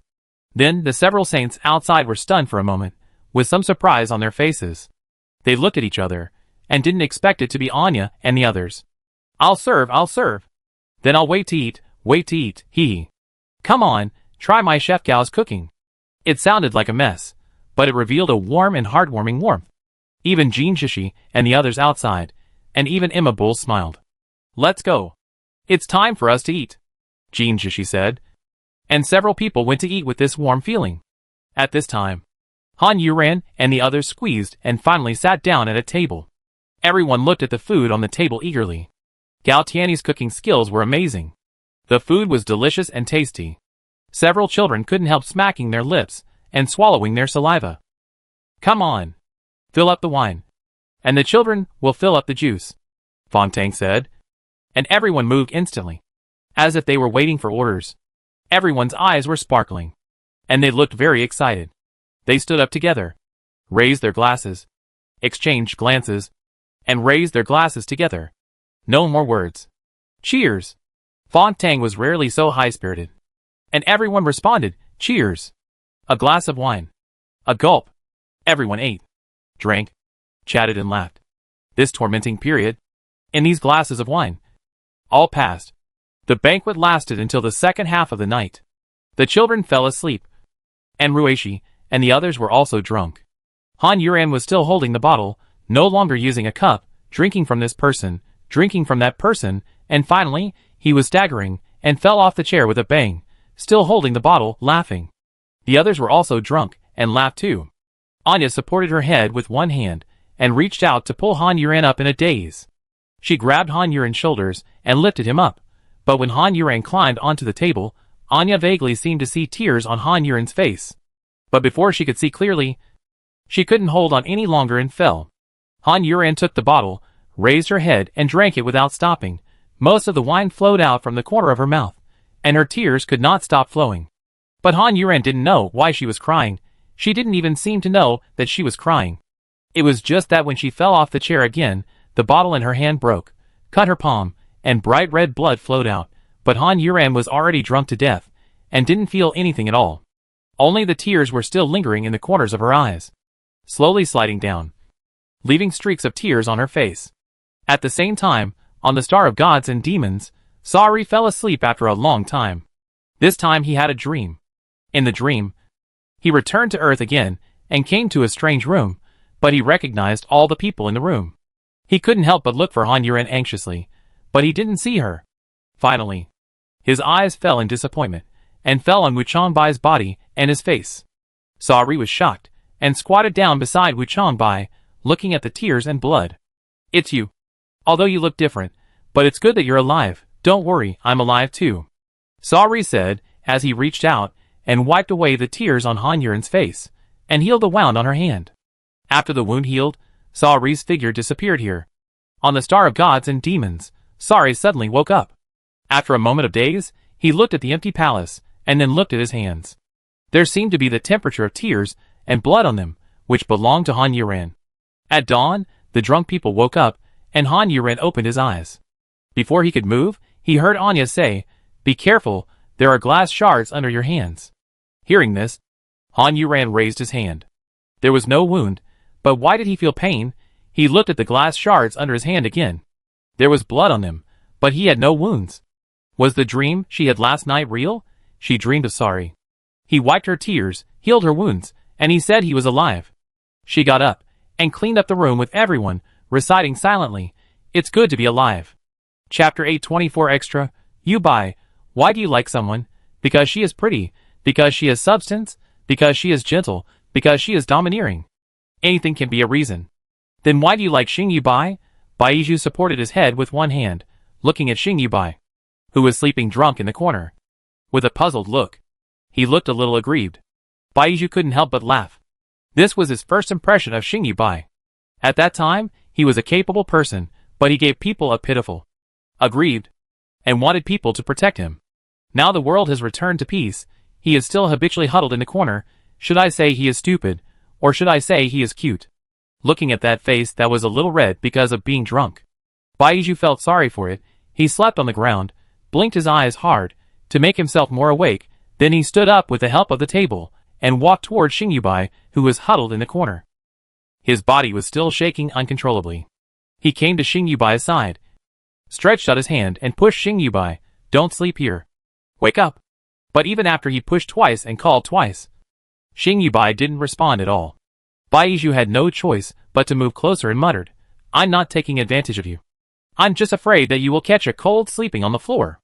As he said that, he stretched out his hand from Xing Yubai's bent back, and then stretched out his other hand from Xing Yubai's back, grabbed Xing Yubai's left shoulder, and exerted force with his hands, waist and legs. He picked up Xing Yubai, and he was unexpectedly heavy. Baiju seemed to be struggling. "I really didn't expect that. You look like you don't have any flesh on you. But how could you be so heavy?" Baiju muttered, and moved towards the sofa with great effort. Although he fell asleep drunk, his body was still sensitive. Xing Yubai hummed twice, and shook his legs in the air. Baiju's face looked a little ugly. "Hey! Don't make any noise. Don't move." As he spoke, Xing Yubai's movements became more intense. Baiju's legs began to shake, and he couldn't hold on in the end. Fortunately, He had already reached the sofa, and he held Xing Yubai, and the two of them fell on the sofa together. Baizhu felt like he was about to be crushed to death. He raised his legs and hunched his body, and he felt like he was hugging a pig, and the pig, lying sideways, was crawling and rubbing on his body, and rubbing and rubbing, and rubbing its entire body into the sofa, facing Baizhu, and raised its legs and pressed on Baizhu's body, and rested its chin on Baizhu's neck, and smacked its lips twice, and it looked like it was sleeping very comfortably. But Baizhu was very uncomfortable now.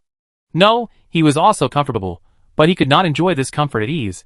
But because of selfishness, he let Xing Yubai hug him for a while without moving, and then, with great reluctance in his heart, he grabbed the hand that was hugging him, carefully pulling her body out of Xing Yubai's embrace.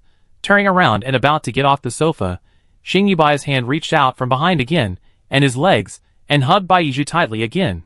Baizhu's whole body froze, his expression was forbearing, he gritted his teeth, and said helplessly, "You insisted on hugging me, I didn't want to take advantage of you."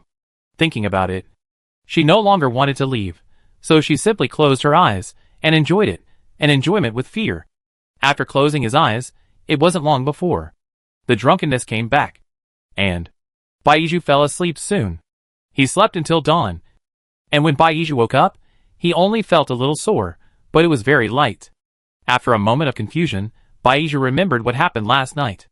After sitting up suddenly, his head hurt a little, he covered his head and shook it, but there was no trace of Xing Yubai around him. "Wake up," Baishuan said. Baizhu looked across and nodded. "Yeah. The person you're looking for has gone out of town to relax." Baizhu nodded somewhat woodenly, hesitating in his heart whether he should go and look for him, and explain. "Go if you want to." Baishuan's words undoubtedly gave Baizhu courage. After getting up and washing up, he left here and walked out of the city. He was in a heavy mood all the way. Looking at the city gate in front of him, his heart was still hesitant at this moment. He walked back and forth in front of the city gate for several times, even attracting the attention of passers-by. At this moment, a majestic figure appeared in the distance and walked towards Baizhu. "Hey, isn't this Xiaozuzi?" The rippling tone caused Baizhu to have goosebumps on his body, and his expression was annoyed. This time he did not hesitate. He wanted to leave here quickly, and leave the person who annoyed him. But before he took 2 steps, his arm was grabbed by a salty pig's hand. "Little Shuzi, we are old acquaintances. Why don't you just say hello and leave?" Baizhu turned his head to look at the fat man's trembling flesh, and tried to pull his arm free with an annoyed look. "Let me go, I never thought we were old acquaintances." "Hey!" The fat man unwillingly grabbed Baizhu's hand and tightened it. He pulled Baizhu to his side and said fiercely, "Little Shuzi, now that no one has the ability, I wonder how your sister, and that broken god and demon can protect you." Baizhu looked at him coldly. "Yes, now it is true that no one has the ability." The fat man showed a satisfied smile. "Think it over." Baizhu also smiled. That smile made the fat man obsessed, and his dirty hands were about to touch Baizhu's face. But he suddenly felt a sharp pain in his crotch. It hurt like death. The pain twisted his facial features, his body hunched, his legs pressed together, and he had to let go of Baizhu's hand. He raised his head angrily, looking at Baizhu with bloodshot eyes. Baizhu laughed disdainfully. "You have no ability. What right do you have to bully me, rubbish?" As soon as he finished speaking, he heard a voice that he had been thinking about, calling his name with some worry. "Izhu." Baizhu turned his head, and saw Xing Yubai running towards him anxiously from outside the city.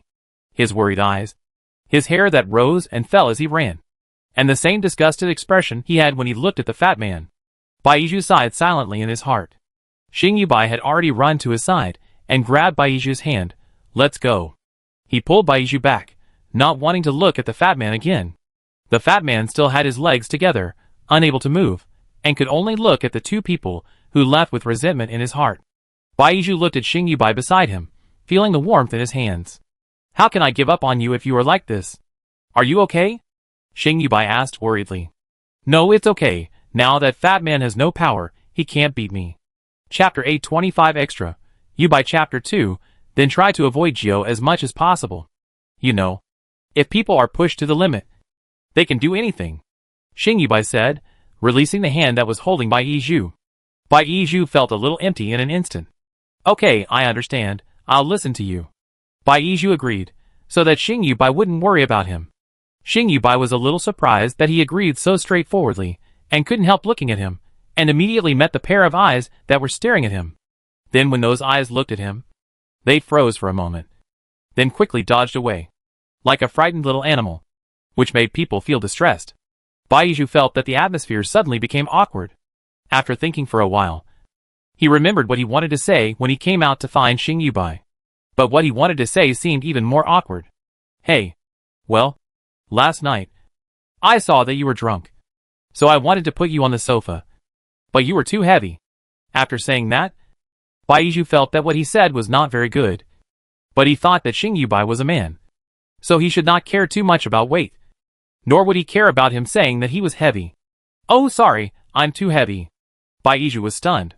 Why does this tone sound like he cares so much? Ahem, I wanted to leave later, but you were drunk, and you held me tightly, and I was a little confused, so I fell asleep on the sofa, and I didn't do anything. Baizhu said, looking at Xing Yubai seriously. I swear, I really didn't do anything. As he said this, he raised his hand to swear. Xing Yubai pulled his hand down. Okay. I know. Seeing that Xing Yubai was a little unhappy, Baizhu didn't know what he said wrong, but he must have said something wrong. I'm sorry. Why apologize? I made you angry. Baizhu said aggrievedly. You didn't make me angry. Xing Yubai retorted, but you look angry. Baizhu was stubborn and a little silly. Xing Yubai, who was not angry at first, also got angry. Baizhu continued to say, sorry, I don't want to make you angry. In the whole world, I don't want to make you angry the least. You can scold me or hit me, as long as you are not angry. Baizhu. Xing Yubai suddenly shouted. Baizhu was so scared that he almost bit his tongue. He looked at Xing Yubai in a daze. The people on both sides of the road were also frightened by Xing Yubai's shout. They all stopped and looked at Xing Yubai and Baizhu. Xing Yubai felt uncomfortable all over instantly. He hated being looked at like this the most. He left Baizhu behind, walked forward quickly, and left here. Baizhu was stunned for 2 seconds, and then ran to catch up. Considering the other person's personality, he did not shout the other person's name. The other person knew he was chasing him, and did not stop. Baizhu really chased for a long distance, and was almost out of breath, before catching up with Xing Yubai. Looking at the person who was still running, Baizhu, who felt a little out of breath, hurriedly reached out, and grabbed Xing Yubai. Wait. Wait for me. I'm panting. I can't breathe. Listening to Baizhu's painful voice, Xing Yubai asked, why are you chasing me? Because I care about you. Why do I care about you? Because I like you. Baizhu said everything. Xing Yubai's eyes flickered, and he asked the boldest question in his life. What do you like about me? I don't like to talk. I'm still a hard man. And I'm also boring. Baizhu grabbed Xing Yubai's hand and added some strength. And then he stood up again. Looking at Xing Yubai, he said seriously, I like the way you are silent. Of course I also like the sound of your voice. I like your hardness. I also like your softness. Your boredom is very interesting to me. I like you. Not because you are a man. I just like you. After such a long time, Baizhu still has a chance to survive, to confess to the person he likes. He must cherish this opportunity. This is the opportunity given to him by God. So he spoke without hesitation. Told the person in front of him. I like him. I like him like crazy. I like everything about him. Baizhu's powerful confession made Xing Yubai feel dazed. Would you give me a chance? Maybe you will like me too, Baizhu said with all his courage. He really wanted to have the person in front of him. He wanted to grab even the slightest chance or possibility. Xing Yubai's unstable figure swayed, and Baizhu quickly grabbed him. He looked at him with burning eyes. Is it okay? Xing Yubai looked at those eyes, which were too dazzling.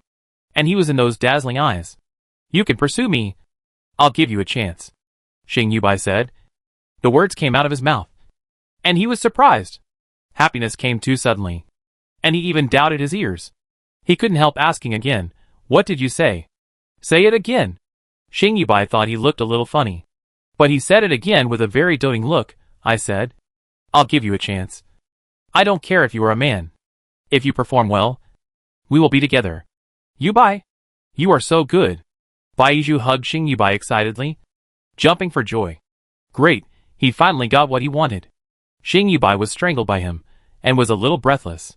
Looking at the passers-by who stopped to look at them, he said to Baizhu embarrassedly, but first, no intimate actions in public. Baiju obediently let go of his hand, and grinned happily. Okay, I'll listen to you, I'll listen to you. Whatever you say is what it is. Xing Yubai nodded with satisfaction. Let's go back. Baiju followed behind, and asked in a low voice, Can we hold hands? No. Xing Yubai refused very straightforwardly. Baiju was immediately disappointed, and said with a droopy head, Okay. Seeing him like this, Xing Yubai's soft and kind heart began to play tricks. And he couldn't bear it. He glanced at the people on the roadside, and saw that there were not many people, so he stretched out his little finger. Here. Baiju was a little confused. What's wrong? Xing Yubai hooked his little finger, but Baiju still didn't notice it. Xing Yubai had to remind him. Finger. Finger. Baiju looked at his hand, and then looked at Xing Yubai's hand, and then he noticed the little finger that the other party stretched out. After a moment of stunned, he finally reacted. Looking at Xing Yubai with red ears, he quickly stretched out his hand, hooked Xing Yubai's little finger, and whispered, You are so cute. Chapter 826 Extra. Robbery. Tall teaching building, 4th floor. Near the window, In Ruoxue put the book on the table, blocking herself. She tilted her head, looking at the breeze, warm sun, looking at the basketball court outside, but her eyes were not on the male students, who were bursting with hormones and wantonly swaying their youthful sweat on the basketball court. But her eyes were on a male classmate, who was sitting in the stands watching the game. He was wearing a white shirt, with the top 2 buttons unbuttoned, revealing a small part of his collarbone. The cuffs were rolled up. He was very fair. He had a thin silver chain on his left wrist, but he didn't look effeminate. His long legs casually draped over the stands below. He wore 9-point jeans, revealing his bony ankles. There was a horizontal tattoo on his ankle, but it was too far away, so she couldn't see it clearly. In Ruoxue's eyes lingered from the tip of the boy's shoes back to his face. He looked very clean and refreshing, white and clean, a sunny boy, with fine bangs, and a messy and beautiful hairstyle. He must feel very soft to the touch. Wearing a sparkling earring, occasionally. Under the sunlight, it would shine brightly. But it was not as bright as the sea of stars in his eyes. As a ball went into the court, the boy laughed, his thin lips smiled beautifully, and it was warmer than the sun bathing on his body, and more refreshing than the wind blowing on his body. In Ruoxue looked at his smile, and couldn't help laughing with him, looking a little silly. In Ruoxue, what are you laughing at? The voice of teacher Yin Wang pulled In Ruoxue back to reality from the beauty of that boy, and she quickly pretended to be serious, looking at teacher Yin Wang who had come to her side, with a guilty conscience. She laughed awkwardly twice. Sorry. Teacher. Listen to the class. Don't look at the boys. Teacher Yin Wang said and looked outside. His words made In Ruoxue blush with shame and anger, but the other party was a teacher, so she could only endure it, even though the laughter of her classmates was so loud that she wanted to find a crack in the ground to crawl into. As soon as the get out of class was over, her bad friends ran over with a smile. Which boy are you looking at? This window seat is good. Come, let me see which boy it is. Bad friend number 3 said, as he leaned on the window, and looked outside. The crowd on the basketball court was too conspicuous, so number 3 pointed at those people and asked, Are they the ones playing basketball? Hey, it must be the tallest one with the best figure. Bad friend number 2 also looked over. Bad friend number 1 pushed the 2 away with great momentum, looked at them, then turned to look at In Ruoxue. Don't even think about that. He has a girlfriend, and she's the school beauty of our school. Who likes him? Don't talk nonsense. In Ruoxue quickly denied it. Who is that? Bad friend number 1 said, and turned to look over again, then his eyes lit up. I know, it's that one. Which one? Which one? Bad friend number 2 and number 3 hurried over, squeezing over bad friend number 1 and asked, looking anxiously at the male classmates. In Ruoxue also became nervous. She reached out and pulled her bad friends. Hey! Stop making trouble. The 3 bad friends ignored her. Bad friend number 1 had already pointed at the boy In Ruoxue had been looking at. That boy. The sunny boy in the white shirt. In Ruoxue's heart skipped a beat. She was actually guessed right by bad friend number 1. Her face turned red instantly. She didn't want to be questioned by them. So she quickly stood up, and was about to leave the classroom. However, bad friend number 3 had already reacted quickly and grabbed her. With his strong body, he forcibly dragged the thin In Ruoxue to the window. Bad friend number 2 laughed obscenely, and bumped In Ruoxue with his hip. Hey! You have good taste. You are such a handsome guy. In Ruoxue was so shy that she struggled to leave the window. Stop it. Stop it, she didn't break free. And as soon as she finished speaking, bad friend number 3 had already opened his voice and shouted to the male students outside, "Hey! The handsome guy in the white shirt. Look over here. Look over here." This roar was like thunder in the sky. And the teaching building shook. Of course, the people on the basketball court outside heard it. And they stopped playing ball and looked towards the window of Ruoshua and the others. Ruoshua's current mood, she just wants to kill her bad friend number 3. You are not just a bad friend, you are a bit mean. Let me go! Let me go! Ruoshua struggled, but her eyes looked at the boy in the white shirt outside with some expectation. She saw him looking at her with some doubt, and several bad friends around her kept pointing their fingers at her. Ruoshua's face was so red, and the classmates on the basketball court laughed. Yo yo yo. Han Qingxi, come on. The little sister is watching you. Why don't you say hello? The male classmates also ran to the male classmates to make a noise.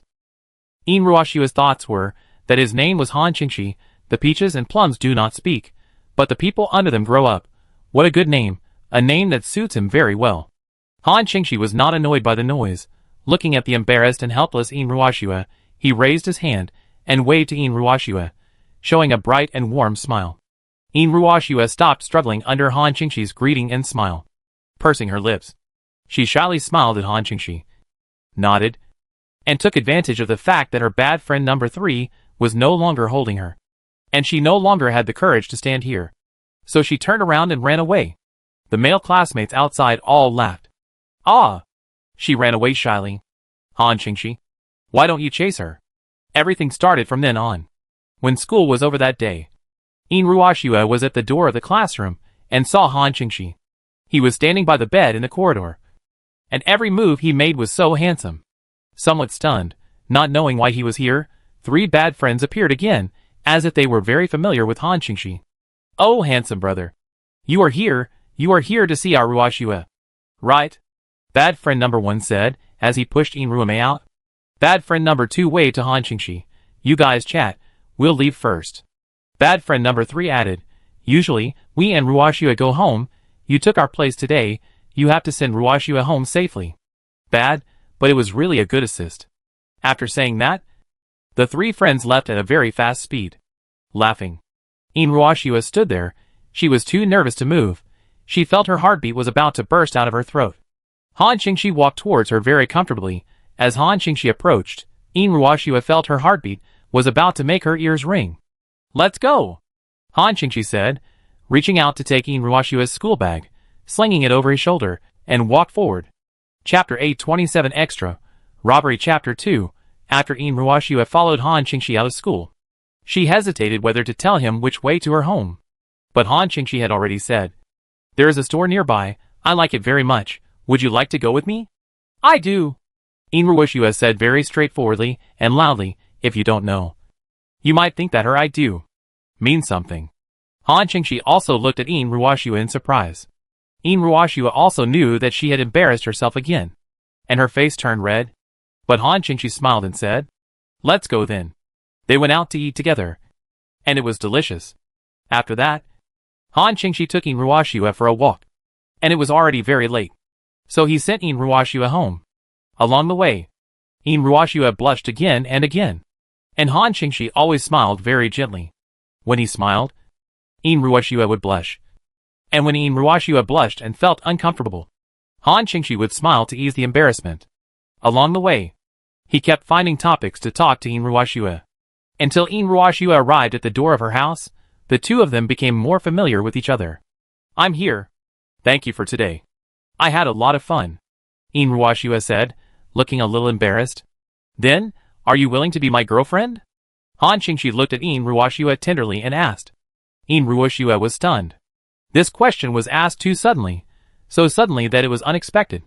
She was stunned there, looking at Han Qingxi stupidly, not knowing what to say, how to answer. Han Qingxi asked again, are you willing to be my girlfriend?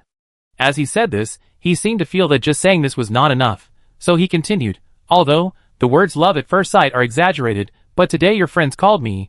When I looked up at you, you looked so cute when you blushed shyly, you looked so cute when you stole a glance at me, and even cuter when you ran away at the end. I was moved, and I fell in love with you. Are you willing to give us a chance?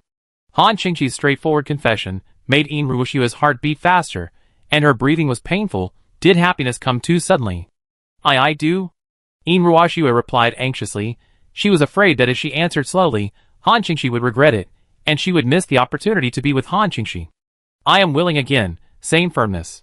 Han Qingxi laughed again, took a step forward. Inruashiwa lowered her head nervously, and then fell into a warm embrace. Thank you. Han Qingxi's mouth touched Inruashiwa's hair lightly, said softly and tenderly. Inruashiwa's heart melted at once, melted in Han Qingxi's tenderness. If everything stayed at this moment, how wonderful it would be. They became lovers, happy and joyful lovers. Han Qingxi was very gentle, not pretending. Even if the two had been together for a year, 2 years, 3 years, for years, he was always so gentle. As they spent more time together, they understood each other better and better. For each other had become a part of their lives. After graduation, they got married. When Inruashiwa appeared in front of Han Qingxi in a beautiful wedding dress, Han Qingxi was so moved that he shed tears. At that moment, Inruashiwa felt that she must be the happiest bride in the world. The wedding was touching. The honeymoon was sweet. But where did everything go wrong? All the changes began when Inruashiwa became pregnant. After Inruashiwa found that her period had not come, she used a pregnancy test stick to test herself, and then went to the hospital for another checkup. The result of the test was that she was really pregnant. When she learned the result, she was so happy that she wanted to run to Han Qingxi immediately and tell him that they finally had a child. She was anxiously waiting for Han Qingxi to come home after get off work, and she told him the news with joy. The look on his face at first was not what Inruashiwa expected. But in just a moment, Han Qingxi's expression became what Inruashiwa expected. She was immersed in happiness and did not care about it. But later, Inruashiwa gradually felt the changes in Han Qingxi. He began to dislike physical contact with her. He came home later and later. He started drinking. Later, he even stopped talking to her and drank when he got home. He completely ignored her who was pregnant. Inruashiwa was a little puzzled and heartbroken, but she knew how gentle Han Qingxi was. He must have encountered some problems. But when she asked him gently, Han Qingxi yelled and cursed at her. That was the first time they had quarreled since they met. And it happened when she was pregnant with his child. Inruashiwa couldn't stop crying, and Han Qingxi finally gave in to her tears. But a few days later, he started staying out all night. Soon it was time for Inruashiwa to give birth. But Han Qingxi still didn't come back. She didn't know how she went to the hospital with a big belly. But she only knew that Han Qingxi didn't show up during those days in the hospital. When she returned home with her child in her arms, all I saw were bottles of wine on the floor. And Han Qingxi, who was drunk and staggering on the floor. He smelled sour. His hair was messy. His face was covered with stubble. And his eyes were no longer gentle and sunny. Inruashiwa held the child in her arms, looking at the Han Qingxi in front of her. Suddenly, she felt that she didn't know this person anymore. The Han Qingxi she loved had been killed by this person. But she was unexpectedly calm, sat down on the sofa, and said, I named the child Yuran, and I hope she can live a leisurely life. Han Qingxi responded with a sneer. Inruashiwa was completely furious at this sneer. She put Han Yuran in her arms on the sofa, walked to Han Qingxi, and asked, Why? Why? You became like this? The Han Qingxi I know, the Han Qingxi I love, is not like this. The sound of a broken glass bottle interrupted Inruashiwa's words. The bottle in Han Qingxi's hand flew past Inruashiwa's arm, fell to the ground, and shattered. Shut up. You're not worth it. Not worth it. You ruined me. You ruined my love for you. Han Qingxi was like a madman. He threw Inruashiwa to the ground and beat her like crazy. Inruashiwa's crying, screaming, Han Yuran's heart-wrenching crying, and Han Qingxi's angry roar merged together, all of which were heart-piercing sadness. There was a first time, and there was a second time, but Inruashiwa could not make up her mind. She could not forget Han Qingxi, forget their love. Gradually, she felt ashamed. In a world without Han Qingxi, everything would be the same. At least looking at Han Qingxi in front of her, it would make the memory of Han Qingxi more profound. Why did everything become like this? She didn't understand. Chapter 828 Extra, Robbery Chapter 3, Where did everything start to change? Inruashiwa was often covered in wounds, holding Han Yuran in her arms, thinking about this question until she was lost in thought. As she thought about it, she would lower her eyes, and look at Han Yuran, who was not making any noise in her arms, and then she would feel particularly distressed. How could there be such a sensible child? Except when that person went crazy, little Yuran never cried, never made trouble for herself, never cried when she was hungry, just looked at her with those big eyes, as if she was comforting herself. Ruoxua looked at Xiao Yuran in her arms, and suddenly remembered a magical thing before she got pregnant. At that time, she had a dream that she was pregnant. It was such a real dream. She was so happy in the dream. And she was very angry about being pregnant in the dream. In the dream, she saw a golden light suddenly enter her stomach. And then she became pregnant. After she woke up, she did not have her period that month. Then she checked and found that she was pregnant. She had remembered to tell that person about this interesting thing. But later, one thing after another happened. And she almost forgot about it. Xiao Yuran, I didn't expect that after bringing you into this world, the first thing you encountered was this kind of thing. Han Qingqi was dragged by his friends to watch him play basketball that day. He is a lazy person, doesn't like sports very much, especially sports that make you sweat a lot, and there will be body collisions, and even injuries. He is a more literary young man. However, he doesn't like to play by himself, but he is somewhat interested in watching. But after sitting for a while, I felt that the sun was too hot, although there was wind, but the wind was slightly hot. He had no choice but to unbutton 2 of his shirts. And after looking for a while, he heard the bell ringing in the teacher's building next to him. After a while, he heard the excited shouts of girls in the teaching building, which drew their attention. Then he saw the girl surrounded by several female classmates. She was very cute. Her face was still red, and she looked very shy, but her watery eyes were still shyly glancing at him. At that moment, Han Qingqi felt that this female classmate was so cute. He could see that the female classmate was still very embarrassed. So he smiled, not wanting to embarrass her. The female classmate was stunned when she looked at him. At that moment, he saw stars in her eyes. She smiled shyly, then turned around and ran away. Han Qingqi was stunned for a moment, but couldn't help laughing. How could she be so cute? Then he spent the whole afternoon thinking about that female classmate. He felt like he was moved, liked her. He spent another class period thinking carefully, and he was indeed moved by that female classmate. Since he was moved, he made a decision. He has always been like this. A very decisive person. Neat and tidy. And doesn't like to procrastinate. So after all the classes were over that day, he came to the girls' class. When the girl saw him, she froze in place like a frightened little rabbit. She looked like that, and really wanted to rub her little head and pinch her little face. Her friends are very lively, and she should be very lively too. She was probably shy in front of him. After her friends left tactfully, she stood there even more stiffly. She was like this, which aroused people's desire to protect her. He took her school bag, and she let him do what he wanted, and followed him out obediently. He said he wanted to eat something, and she looked like she was determined to go out. Her eyes were wide open. Then she blushed again. She was very polite when she ate. I don't know if she couldn't let go in front of him. And she was uncomfortable. Her eyes kept secretly glancing at him. She didn't eat the coriander in her food. It seems that she doesn't eat coriander. I ordered a strawberry milkshake without hesitation. Probably because she likes strawberries. Then I took her for a walk. And she gradually became more comfortable and lively. When she could communicate with me normally, she didn't blush anymore. And she didn't stutter when she spoke. And it was fun to talk to her. She was a very interesting person. And she spoke very imaginatively. She was a person with very unconventional ideas. Later, when I saw that the time was almost up, I sent her home. And then I mustered up the courage to ask her if she could be my girlfriend. She looked shocked, happy, and a little bit unbelieving. Seeing this, he was afraid that she would think he was teasing her. So he quickly explained his feelings. Then she shouted, I do. Every time Han Qingqi heard her say these 3 words, he would think of the words I do. They said to each other when they got married. Then the scene of the 2 of them getting married suddenly popped up in his mind. She looked very beautiful in her wedding dress.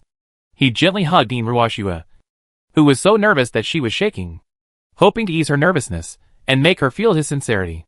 Later, the 2 of them were together, day by day, step by step, and year by year. She really put on a wedding dress for him. She looked as beautiful in the wedding dress as he had imagined. He was even excited and moved to tears. There was actually no change in the days after marriage. The only change was that the two of them loved each other more, and were very happy. The only regret was that they had never had a child. I know the reason. But I lied to her. I don't have the courage to say it. And I don't want to lose her. This is my knot in my heart. And it's also my guilt. So I try my best to be good to Inuashua with all my heart. But, suddenly one day, she told me ecstatically that she was pregnant. Han Qingqi's mood at that moment was indescribable. After that, he went to check himself. But his illness was not cured. But Inuashua was pregnant. She ran over to tell him so ecstatically, she actually betrayed him, and betrayed him so thoroughly. How much he loved her, however much he hated her, even though he had deceived her, but he had been so good to her, why would she betray him? Han Qingqi thought, forgive her, just treat this as their child, after all. He had deceived her. But he really couldn't do it, he didn't understand. Why she was so calm in front of him even though she had betrayed him. Didn't she feel a little guilty? For so many years, didn't she love him? One question after another tortured himself. Seeing Inuashua's face, and her gradually growing belly were torture for him, he began to drink, stayed out all night, but even so, he never touched another woman. Chapter 829 Extra, Robbery Chapter 4, he quarreled with her, and he could not control himself, but his heart was bleeding during the quarrel. Seeing her crying in grievance and sadness, he still felt distressed, so distressed, more distressed than his own funny situation at the moment. In the end, he actually admitted his fault to her, although he was unwilling in his heart, but seeing her look, he really couldn't bear it. He thought he could accept it, but he still couldn't. Inuashua's deception made him feel that the relationship between the two of them for so many years had become a joke. All the sincere efforts, he would keep guessing, uncontrollably guessing when Inuashua started to betray him. For so many years, were all her past acts in front of him, all acting for him to see. He couldn't help thinking these thoughts, and he couldn't control his anger. But even so, he still remembered the day she gave birth, but he couldn't be with her. Although he remembered it, he could only get drunk alone outside. In his dreams, they were all in the past. The sun was shining, the breeze was blowing, she blushed, and ran away shyly. After waking up, there were empty bottles on the floor, red eyes, and wet sleeves under his head. At this time, Inuashua came back with a little child in her arms. But her facial expression made him feel unfamiliar. However, Han Qingqi couldn't help but sneer. Did he really know this woman whom he had loved all his life? He watched her coldly holding the child who didn't know whose child it was, and sat down on the sofa. So calm, with a face as if she was dead. Han Qingqi couldn't help but sneer. Why do you make such an expression to me? You made all this up yourself. We could have been very happy. I have been planning to confess to you. If you can't accept it, I will let you go. For so many years, I have deceived you. It is my fault. But other than that Han Qingqi, have never been good to you, but he still had some hope. No, it should be said that it was a great hope. Because he felt that. He thought Inuashua loved him, just like he loved her, and loved himself. She accepted me, the two of them could go and adopt children, she could adopt as many as she liked. I can only say, his imagination was too beautiful, how cruel the reality was. While he was daydreaming, Inuashua put down the child in her hand, walked in front of him, questioned herself, with a face full of resentment and sadness. I couldn't control myself, I just felt that her face was extremely disgusting. The bottle in his hand had slipped out of his hand. He was also surprised for a moment, but only for a moment, and more of it was the unwillingness and resentment in his heart. Later, I actually took action directly. And then 1, 2, and it was out of control. The more stubborn she was, the more she looked at me with that face. The face that she was a victim. And I couldn't help my anger. Everything can't go back to the way it was. In the sun, in the breeze, the shy girl ran away. Under the night sky, in the lights, the girl trembled slightly in my arms. In the church, in the blessing, the girl said loudly with tears streaming down her face, I do. Their love was on a road of no return. Later, both of them became numb. Inuashua became numb to domestic violence. And Han Qingqi became numb to violence. Later, both of them got used to it. Inuashua got used to his punches and kicks. And Han Qingqi got used to hitting her. Love died long ago. Maybe hate is gone. But neither of them wanted to let go to leave. Finally, the extremely decadent Han Qingqi sent Inuashua to a dead end. At that moment, he felt nothing in his heart. But later, in the house without Inuashua, he drank until he vomited blood. After waking up, he looked in front of the mirror with his eyes swollen. A home with her was hell. And a home without her was worse than hell. He did not get relief, but became more depraved. The person who should have stayed with him did not stay. And the person who destroyed everything stayed with him, growing up stubbornly day by day. Han Qingshi went completely crazy. He felt that it was her appearance that destroyed their relationship and made them embark on this road of mutual harm. So he started to attack Han Yuran. But this little thing was so stubborn. However, in the end, Han Qingshi was finally free. The strange car and the strange car accident made him fall in a pool of blood. He looked at the stunned girl. There was no fear or sadness on her face. And she didn't seem to have any intention of saving him. Very good. Let him leave this world without Yin Ruoxue. Han Qingshi slowly closed his eyes, and smiled for the first time in a long time. Ruoxue, I forgive you. Please forgive me too, okay? We will meet again in another world. No harm, no deception, only us, okay? The last moment of leaving, with a little relief and relief. All that flashed through his mind was Yin Ruoxue's appearance, her smiles and frowns, her sadness. Let his last memory be fixed at her most beautiful time. But in the end, he did not die, did not meet Yin Ruoxue, but woke up again. He was saved by humans' high technology. But he was no longer himself. His body was transformed and experimented by humans. Pain and loneliness were meaningless to him. He only had regrets in his heart. Ruoxue, wait for me for a while. I will find you soon. Later, he was arranged into the Doomsday plan. And then he escaped from the organization. I don't know why. Maybe he felt guilty about Yin Ruoxue. So he wanted to use his transformed body and ability to protect her child. But this child has an unexpected fate, as if she doesn't need my protection at all. However, I still couldn't help but appear in front of her. Ruoxue, she looks a lot like you, but inexplicably, I think her eyes look like mine. Maybe it's an illusion. How can she look like me? She and I have nothing to do with each other. The world is changing madly. I seem to have no ability to protect her, and I was captured by the Dark Tribe. It took a lot of time. When I appeared again, the world has changed again. And her identity has changed. Ruoxue, her road is very tortuous, and it is very hard to walk. Luckily you are not here, otherwise you will be sad. In the end, blood rain dripped on her body, and her transformed body could not resist, and the moment she fell to the ground, she could not help but smile bitterly. She did not even have a chance to make amends. She could not help her at all. Ruoxue, I am sorry, but I came to see you. Are you still waiting for me? Han Qingshi smiled again. Everything is finally over. Ruoxue, I am so tired. I can still rest my head on your legs. Can you still gently rub my head for me? Chapter 830 Extra. Childhood Sweethearts. 12 years in the Freedom Era. 12 years have passed since the catastrophe of the end of the world. And human life has returned to normal. People can still pursue their dreams and pursuits. And it is not like the end of the world, when everyone just needs to be alive, and must obey the big arrangements and collective interests, and cannot think about their own affairs at all. Everyone completes the assigned work, and repeats the work day after day with fear. Now there are fewer people, the scope of activities is larger, and everywhere is so beautiful. Han Yuran has moved out of Wuchang's house.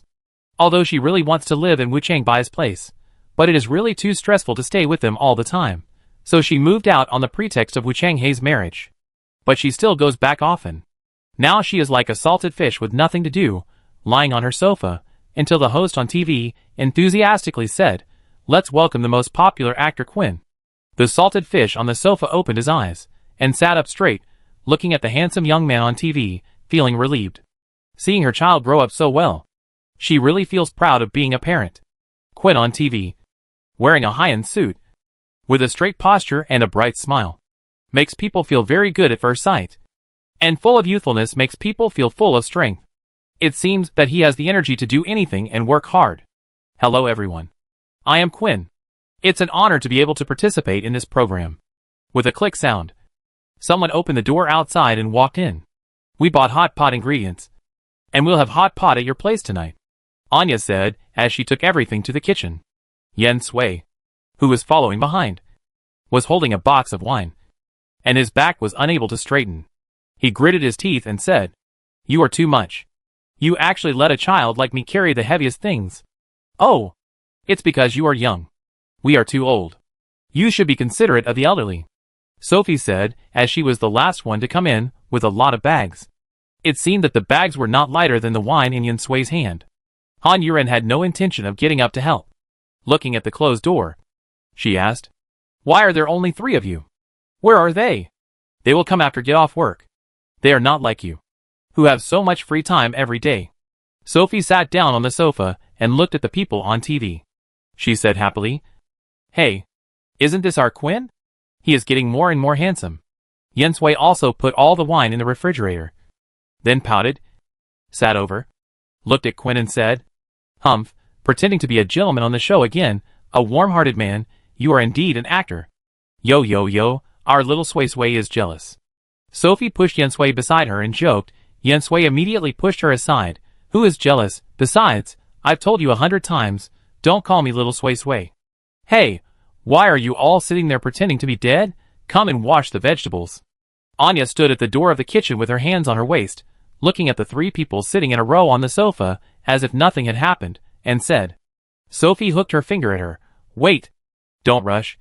Let's take a look at Quinn first." "What's so good about Quinn?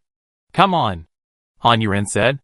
Anya glanced at her, and said nothing more, walked over, and the 4 of them sat in a row. The host on TV was smiling and asking Quinn, "Quinn, you are 20 years old this year. Do you have any plans to fall in love?" Quinn smiled shyly, nodded. "Yes, falling in love is a very beautiful thing. I also want to he." "How silly." Yin Sui couldn't help but complain. "What kind of girls does Quinn like?" The female host continued to ask dutifully. Quinn was dazzled by the light, as if his eyes were hit by stars, blinked twice, hesitated for a while, and then said, "I like straightforward, domineering girls." "Humph, you are such a masochist." Yin Sui continued to complain. Sophie glanced at her. "Be quiet, don't be so excited." The female host smiled cunningly and nodded. "What kind of girls does Quinn like?" I like girls with big eyes, round faces, long hair, and they look pretty when they smile. So detailed." Han Yuren said. She stretched her head forward and looked at Yin Sui, who was separated from her by Sophie. Not only her, Anya and Sophie also looked at Yin Sui. Yin Sui felt something was wrong. Looking at the 3 of them, he felt his hair stand up. "Why are you looking at me?" He hugged the pillow tightly again. Big eyes. Small round face. Long hair. The 3 of them said one sentence each, and then they said in unison, "Smile." Yin Sui rolled his eyes. "Don't think about it." "Okay, how could the person that idiot was talking about be me?" "You said it so carefully, it seems like you have someone you like," the female host said with a smile, as if she had guessed something, and she looked like she wanted to gossip. After a moment of silence, Quinn suddenly nodded and said, "Actually, I have someone I like."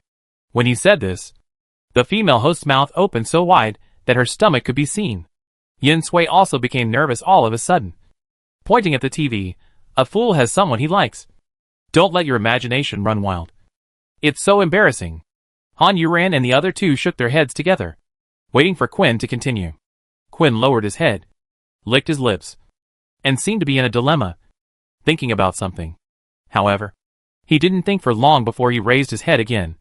His eyes were firm and a little excited. "Actually, I have always had someone I like, but I have never had the courage to say it out loud, because I always feel that the other person doesn't like me, and I am afraid that if I say it, we won't even be friends." He said that he has known her for a long time, and among the girls he has known for a long time, you are the only one. Yin Sui. Anya's analysis was very logical.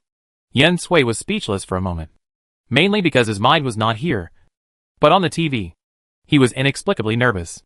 This idiot actually has someone he likes. He is so stupid. He won't be fooled by others. How could it be? You are so outstanding. How could a girl not like you? The female host said excitedly, speaking her true feelings, and also speaking the voice of most people. Quinn smiled, because she is better, she is strong, calm, kind, simple. He used countless words to praise the girl he liked. Everyone could feel his sincerity, and many people's hearts were broken. The female host could only smile and say, "What a perfect girl." Chapter 831 Extra. Childhood Sweethearts 3. Yin Sui was dumbfounded when Quinn held her in his arms. She felt a little stiff. This was an unfamiliar embrace. No, it should be said that she had never been held like this by a boy before. This was the first time. The first time she and a boy hugged each other in such an ambiguous posture. She could smell the scent of grass on Quinn. This was the scent he always had. I remember laughing at him. A man actually sprayed perfume. He said it was his shower gel. Then he asked if it smelled good. Do you like it? She said it smelled good. And the smell on his body never changed. She and Quinn had known each other for too long. So long that he had become a natural and indispensable existence in her life. But she really never thought that Quinn would like her. Although he never opposed any decision she made. Always supported her. Would not refute her. And let her act like a spoiled child. Be arrogant. Or even hit her. He would not hide when she was gentle. And would only hide when she was heavy-handed. Even if I mentioned it once. He would give me the things I liked. Now that I think about it. He really treats me well without limit. Sure enough. There is a reason for being good. How can there be such goodness without reason? It turns out that he likes me. Quinn held the motionless person in his arms. Let go of his hand. Looked at Yen Sui nervously. And said, "Did I scare you?" Yen Sui suddenly felt that he was a little guilty in front of Quinn. Embarrassed. And a little shy. I never thought that one day I would be shy looking at this kid. Scratching his head. He said, "It's okay. I wasn't too scared. I've packed my luggage. What time is the ticket?" He turned and walked inside. "I went to the mall to buy you a cotton coat. It cost me a lot of money. You have to pay me back. I'm poor. Pay back double it." Quinn smiled and walked in. But he still felt a little uncomfortable. Why didn't Yen Sui mention his confession on TV? She had seen it all. She wanted to just fool him. Is she rejecting him in this way? Quinn was thinking. And he was a little absent-minded. He tripped over the table leg and almost fell. Yen Sui in front turned around instantly and supported Quinn. "Are you too stupid? Or are your legs too long?" Yen Sui said. Although she no longer had any ability. She learned Sanda, Taekwondo, and martial arts. In short, she was a strong woman who could protect herself and speak with her fists. "My legs are too long," Quinn said, although he stood up straight. But he didn't let go of Yen Sui's hand. Yen Sui also noticed it, and secretly struggled twice, but didn't get out. And then looked around. "Why are you holding me? Taking advantage of me?" She made a fierce expression, which was what she said most to Quinn. When she bullied Quinn. If Quinn touched her, she would say, "You touched me. You took advantage of me." Then Quinn would blush and stop. And she would smile with pride, thinking that he was very interesting and couldn't help teasing her. Quinn always looked helpless. But he didn't leave, letting her tease him in all kinds of ways. But this time, Quinn didn't blush and let go. "Yes. I took advantage of you." Yen Sui's body froze again. Even his expression froze for a moment. Then his eyes began to dodge. His hands struggled. And he turned his head to look away. "Stop it. I'm going to do it." "I didn't do it. Why didn't you say anything?" Quinn felt wrong. He felt that Yen Sui's deaf and dumb behavior made him more sad than rejecting him. Yen Sui was also a little angry. She had a bad temper to begin with, and now things were not going as she wished, so she was a little angry. "What are you talking about? You are a hooligan. I will call the police. I will scream until my throat hurts."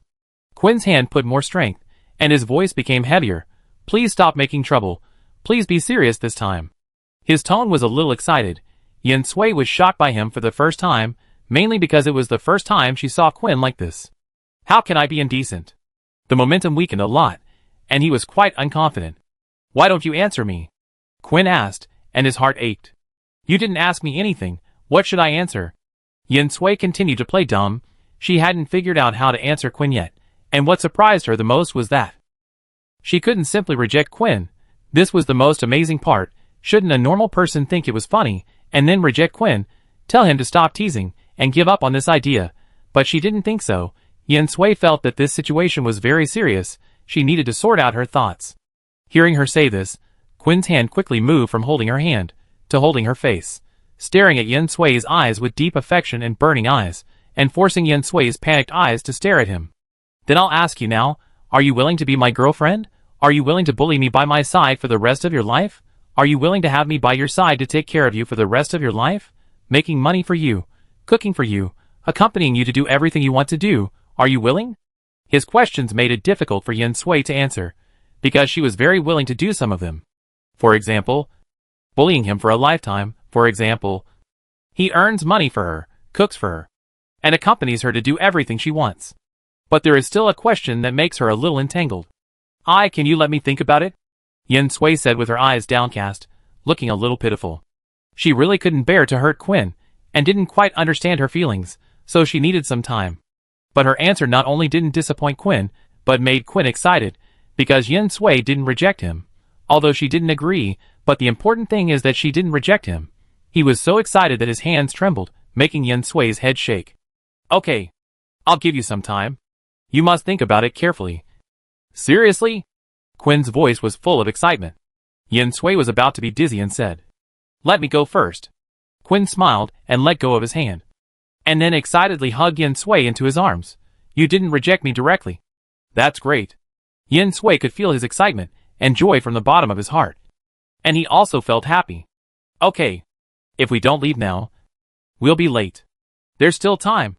Let's go eat first. Quinn dragged the 2 suitcases that Yin Sui had prepared out. And Yin Sui followed behind. And the two began their journey. Chapter 832 Extra, Childhood Sweethearts 2. How can there be such a perfect person in this world? Is this idiot dreaming? Yin Sui muttered in his heart. The other 3 people looked at Yin Sui with a sidelong glance, feeling amused and speechless. Is this guy so good? It is true that beauty is in the eyes of the beholder. It turns out that in Quinn's eyes, Yin Sui, who has always bullied him, is so good. At this moment, they really want to know the details. Yin Sui's statement that Quinn is a masochist is true. If you are not a masochist, how can you like someone who always bullies you?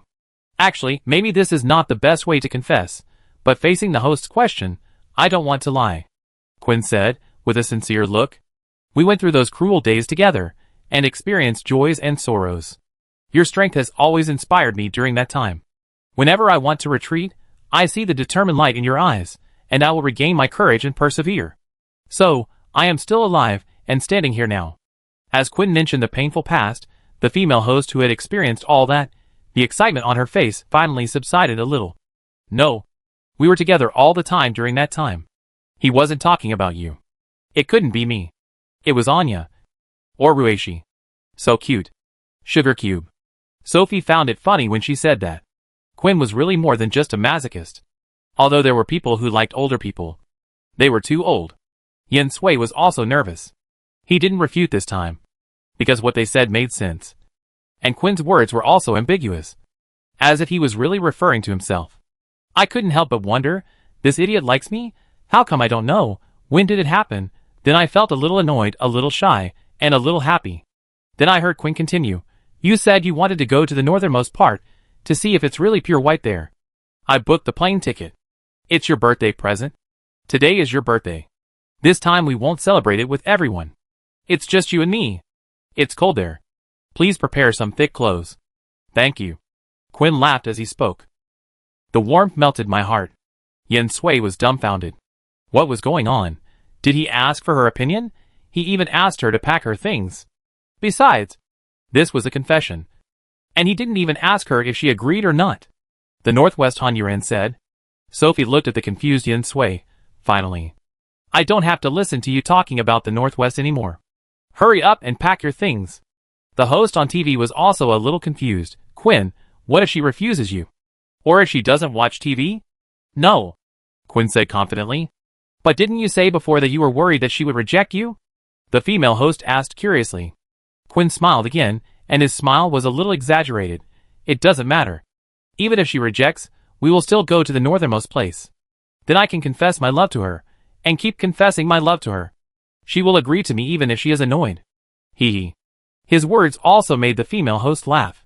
It turns out that it is not easy for a male god to chase a female god. Those who are still tormented by love should also persevere. Thank you for coming to our Quinn, and sharing such an important thing with us. Thank you. This program gave me this opportunity. Quinn left the stage. After leaving the stage, his staff were all dumbfounded. Quinn got into his car anxiously. Sorry to bother you. I have something else to do. So I'll leave first. Then he drove away and hurried to Han Yuren's residence. It would be a lie to say he wasn't nervous. He was just too nervous. So he never had the courage to express his feelings to Yin Sui. But he has been getting busier and busier recently. And the number of times he met with Yin Sui has become less and less. And the time he spent together has also become shorter and shorter. And he actually saw Yin Sui having dinner with a man last time. He couldn't bear it any longer. Otherwise he would miss the opportunity.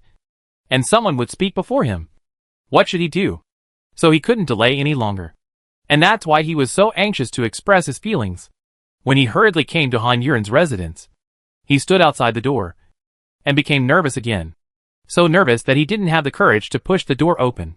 While he was hesitating, he heard a voice behind him, "Old Nine. What are you doing here? Why don't you go in?" Quinn turned around awkwardly and looked. It's Sister Ming Ming and Brother Tianyi. And me, Brother Quinn. A cute little boy ran from Gao Tianyi's legs to Quinn's front, hugged Quinn's thighs, and said with his head raised. That look was so cute, Quinn bent down and picked him up. Brother Quinn is waiting for our Chensi. Gao Chensi was coaxed into giggling. Brother Quinn, go in to find Sister Sui. Gao Chensi's words made Quinn nervous again, and Gao Tianyi had already stepped forward and opened the door. Quinn could only bite the bullet and walk in, luckily. Gao Chensi and his arms could be used as a shield. Ah, Chensi is here. Ruishi lovingly stepped forward and took Chensi from Quinn's arms, directly snatching Quinn's shield, making Quinn face everyone's eyes directly. He looked around, but didn't see Yin Sui. He wondered. She didn't really want to see him. So she ran away. Don't look for her anymore. She's gone, Sophie said, patting Quinn's shoulder. Quinn shuddered. Sister Sophie. You? What are you talking about? He felt heartbroken and wanted to chase her to find out. But his steps were too heavy to take a step. Han Yuren looked at Quinn's sad face and said, Don't tease her. Sui Sui has gone back to pack her luggage. It's very cold in the north. You can go to her house to pick her up. Han Yuren's words were like the sound of a fairy. And Quinn's face suddenly showed joy. Incredulous, really? Really? Then I'm leaving. Quinn turned around and left, without giving others a chance to speak. Everyone looked at the closed door, somewhat amused. Sophie pretended to be sad and sighed. These kids have fallen in love, and they don't care about us lonely old people. You are an old person, I am still young and beautiful, Anya said, and came out of the kitchen with 2 plates of her favorite vegetables. Everyone looked at her, and they really couldn't find any words to refute. Sophie said unwillingly, It's really unfair. These 10 years have not left any traces of time on your face. Instead, it makes you more and more sexy and charming. It's really annoying. There's nothing I can do. A beauty like me will be blessed by God. While they were bickering here, Quinn had already knocked on Yen Sui's door again.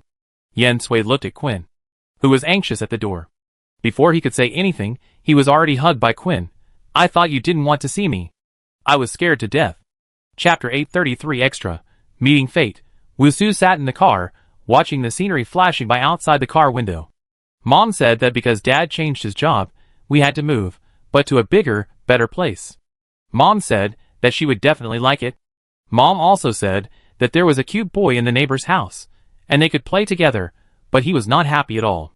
Why a cute boy? Aren't all cute girls? I don't want to play with dolls or playhouse. So childish. When he looked unhappy, watching the scenery outside the car window gradually slowing down. Suddenly, her eyes widened, and she saw a little boy standing outside. He looked like a doll, with a round face and big, bright eyes. He looked very excited. He was wearing pink overalls, which made him look even more tender. He was holding a little bear in his arms. The car had completely stopped. The mother pointed at the little boy happily and said, Look, this is the little boy. Isn't he very cute? He actually came to pick us up.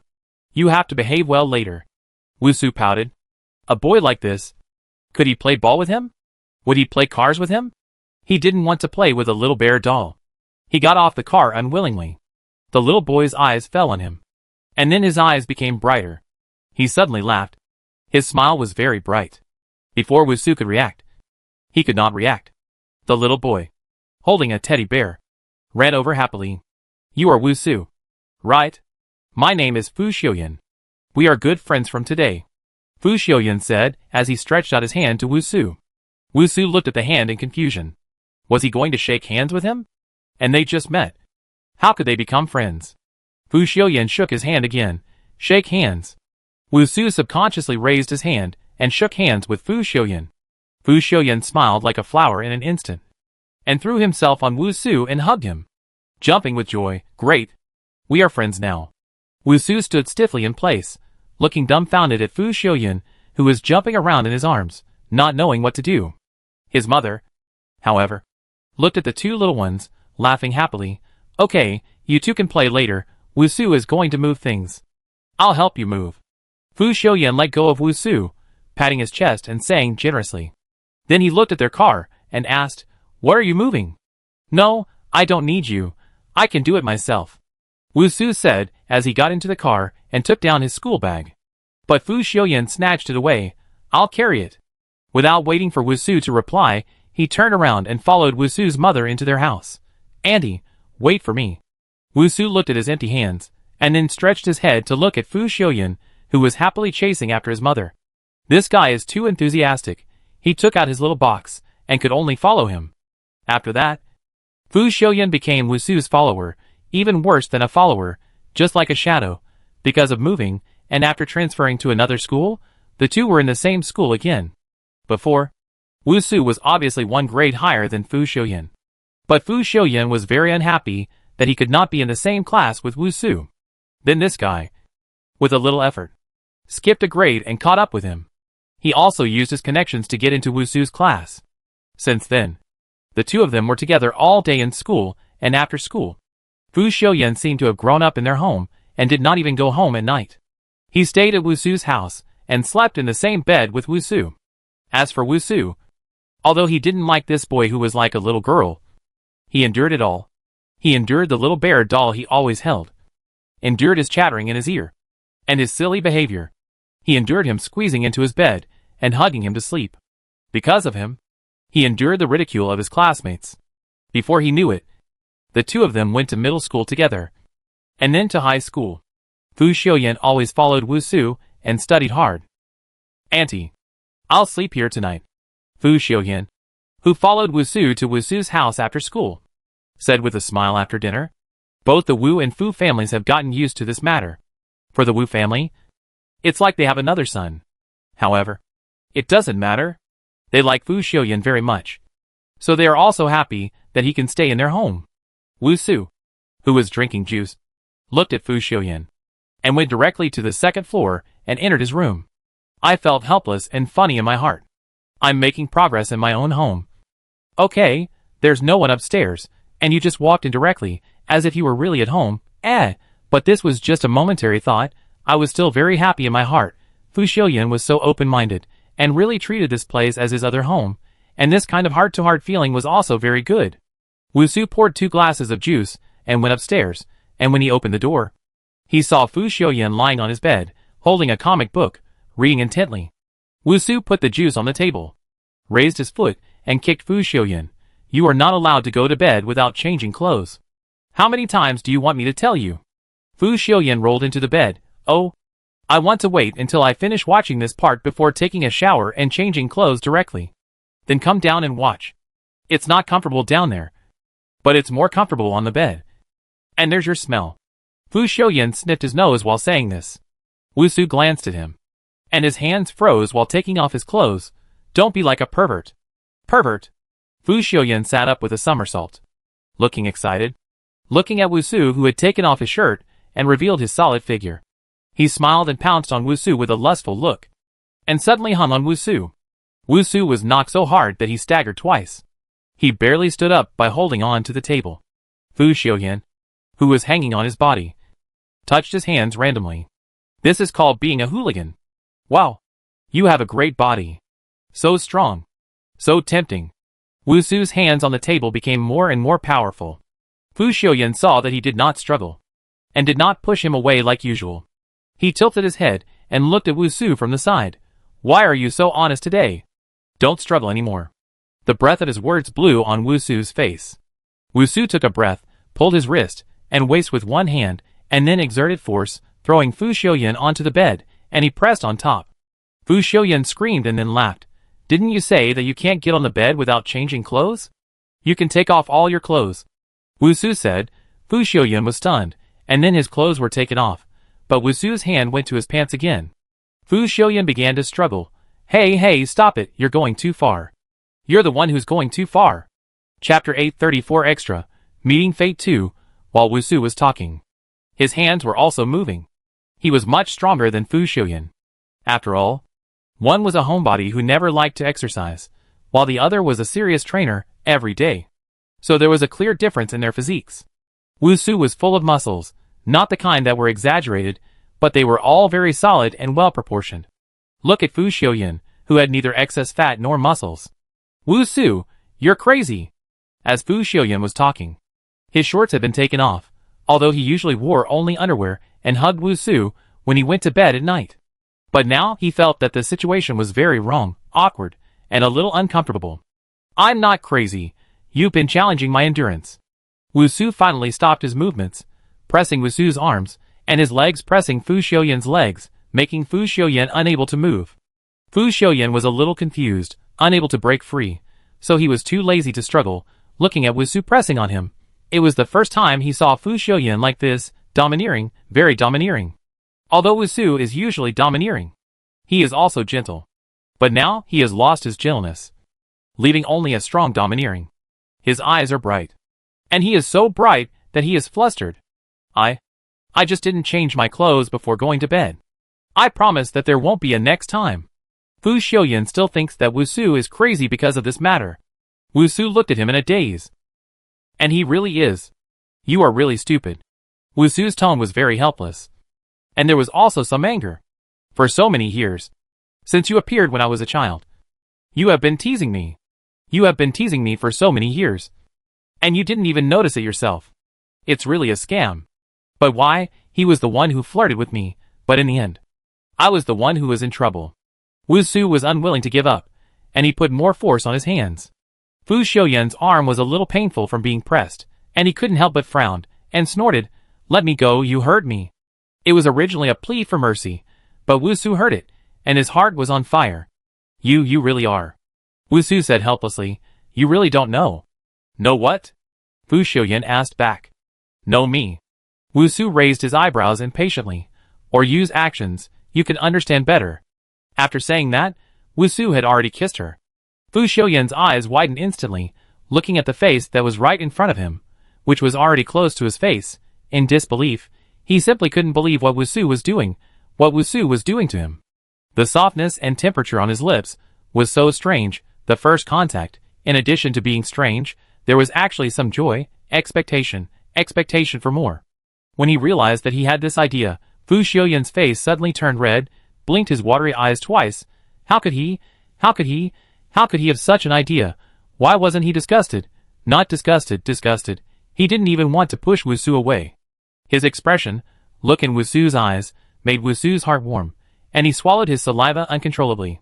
Especially since the other party did not dodge, evade or struggle, it was as if he allowed himself to do it, and his blushing face seemed to be expecting him to do something more. So Wusu continued without hesitation. Fu Xiuyan just kept blinking, and let Wusu bite him motionlessly. After a while, his lips were already hot and numb. His refusal to resist made Wusu's fire grow hotter and hotter, and his hands began to get naughty.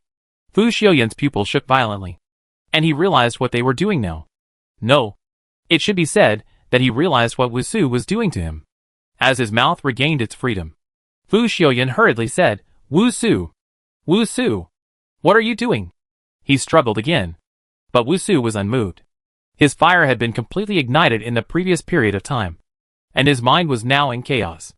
Fu Xiuyan's body trembled, and he got goosebumps all over his body, begging, "Wusu! Wusu! Please stop! Stop!" The crying voice gradually calmed Wusu down.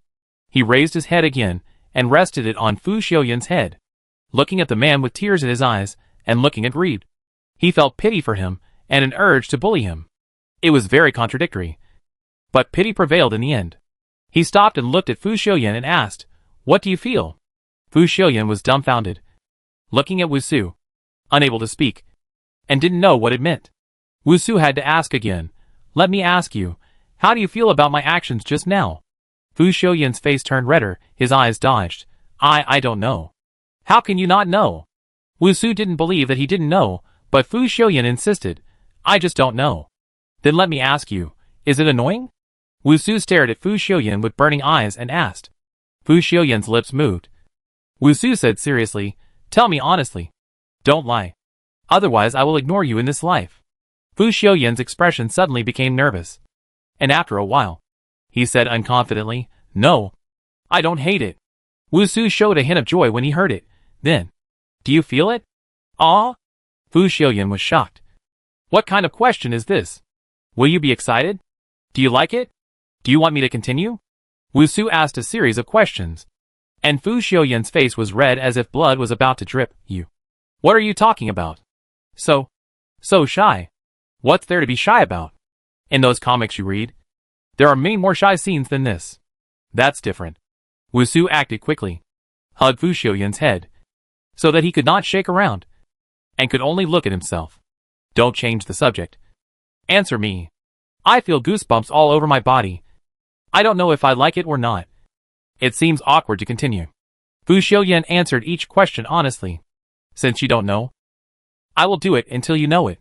When you don't want to continue, just say stop. Wusu finished speaking, and without waiting for Fu Xiuyan's answer, he continued. Fu Xiuyan opened his mouth, wanting to stop, but for some reason, he couldn't say that sentence, and then blushed and let Wusu do whatever he wanted. He couldn't help shaking with a wave of trembling, and raised his hand to cover his face. But Wusu took his hand away again. I want to look at you, Wusu said with a hoarse voice. Fu Xiuyan really stopped covering his face with his hands, and began to grab the bed sheet under him tightly. Then, that won't work, Fu Xiuyan said, with a pleading voice. Wait a little longer, if it still doesn't work I'll stop, Wusu said, still not stopping. Chapter 835 Extra, Meeting Fate 3, with Wusu's insistence, Fu Xiuyan gave up resisting and struggling. The whole night passed like this. Fu Xiuyan opened his mouth to stop, but, as long as Wusu said one word, he stopped moving. In the end, basically, he had done everything he could. What he couldn't do, was because he really couldn't do it for the time being, so Wusu had to stop. He was content to hold Fu Xiuyan, who was lying shyly in his arms, whose whole body was pink and didn't dare to open his eyes, and he put one hand around Fu Xiuyan's slender waist. Fu Xiuyan's eyelids trembled, and he had to speak. Don't move. Don't talk anymore. Just stop. Okay. Don't move. This was the first time that night that Wusu agreed with Fu Xiuyan.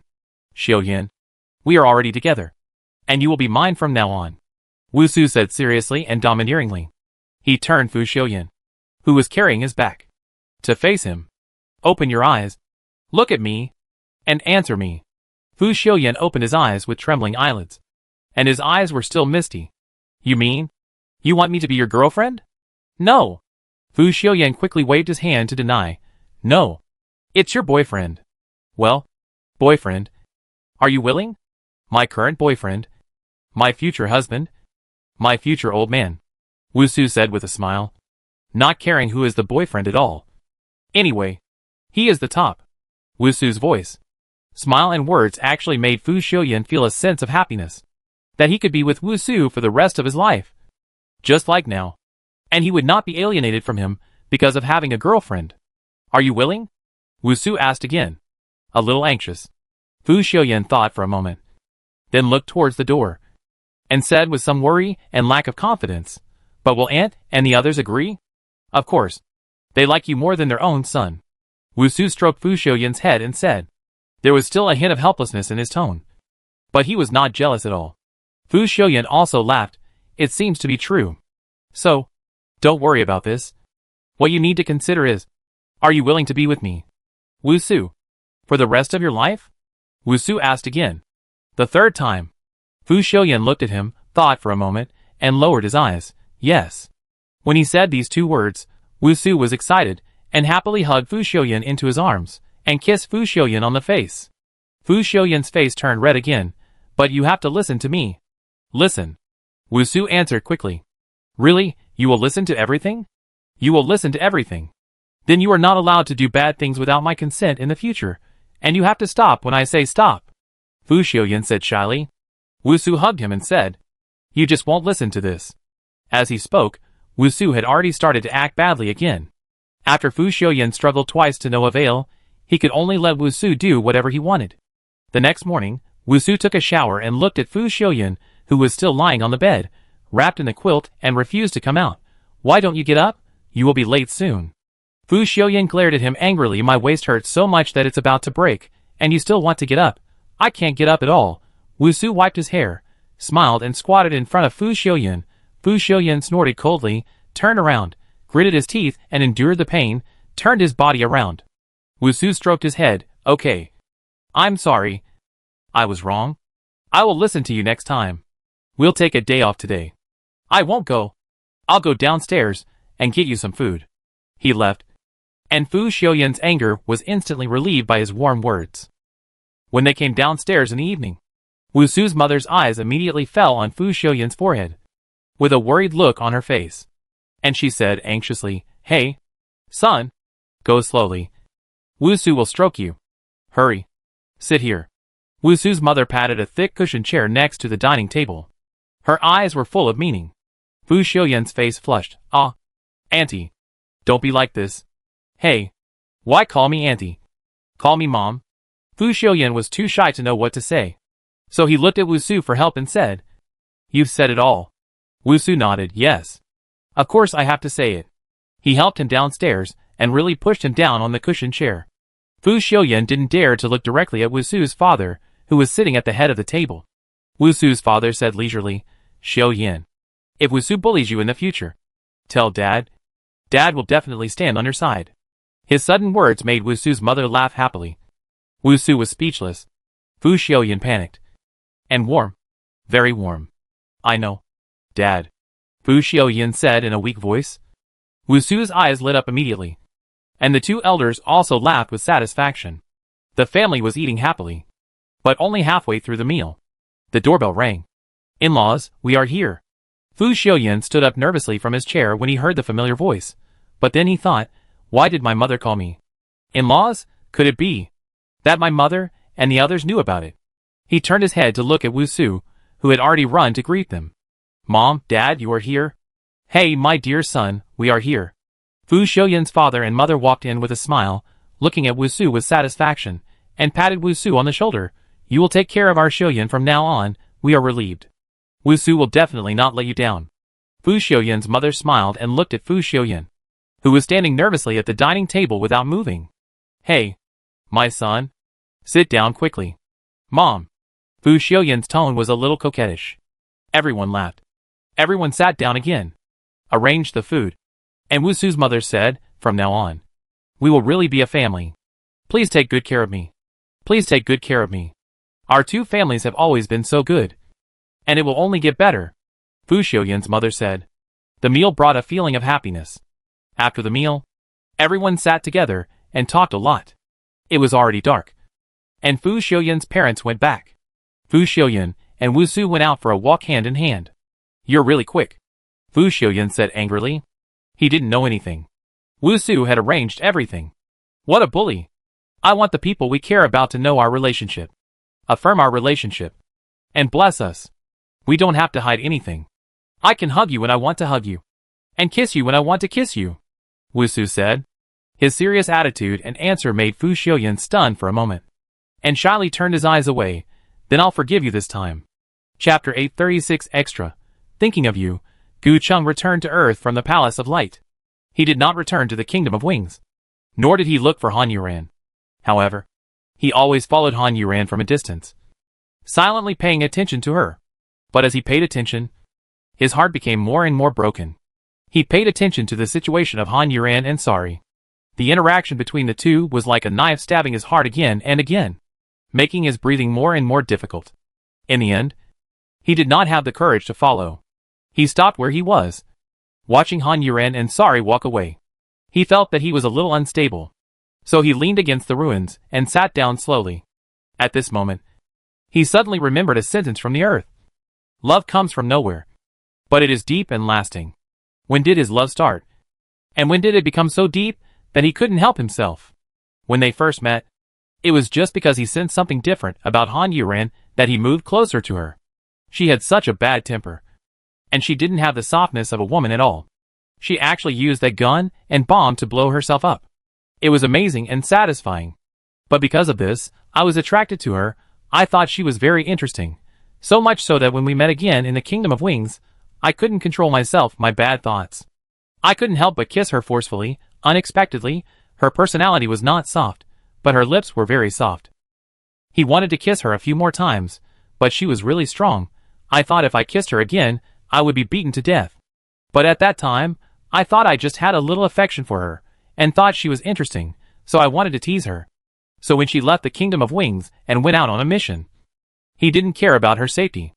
After that, he witnessed her growth, her difficulties, her strength, and her kindness step by step. Maybe it was because he watched her little by little and got to know her more and more, that he fell in love with her unconsciously. Gu Chung stroked his heart. Han Yuran. If I also had an identity like Sari, I could ignore everything, use my own identity and my own power, do what I want to do, love the people I want to love, and protect the people I want to protect, then I would never let you go.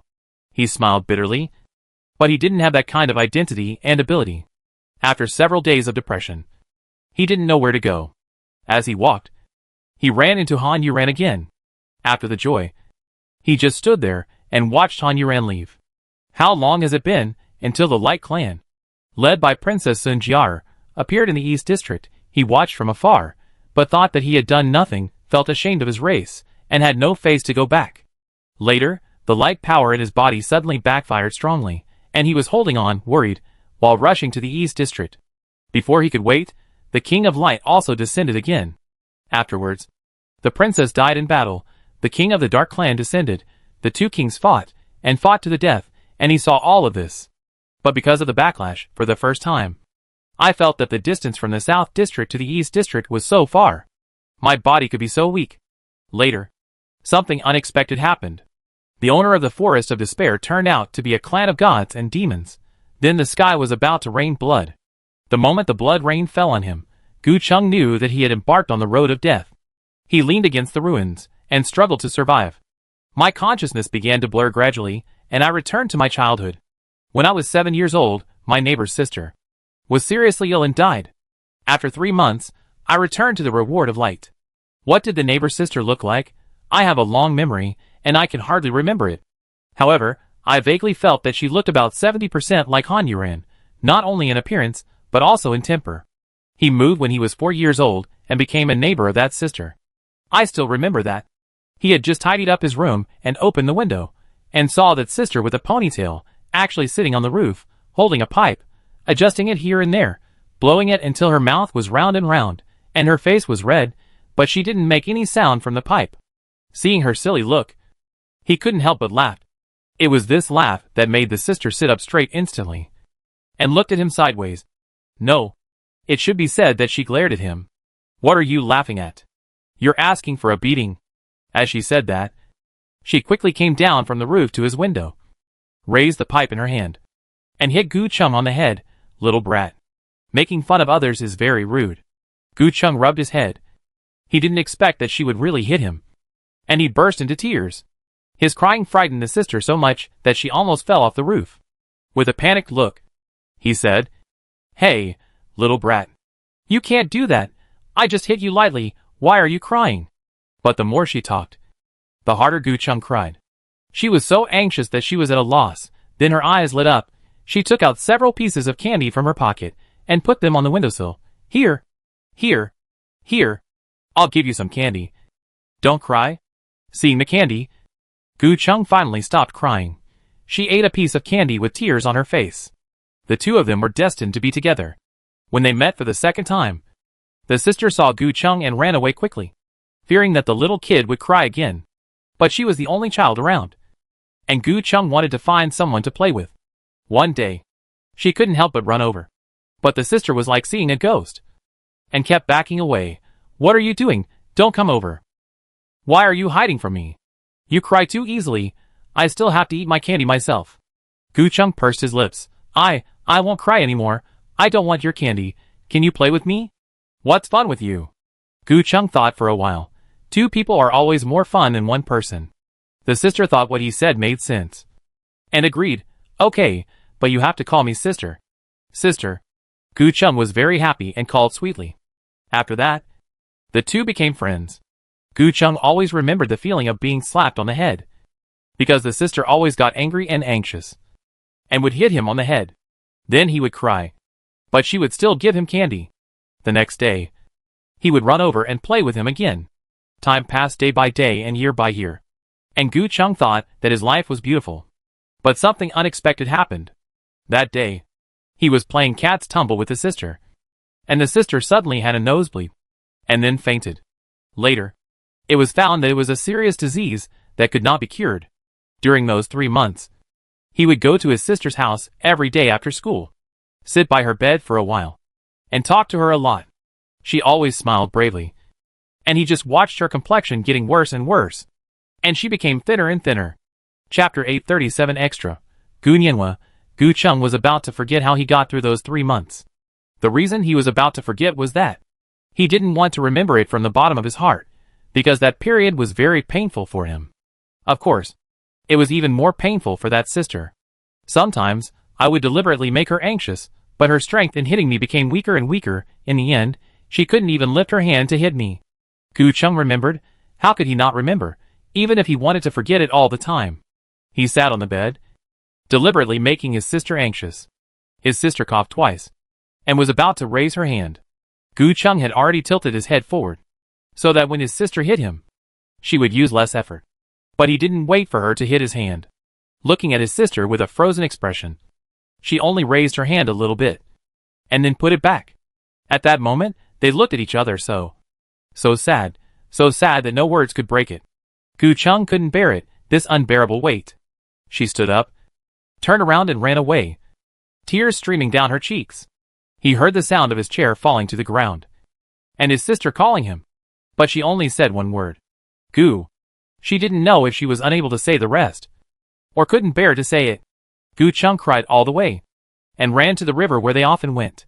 He stood in the place that belonged to the two of them, watching the shadow of the setting sun reflected on the river, swaying, flowing, bloody, blood-red, just like the blood that his sister shed that day. So dazzling. Gu Chung suddenly couldn't watch any longer this beautiful sunset, the sunset they loved. Gu Chung ran away again, ran back home, and curled up in his bed, curled up in his quilt. He cried all night, and fell asleep crying. When he opened his eyes the next day, Mom was sitting by his bed, looking at him tenderly, but there was a hint of sadness in that tenderness, and his mother's eyes were a little red. Wake up! Gu Chung rubbed his eyes, and felt a little sore. Mom, I don't want to go to school today. Mom knows, I have asked for leave for you. Gu Chung was a little surprised, but he hugged his mother coquettishly. Thank you. Mom, why are your eyes so red? Mom smiled, and her expression was a little tangled and embarrassed, but she finally said, Mom has something to tell you. You promise, Mom? Don't be too sad, okay? Hearing what his mother said, Gu Chung suddenly felt something, and his intuition told him that it was bad. He sat up suddenly from the bed, and nervously grabbed his mother's arm. What's wrong? Is it my sister? She didn't make it last night, and she died, Chunger. Before his mother finished speaking, Gu Chung had already run off the bed and ran to the next door. His mother called him, and he also chased after him. Gu Chung ran to his sister's house like crazy.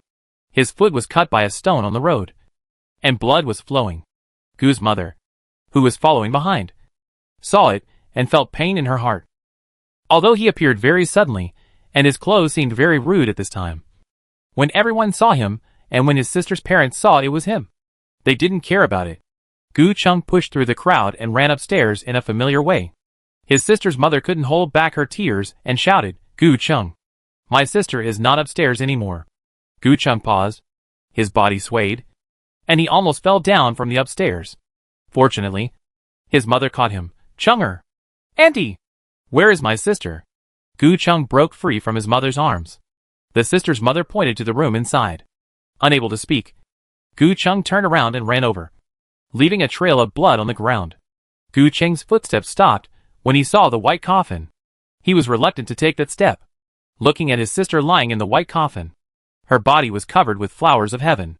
This was the first time he saw his sister so quiet. His sister shouldn't be like this, but she looked beautiful like this. Gu Chung grabbed the door frame, tears streaming down his face. His mother stood behind him, not knowing what to say to comfort her child. After standing for a long time, Gu Chung slowly walked towards the white coffin, picked up a flower of heaven, came to the white coffin, looked at his sister in the white coffin, and actually laughed. Sister, you are like this now. You are not like yourself anymore. Then he put the flower of heaven in his sister's hands. Sister, this is the flower of heaven I give you. You must remember me there. But don't hit others casually there. Not everyone is like me. Who will not cry if you give me a piece of candy? Gu Chung was talking to himself. And the two mothers at the door burst into tears and sobbed. That was the last time he saw his sister. Originally, his mother wanted to move, which might be better for him, but he did not agree. Sister has remembered him all her life. How can he forget her? Although he did not move, he still consciously erased his memories. At least he could deceive himself, saying that he had forgotten. But now that he was about to die, his last deception to himself was also exposed. Gu Chung felt his life slipping away. Sister felt the same way at that time. She had been feeling the same way for those 3 months. It turned out that she was much more miserable than he had imagined during those 3 months. I can't help but think of her smile. I know it was forced. But I didn't expect it to be so forced. Maybe it was more forced than I can imagine now. I am not her. I will never understand her feelings in those 3 months.